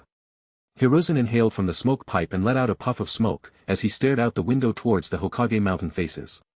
Tobirama and Hashirama also walked towards the window and took an in-depth look at the developments that took place in the village over the years and slowly compared it with the images they had from Naruto's memory. The tiny village that I had built. The village that exists now, would develop to such an extent. Hashirama stared at the village as he compared it to the village he had seen in Naruto's memories. He wasn't kidding when he said that developments during his time was 100 times the current pace. The trio then looked towards the Hokage Mountains. They visualized seeing the 9 Hokage faces, especially the 6th Hokage's face. To think he would go after the Hokage seat without any reservation, the two thought of Kakashi's position as the 6th Hokage, which was, in fact, a temporary position that Dan's was in when Tsunade had passed out. It's a good thing that my granddaughter recovered just in the nick of time. However, the boy Kakashi was not bad at all. I agree. Tsunade appeared beside Hashirama. To receive such good praise from the Reikage after Danza's despicable actions. The 6th does deserve his title, Hashirama said. Tobirama's thoughts revolved around Sasuke's battle in the 5 Kage conference and how he killed Dan's later on, only to find out the truth behind his brother's death from Obito. I may not have favored the Uchihas. However, Dan's forcing a boy of such caliber to commit a mass genocide all by himself is something I would never approve. Even more despicable is the fact that he had those eyes on his right hand and the boy Shirsue's eyes in place of his right eye, Tobirama commented. Hiruzen turned towards Orochimaru. Orochimaru stared back at the 3. I may have helped him with that, but the fact remains that both our jutsus, be it my resurrection through curse marks after being killed or the Izanagi, are flawed. If you want to blame a person, then blame him alone, Orochimaru said. I guess Orochimaru does have a point, Hashirama said. Hiruzen had complex thoughts as he compared the younger Dan's that was always a step behind him, to the willy old fox he was now. About him, Naruto interrupted. However. Knock. Knock. Knock. Come in, Hiruzen said. The door opened to reveal an old man with shaggy black hair, a bandaged right eye with a cross mark on his chin. He stood with a walking stick in his left hand while his right arm was covered with a black robe from his feet up to the right shoulder. Dan's. Everyone stared at him. Orochimaru, however, had an evil smile. He stared at Dan's as though a prey had entered the lion's den, for he knew that even though he fucked up before, the Dan's before everyone now was a god-class fuck-up. Chapter 121. Knock. Knock. Knock. Come in, Hiruzen said. The door opened to reveal an old man with shaggy black hair, a bandaged right eye with a cross mark on his chin. He stood with a walking stick in his left hand while his right arm was covered with a black robe from his feet up to the right shoulder. Dan's. Everyone stared at him. Orochimaru, however, had an evil smile. It's Dan's, huh? Naruto frowned. Lord first. Lord second. I am most happy to see you too. Dan's bowed a bit towards the duo. The current Dan's is only worthy of the crime of forcing Itachi to murder his family. As for the crime against Yahiko from the Hidden Rain, at that point.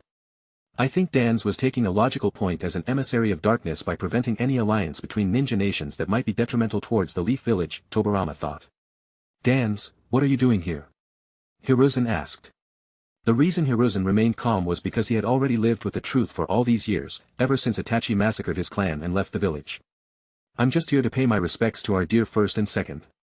I hurried my way over after hearing the news of their revival, Dan said. I see. Hiruzen did not want to comment any further on the topic. Now is not the right time to deal with him since there are many plans we have to come up with considering that he has taken precautions for dealing with almost anything, Tobirama thought. Dan's, why don't you wait outside for a bit?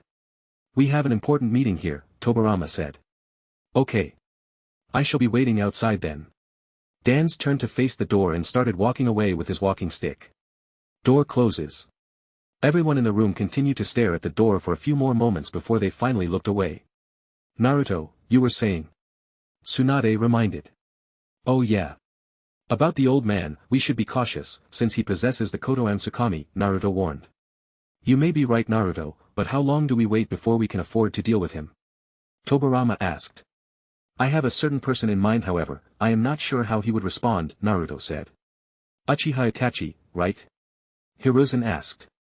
Naruto nodded. Naruto, I must ask you to stop thinking of relying on such plan, Hiruzen warned. Why? Naruto asked. Itachi is currently providing me with intel on Akatsuki and their plans. Akatsuki usually roam around in pairs of 2. Even if Itachi came here, he would be followed by his partner as well. At that time, if you still expect him to help, he would betray Akatsuki's trust as a whole, Hiruzen said. Naruto walked towards Hiruzen. I understand. However, I want to meet with Itachi at any cost. Can you please arrange for that to happen? Naruto asked. Hiruzen thought for a bit. I will send a request on your behalf to Itachi, however, meeting you or not will be entirely up to him, Hiruzen said. Doesn't matter. As long as it can help me have a conversation with him face to face, Naruto said. Okay. I'll let you know when Itachi contacts, Hiruzen said. Thanks, old man. Naruto said. Hiruzen nodded, following which he turned towards Tobirama. How do you plan to handle this now? Hiruzen asked. I'll have Dan's hand over the ANBU units under his command and take over his route HQ, Tobirama said. Are you sure he will willingly hand it over? Hiruzen asked. Well, it's better than just telling him to disband everything he had worked from the ground up, Tobirama said. What do you think? Brother? Tobirama asked. We can give it a try, I suppose. However, there is one problem, Hashirama said. What is it? Tobirama asked. How do you plan to ask him? There must be a reason, right? I mean, surely you can't just ask him to hand over something he has worked hard on for many years without a logical explanation unless you plan to tell him about his wrongdoings that would happen in the future, Hashirama said. Tobirama thought deeply. What is it? Hashirama asked. It's not that I did not think about that in the first place, after all, I did have some plan in mind, Tobirama said. Which is? Hashirama asked. Having the route come to the surface as the new police force, Tobirama said. Naruto was shocked. Will establishing the police force trigger Sasuke's emotions? Naruto thought. Lord Second. Minato called out. Tobirama looked towards Minato. Regarding the police force, I don't think it is such a good idea, Minato said with an awkward smile. Why do you say so?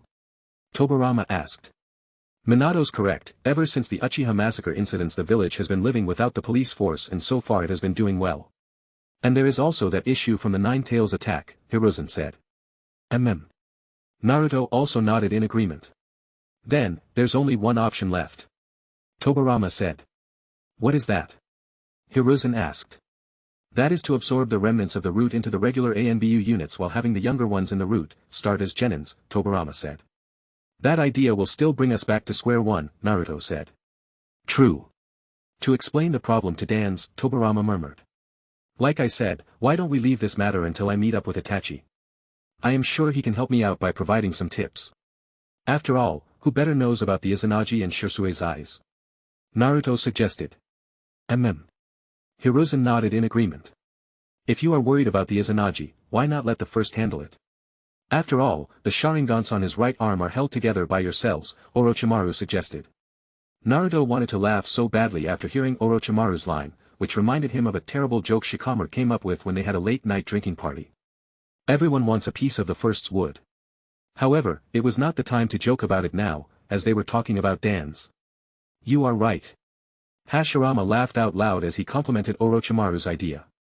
Are you an idiot? Tobirama asked. Huh? Hashirama looked at Tobirama. The Koto Amsukami problem still remains, Tobirama said. Ah. You're right as well, Hashirama felt like cold water poured over the fire. So, as I suggested, it would be the best to push this until Itachi pitches in some ideas, besides I think that Sasuke should be the one to deal with Dan's. I hate people killing each other, but Sasuke will at least clear up his pent-up emotions over the matter, Naruto said. Everyone agreed to Naruto's suggestion, except Tobirama. What if he kills Dan's again? Tobirama asked. Don't worry, I intend to have Dan's achieve his lifelong dream. To put his life on the line for the Hidden Leaf Village, Naruto said with a hint of anger. Naruto, Tsunade stared at him with concern. What is the seventh thinking? Is he going to manipulate Dan's? Tobirama thought. Jiraiya climbed up the stairs with Kakashi, Guy, and Kabuto who silently followed from the back. Jiraiya looked up. Sounds of footsteps along with a walking stick. Dan's appeared within the trio's view as he descended the stairs. Jiraiya, Dan stopped at the staircase to take a look at Jiraiya. Jiraiya, however, felt a bit complicated upon facing Dan's. He may have joked about how the elders were running the village in the past, especially Dan's however, after seeing Dan's in Naruto's memories, he no longer had such respect. Jiraiya acknowledged Dan's presence and continued to climb up. Kakashi, however, noticed the change in the situation in that slight second. Looks like this meeting might have something to do with Dan's, Kakashi thought. Meanwhile, Guy bowed down as he greeted Dan's with his utmost respect. However, Dan's completely ignored it and continued to descend the staircase. Let's go, Kakashi pulled Guy up the stairs as he followed behind Jiraiya. Knock.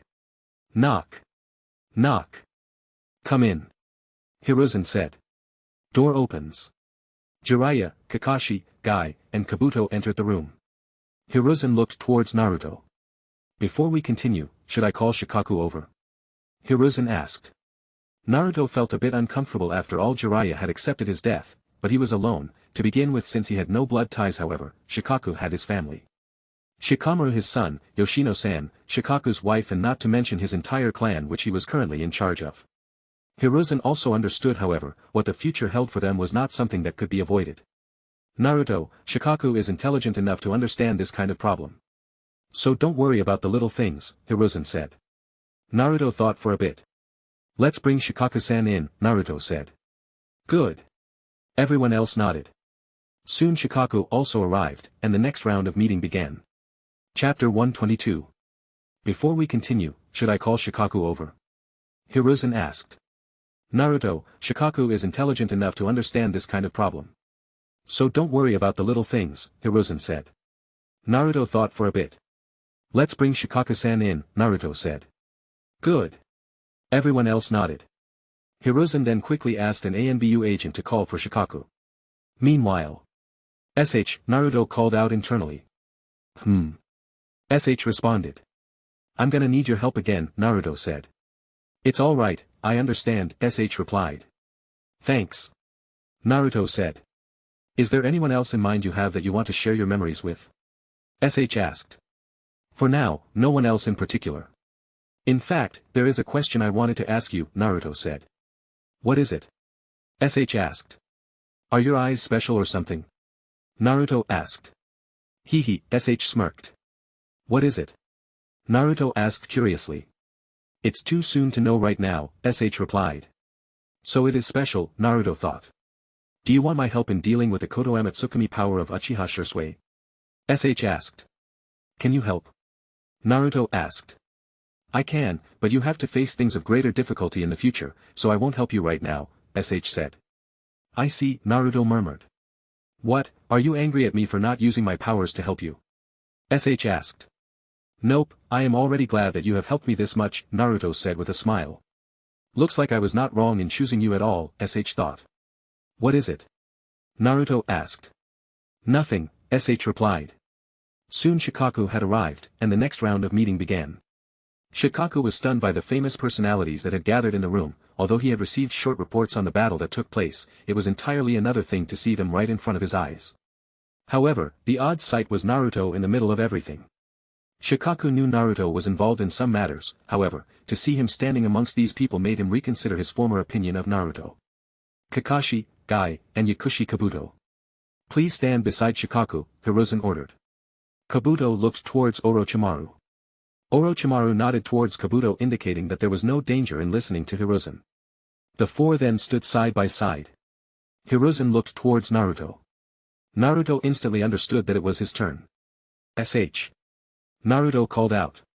Instantly appeared beside Naruto with his glowing index and middle finger. The four that stood in front of Naruto were shocked. Especially Kakashi, who was taken back to the scene that took place a few weeks ago on the bridge. At that time Kakashi had his suspicions since his Sharingan had a glimpse of a human-like figure that emerged out of Naruto's glabella. However, to see it come out in front of him, Kakashi was stupefied. Don't resist. Allow the boy to touch your forehead with his fingers. Hiruzen ordered. The four looked towards Hiruzen and nodded after verifying that nothing strange was going on. Whoosh! Swept past the four as he accurately tapped their foreheads. Bang! Kakashi, Guy, Kabuto, and Shikaku fell on the floor as they went into a daze for a few moments. Following which, they had a shocked expression as they looked towards Naruto. Naruto, Kakashi and Guy stared at Naruto, understanding his pain and growth over the years, especially during the war where Naruto literally became 100 times powerful than he was when it had started. They saw Sasuke leave the village, and Naruto recklessly chasing after him. Akatsuki hunt, Naruto losing Jiraiya, followed by the war. Kakashi, Guy, and Naruto fighting alongside each other with the 8 tails against the other Jinchurikis. The Hokages being revived, Guy kicking Madara's ass with his taijutsu, etc. Kakashi and Guy saw how their lives progressed, Kakashi being the Hokage while Guy was leading a life on a wheelchair but never lost hope. Soon the future generations were Lee, Naruto, and Sasuke with their kids. Lee's kid was not limited to internally using his chakra like Lee, thus was able to surpass both Lee and Guy tremendously. Kabuto on the other hand was surprised at his transformation that took place over the years while also slowly coming to terms with what had happened during the Fourth Ninja World War. He was especially happy upon learning that he was able to return back to the orphanage he had longed for, which was arranged by Naruto. Shikaku, however, had complex emotions. He witnessed news of Asuma's death, Shikamaru's team getting the revenge in for their sensei. How they had also fought Asuma during the war with Chai's transformation, the HQ being blown up by the Jibai, and how he managed to transmit that last message without fail to Shikamaru. The memories went by with Naruto's transformation from a knucklehead in a war to a splendid Hokage that ruled over the village with Shikamaru by his side. Naruto would always overwork himself, while Shikamaru did his best to reduce the duties for Naruto. He witnessed Shikamaru's marriage to Temari, following which, the birth of their son and Shikaku's own grandson Shikadai. Soon the Chunin exams arrived, with Boruto defeating Shikadai using a high-tech ninja tool only to be discovered by Naruto, which resulted in Shikadai's win. All these memories flashed past him within seconds, slowly arriving at the present where Naruto was in the room with the others. Shikaku slowly turned to face Naruto, unaware of the tears flowing out from the side of his eyes. Lord 7th, Shikaku managed to bow down before Naruto could reach out to him. Guy performed a Dajiza towards Naruto. "No! Guy-sensei!" Naruto called out as he immediately lifted Guy up. "Naruto! Thank you!" Guy said as he hugged Naruto. Everyone in the room was shocked for a moment before they finally remembered that Guy did that, not just out of respect but also the previous life's gratitude for allowing him to live after using the 8 gates. Kakashi, however, did not bow down as he had an almost equal position to Naruto. In fact, he was Naruto's senior as the 6th Hokage. Hiruzen turned towards Shikaku. "What do you think?" Hiruzen asked.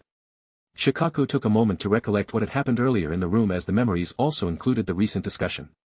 Shikaku looked at Hiruzen with a resolute expression. "The training plan, I am afraid, may face a lot of problems," Shikaku said.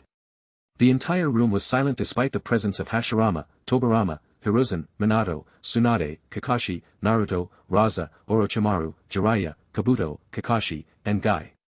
The simplest solution would be, is to expect the other nations to catch on to the news of the first, second and the fourth's resurrection.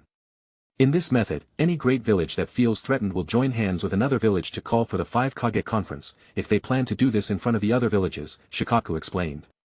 Hiruzen thought. The other villages know that the first and the second are pretty much undefeatable when it comes to direct combat. As for the fourth, he was able to take down an army of 1,000 during the Third War all by himself. We also have the legendary 3. As they put all these factors into consideration, the villages know that they cannot stand a chance alone. Thus the most effective way would be to find out what we are up to by openly questioning us at this conference while also being in a position to have an immediate alliance, Shikaku explained. "And what answer do we give them if they question us?" Hiruzen asked. "The simplest way of getting out of this is to see if we can share memories with them. After all, there are many problems, such as the 4th Mizukage, who might still be under the control of Uchiha Obito, or as he calls himself currently, the fake Madara." Shikaku said.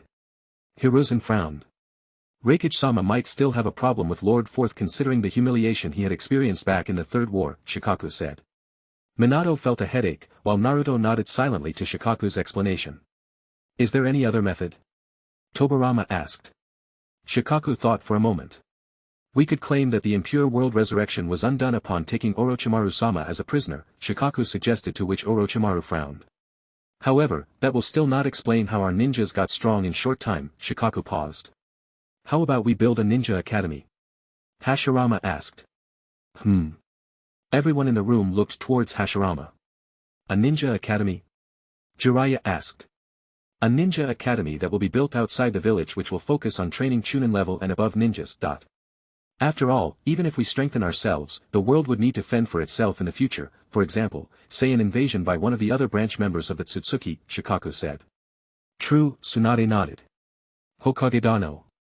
My village will fully support you on this project in any way we can," Raza said. "Thanks for your offer, Kazekage Dano," Hiruzen smiled. Shikaku turned towards Naruto. "You can communicate to other perfect-tailed beast users, right?" Shikaku asked. "Yes." Naruto nodded. "In this time period, there are only 2 aside from you, who have mastered the control. The 4th Mizukage and Killer Bee. Why don't you see if we can do anything by talking to them?" Shikaku asked. Naruto nodded, following which he closed his eyes. "Kurama." Naruto called out. "Are we able to access that plane?" Naruto asked. "Wait. Kurama said, following which the dark dimension turned into an orange one. Whoosh! The tails on the two beasts in front of Naruto swayed left and right. Naruto saw the three tails on the right with Yagura on top of it, and to the left was In with a Wii. I'm Killer BA. Naruto stared in silence. Chapter 123. Kurama. Naruto called out. Are we able to access that plane? Naruto asked. Wait. Kurama said, following which Naruto sat down on the floor and entered into his own subconscious.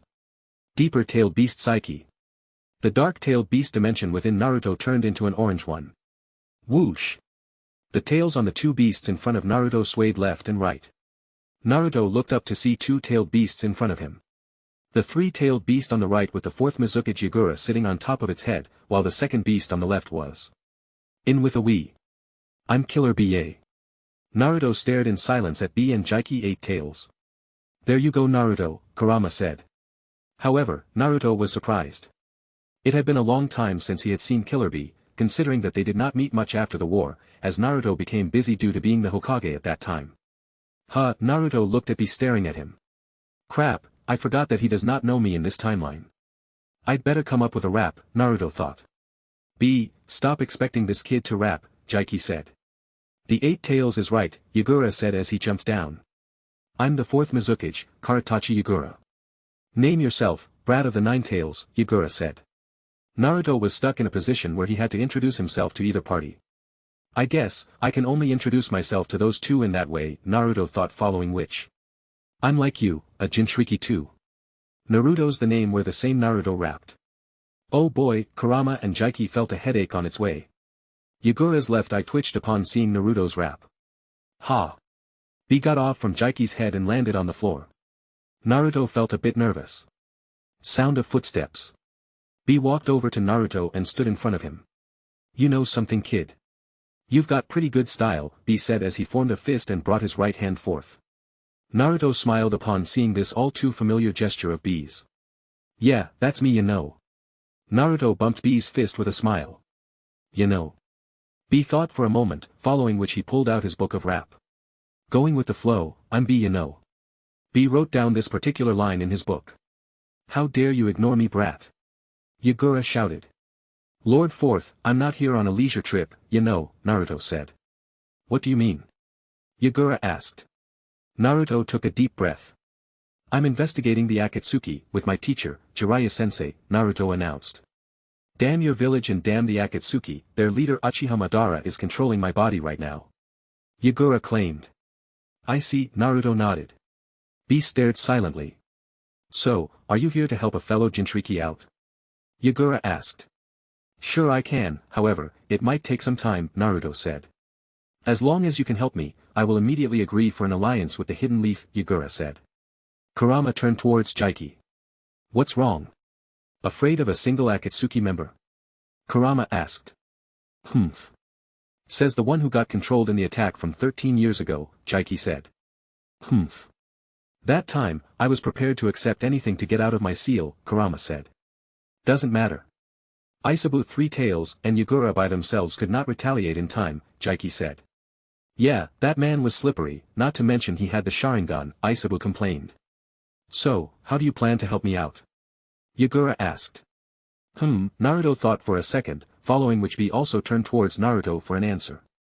For now, all I can say is that the Akatsuki's aim is to take the tailed beast back to revive the 10 tails, Naruto said. What? Jaiki and Isabu stared at Kurama. Kurama nodded, indicating that it was true. So, I wanted to take the initiative by establishing an order of the Jinchurikis to combat against Akatsuki and other threats, Naruto said. You want to establish an order?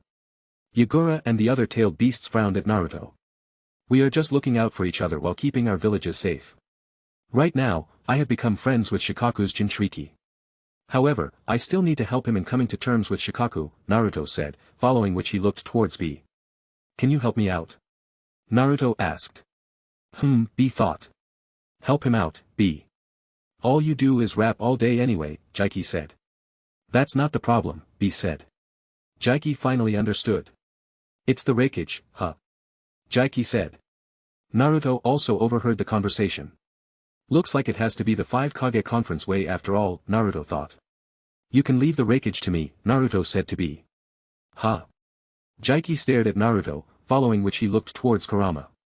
Oi, Kurama. I thought you and Shikaku could never look eye to eye. How did this brat become friends with that Jinchuriki? Jaiki asked. I'll explain it later, Kurama said. Jaiki stared in silence. Looks like I can only wait till things proceed for a bit, Naruto thought. Lord Fourth. I'll see how things proceed for now.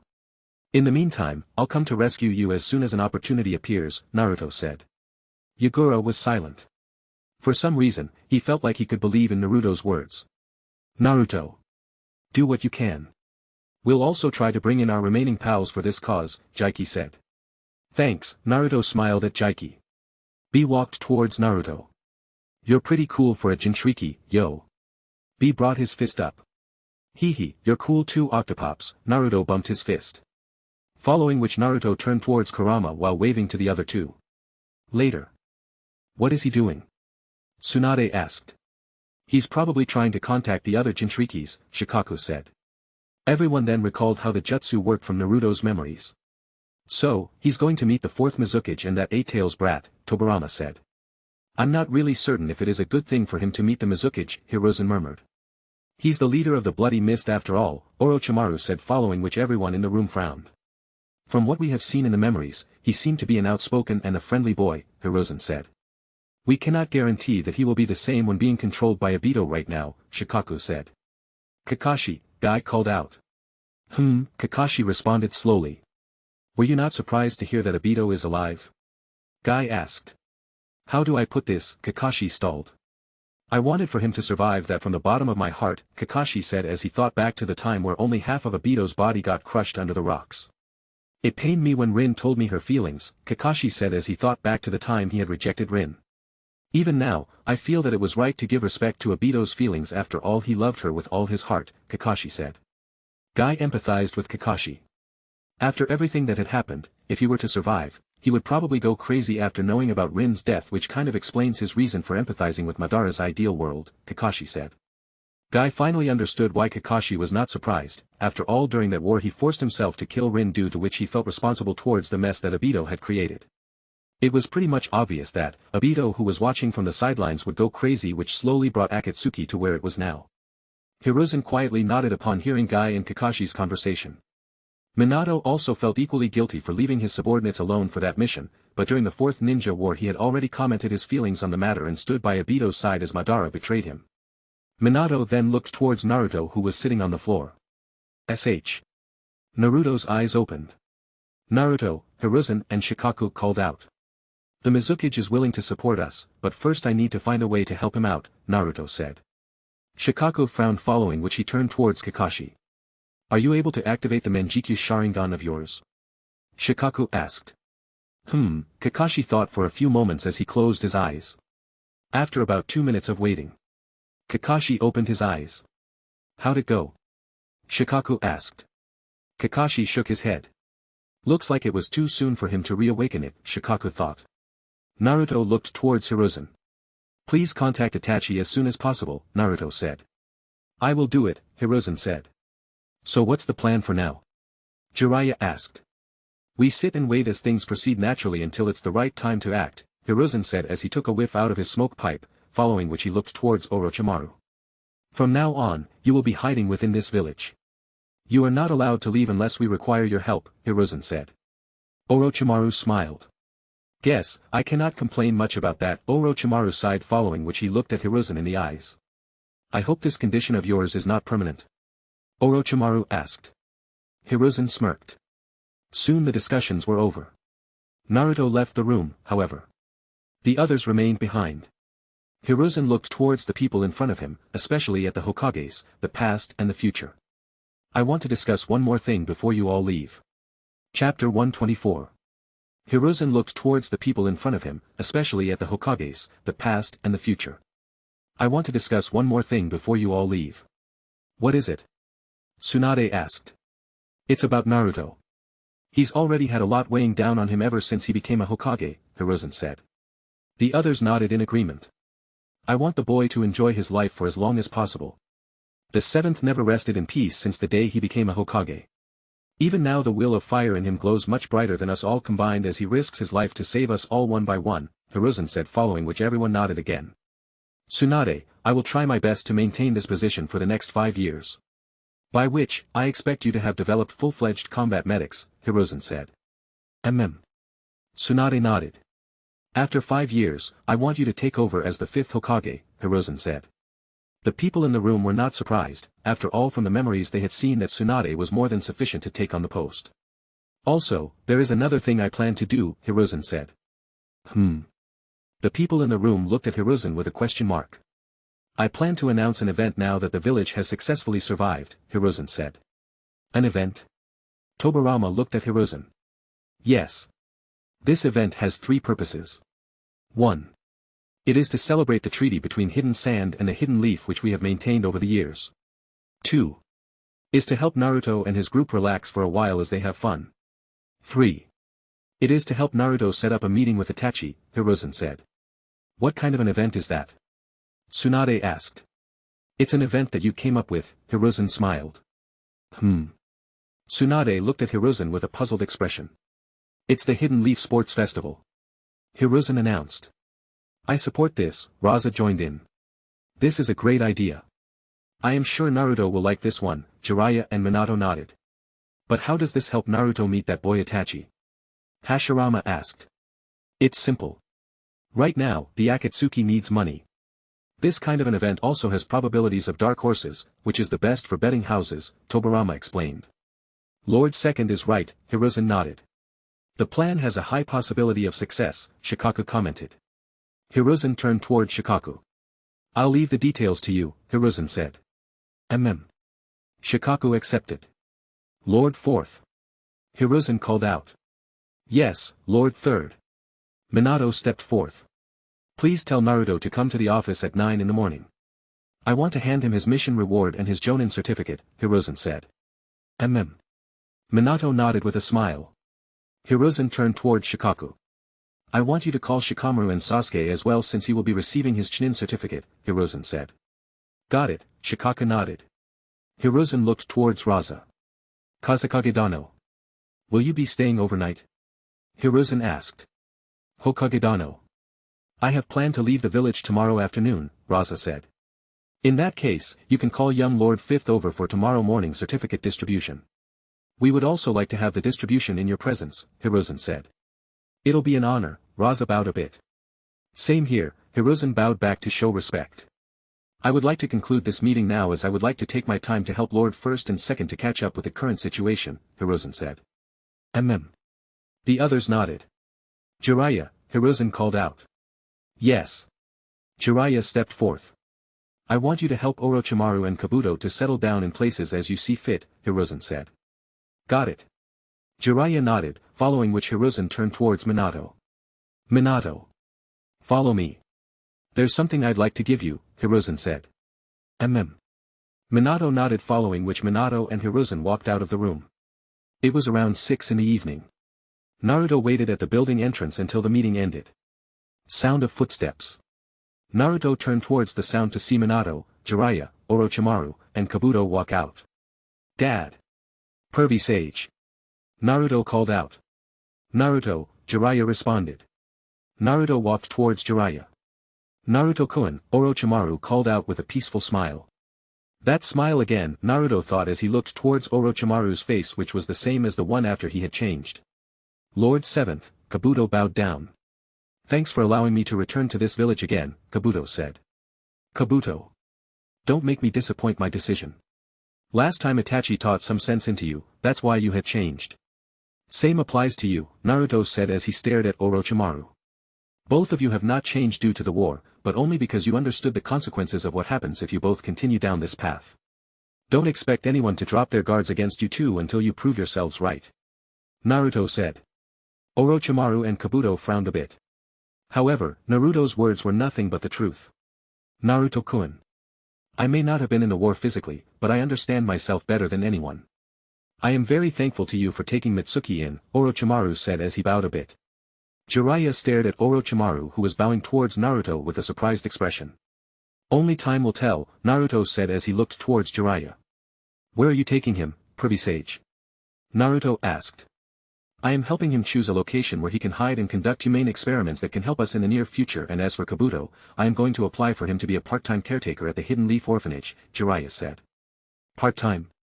Naruto asked. Yes, Naruto-kun. Kabuto here is the best assistant I can ask for. While Kabuto has a home, he can also help me out during the day, Orochimaru said. Naruto stared in silence. Orochimaru-san, Minato stepped in. What is it, Lord Fourth? Orochimaru asked. Please do your best for this village, Minato cheered with a smile. Humph, Orochimaru smirked as he smiled at Minato. Let's go. Jiraiya said as he vanished from his spot towards a specific direction. Kabuto and Orochimaru followed. Pervy Sage. Meet me at Ichiraka Ramen at 8. Naruto shouted. Got it. Jiraiya shouted back. Shall we go? Minato asked. Naruto nodded happily. Wait. Minato said, following which he brought a mask to his face. Naruto stared at the mask. Can't let anyone know, Minato murmured. Naruto nodded slowly. Hyga residence. Hinata and Hayashi arrived at the compound. Hayashi-sama. Hinata-sama. The man at the door greeted. Hayashi and Hinata acknowledged the man's greeting and walked in. For a while, Hinata was silent as they walked to the main branch residence. After a few moments passed, Hinata looked at her dad. Father? Hinata called out. Hayashi looked towards Hinata. What did you mean by calling N Naruto-kun? As, L Lord 7th? Hinata managed to ask in a shaky voice. Hayashi frowned. I cannot tell you, Hayashi said as he walked away, leaving behind a stunned Hinata. Naruto-kun. Are you my Naruto-kun? Hinata thought as her thoughts went in disarray as she thought back to the moment Naruto had prevented from falling down by catching her. Sound of footsteps. Minato looked around the street through his mask as he walked along with Naruto. What are you doing, Dad? Naruto asked. I am just looking at the developments that have taken place around this area since I used to walk through this place a long time ago, Minato explained, only to see Naruto grinning at him from ear to ear. What happened, Naruto? Minato asked. I am just happy to walk beside my dad like other kids, Naruto said. Minato stared at Naruto as though he really was a child compared to the way he lived as an adult. Boruto never really hung out with me. He would either go out with his friends or teammates or spend time with Sasuke whenever he paid a visit to the village, Naruto said. I see, Minato said. Soon they came across a place with two turnings that faced opposite to each other. Naruto went right while Minato went left. Dad, where you going? My house is this way, you know. Naruto said. Minato looked towards Naruto as he put his hand into his kunai pocket and took out a key. Naruto's eyes widened. Don't you want to go to the house your parents lived in? Minato asked. Naruto's eyes shined. Door opens. TK. The floor creaks a bit as Naruto and Minato step in. Cough. Naruto and Minato coughed a bit, following which Minato switched on the light. However, the switch did not work. Hee. Looks like we might need to buy a lot of stuff to fix and clean up the house, Minato sighed awkwardly. I suppose, Naruto murmured in the disappointment of not being able to see the house. Soon it was 8 and Naruto along with his dad walked to Ichiraka Ramen's. Welcome. Tochi and I am greeted. You both are late. Jiraiya said. Pervy Sage. Following which Naruto turned towards the side to see. Kakashi-sensei. Naruto called out. Yo. Kakashi gave a 2-finger salute. Jiraiya, Minato, Naruto, and Kakashi sat side by side with one empty seat remaining at the last. Author's note: teacher student and student son student grand student. Here you go. One miso chashu with toppings, Tochi announced as he placed the bowl. Naruto licked his lips in anticipation. I feel so happy to see the ramen in front of me again, Naruto thought. Minato was smiling awkwardly. How happy is he compared to seeing me? Minato thought, following which the other 3 got their ramens too. Chopstick split. Itadakimasu. The 4 said at the same time. As they lower their heads. Naruto, Minato, and Jiraiya looked from the corner of their eyes towards Kakashi. Kakashi slowly brought his face to the bowl while bringing his hand to his mask. He's going to reveal it, the 3 prayed in their hearts. Hee, Kakashi grinned as he took off the first layer of his mask. We already know you have 2 layers, Kakashi, Jiraiya thought. The time seemed to pass agonizingly slowly. Open it, damn it. Naruto cursed internally. Kakashi brought his hands extremely slowly to his mask once again. Naruto felt like it was almost a whole year before Kakashi would remove his second layer. Kakashi pinched his second layer and slowly brought it down. Kakashi-kun, you've escaped for far too long, Minato thought as he also watched from the corner of his eyes. Take the mask off already. Naruto was screaming internally as though he had wanted to rip his hair off. At this point Kakashi's mask was halfway through. The moment of truth, the three stared with utmost calmness. Poof! Sup, Hidden Leaf's green beast has come to feast. Guy announced as he arrived on the scene with a small cloud of smoke appearing out of nowhere which completely covered Kakashi. Jiraiya, Naruto, and Minato stared at Guy in complete silence as their mouths dropped down wide open. Did Kakashi use laws? Thought. Chapter 125. Kakashi pinched his second layer and slowly brought it down. Kakashi-kun, you've escaped for far too long, Minato thought as he also watched from the corner of his eyes.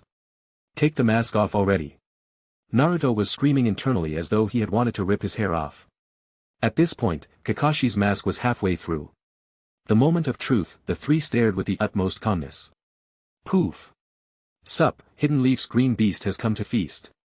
Guy announced as he arrived on the scene with a small cloud of smoke appearing out of nowhere which completely covered Kakashi. No-oh! Naruto wailed internally as his eyes slowly teared up. Jiraiya and Minato, on the other hand, were too shocked to speak up. What's wrong? Guy asked innocently. What's wrong? Naruto mumbled in hopelessness as he stared at Guy. Both my lives Kakashi-sensei eluded me from showing his face. Guy-sensei. After sharing my memories with you, the least you could do is help us. Why would you deliberately show up at that kind of moment? I really want to blast you off using a Rasengan right now, Naruto thought, following which he bent forward a bit to look at the smoke clearing up. Slurp. Ah. The ramen was delicious, Kakashi said as the smoke slowly revealed him covering his face again. Naruto was no longer surprised, for the laws of luck and probability were always on Kakashi-sensei's side whenever it concerned his mask. I should probably ask Uchiha Madara or Kaguya herself to try to take off Kakashi's mask, in that way we probably don't have to fight a ninja war. Naruto thought, following which he turned to see old man Tsuchi and Ayame-san standing on the opposite side at the back of their desk. Staring at Kakashi as though he was the most handsome person they had ever seen, to the point that they showed signs of being mesmerized by his appearance all over their face. Hee, Minato laughed awkwardly, seeing that all three had failed to see. Meanwhile, Jiraiya snapped his chopsticks into two. Thank you for the meal, Kakashi bowed towards old man Tsuchi and Ayame. Oi sh. Do you think you could extract the image they saw right now? Naruto asked in desperation in finding out the truth. Sorry Naruto, I'm already tired from using that technique today. Preferably I want to use it in meaningful situations, SH said. However, internally even SH was interested in seeing Kakashi's true face at this point. Damn it! Naruto cursed. Kakashi then looked towards his left. You three. Why are you looking at me like that? Did something happen? Kakashi asked innocently. Naruto almost growled. However, he silently turned to face his ramen and took a sip of it. Ah! This ramen. It's the best thing to have after doing a mission for a really long time, Naruto murmured as he continued to eat it slowly. Order more if you'd like. It's my treat today, Jiraiya said. Your treat? Naruto was surprised. Yup. So don't hold back, Jiraiya said. Thanks a lot. Naruto said, following which he ate more enthusiastically. It's alright, you know. I'm here after all, Minato said as he faced Jiraiya. Nonsense. I'm the kid's teacher and godfather. I haven't done anything personally for him yet, Jiraiya argued. Minato was extremely happy today, and so were the others. Never had he imagined that he, his teacher, his student, and his son would sit by side as they enjoyed their dinner together. Guy also sat down by Kakashi's side and ordered for tonkatsu ramen. Are you allowed to eat? Jiraiya asked Minato. I'm not really sure myself, Minato said, following which he opened his mask and tried to take a sip. Gulp. Minato swallowed some soup along with the noodles. Are you okay? Jiraiya asked. I think so, Minato said in a doubtful voice. Meanwhile. Hey, Dad. Don't you think the man with the yellow hair is kind of familiar? Ayame asked. Tsuchi turned towards the entrance where the four were seated. Ah. It can't be, Tsuchi murmured. Yeah. At first I thought he was just a regular guy, now that I see his hair, he seems to be Naruto's family or something, I said happily. Tsuchi murmured. What is it, Dad? Asked. Tsuchi poured the ramen into the bowl and walked towards the entrance. One tonkatsu, Tsuchi placed the bowl in front of Guy. Thanks. Guy said as he picked his chopsticks. Esteemed guest, Tsuchi approached Minato. Might you be, masquerading as Lord Fourth of the Hidden Leaf Village? Tsuchi asked. Ah. Old man Tsuchi. I would like you to meet my dad. Naruto said as he pointed towards Minato. Hi, I am Namikaze Minato, also, the fourth Hokage, thank you for taking care of my son for all this time.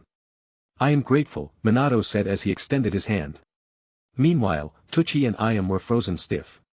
And Naruto's dad huh? And nice to meet you, old man Tsuchi brought his hands forth to shake Minato's hand. Minato shook old man Tsuchi's arm with a smile following which old man Tsuchi fainted and fell onto the floor. Dad, called out as she ran towards him. I'm alright. Old man Tsuchi uttered. Was also shocked in seeing the fourth Hokage right in front of her. So that's how things came to be, Tsuchi sighed after hearing the story from Kakashi as the others continued to eat. Well, this ninja business really spins my head, but hope you all keep yourself safe, old man Tsuchi said as he headed inside. Seconds. Naruto raised his bowl. Coming right up. Tsuchi shouted from inside. After a while. Sound of footsteps. Jiraiya and Kakashi looked outside from within. Tsunade, Jiraiya murmured. Minato, Naruto, Guy. I'll catch up with y'all later, Jiraiya said as he got up. Old man Tsuchi put theirs on my tab, Jiraiya said. Got it. Tsuchi nodded from inside the kitchen. Naruto looked outside to see Tsunade walking down towards them. Granny. Tsunade stops in front of Jiraiya. Wanna go for a drink? Jiraiya smiled as he held two fingers in a form of a sake cup on his left hand indicating that they were going for sake. Jiraiya, Tsunade murmured as she thought back to the time she announced Jiraiya's death to Naruto within his memories. Door slides open. Jiraiya and Tsunade enter a restaurant and take a seat. What would you like? A waiter asked. Bring 2 bottles will ya, Jiraiya gestured. Got it, the waiter nodded. Also a recommendation from your shop for something on the side, Jiraiya added, following which, he looked towards Tsunade. Do you want anything in particular? Jiraiya asked. No. I'll just have the same as you, Tsunade said. Jiraiya nodded following which he turned towards the waiter. That will be all, Jiraiya said. Got it, the waiter noted down and left the spot. A few moments later, the waiter brought the bottles and 2 sake cups. Here you go, Jiraiya said as he took a bottle and poured some of its contents onto Tsunade's cup following which he poured some for himself too. Tsunade looked at her reflection that was on the sake cup, she was once again reminded of her calm image in front of Naruto as she announced Jiraiya's death. However, she knew that the she of the future must have used all the strength present within her body to show such a calm expression. She thought of the events that followed the incident such as Naruto fighting against Pain, and Pain reveling that he was Nagato who was a former student of Jiraiya. Jiraiya, Tsunade murmured. Jiraiya looked at Tsunade. Do you think it would have been better for you to not save those kids after all? Tsunade asked. Flashback. Tell you what. If you stop interfering, I might revive Nawaki for you. Orochimaru said. After all, if this child continues to live there will be trouble in the future on a variety of levels, Orochimaru said. Nawaki, Tsunade hesitated a bit. Orochimaru snickered following which he sent Tsunade flying with a kick. You are fooled so easily. Trembling at the sight of blood, why would you, one of the Sannin, risk your life to protect a kid who's nowhere related to you? Back then, you were not even concerned about those 3 kids that we met during the war, Orochimaru said. You may be right. Unlike Jiraiya who looked after the kids by staying back, I hesitated even to make such a simple choice, Tsunade said as she tried to catch her breath by holding the place which was bleeding with her hand. Tsunade, Jiraiya murmured. However, this kid, I will protect him. End of flashback. Jiraiya was silent for a moment following which he took a sip from his cup. Maybe I would have just provided them with a few supplies that would last them for a while. However, my mission at that time was to find a savior, Jiraiya said. Tsunade thought back to the time Jiraiya had left the village after the elder sage's prophecy.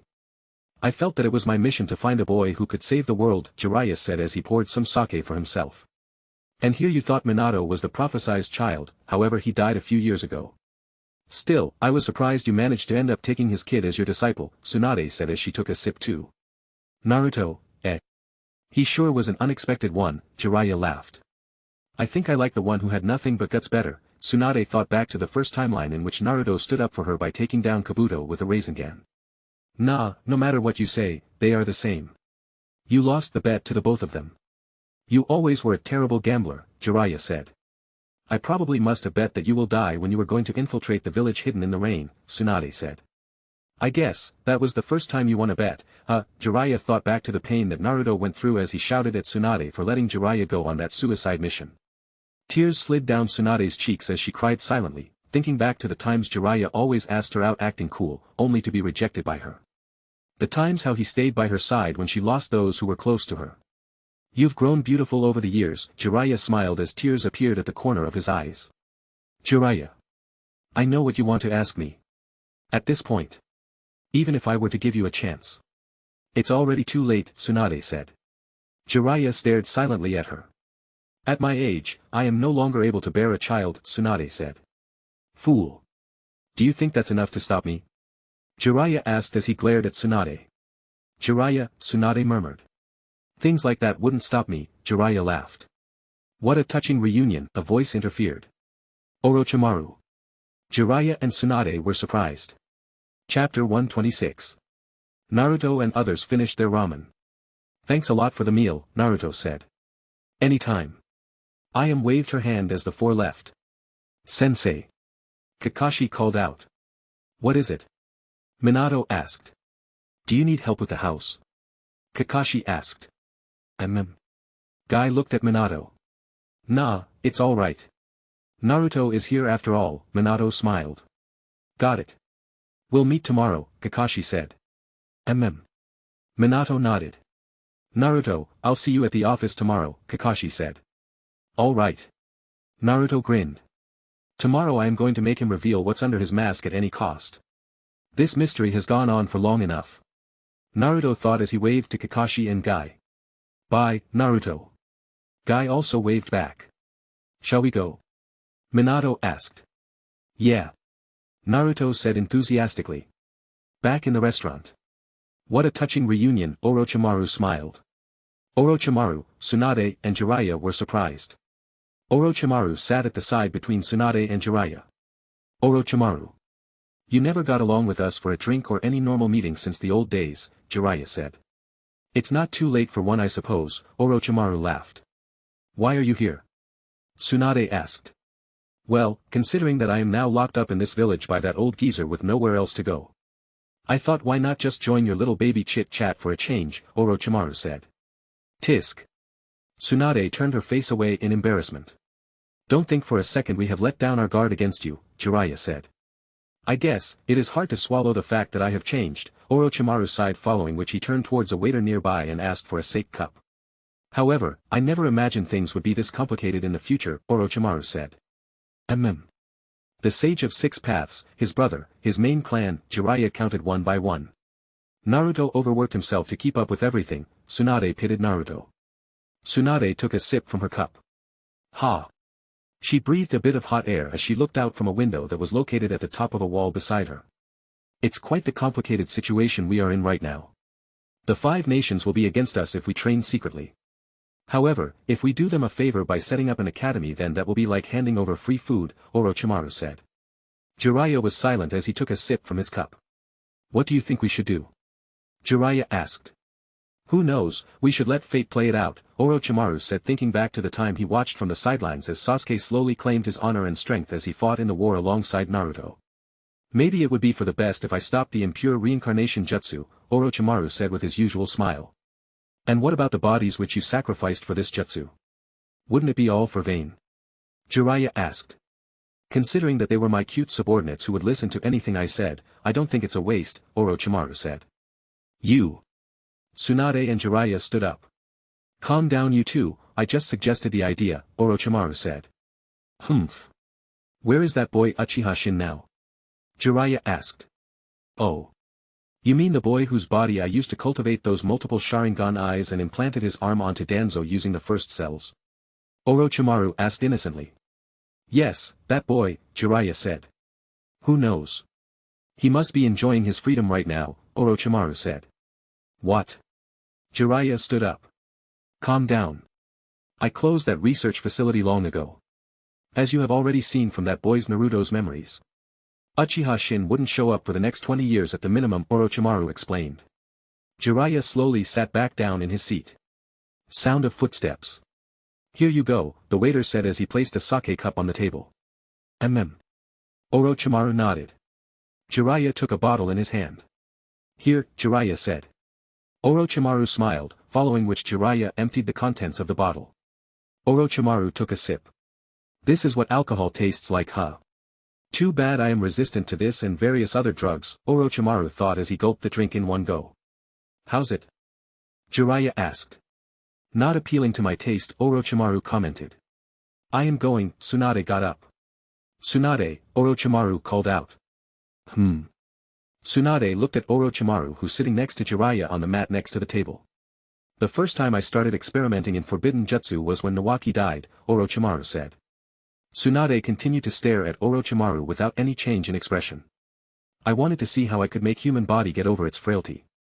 I experimented jutsus after jutsus, however, each of them required a life in return, Orochimaru continued. Jiraiya also listened quietly, for in the past he was also on the search for Orochimaru's experimentation with innocent human beings. My experiments took life, one by one.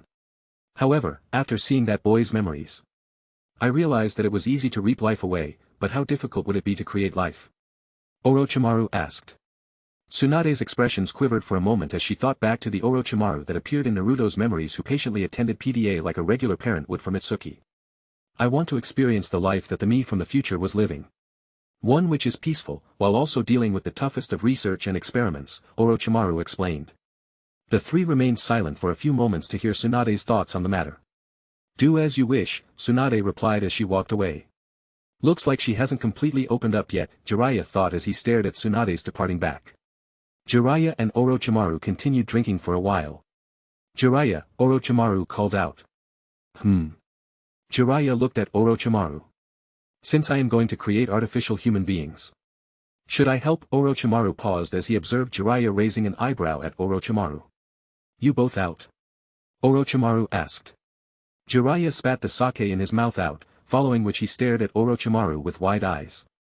Door opens. Naruto and Minato walk into the house, following which Naruto lights up a torchlight and walks a few steps ahead. He then turns back and looks at Minato. Minato smiles as he takes out a few light bulbs. A few moments later. Squeaking sounds. Naruto screwed a bulb into the placeholder. Light her up, Dad. Naruto said. Switch. The room lights up, showing the handiwork of time on the room itself as the duo observe cobwebs and piles of dust all over. Time to clean up, Minato shows Naruto a cleaning mop and a pail of water. Hehe, Naruto smirked as he brought his fingers perpendicular to each other. Multiple shadow clone jutsu. Poof. About 3 shadow clones appeared next to Naruto. Shall we do it? Naruto asks. Yeah. The clones shout enthusiastically with cleaning rags and cleaning solutions in their hands. Naruto, Minato called out. The scene changes to a line on the floor where Naruto, his clones, and Minato are half kneeling behind the line. Minato took out a coin. The moment it lands. We go, Minato said. Naruto and his clones nodded. Ready? Minato tossed the coin into the air. The coin flips about 12 times. Clang. Bang. The 5 launch off the line. Flying Thunder God. Minato vanishes. Hey. Not fair. That's a foul. Naruto shouted. Hehe, Minato laughed as his apron flew about from the speed he was moving at. About 5 minutes later. Phew, Naruto wiped his sweat away as he stared at the living room, which was sparkling clean. Same for the kitchen, bathroom and the 2 bedrooms as well. Minato looked at Naruto. I'm going out for a bit, he said. Where are you going, Dad? Naruto asked. I've got a feeling that someone might need help, Minato smiled. Footsteps with one being dragged. Orochimaru had the look of uneasiness he had back when he saw Naruto removing Minato's talisman out. Orochimaru, Jiraiya called out in a drunk voice. What? Orochimaru grunted as he dragged Jiraiya along. Think you are the only one who has snakes? Jiraiya asked. Orochimaru weirdly stared at Jiraiya. I've got a one-eyed snake above my balls, Jiraiya said as he brought his hand near his groin region. Orochimaru felt pissed upon hearing that comment. Orochimaru-san, Minato called out in an awkward voice. Orochimaru looked at Minato who stood a few meters away with Naruto by his side.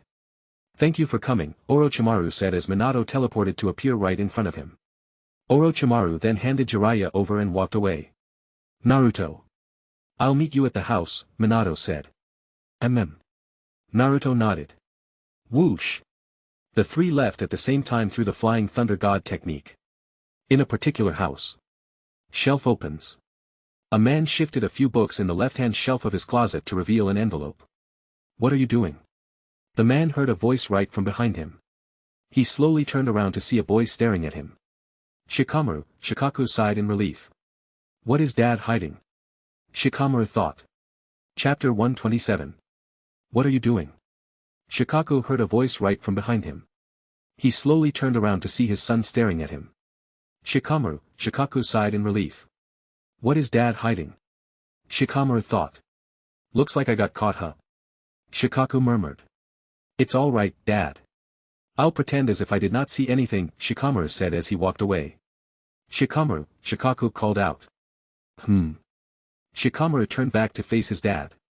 Let's have a talk, Shikaku said. Where are we going, Dad? Shikamaru asked. You'll find out, Shikaku said. Shikamaru and Shikaku walked for a while as they reached the outskirts of the village. Shikamaru however was confused. Why are we going out of the village this late? Shikamaru asked. Shikaku finally stopped walking and so did Shikamaru. The two waited in silence. Sound of footsteps. Shikamaru turns towards the source of sound to see a deer. A deer? Shikamaru asked. Soon more deer started to appear one by one. A deer approached Shikaku and Shikamaru. Huh? Shikamaru stared at it. The deer then bowed towards Shikamaru and Shikaku. Shikaku also bowed down in return. Shikamaru followed the gesture and bowed as well. As the trio stood upright once again. Shikaku reached into his vest and pulled out a small bag. Zip opens. Here, Shikaku said as he presented a food item, which probably seemed to be the same food that they fed to the deers that the Nara clan reared. The deer ate the food from Shikaku's hand. Soon, the other deers approached the duo. Shikaku then handed over the bag to Shikamaru. Shikamaru did not question what was going on. The deers bowed down to Shikamaru, which he did in return as well and fed them the food that was prepared. Sounds of chewing. That was the last one, Shikamaru said as he approached his dad. Shikamaru. Do you know that this area of the forest is protected by this herd of deers? Shikaku asked. I didn't, Shikamaru shook his head. The members of the Leaf Village are allowed to pass through the area and that's it. Only our clan members can interact with these deers, Shikaku said. What about other ninjas? Shikamaru asked. They will be attacked, Shikaku replied. I see, Shikamaru stared at the deers in awe as he thought about the intelligence these deers possessed. In the past however, there was one who was an exception, Shikaku said. Shikamaru looked at Shikaku. Is it related to what is in that envelope? Shikamaru thought. I know what you are thinking, Shikamaru, Shikaku said. Shikamaru was stunned however, his expression recovered. Dad, do you have to tell me? I find it troublesome having things weighing on the back of my mind, Shikamaru said.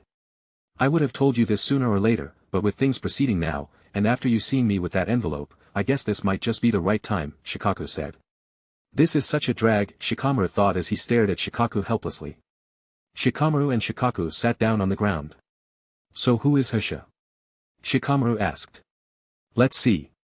In order for me to tell you, I must start back at the time I was at the academy, Shikaku said.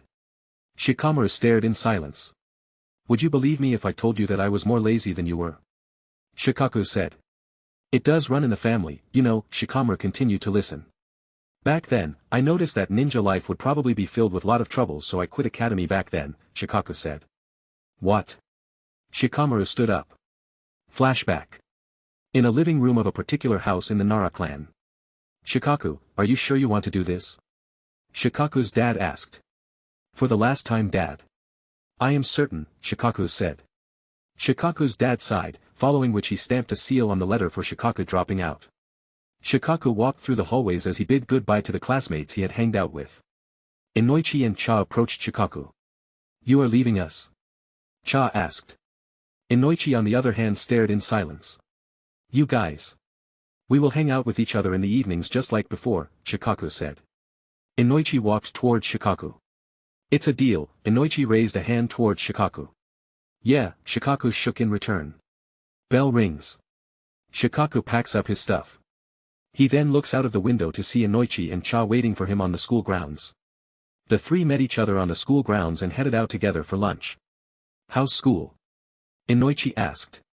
Same like academy I suppose, just different subjects and more in-depth studying, Shikaku explained.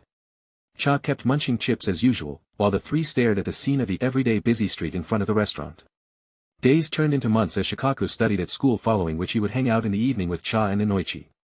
Shikaku aced his tests while his ninja abilities kept him in top 5 when it came to sportsmanship. However, he became less interested in studies as time passed. Bell rings. Shikaku was walking down the hallway during break. Sound of hurried footsteps. Bump. Ah. The girl reacted upon seeing the box she was carrying flew from her hands as she bumped into Shikaku. Bang. The box opened up, following which the shiki pieces fell on the floor. Ouch. Shikaku reacted upon falling on the floor. Sorry. The girl apologized to Shikaku. Shikaku stared at the shiki pieces that were lying on the floor. Do you like shiki? Shikaku asked. The girl's eyes gleamed. Sound of a piece being placed. Checkmate. Shikaku declared. Nara-san. You are impossible to beat, the girl sighed in defeat. There are many strategies for this kind of game, Shikaku said. What's your favorite piece? The girl asked. King, Shikaku said. If you compare the pieces to the village, what do you think the king represents? The girl asked. Probably the feudal lord, or the Hokage. Shikaku said. The girl smiled. What? Shikaku asked. It's nothing, the girl replied. Soon Shikaku introduced the girl to the group and all four started to hang out during the break. During exam times the girl approached Shikaku for help. What do you want to become in future? The girl asked. I am not really sure, Shikaku scratched his head. I want to become a teacher someday, the girl declared. I don't see that happening with your results, Shikaku laughed. As holidays arrived the two hanged out more often. Shikaku also taught her how to throw shurikens for fun. Shikaku, Cha, Inoichi and the girl would play in the forests during the day. He also introduced her to the deers in the Nara clan district, where they would feed the deer together. On a certain day, Shikaku was busy feeding the deer in the forest. Shikaku-san, the girl called out. Shikaku's eyes went wide. Why did she come here? The deers are going to attack, Shikaku thought as he immediately got up. Just as he was about to run towards her, he saw one of the deer approach her and calmly placed its head on bowed towards her hand. What the? Shikaku was stunned. The girl rubbed the deer on its head gently as the deer closed its eyes. Soon, two more deer approached her, following which they rubbed their body against her as though she was a very close being to them. Shikaku's mouth was wide open as he continued to stare. Shikaku finally finished serving the deer their food and was about to leave. Shikaku-san, the girl called out. Shikaku paid attention to her. Are you happy? The girl asked. Why do you ask? Shikaku asked. You don't seem to be happy in the school, however when you play shiki or hang out with Inoichi-san and Cha-san. You are very happy, the girl replied. Shikaku stared silently.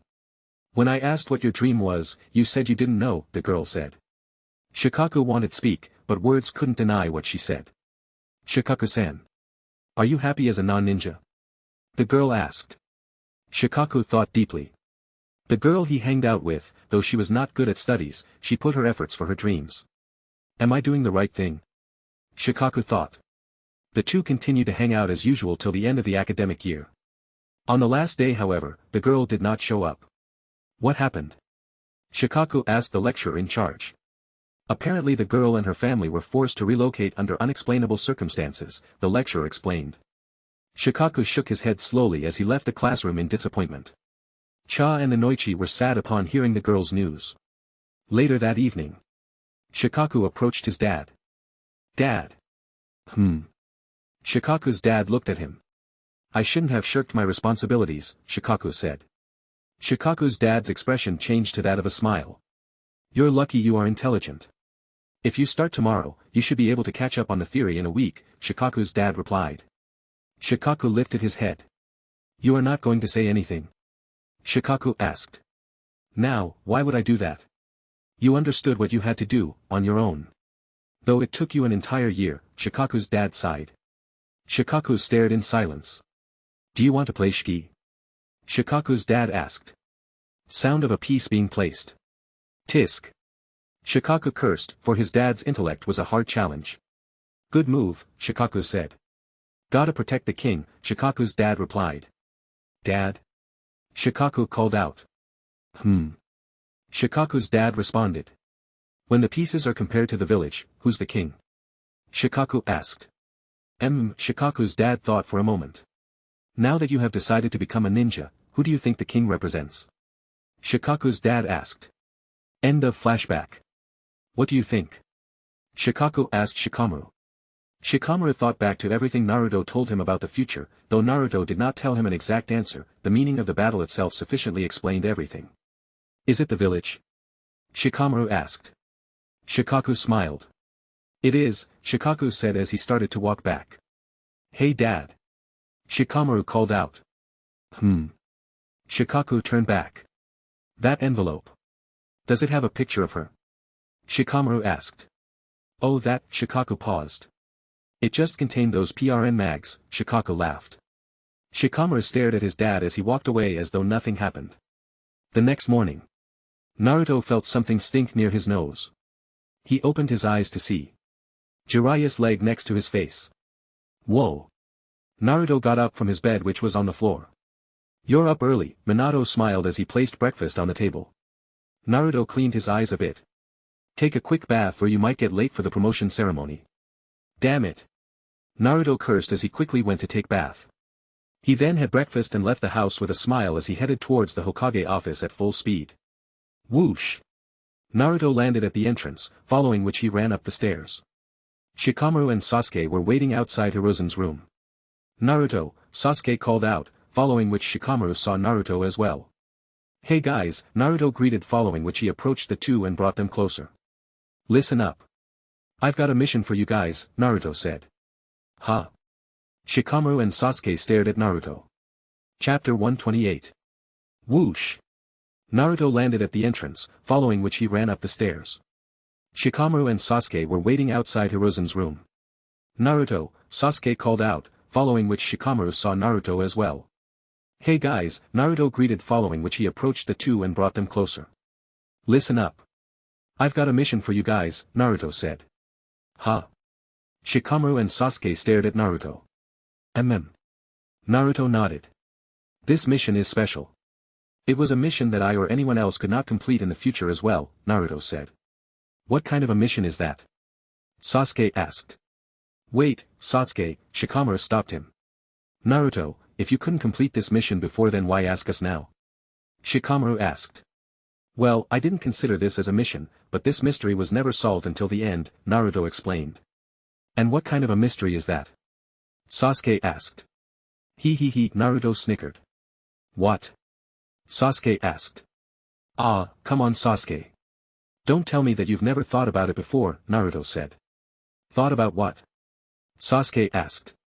Shikamaru continued to watch silently. Come closer, Naruto gestured towards Shikamaru and Sasuke. The duo lent their ears. Have you ever wondered what's underneath Kakashi-sensei's mask? Naruto asked. Sasuke stared at Naruto weirdly. What? Naruto asked. It must just be a regular face. He's probably wearing the mask to look cool or something, Sasuke explained. Oh yeah. Then why does he never take it off? Naruto asked. Sasuke stared at Naruto. I pity you Sasuke.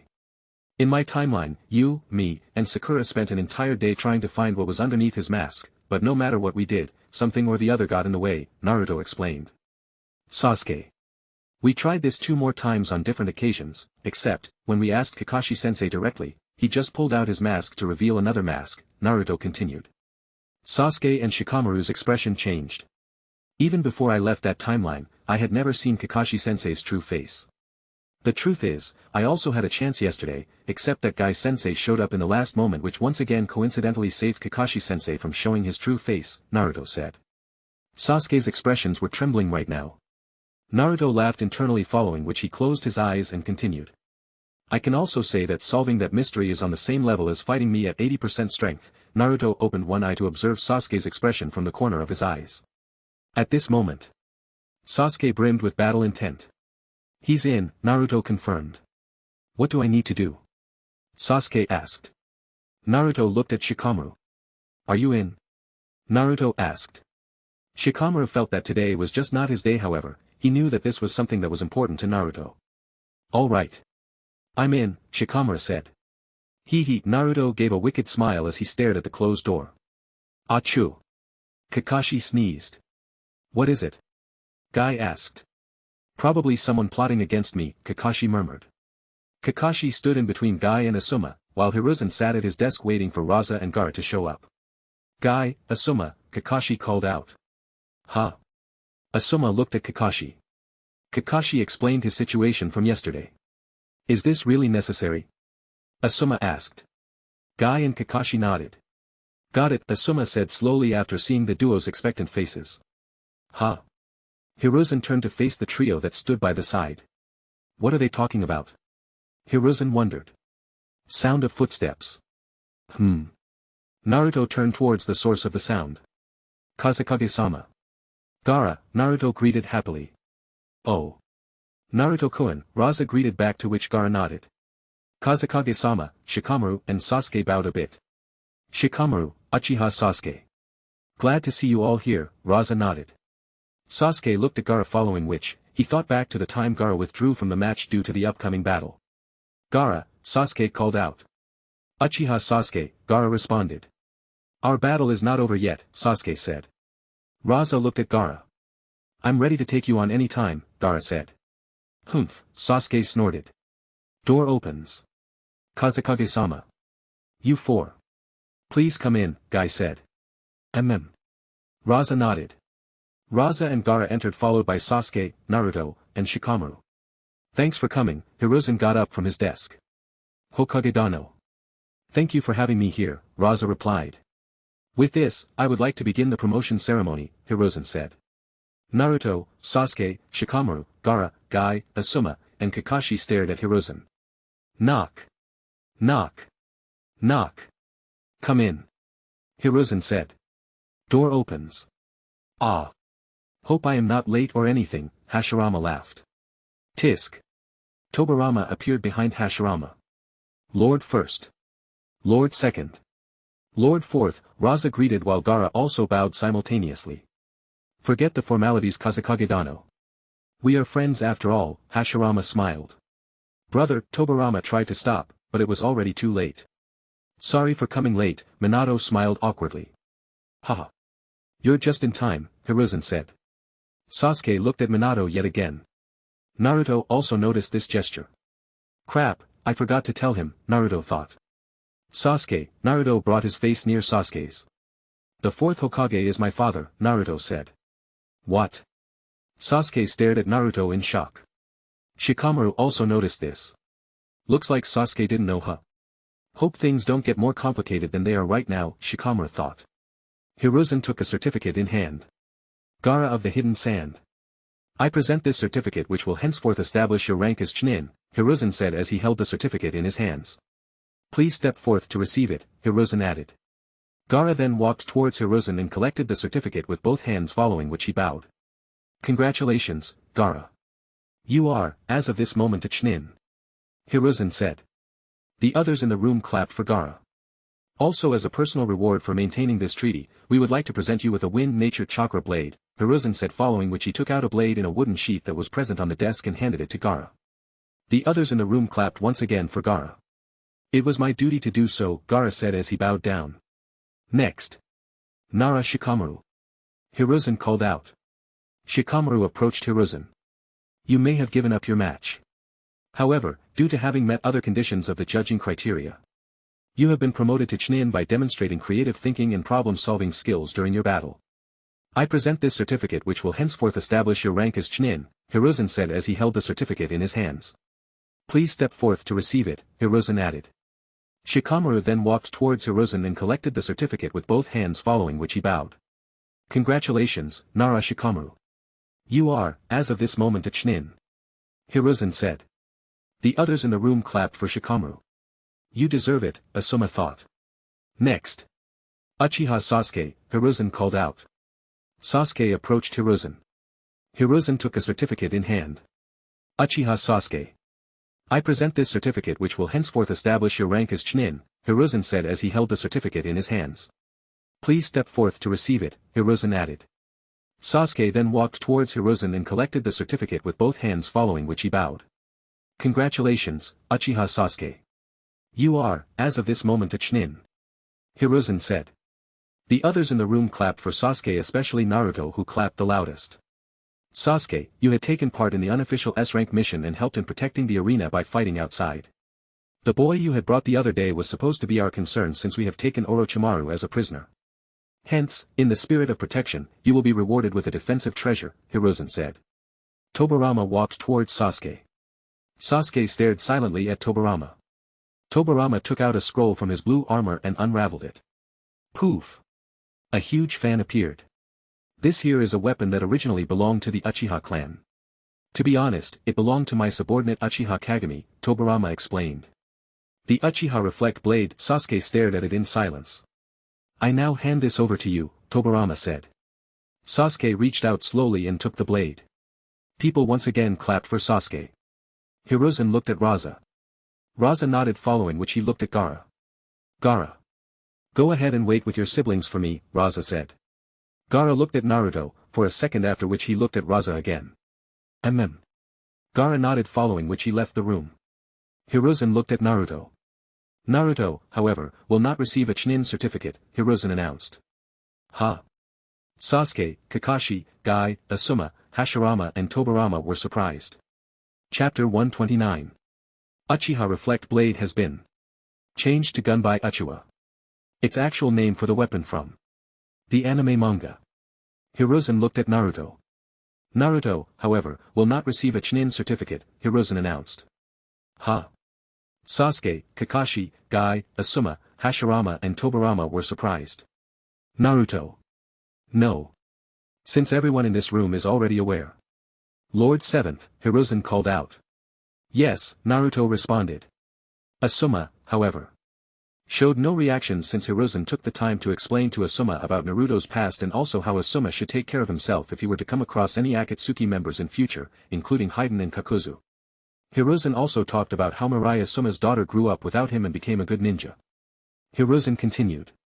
Restrictions were imposed on your Chunin exam battle so as to conduct the Chunin exam for you, Hiruzen explained. Sasuke, however, felt a bit complicated. Naruto had gained one on him again. However, he did not let it weigh him down since he was aware of Naruto's position. Lord 7th. Before I hand over your certificate, I have one question, Hiruzen said. Naruto lifted his head up a little to indicate he was listening. Would you like to have your official name? Hiruzen asked. What do you mean, old man? Naruto asked.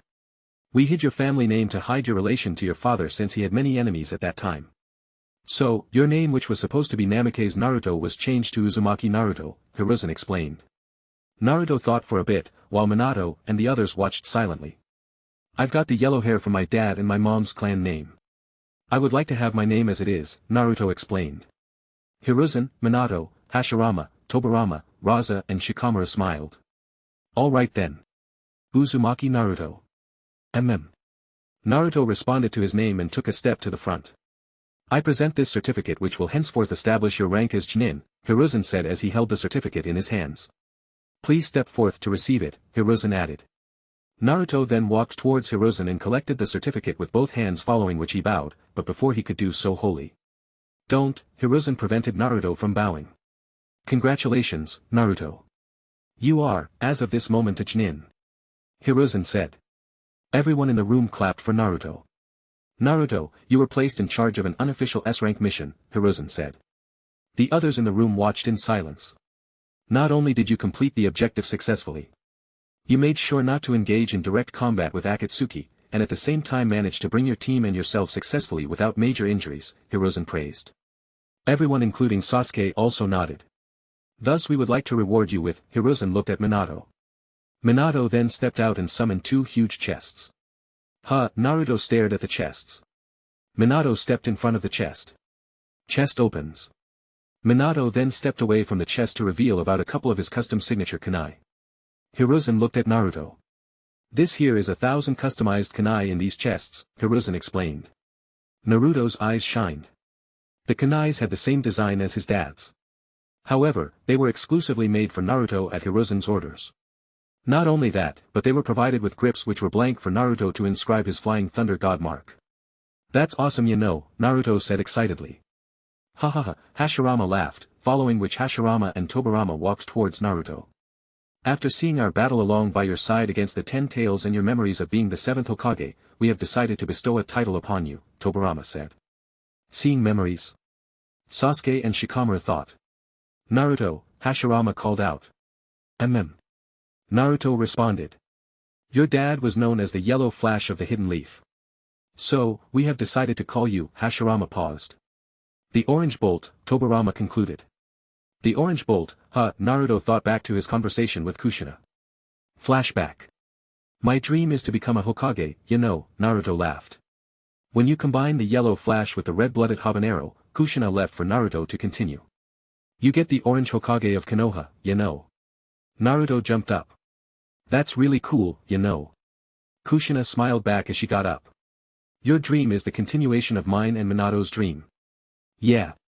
I'll never let mom and dad's dream end. End of flashback.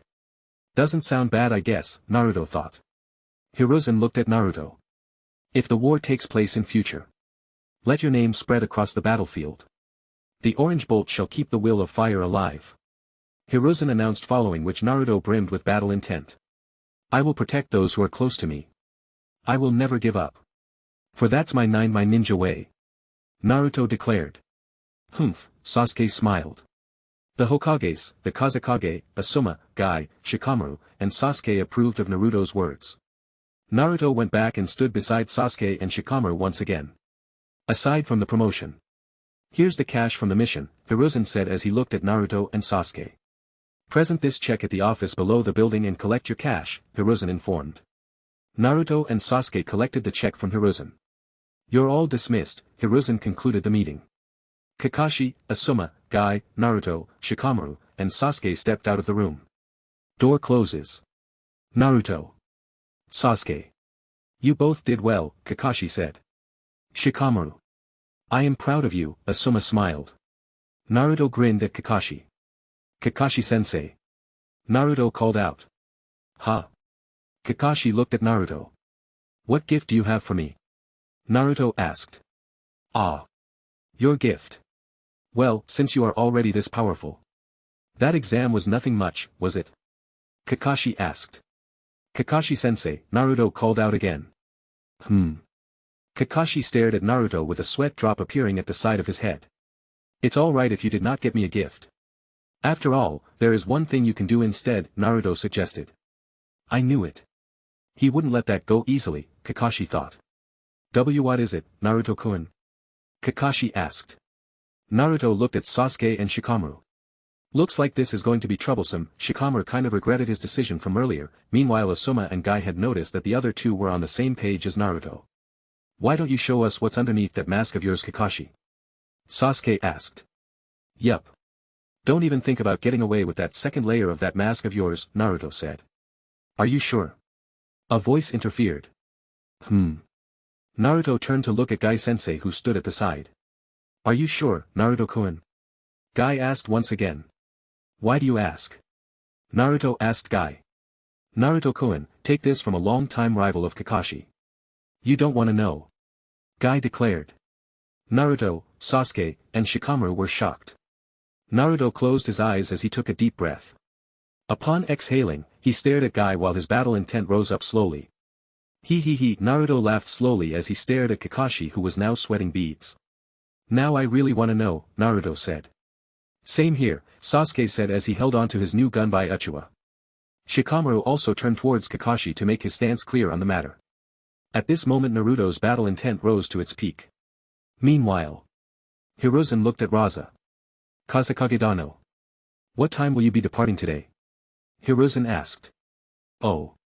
I have a lunch to attend to before I would like to depart, Raza said. Lunch? Hiruzen asked. Indeed, Raza laughed. Boom. At this moment, Naruto's battle intent was leaking into the room as well. What's going on?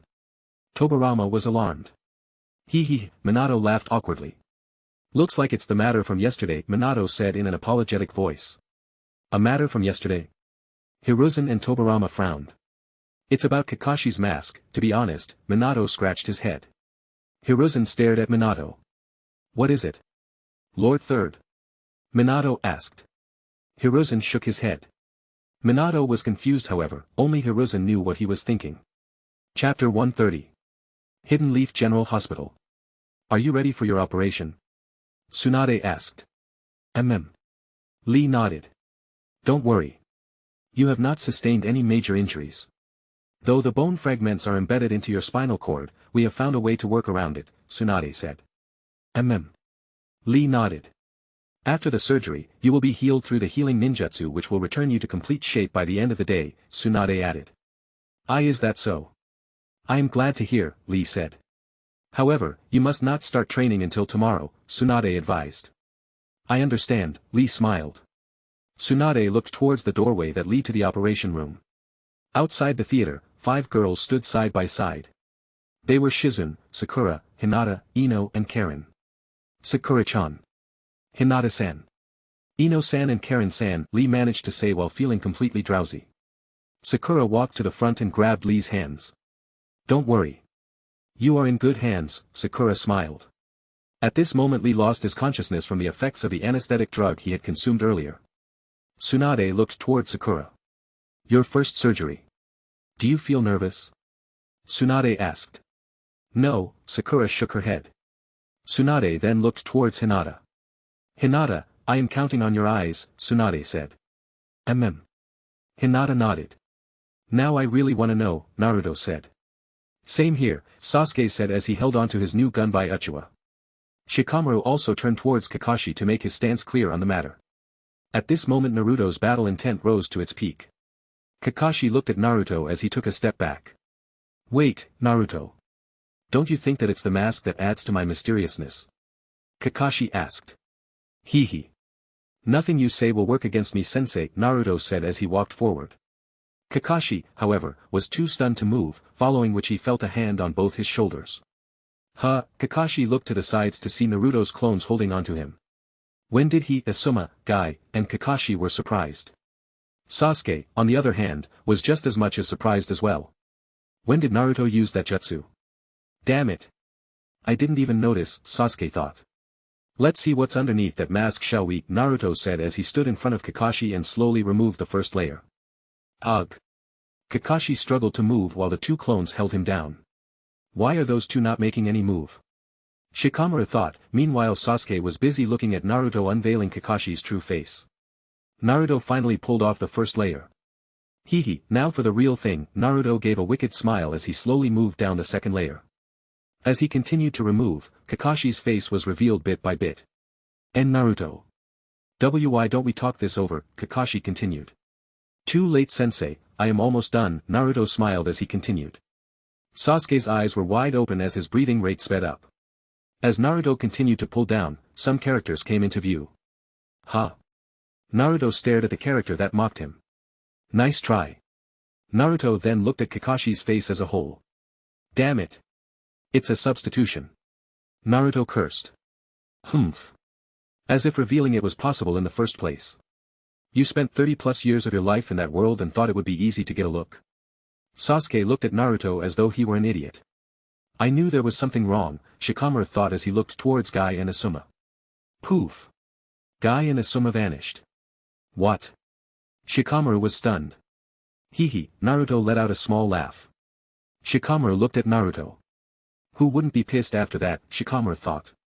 Now you have done it, sensei, Naruto thought following which. Sage mode. Naruto scanned around the vicinity.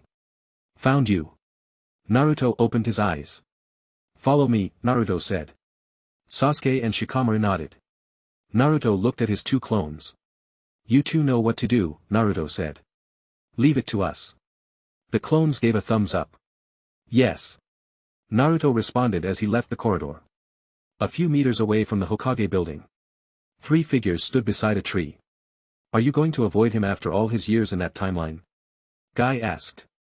Guy, if I asked you to give up on challenging me, will you? Kakashi asked.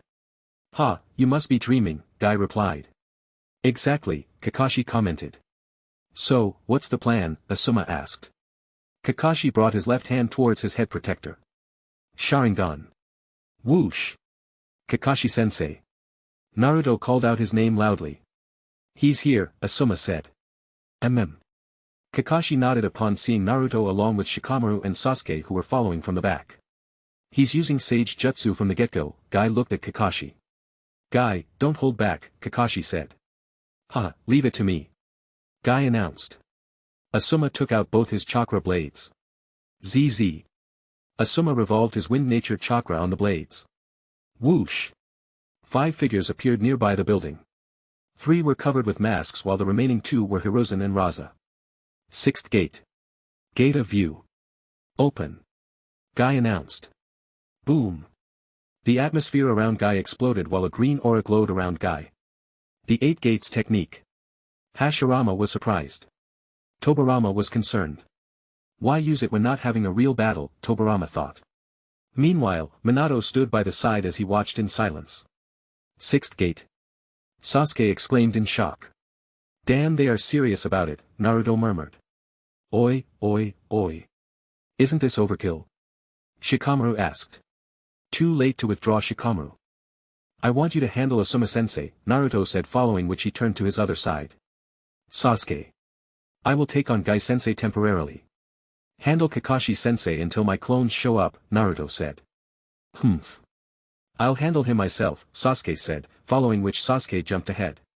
Sasuke. Naruto called out. Sasuke ignored Naruto's calls as he brought his hands together. Serpentramen Kibororsteiger. Fire style, Grand Fireball Jutsu. A massive ball of fire headed towards the trio that stood at the other end. Scatter. Kakashi said. Guy and Asuma nodded, following which they jumped away from the spot they stood. Bang! The fireball landed on the tree trunk, causing about half of it to be charred to black ashes. Damn it! Sasuke cursed.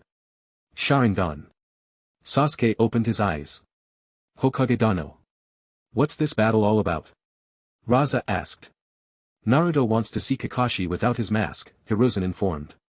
Can't he just ask? Raza asked. It's not that simple, Hiruzen murmured. The 3 Hokages in masks followed the 6 people who were in battle. Whoosh! Naruto, Sasuke, and Shikamaru chased after the 3 through the Hidden Leaf Village buildings. Asuma-sensei. Shikamaru called out. Asuma looked at Shikamaru. Whoosh! Shikamaru landed on the ground, followed by Asuma as the remaining 4 continued ahead. Shikamaru walked to a nearby seat that was by a shop and sat on it. Asuma sighed after seeing Shikamaru's actions. He always was lazy, Asuma smiled as he took out his cigarette and lighter to smoke. Whoosh! Sasuke and Naruto chased after Kakashi and Guy. Naruto-kun. Guy called out. Naruto looked at Guy. I am going to unleash my attack. Guy announced. Sasuke. Get away. Naruto shouted. Sasuke instantly increased his speed as he chased after Kakashi. Whoosh! Guy took a huge jump. Naruto looked up with a serious expression. Guy took a deep breath as he brought his fists to his waist level. Morning Peacock. Guy unleashed his fist at the atmosphere. Sh. His fist lit up in flames. He then repeated this action several times in a split second. Sh. Sh. Sh. Sh. Sh. Sh. Naruto was alarmed. Kurama. Naruto shouted internally. On it. Nine Tails mode. Naruto lit up in his chakra cloak. Following which he brought his chakra hand forth. H. Naruto shouted as he moved his chakra hand to block all the incoming morning peacock shots. Sh. Sh. Sh. Sh. Sh. Sh. Naruto dispelled the flames one by one. Hashirama and Tobirama shook their heads. Guy had wasted his move. Hee hee. Naruto-kun. That was just the beginning, Guy smiled. Bring it. Guy-sensei. Naruto shouted. That's the spirit. Here's a 7-course meal of morning peacocks, Guy said as he jumped into the air and resumed his stance from earlier. Sasuke chased after Kakashi who was running towards a T-intersection. He then started revolving his thunder-natured chakra around his body. Whoosh! His speed increased instantaneously as he appeared in front of Kakashi, cornering him into a dead end with only 2 ways out from either side. However, Sasuke's speed prevented Kakashi from thinking of taking either way out. Sasuke. Kakashi stopped. You have nowhere to run. Kakashi, Sasuke announced. Kakashi brought his hands together. Serpentramen Kibororsteiger. Fire style, Grand Fireball Jutsu. Kakashi had just performed the hand seals of the jutsu about 10 times faster than Sasuke had done earlier, leaving him stunned. Sasuke at that moment instinctively drew out the gun by Uchiha. Uchiha reflect. Sasuke hit the fireball with all his might, however, his chakra instantly drained by half. Whoosh! The fireball was instantly converted into a ball of wind release chakra which was returned back with twice the size of Kakashi. Earth release, hiding like a mole technique. Kakashi instantly vanished into the ground, following which the ball of wind blasted the wall which was the supposed dead end into smithereens, revealing the house that was on the other side. What was that? Kakashi murmured as he reappeared on the surface to see Sasuke breathing rapidly as he half-kneeled on the ground. Back at Naruto's new house. Naruto's clone stared at Jiraiya writing manuscripts like crazy. Pervy Sage, Naruto stared. Not now, Naruto. I am going to make a lot of money after seeing your memories of my future scripts and the latest trends. I am going to change the world, Jiraiya chuckled as he continued to write. Naruto approached Jiraiya. Would you like to see Kakashi-sensei without his mask? Naruto asked. Jiraiya stopped writing, following which he turned his head in slow motion to look at Naruto. How can I be of service? Jiraiya asked. Naruto grinned with a wicked smile which Jiraiya also imitated. Ha ha ha ha ha. Ha ha ha ha ha. Ha ha ha ha ha. Naruto and Jiraiya laughed madly. Chapter 131. Asuma lit his cigarette and took a whiff. He blew out the smoke after a moment as he stared at the sky like Shikamaru did, lazily. Shikamaru, Asuma called out. Shikamaru looked at Asuma. Do you know that you have lunch after this? Asuma asked. Shikamaru looked at the sky once again. Don't remind me. Uchiha reflect. Sasuke hit the fireball with all his might, however, his chakra instantly drained by half. Whoosh! The fireball was instantly converted into a ball of wind release chakra which was returned back with twice the size of Kakashi. Earth release, hiding like a mole technique. Kakashi instantly vanished into the ground, following which the ball of wind blasted the wall which was the supposed dead end into smithereens, revealing the house that was on the other side. What was that? Kakashi murmured as he reappeared on the surface to see Sasuke breathing rapidly as he half-kneeled on the ground. The kid overestimated his abilities, Tobirama commented. You can't deny that he has good stimulus response, Hashirama praised. The Sharingan makes him react that way, Tobirama explained. Damn it. I have drained almost my chakra completely, Sasuke thought as he tried to bring back his control over his rate of breathing. Kakashi slowly emerged from the ground as he gained a footing on the ground. The one just now was close, Kakashi thought. Sasuke, Kakashi called out. Huh? Sasuke stared at Kakashi. We don't have to go for a real battle. Let's just stick to basic taijutsu, shall we? Kakashi asked. Sasuke stood up. Too many words for someone who was just blown away, Sasuke replied, following which he mounted his gun by Uchiha onto his back and grabbed onto his sword with his right hand. Kakashi also brought his kunai out in response. Whoosh! Sasuke ran in top speed. Clang! Their weapons parried. Do you want to see what's under my mask so much? Kakashi asked. Sasuke snorted as he increased his power onto the grip of the sword while he tried to overpower Kakashi. Morning Peacock. Guy shouted as he unleashed a torrent of fists at Naruto which converted into flames and headed towards him at high speed. Cha! Cha! Cha! Cha! Cha! Cha! Cha! Cha! Cha! Cha! Cha! Cha! Guy chanted as he kept unleashing his fists. Naruto, on the other hand, deflected the fireballs of jabs, one after another. Guy was sweating profusely as he kept firing his jabs at Naruto. There's no use doing this. Naruto is just blocking my attacks perfectly, Guy thought. Bang! Bang! Bang! Bang! Bang! Bang! Naruto defended as though he was just deflecting tennis balls that were being shot at rapid speed. But that's the seventh for you, Guy burned with passion upon seeing Naruto put in the effort to deflect them all. There's more, Guy announced. Ahurgurk. Guy powered up with a roar as he entered into a rapid-fire mode. Ahurgurk. Naruto also increased his rate of deflection in return. The battle was quite the sight to see as Naruto deflected all the jabs as though he was launching fireworks into the sky, which led to the crowd on the other streets gathering as well. Are we celebrating anything in special? A passerby asked upon seeing flames being deflected into the sky like a firework. Who knows, another passerby responded. Horn blows. Huh. People turned to look at an old man with white hair sit down by the side of the road behind a stall, whereas a blonde-haired young boy in an orange jumpsuit was busy setting up a sign that read, "Book signing event."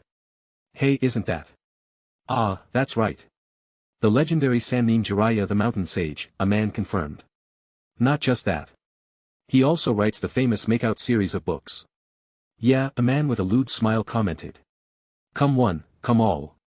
Here's a special 2-hour-only book signing event by none other than the author of the Makeout series. Pervy ahem. I mean, legendary Sannin Jiraiya sensei, Naruto announced with a megaphone. Huh. Guy and Kakashi turned towards the source of voice which seemed to be announcing from nearby. That voice. Naruto, Sasuke thought as he stared in the general direction of the voice. Ha ha ha, Hashirama laughed.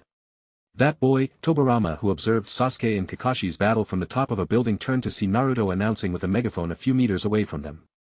Naruto. Great idea, Minato praised internally, following which he looked at Kakashi, who was also staring at the direction from where the announcement was made. Now. Are you going to take the bait? Kakashi-kun. Minato thought.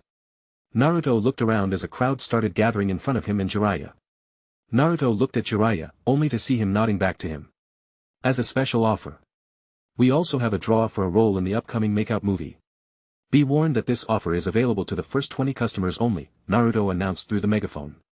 Sasuke turned towards Kakashi. Humph. What are y-? Sasuke stared at a scarecrow of Kakashi that was blocking his sword. A substitution. When did he? Sounds of hurried footsteps. Sasuke turned around to see Kakashi doing a ninja run at top speed towards Jiraiya's stall. Naruto and Jiraiya were happy to see Kakashi run towards their direction. However, to Jiraiya's dismay, more than 15 men showed up with a Makeout book for an autograph. Naruto assumed the role of Jiraiya's assistant and made people form a line. Kakashi-sensei. Please make it in time, Naruto prayed as the 18th man took his place. Whoosh! Kakashi appeared at the 19th place in the line, following which he took out 2 Makeout book series from his pocket. Safe. Kakashi announced. You'd better be, 'cause we are going to. He. Naruto was in a cheerful mood as he imagined various possibilities for Kakashi's face to look like. Next, Naruto called out as the second person walked to the front and rotated the wheel that contained small colored balls which would determine their fate with the movie. Ah. Blue ball again, Jiraiya and the customer murmured in defeat. Well, thank you for showing up, Jiraiya said as he brought out his hand to collect the book from the customer who stood in front of him. Sounds of inscribing. Thanks, the man said as he walked away with his book. Next, Naruto called out. Kakashi, however, was waiting impatiently as he desperately prayed that the chance be given to him. Naruto and Jiraiya grinned. The wheel has about 99 balls, with the 100th one in gold that will be held on to until Kakashi shows up, Jiraiya thought. Once it's Kakashi-sensei's turn. Pervy Sage will insert the golden ball into the wheel, and then, Naruto thought. Sound of footsteps. Sasuke, Naruto looked at Sasuke who just arrived. Naruto. What's this? Sasuke asked. Wait for it. We are going to see his face no matter what, Naruto said with a grin. Next, Jiraiya called out. Footstep. Kakashi. Jiraiya called out. Kakashi silently kept the 2 books he had, on the table. Jiraiya took the first book.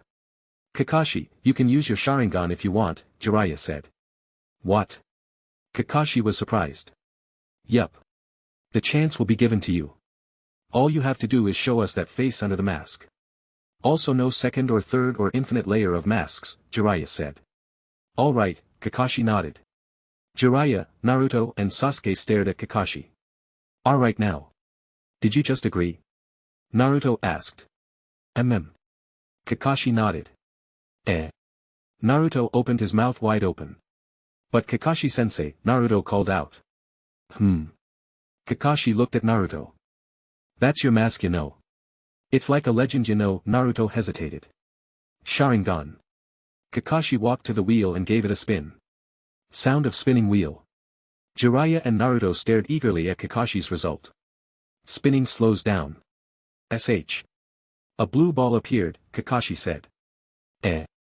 Naruto and Jiraiya stared dumbfounded at the blue ball. Kakashi collected his 2 signed books and walked away. As if he will ever reveal it, Sasuke commented as he stared at Kakashi, who was walking away. Now, I really wonder what's underneath that mask of his. Hashirama sighed. Tobirama was silent. Too bad. Naruto, Minato murmured. Poof. Naruto, who was a clone the entire time, disappeared. Ha. Ha. Ha. Guy breathed up and down heavily as he laid on his back on the ground. Naruto also breathed heavily as he deactivated his 9 tails mode. SH.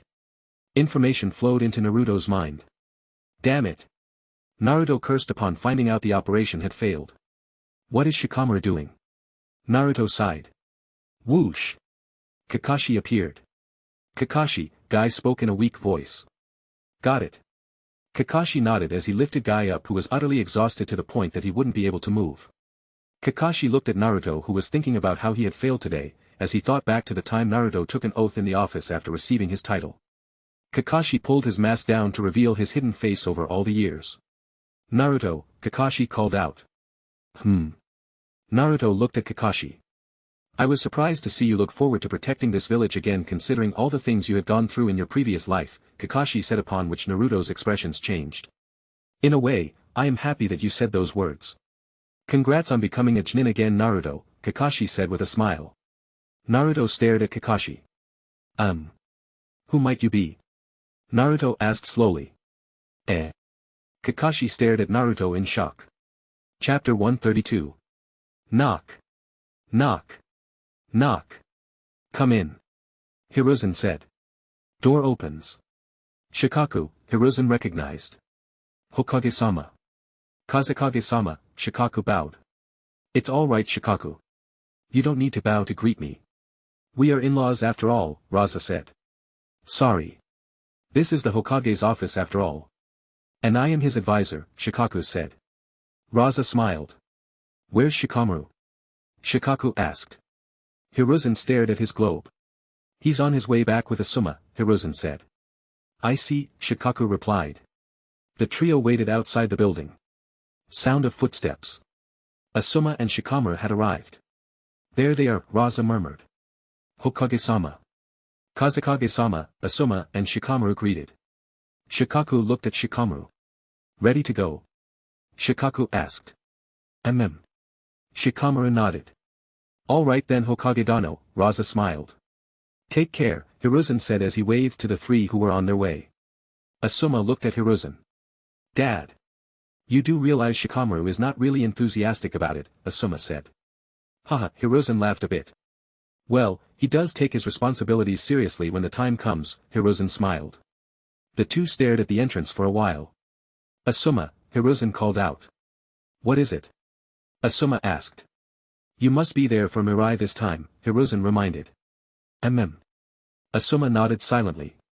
Congrats on becoming a Chunin again, Naruto, Kakashi said with a smile. Naruto stared at Kakashi. Who might you be? Naruto asked slowly. Kakashi stared at Naruto in shock. Naruto was completely confused, for he could not recognize the person who was talking to him. Wait a minute. That white hair. That green vest. The headband in that position. Naruto stared at Kakashi, who had his left eye covered by the headband. Naruto's expression turned from confusion to horror. It can't be. Kakashi-sensei. Naruto shouted. You finally got it, Kakashi murmured as he brought his mask up. Whoosh. Sasuke arrived, followed by Minato, Hashirama and Tobirama. Sasuke looked at Naruto, who was staring at Kakashi like he was crazy. Looks like he couldn't take the fact that Kakashi didn't unveil his face, huh? Hashirama murmured. Tobirama and Minato, however, knew that something else entirely happened. Ugh. Guy groaned in pain. Well, I'll be taking Guy to the hospital now, Kakashi murmured. Wait. Kakashi, Guy managed to say. Kakashi looked at Guy. Guy turned towards Naruto slowly. Guy smiled in pain. Naruto-kun. Sasuke-kun. Congrats on your promotion. Ha. Ha. Guy gasped for breath. Today is Lee-kun's surgery. It is said to have a high possibility of success. So there will be a small barbecue party, which will be hosted for both teams' success, Guy said. Naruto, however, was so stunned from seeing Kakashi's face that he was barely paying attention right now. Please show up at the place by 7 in the evening, Guy said. Sasuke nodded while Naruto watched the two silently. You overdid yourself, Guy, Kakashi sighed. Whoosh. Kakashi and Guy vanished. I am done for today, Sasuke said as he left the place as well.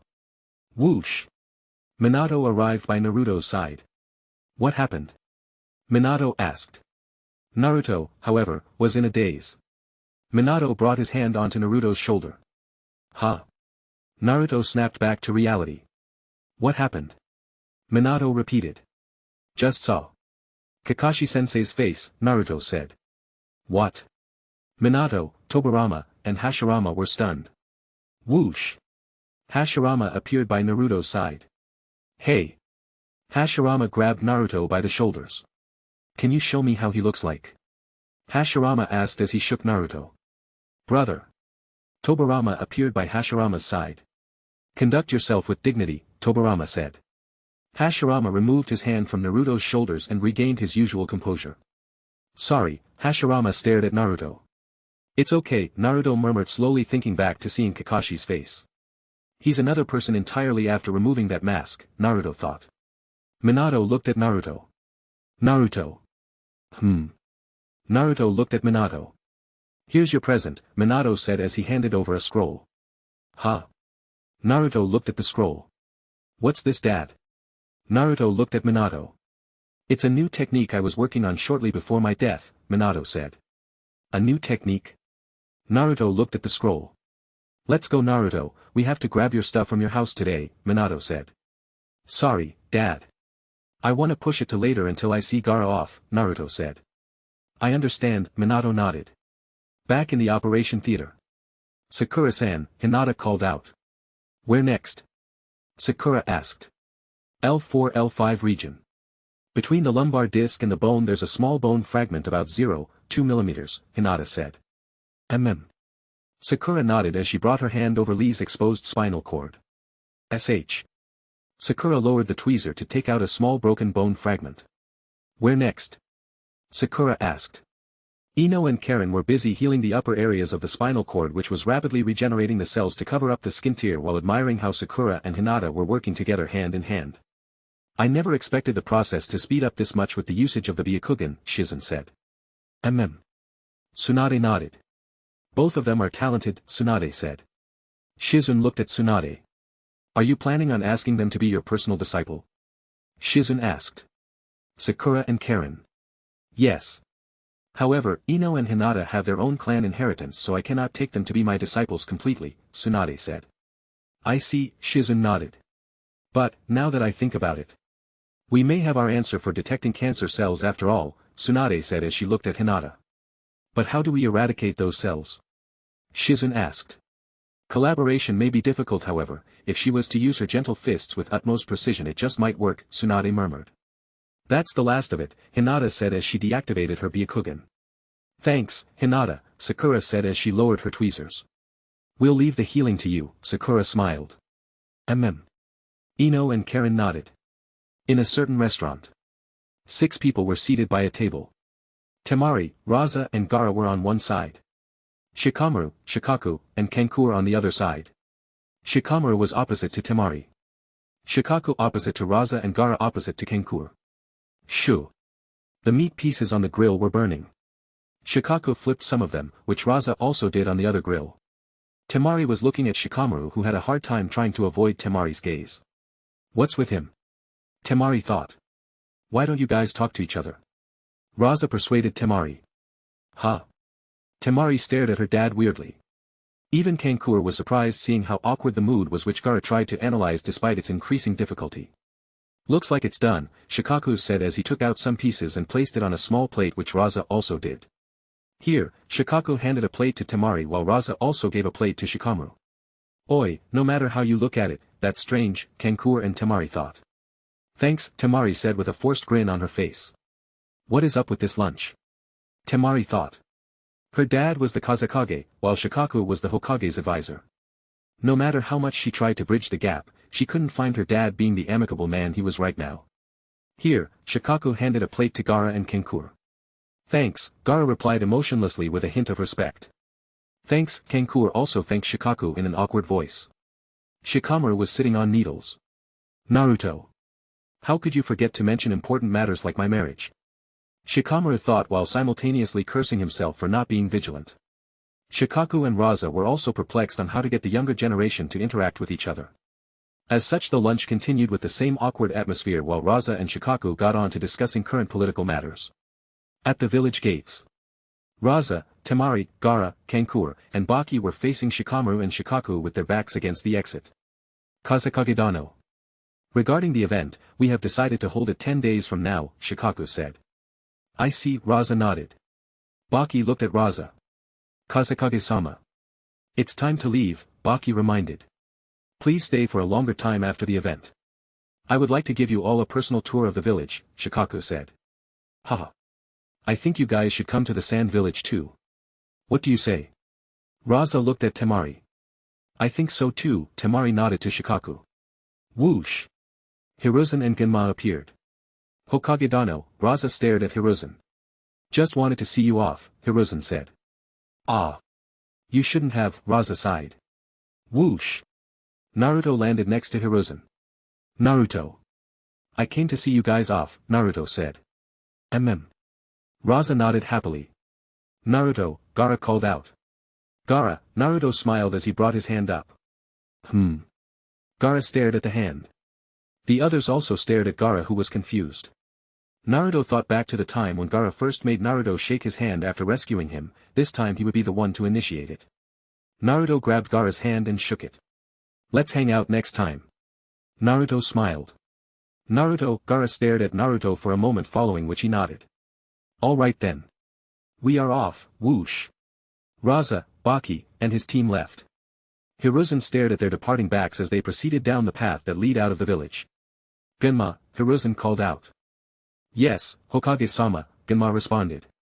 Make an announcement, the sports festival shall take place in 10 days, Hiruzen said. Huh?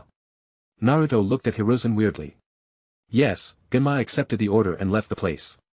In a day or two. The waves shall emerge, Hiruzen murmured as he thought about the other villages reacting to the resurrection of the other Hokages. The Hokages had managed to change their appearances before everyone woke up. However, the fact remained that some ninjas managed to wake up earlier, which Hiruzen saw from Naruto's memories of rescuing Karen and Hinata. Splendid young man, isn't he, that boy Shikamaru? Raza looked at Temari. Temari thought back to the time Shikamaru defeated her only to give up in the last minute. Temari nodded slowly. Let's pick up our speed, Raza said. The others nodded, following which they launched off. Sounds of running. Baki, Raza called out. Kazekage-sama, Baki responded. How did it go? Raza asked. I have sent a message to honored Lady Chiyo to Senjura-san to take care of it, Baki said. What? Raza stared in shock. I have also taken care to allow the investigation team to make an appearance before our arrival, Baki said. Good, you've handled it well, Raza said. Thanks. Also, honored Lady Chiyo was shocked but at the same time happy with how the mission turned out this time, Baki said. Yeah. It's good to know that a powerhouse like the Hidden Leaf is our ally. Especially Lord Seventh, Raza thought. Somewhere along the borders of the Thunder Nation. Two men settled down by a tree in a particular forest. I can't wait to report this to Reikage-sama, the man said. Yeah, considering that you failed the Byakugan's retrieval, this juicy news is a good replacement, the other man who kidnapped Hinata said. Thanks for helping me rescue from the insect user and the dog user, the man said. You're lucky we didn't engage them in direct combat. We wouldn't be able to make it this far alive, the other man said. Whoosh! A man in black robes appeared with his face hidden by an ANBU mask. What? The two men on the ground were stunned. Slash! Slash! The two men were killed in 2 strikes. Whoosh! The masked figure disappeared without a trace, leaving no witness nor a clue of who he was. Chapter 133. Whoosh! Sasuke arrived in his courtyard. Elder brother, Chigo called out. Chigo, Sasuke responded. Congratulations on your promotion today, Chigo said. Sasuke nodded. Chigo, Sasuke called out. Chigo looked at Sasuke. Come. There's a place we must go to, Sasuke said, following which he walked into the house and placed his gun by Uchiwa on the floor against the wall. Let's go, Sasuke said. Chigo nodded. Whoosh! The two left the house in the direction of the village gates. Naruto stared at Hiruzen. Old man, Naruto called out. Hiruzen looked at Naruto. What was that announcement about from earlier? Naruto asked. Haha. That one. It's a bait for the Akatsuki to send their members, while also bait for the other countries to show their reactions to the alliance and other matters, Hiruzen smiled. Whoosh! Jiraiya and Orochimaru appeared. Finally finished with that book signing event, Jiraiya said. Yikes. Better not tell Sage about me seeing Kakashi-sensei's face. Especially Sasuke and Sakura too, Naruto thought, following which he spotted Orochimaru. Sage, Orochimaru, where you guys going? Naruto asked. Now that Orochimaru is supposed to be confined within the village, I need to go along with him to the Sound Village to clean up a few things before they get messy, Jiraiya said. Naruto then understood that Orochimaru had quite the amount of subjects which were left unattended over the past 2 days. What about the other hideouts? Naruto asked. We are going to look into that as well, though it might take some time to finish everything, Jiraiya said. I could have just stayed in the Sound Village considering that you allowed me to be there in the future. But right now it might be a bit too dangerous for them to exist without my presence, so I have to abandon whatever I have developed over the past few years. Orochimaru said. Naruto looked at Orochimaru, following which he approached Jiraiya and handed over his kunai. You may have changed. But that is your village after all. I can't help but think that you might have a few traps to outsmart us. In any case, just know that I can teleport when the moment calls for it, Naruto warned Orochimaru. Orochimaru gave Naruto his usual smile. Same here, Orochimaru, this is a chance for you to prove yourself, Hiruzen said. Sarutobi-sensei. Still naive, I see, Orochimaru taunted. Let's go. Jiraiya said as he took off. Whoosh! The two left the place. Naruto and Hiruzen stared at the direction the two had left in. Do you think he has changed? Hiruzen asked. He might have, but those memories are still a superficial experience. I can only say that actions speak louder than words, so it's all down to his actions in the end. If they deserve a second chance, then why not? Naruto replied. Hiruzen thought back to the time he declared he would kill Orochimaru. But Orochimaru's words to him before departure had him confused. Naruto, Hiruzen called out. Naruto looked at Hiruzen. Do you think I am a good Hokage? Hiruzen asked. Everyone has their flaws, Lord Third, even from my experience I can say that no one can ever achieve that ideal character of a Hokage, as everyone has their own belief and version of a Hokage. Naruto said as he thought back to the time Sasuke had declared that he would become a Hokage and would also destroy the feudal lord system. Naruto. I can confidently say you were a better Hokage than I was, at the very least you did not make the same mistakes that I did, Hiruzen said. Whoosh! Sasuke and Chigo appeared.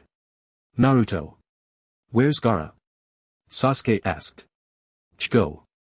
Sasuke. You guys are late. Gaara and everyone else left just a few minutes ago, Naruto said. I see, Sasuke sighed. Did Haku and Zabuza leave as well? Sasuke asked. Whoa, I forgot they came yesterday, Naruto was surprised. Do you know where they are? Sasuke asked. Wait, let me scan, Naruto said, following which he activated his sage mode. After a moment of silence, Naruto detected their location. They are standing near the Chunin exam arena, Naruto said. Let's go, Sasuke said. Naruto looked at Hiruzen. See you later, old man, Naruto waved. Hiruzen acknowledged as he turned back too. Near a particular tree outside the Chunin exam arena. Haku and Zabuza were near a particular tree. Zabuza stood beside Haku while Haku was kneeling in front of an unnamed grave. May your soul rest in peace, Haku prayed. Meanwhile, Zabuza thought back to the time the duo had encountered the boy on their way out of the village, only to know that the boy, when grown up, had fallen here in the Hidden Leaf village as an enemy. Whoosh! Sasuke, Naruto, and Chiko had arrived. Haku, Zabuza-san, Naruto called out. Brat, Zabuza stared at Naruto who ran towards the two. However, internally he had just remembered that Naruto was addressed as the 7th Hokage. Naruto, Haku also turned back. What are you guys doing? Naruto asked, following which he noticed the gravestone. The person here was from my village before. He was a part of the clan that could use their bones to fight, Haku said. Kimimaro, Sasuke, Chiko and Naruto reacted. You guys know the boy's name? Haku and Zabuza asked. Chiko however bowed down before the grave while tears silently slipped out. A few moments later. Chiko woke up and thanked Zabuza and Haku for taking care of Kimimaro's burial. Are you guys leaving? Naruto asked. Yeah, we have to go back in time for work since our holidays are about to get over. How's old man Tazuna and his family? Naruto asked. They are doing good. The bridge, in fact, is named after you, Haku said. Are you serious? Naruto asked. It's called the Great Naruto Bridge, Haku smiled. Hee, Naruto laughed. Soon the duo said their farewells and left the village. Naruto looked at Sasuke and Chiko. So what are you guys doing? Naruto asked. Sasuke looked at Naruto. I am helping Chiko get his own things, since he is staying over at my place, Sasuke replied. I see, Naruto said. We'll be off then, Sasuke said as he left with Chiko. See you at the dinner Sasuke, Naruto waved. Sasuke nodded. Back in the Hidden Leaf Hospital. In a room. Kakashi sat next to Guy's bed. Your 6 gates power ended up being a warm-up for Naruto, Kakashi said. He's too strong, Guy sighed as he thought back to Lee's reactions upon seeing Naruto and Sasuke improve drastically in the 1-month period. However, what made him sadder was a promise he made which would, in fact, turn into a burden for Lee if he were to stick to it now. Flashback. Naruto-kun may have surpassed you and Niji now. But don't forget, you are at the springtime of your youth, you can still exceed his growth during this period if you put your entire being to the test.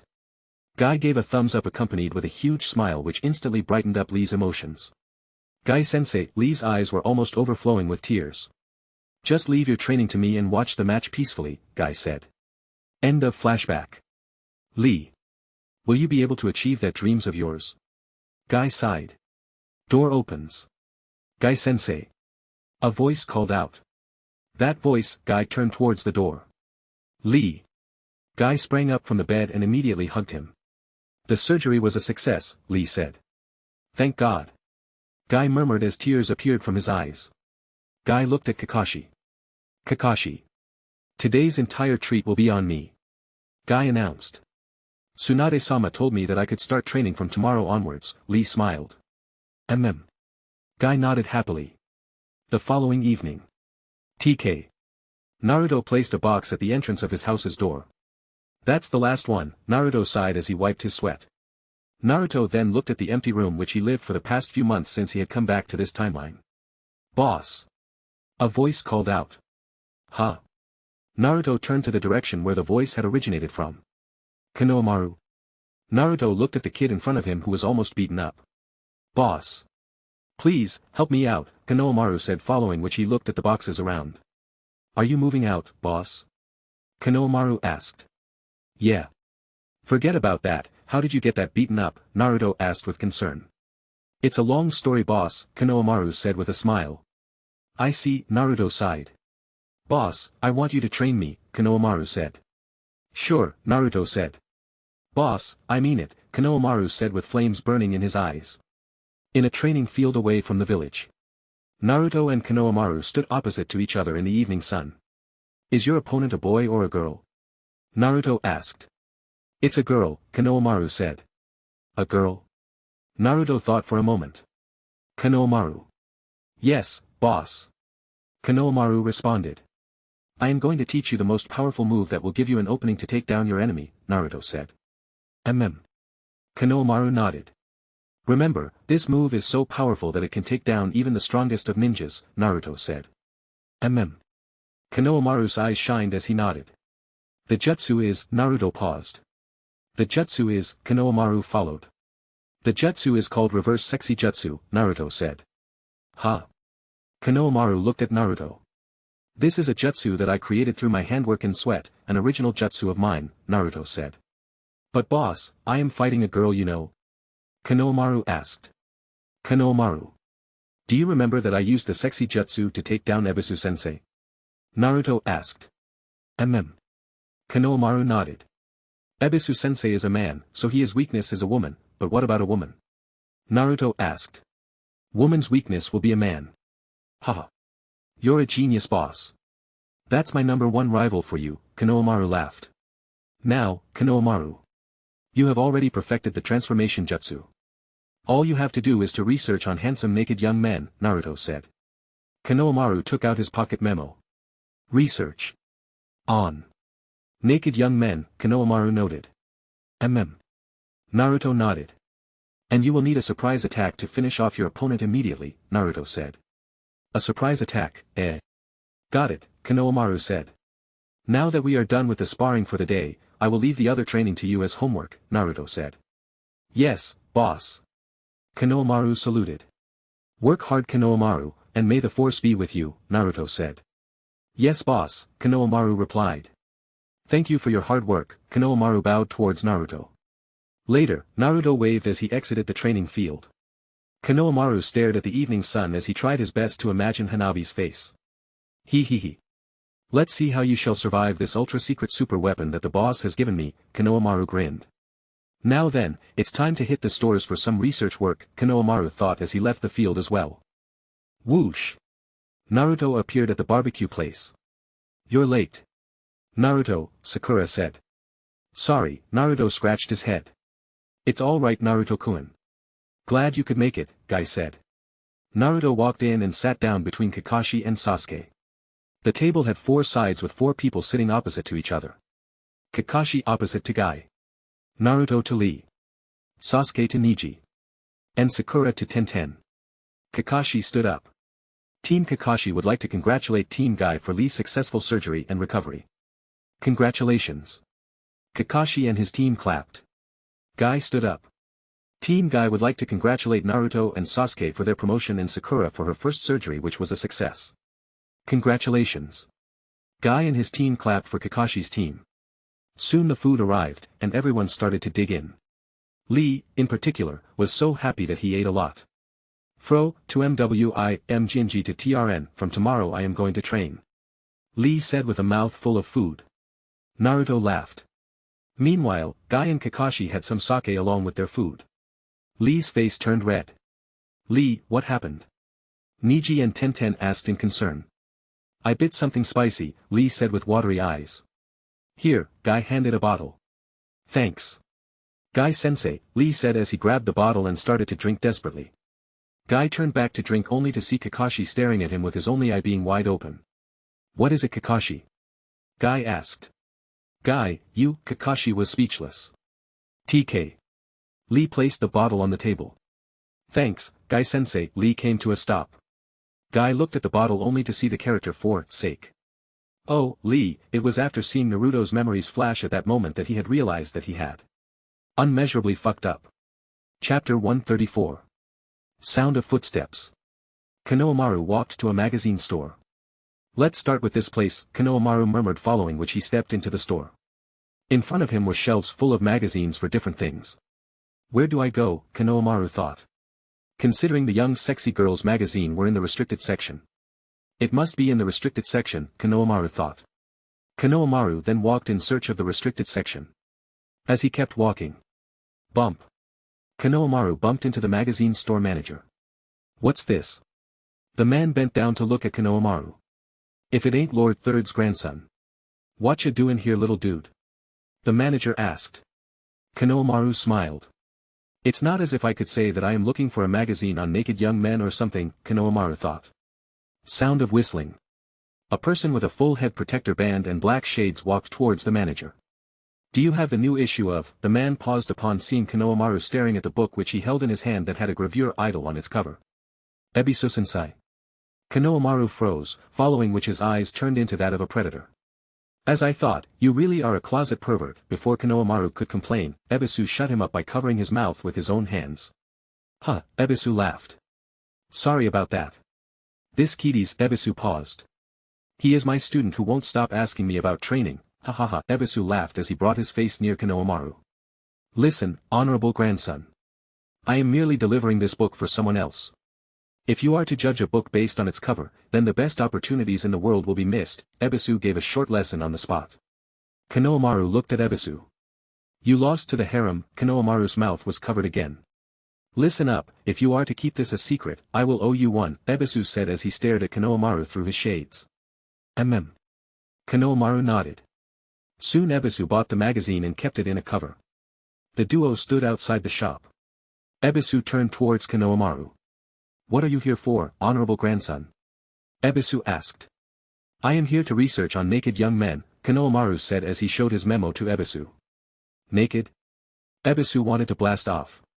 To think this kind of man exists. The worst, some people murmured as they walked past Ebisu giving him gazes of disgust. Ebisu reined his feelings in and looked at Konohamaru. Did that brat put you up to this? Ebisu stared at Konohamaru. Yeah. This is a training to defeat that girl, Konohamaru said. Ebisu imagined Naruto's face following which. Demon Fox. You dare ruin the young master's training, I swear to make you pay for this, Ebisu thought as he stared at the magazine shop. Ebisu-sensei, Konohamaru called out. Ha. Ebisu looked at Konohamaru. You owe me one, don't you? Konohamaru asked. Hee. Ebisu avoided Konohamaru's gaze as his eyes landed on a particular book in the shop. Wait a minute, Ebisu stared at the book again. Ha ha ha, looks like the heavens have not given up after all, Ebisu thought, following which he looked at Konohamaru. Honorable grandson. If it's naked young men you are looking for then leave it to me, Ebisu said. Following which he quickly grabbed the book he saw and purchased it. He walked towards Konohamaru and handed the book. These are. Konohamaru stared at pictures of bodybuilders who were almost naked as they posed with their muscles wearing only underwears.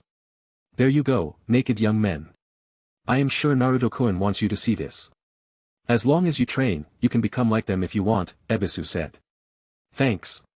Konohamaru smiled at Ebisu. Ebisu looked at the moon as he smiled. Humph.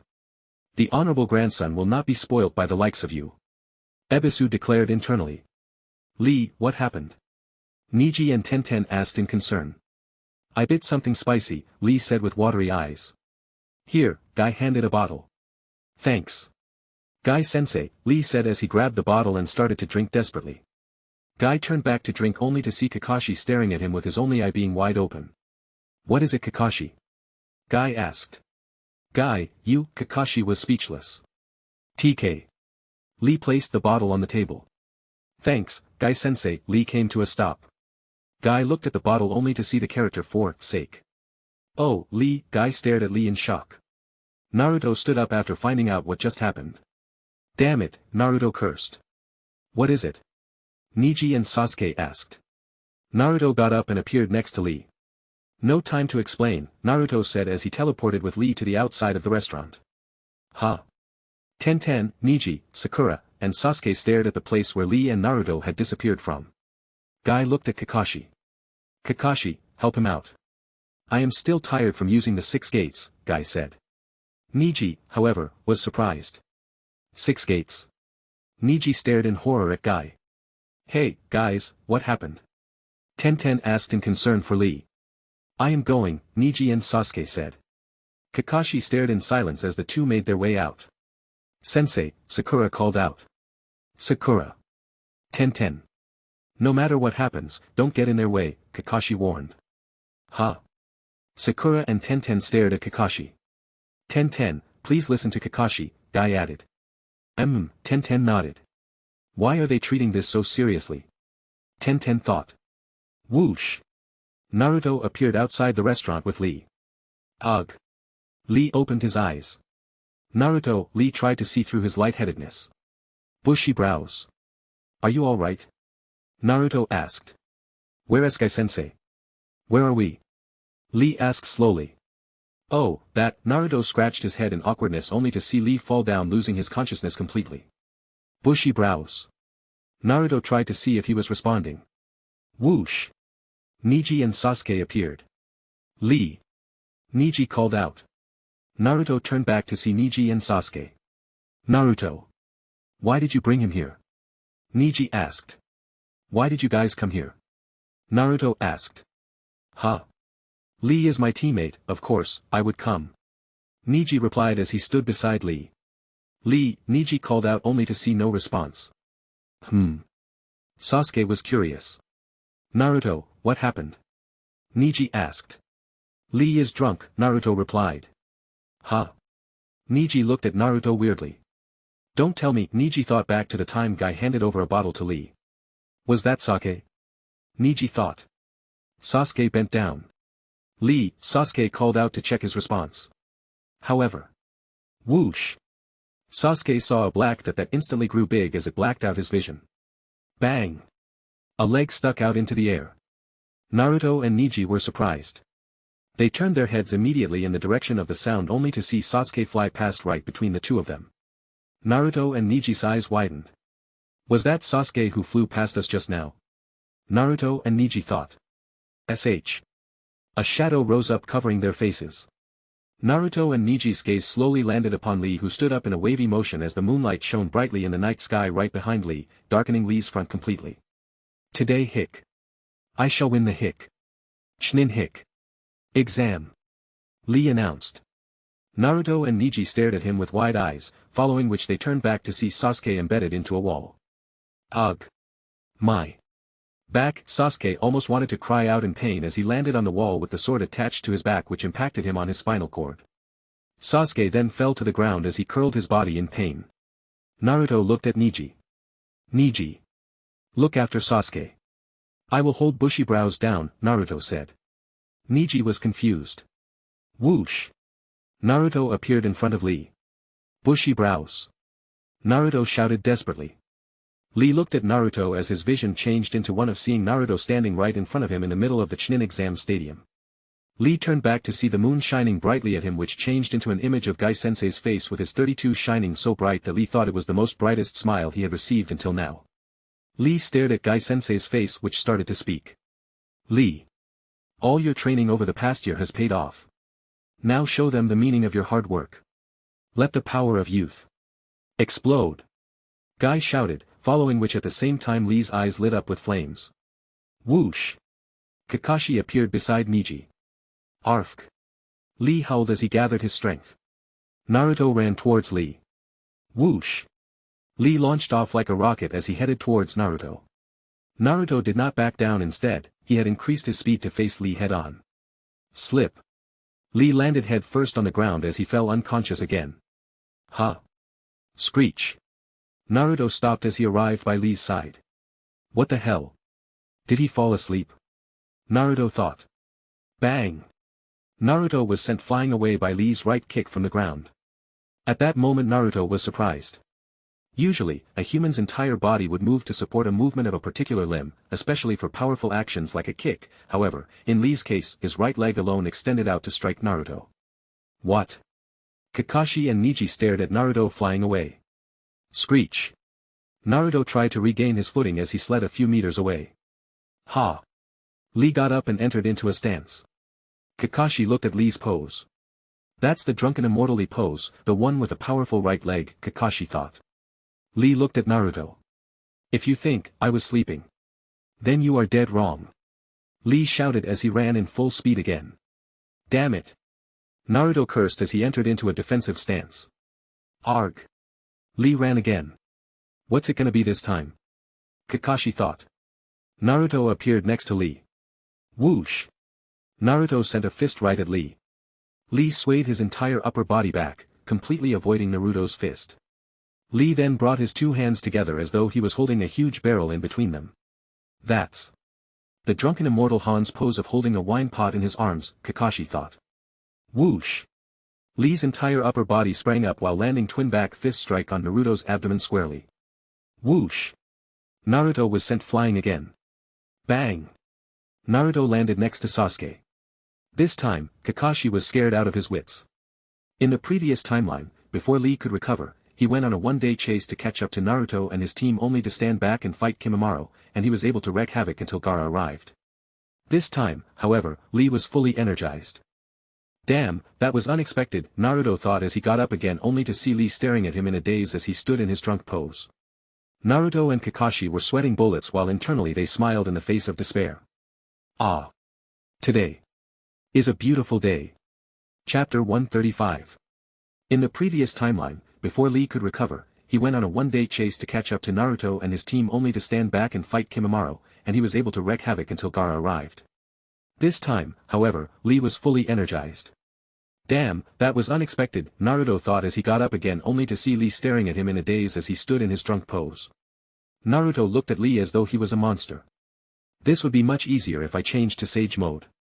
It's just that Lee is not supposed to be this powerful. To think his taijutsu will become so unpredictable to the point that my own moves will counter. Well, at least this situation is not so bad compared to what happened in the other timeline when he as an adult got drunk. Now, that was a disaster, Naruto thought. Whoosh! Lee ran towards Naruto. Multiple shadow clone jutsu. Poof! About 10 shadow clones appeared. Naruto sent his clones towards Lee. Ha! The clones charged at Lee. Whoosh! Lee started to make his way through the group of clones that were gathered around him. Now! One of the clones shouted an order following which the group closed in on Lee. Niji was standing by the side as he stared at Lee who was like an unstoppable man. Whoosh! Whoosh! The clones threw themselves at Lee, while Lee kept slipping through like Obito's passive Kamui technique. Naruto was surprised. Whoosh! Niji entered the battle. Niji, Naruto called out. I can help you, Niji said. Naruto was silent for a moment. Just as he was about to nod, he saw Niji shift to the side in slow motion. Naruto was surprised. As Niji continued to shift, Naruto saw a fist push Niji out. Bang! The slow motion returned to normal as Niji was sent flying away. Niji! Naruto shouted. Kakashi's eyes widened. That's the drunken immortal land's sudden attack at the waist. Kakashi stared at Lee who stood where Niji was. Naruto looked at Lee, whose gaze slowly shifted to him. It was at this moment that Naruto's eyesight wandered around to see all his clones had been dispelled. He dispelled all the clones, Naruto murmured in shock. Whoosh! Lee appeared in front of Naruto. Bang! Lee sent a fist out, only to be grabbed by Naruto. Lee's expression changed a bit. Whoosh! Lee's foot was set on a collision course to Naruto. Bang! Naruto used his other hand to capture Lee's leg. Kakashi looked at Naruto, how was he suddenly able to block those moves accurately? Kakashi thought. Naruto looked at Lee. It's about time I took this seriously, Naruto thought as his expression became serious. Bang! Naruto pinned Lee to the ground in one move, following which Naruto had knocked Lee out. It's finally over, Kakashi and Naruto sighed. Whoosh! Kakashi appeared beside Naruto as he picked Sasuke in one hand with Niji in the other. Looks like we are done for today, Naruto sighed. Yeah, Kakashi looked at Naruto holding unconscious Lee in his hand. I see, Guy nodded after hearing what happened. It's unfortunate that we couldn't enjoy this celebration, however, fear not Naruto-kun. We will gather once again in a few days and enjoy this meal as it should have been, Guy smiled. Naruto nodded. Guy walked over and lifted Lee. 10-10, take care of Niji for me, Guy said. 10-10 nodded and walked over to Niji. Meanwhile, Sakura was looking after Sasuke. Initially, I would have used medical ninjutsu to heal him up. But this might be the only chance I get to take care of him, Sakura thought. Sakura-chan. Leave Sasuke to me, Naruto said as he approached her. Sakura had seen Naruto in a different light since the previous day. However, she hesitated to ask him the question or respond like she usually would have. Sakura nodded as she silently handed Sasuke over. Naruto also noticed the hesitation in Sakura's actions. She was always concerned with him after all, Naruto thought. Naruto then looked at Sakura and said. Forget it, let's both drop him at his house, Naruto said. Ha! Sakura was surprised. Naruto then brought Sasuke's right arm over his right shoulder. Ugh! Sasuke's expression was filled with pain. What the hell are you doing, you loser? Sasuke asked slowly. Naruto then picked up Sasuke's sword. This wasn't a serious battle, you know. Otherwise you might not have ended up as you did, Naruto laughed. Sasuke frowned. Sakura then brought over Sasuke's left arm over her left shoulder. You need a good rest, Sasuke-kun, Sakura said. Sakura, Sasuke stared at her. Naruto looked at Kakashi. We'll be going then, Kakashi-sensei, Naruto said. Kakashi nodded. Soon Sakura and Naruto arrived at the Uchiha district. So this is where Sasuke-kun lived, huh? Sakura stared at the building where Sasuke lived. Naruto-san. Sakura-san, a voice called out. Jgo, Naruto and Sasuke called out at the same time. Elder brother. Jgo immediately ran towards the trio to help Sasuke. Jgo. Sakura thought back to the time he had appeared with Sasuke in the Chunin exam waiting room balcony. You live here? Sakura asked. Jgo nodded as he helped Sasuke up by providing support to him. Jgo, Naruto called out. Is Sasuke good to you at home? Naruto asked. Elder brother is the best I could have asked for, Jgo replied. That's good, Naruto sighed in relief. Jgo, Naruto called out. Jgo looked at Naruto. Take care of him, Naruto said. Jgo nodded. Naruto looked at Sakura. It's late. You must go home too, Naruto said. Yeah, Sakura said slowly. Naruto thought back to the time Sakura persuaded him to chase after Hinata to walk her home after he told Sakura that Hinata could take care of herself since she was strong. Naruto looked at Sakura. Sakura-chan, Naruto called out. Sakura looked at Naruto. Come, I'll walk you home, Naruto smiled at Sakura. Sakura silently nodded at Naruto. Despite his usual idiotic face, the last few months he seemed to have completely matured. This feeling was even stronger for the last 2 days, which made Sakura feel guilty of her words earlier to Sasuke. Flashback. Sakura. Yes. What do you think of Naruto? He knows about my feelings and purposely gets in my way, he enjoys getting in my way. But you know one thing, Sasuke. All I care about is you, Sakura said as she leaned in. Back to Naruto, Sakura, Sasuke got a little angry but still inquired. There you go, changing the subject again. Forget about Naruto, you know why he is annoying, it's all because he wasn't raised right, he doesn't have parents to teach him right from wrong, think about it, he does whatever comes to his head. If I did things like Naruto, my parents would get mad, and I would get in trouble, so of course, I don't do it. He is selfish and bratty, he is all alone. End of flashback. Sound of footsteps. Sakura and Naruto walked through the streets, late in the night side by side. Sakura looked at Naruto. Naruto, Sakura called out. Naruto continued to walk. The first Hokage. He called you Lord Seventh. Didn't he? Sakura looked at Naruto. Naruto stopped walking, following which he stared at Sakura. Sakura-chan. Naruto paused. Sakura immediately bowed down. If I asked you something insensitive, then I am sorry, Sakura apologized towards Naruto. What am I thinking? I complained about him not understanding my feelings, but am I not doing the same? Sakura asked herself. Naruto scratched his head. Sakura-chan. I am not able to explain much about it right now, but there will be a time in future that I will be able to do so, Naruto said. Sakura slowly raised her head. Naruto. It's all right. Please tell me when the time is right, Sakura said. Sakura-chan. Thanks for understanding, Naruto said. Naruto. Is there anything I have to do before you tell me? Sakura asked. Naruto looked at Sakura. Sakura-chan. All I can say for now is to train to the point you are unrivaled, Naruto said. Naruto, Sakura stared at him. I know you can do it, Sakura-chan. Believe it. Naruto gave a thumbs up with a smile. Soon the two had arrived at Sakura's house, where Sakura's mom was waiting outside. Sakura. Sakura's mom called out.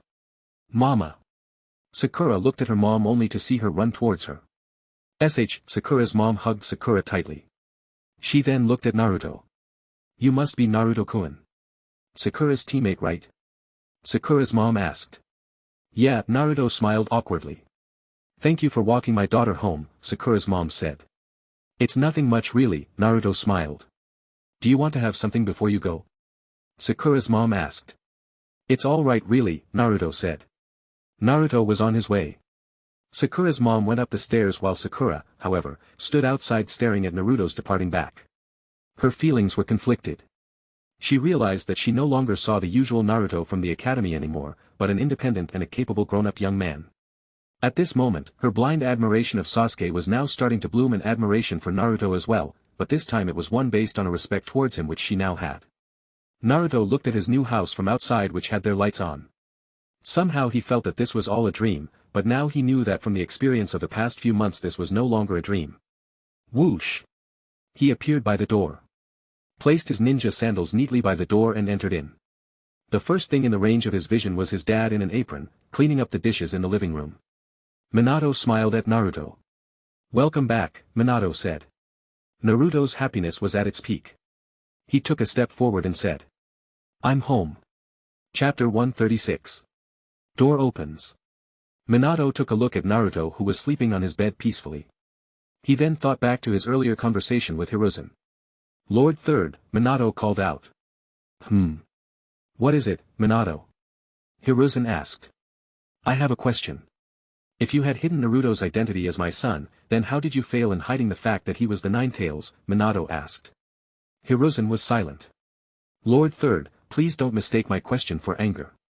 In a way, I am happy on seeing Naruto's growth turn out for the best. However, I still have a duty as his father," Minato said. "Minato. At this point, it is not that I am trying to hide the person from you, but it is just meaningless to pursue this matter," Hiruzen said. Minato, however, stared at Hiruzen silently. Sigh. Hiruzen looked at Minato. "It was Dan's," Hiruzen said. "Dan-sama again, I see," Minato murmured. "Minato," Hiruzen called out. Minato looked at Hiruzen. "Leave Dan's to Lord Second for now. We must focus on the plans and developments for the near future," Hiruzen said. Minato thought back to Naruto's words during the meeting. He understood that Naruto's suggestions were the better choice, which was to wait for Itachi.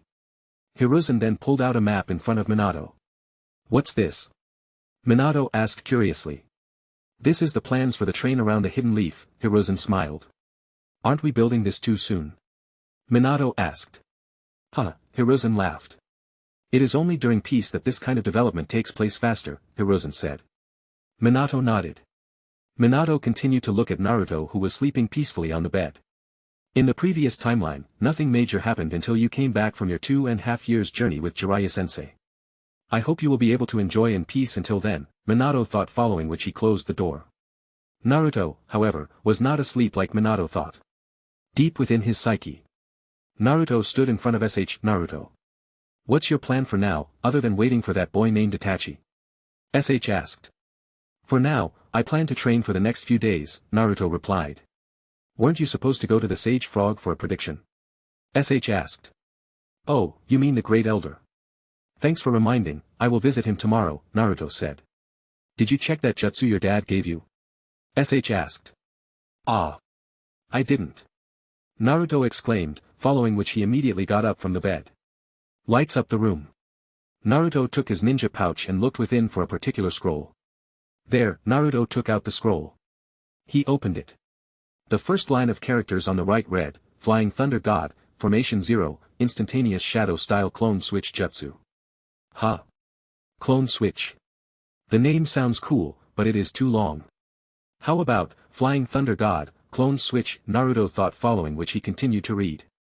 The technique will allow the user to switch his place with a clone instantaneously. The switch is not limited by distance. For example, if the clone is in another nation, the user can switch places with the clone instantaneously, Naruto read. Whoa, this is too good. Too bad I can only start training tomorrow, Naruto thought, following which he put the scroll back in and switched off the light in his room. The next morning, Naruto had his breakfast along with his dad after a bath. Naruto. From now on I am going to work with the third daily, Minato said. I understand, Naruto said. You seem a bit sad about that, Minato asked. Not that, I understand that as a Hokage, our first concern would be about the village more than anything else. For the past few months, after my arrival here, I have been feeling lonely, Naruto said. Minato stared silently. Boruto and Himawari are not there. I am not married to Hinata yet. Not to mention the fact that I had to get used to living alone once again, Naruto said. Naruto, Minato murmured. I was glad that I could hang out Sakura and Sasuke like before along with Kakashi-sensei again. And the best part was when you came along, Naruto smiled as tears slid down by the side of his eyes. I may be selfish, but I also wanted to see Mom, now that you are here Dad, Naruto said. Minato also felt like crying, however, he steeled himself up as he looked at Naruto. Naruto. No matter how much we wish for it, it is wrong for us to use another person's life to resurrect your mom, Minato said. You don't need to tell me, Dad. I already understand, Naruto said as he cleaned his tears away. Naruto. You are not wrong to think about that at all. As humans, it is only natural that we have a certain amount of selfishness. However, if this were true, then Obito would have used a person to resurrect Rin himself. But the fact remains that peace will never exist in this world. Though you managed to achieve temporary peace, troubles kept coming one by one, Minato said. Naruto nodded. And Obito understands this. Because if he were to resurrect Rin, the same could be said for countless people who shared a similar fate to him, who would want to revive the person closest to them as well, which would once again inevitably result in war, Minato said. Naruto knew this fact however. Minato's reminder also helped reinforce his determination to save those who were close to him once more. If your mom was to be resurrected, then someone else might bring that idea as well, which would slowly enter a cycle of taking and giving life, which will bring about hatred from others.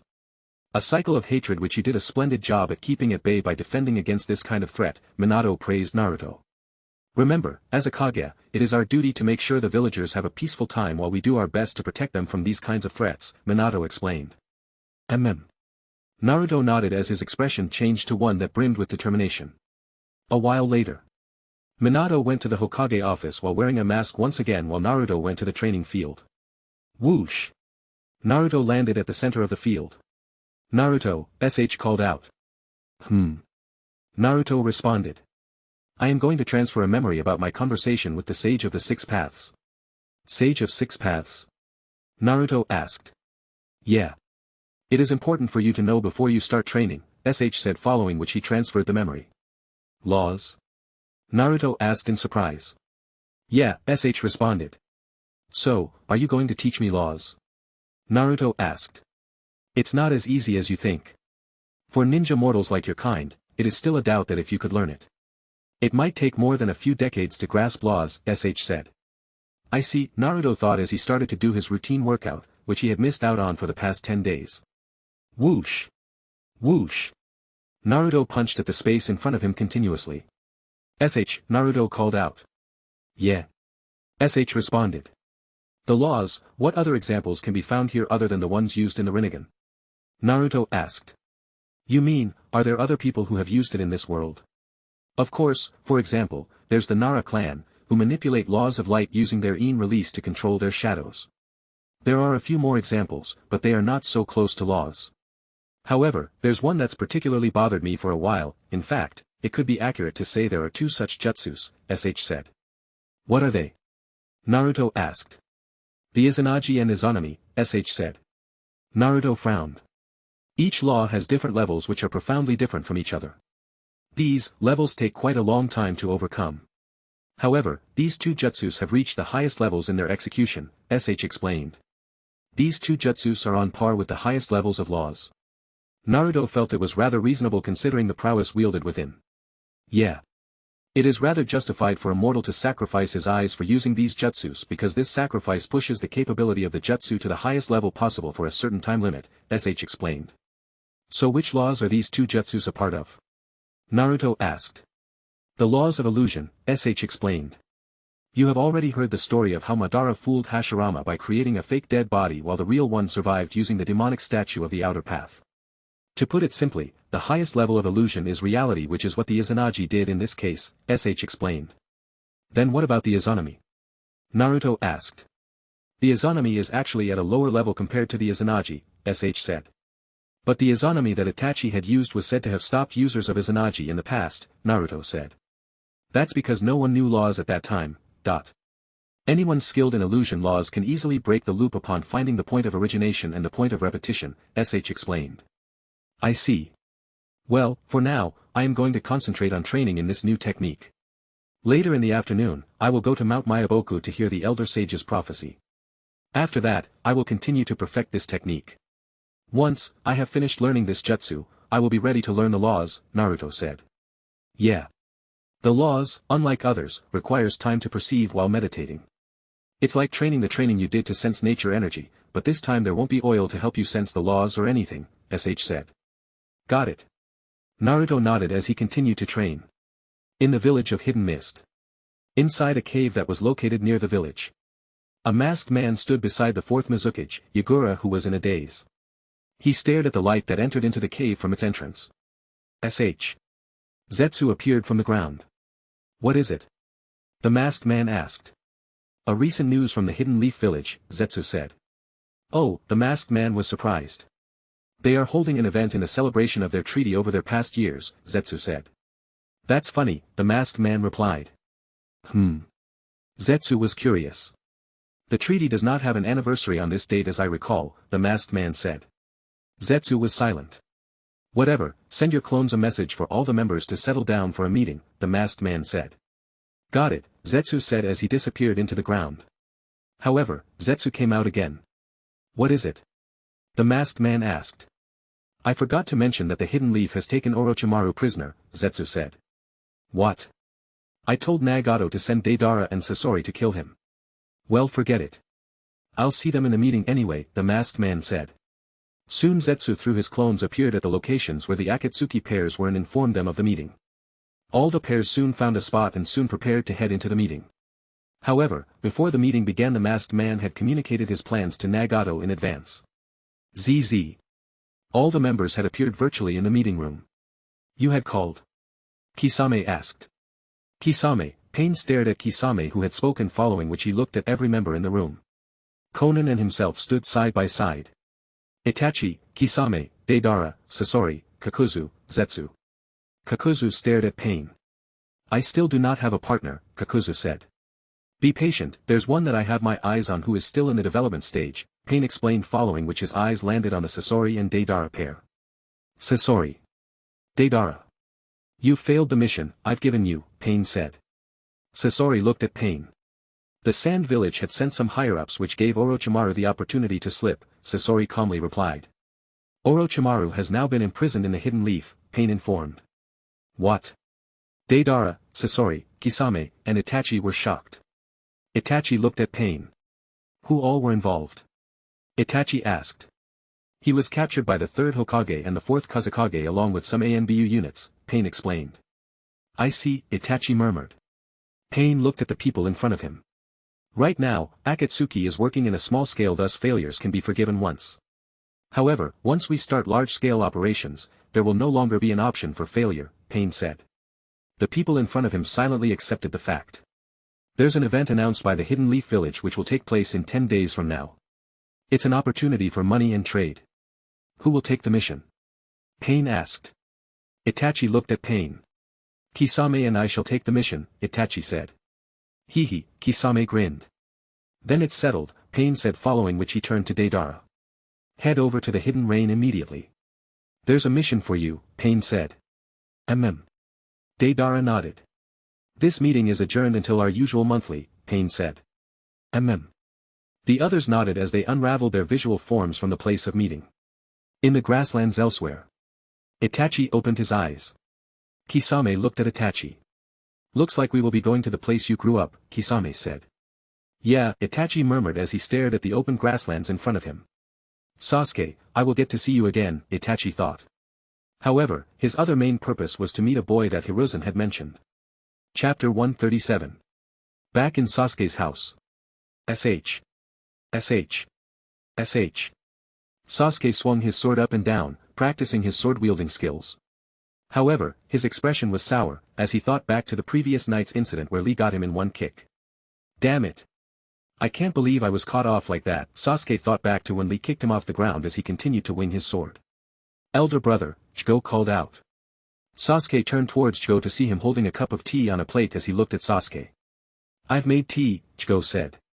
Sasuke nodded as he settled down his sword and took the cup from Chigo. Slurp. Chigo, Sasuke called out. Yes, elder brother. Chigo responded. That day, you used Sage Mode, right? Sasuke asked. Yeah, Chigo said as he thought back to Sasuke killing Kimimaro in front of him. Where did you learn it? Sasuke asked. It's an inborn ability amongst my family. My Sage Mode was amplified by Orochimaru-sama using his cursed mark seal, Chigo replied. I see, Sasuke said as he though for a bit. Chigo. How did you gather energy so fast? Sasuke asked. Since it is an inborn ability. Our bodies naturally absorb natural energy, that's why when I went berserk, it got activated immediately, Chigo explained. Naturally absorbs energy. How convenient, Sasuke sighed internally. I want you to be my sparring partner from now on, Sasuke said. If that's what you wish for elder brother, Chigo said following which he closed his eyes. Sasuke immediately finished his tea and placed it on the plate that Chgo bought, following which he entered a stance to face Chgo. Ha ha ha. If it's a fight you want then it's a fight, you get. Chgo shouted madly as soon as he opened his eyes. Sasuke's body tensed as he slowly started to radiate with battle intent. In the village hidden in the clouds. The fourth Reikage sat down on his large seat in his office room while staring at the door as though he was waiting for something. Reikage-sama. A voice called out. Huh. I raised his head to look at a woman who appeared by the door. Mabui, I recognize the woman by the door. Reikage-sama. It's bad news. The 2 ninjas we sent to attend the Chunin exam event were killed at our borders. What? I stood up as he blasted the armrest on his chair to smithereens. Whoosh. A young man with blonde hair appeared. Yes. It's true. A primary analysis at the scene revealed no clue whatsoever. Darui is at the location still digging out for more clues at this moment, C said. Fools. I cursed as he looked towards Mabui. I had put you in charge of the mission debrief, I said. But, Mabui wanted to justify however, I did not give her the opportunity. 9 years ago. We were this close to finding out the secrets after sacrificing one of our best men. That naive old fox. He pulled the rug from under us by sending in a body double of that clan's leader. I shouted. C and Mabui stared in silence. After 9 years. When we finally received a chance. 2 idiots end up getting themselves killed, I cursed, following which he looked at Mabui. Tell Darui to do whatever it takes to find out who the culprits were. Otherwise, it will be hard to pin this blame on anyone at all, I said. Yes. Mabui affirmed the order and exited the room in haste. However, C was still in the room. What is it, C? I asked in anger. Reikage-sama, there has been news that the Hidden Leaf Village is holding an event to celebrate their treaty with the Hidden Sand, C replied. What? An event? I was surprised. Is there any possible motive behind this? I thought, following which he looked at C. Just warn everyone to be on alert, I said. Got it. C said, following which he exited the room in haste. I clenched his fists as he thought. That old fox. What is he planning to do right now? Hidden Leaf Village. In a building underground. 2 figures stood opposite to each other. Whoosh. An agent half-kneeled next to one of the figures. Reporting. The 2 ninjas have been taken care of, the man reported. What of the one from the hidden grass, Tobarama asked. Reporting to Lord Second, the other one has been handled as well. Good. Tobarama and Dan said at the same time. The agent was silent. You may go now, Dan said. Yes, the man accepted the order and left the place. Dan's, Tobarama called out. What is it, sensei? Dan's asked. The root. I plan to have it absorbed into the official ANBU unit as one, Tobarama said. What? Dan's wanted to argue. Dan's, I understand that the root is your blood and sweat, however, this separation is the same as how the Senju and the Uchiha were in the village, Tobarama said. Dan's was silent. As years passed, the Uchiha were ultimately eliminated by a boy under your orders, Tobarama said, following which Dan's expression changed to that of unease. The root and the official division are just like these 2 clans right now. Rather than having unforeseen circumstances in future, I would rather have them incorporated into a single division to ensure unity stands the test of time, Tobarama said. Dan's frowned. Sensei, if you were the current Hokage, I wouldn't dare hesitate to follow your order. However, Hiruzen is naive. He is soft and forgiving. He's not fit to be the Hokage, Dan said. Are you questioning the order I gave before my death? Tobarama asked. Dan's. Hiruzen never hesitated when the moment came, but back then you did. Dan's remained silent. You may think that you are doing good for this village by taking on its darkness. However, I can see the truth as clear as day, Tobarama said. Dan's looked at the ground as he thought back to his younger days. Is he truly thinking he is good? Tobarama thought back to the Dans from his memories. Honestly thinking about it, his actions, though completely despicable, he never betrayed the village. But at the same time, he also seemed to be greedy to the point that he was confused in helping himself or his village. But can his actions truly be blamed? Tobarama thought as he stared at Danzo, who hid his right arm in the fake plaster he had put on. Sensei. I may have hesitated. But now. I believe that I am more than capable for this position than Hiruzen, Dan said. Tobarama sighed in defeat. Dans, it appears you don't understand, Tobarama said. Huh? Dan stared at Tobarama. Until you understand, I will postpone this conversation. Think about my request. I would like to hear an answer in a few days, Tobirama said as he walked away. Dans, however, stared in confusion. What is it that I lack? Dans asked himself. Tobirama walked towards the exit. Dans. This is just not about facing the darkness, but the light as well. If you continue to live in the shadows, how will you be able to face the light? The enemies can be considered darkness, while the villagers and the people closest are the light. Dans, by living in the darkness, you have forgotten the meaning of the light itself. One does not need to be a Hokage to protect the village. As long as you have the thoughts and act upon it, the people would recognize your efforts. The boy Naruto knew this very well, and so did Itachi. It's not about getting people to acknowledge you, but it is those that are acknowledged that become Hokage, Tobirama thought as he exited the building. Back in the training field. Shadow clone switch. Naruto announced as he tried to execute it. However, nothing happened. I have inscribed the Flying Thunder God mark on my body. Then tried picturing the clone I want to transfer with. What went wrong this time, Naruto thought. Naruto. SH called out. What is it? Naruto asked. It is about time we leave, SH said. Got it. Naruto nodded. Gur. Oops. Didn't have lunch yet, Naruto laughed after hearing his stomach growl. Naruto then gave the order to his clones to disperse and left for Ichiraku ramen. He ordered a few bowls of his choice of ramen and finished it. Thanks, old man. Naruto said as he took off from the shop. As he walked past the streets, he came by a small shop selling snacks. Now that I am going there, I might come across Gamikichi. Better take something for him, Naruto thought, following which he bought some chips. After having everything prepared, he then headed to a secluded spot outside the village. Now then, it's time to head over to that place, Naruto thought as he brought his hands together without drawing blood. Board dog bird monkey ram. Ninja art, reverse summoning jutsu. Poof.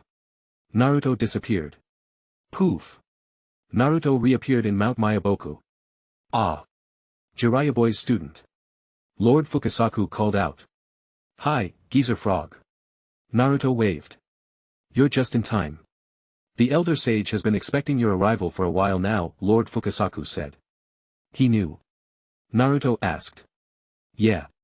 He can predict the arrival of people as well, Lord Fukasaku said, following which he pointed at Naruto. Before going, do you want to eat? Lord Fukasaku asked. No. Naruto instantly shouted. Huh? Lord Fukasaku stared at Naruto. Oh, it's just that I already ate before coming here, Naruto smiled. There's no way in hell I am going to eat Granny Frog's cooking. It's a good thing that I had ramen before coming here, Naruto sighed in relief. I see. However, if you ever have the chance sometime, you must stop by to taste Ma's cooking, Lord Fukasaku said. Okay, Naruto smiled awkwardly. Follow me. He said as he led Naruto to the hall where the elder sage resided. Soon the two stood in front of the elder sage. I've brought him here, Lord Fukasaku said. The elder sage looked at Naruto from top to bottom. Naruto and Lord Fukasaku remained silent as the elder sage kept observing. After a few moments passed. Who are you again? The elder sage asked. Are you pulling my leg, elder sage? Naruto's eyes twitched in disbelief. He's Jiraiya Boy's student, Lord Fukasaku replied. Ah. Now I remember, the elder sage nodded as he looked at Naruto, following which he thought back to the time he had made the first prediction. Flashback. In the elder sage hall of Mount Mayaboku. I sense a great change is about to begin. This storm is much more than just changing the world. The student of Jiraiya Boy was supposed to bring either great destruction or great peace. That was the vision I had seen. The new vision now involves the otherworldly. Has Jiraiya Boy come in contact with that fated student of his? The great elder thought as he looked towards the sky from his seat in the hall. End of flashback. However, that prediction was far off in the future. He then thought back to the prediction he had made the previous day. Boy! The elder sage called out. What is it, elder sage? Naruto asked. The boy who calls the 9 names, you are not to bring the tailed beasts together. If you do, there will be a war between villages, the sage said. Naruto froze as he stared at the elder sage. Next time on Enri, decision training continued.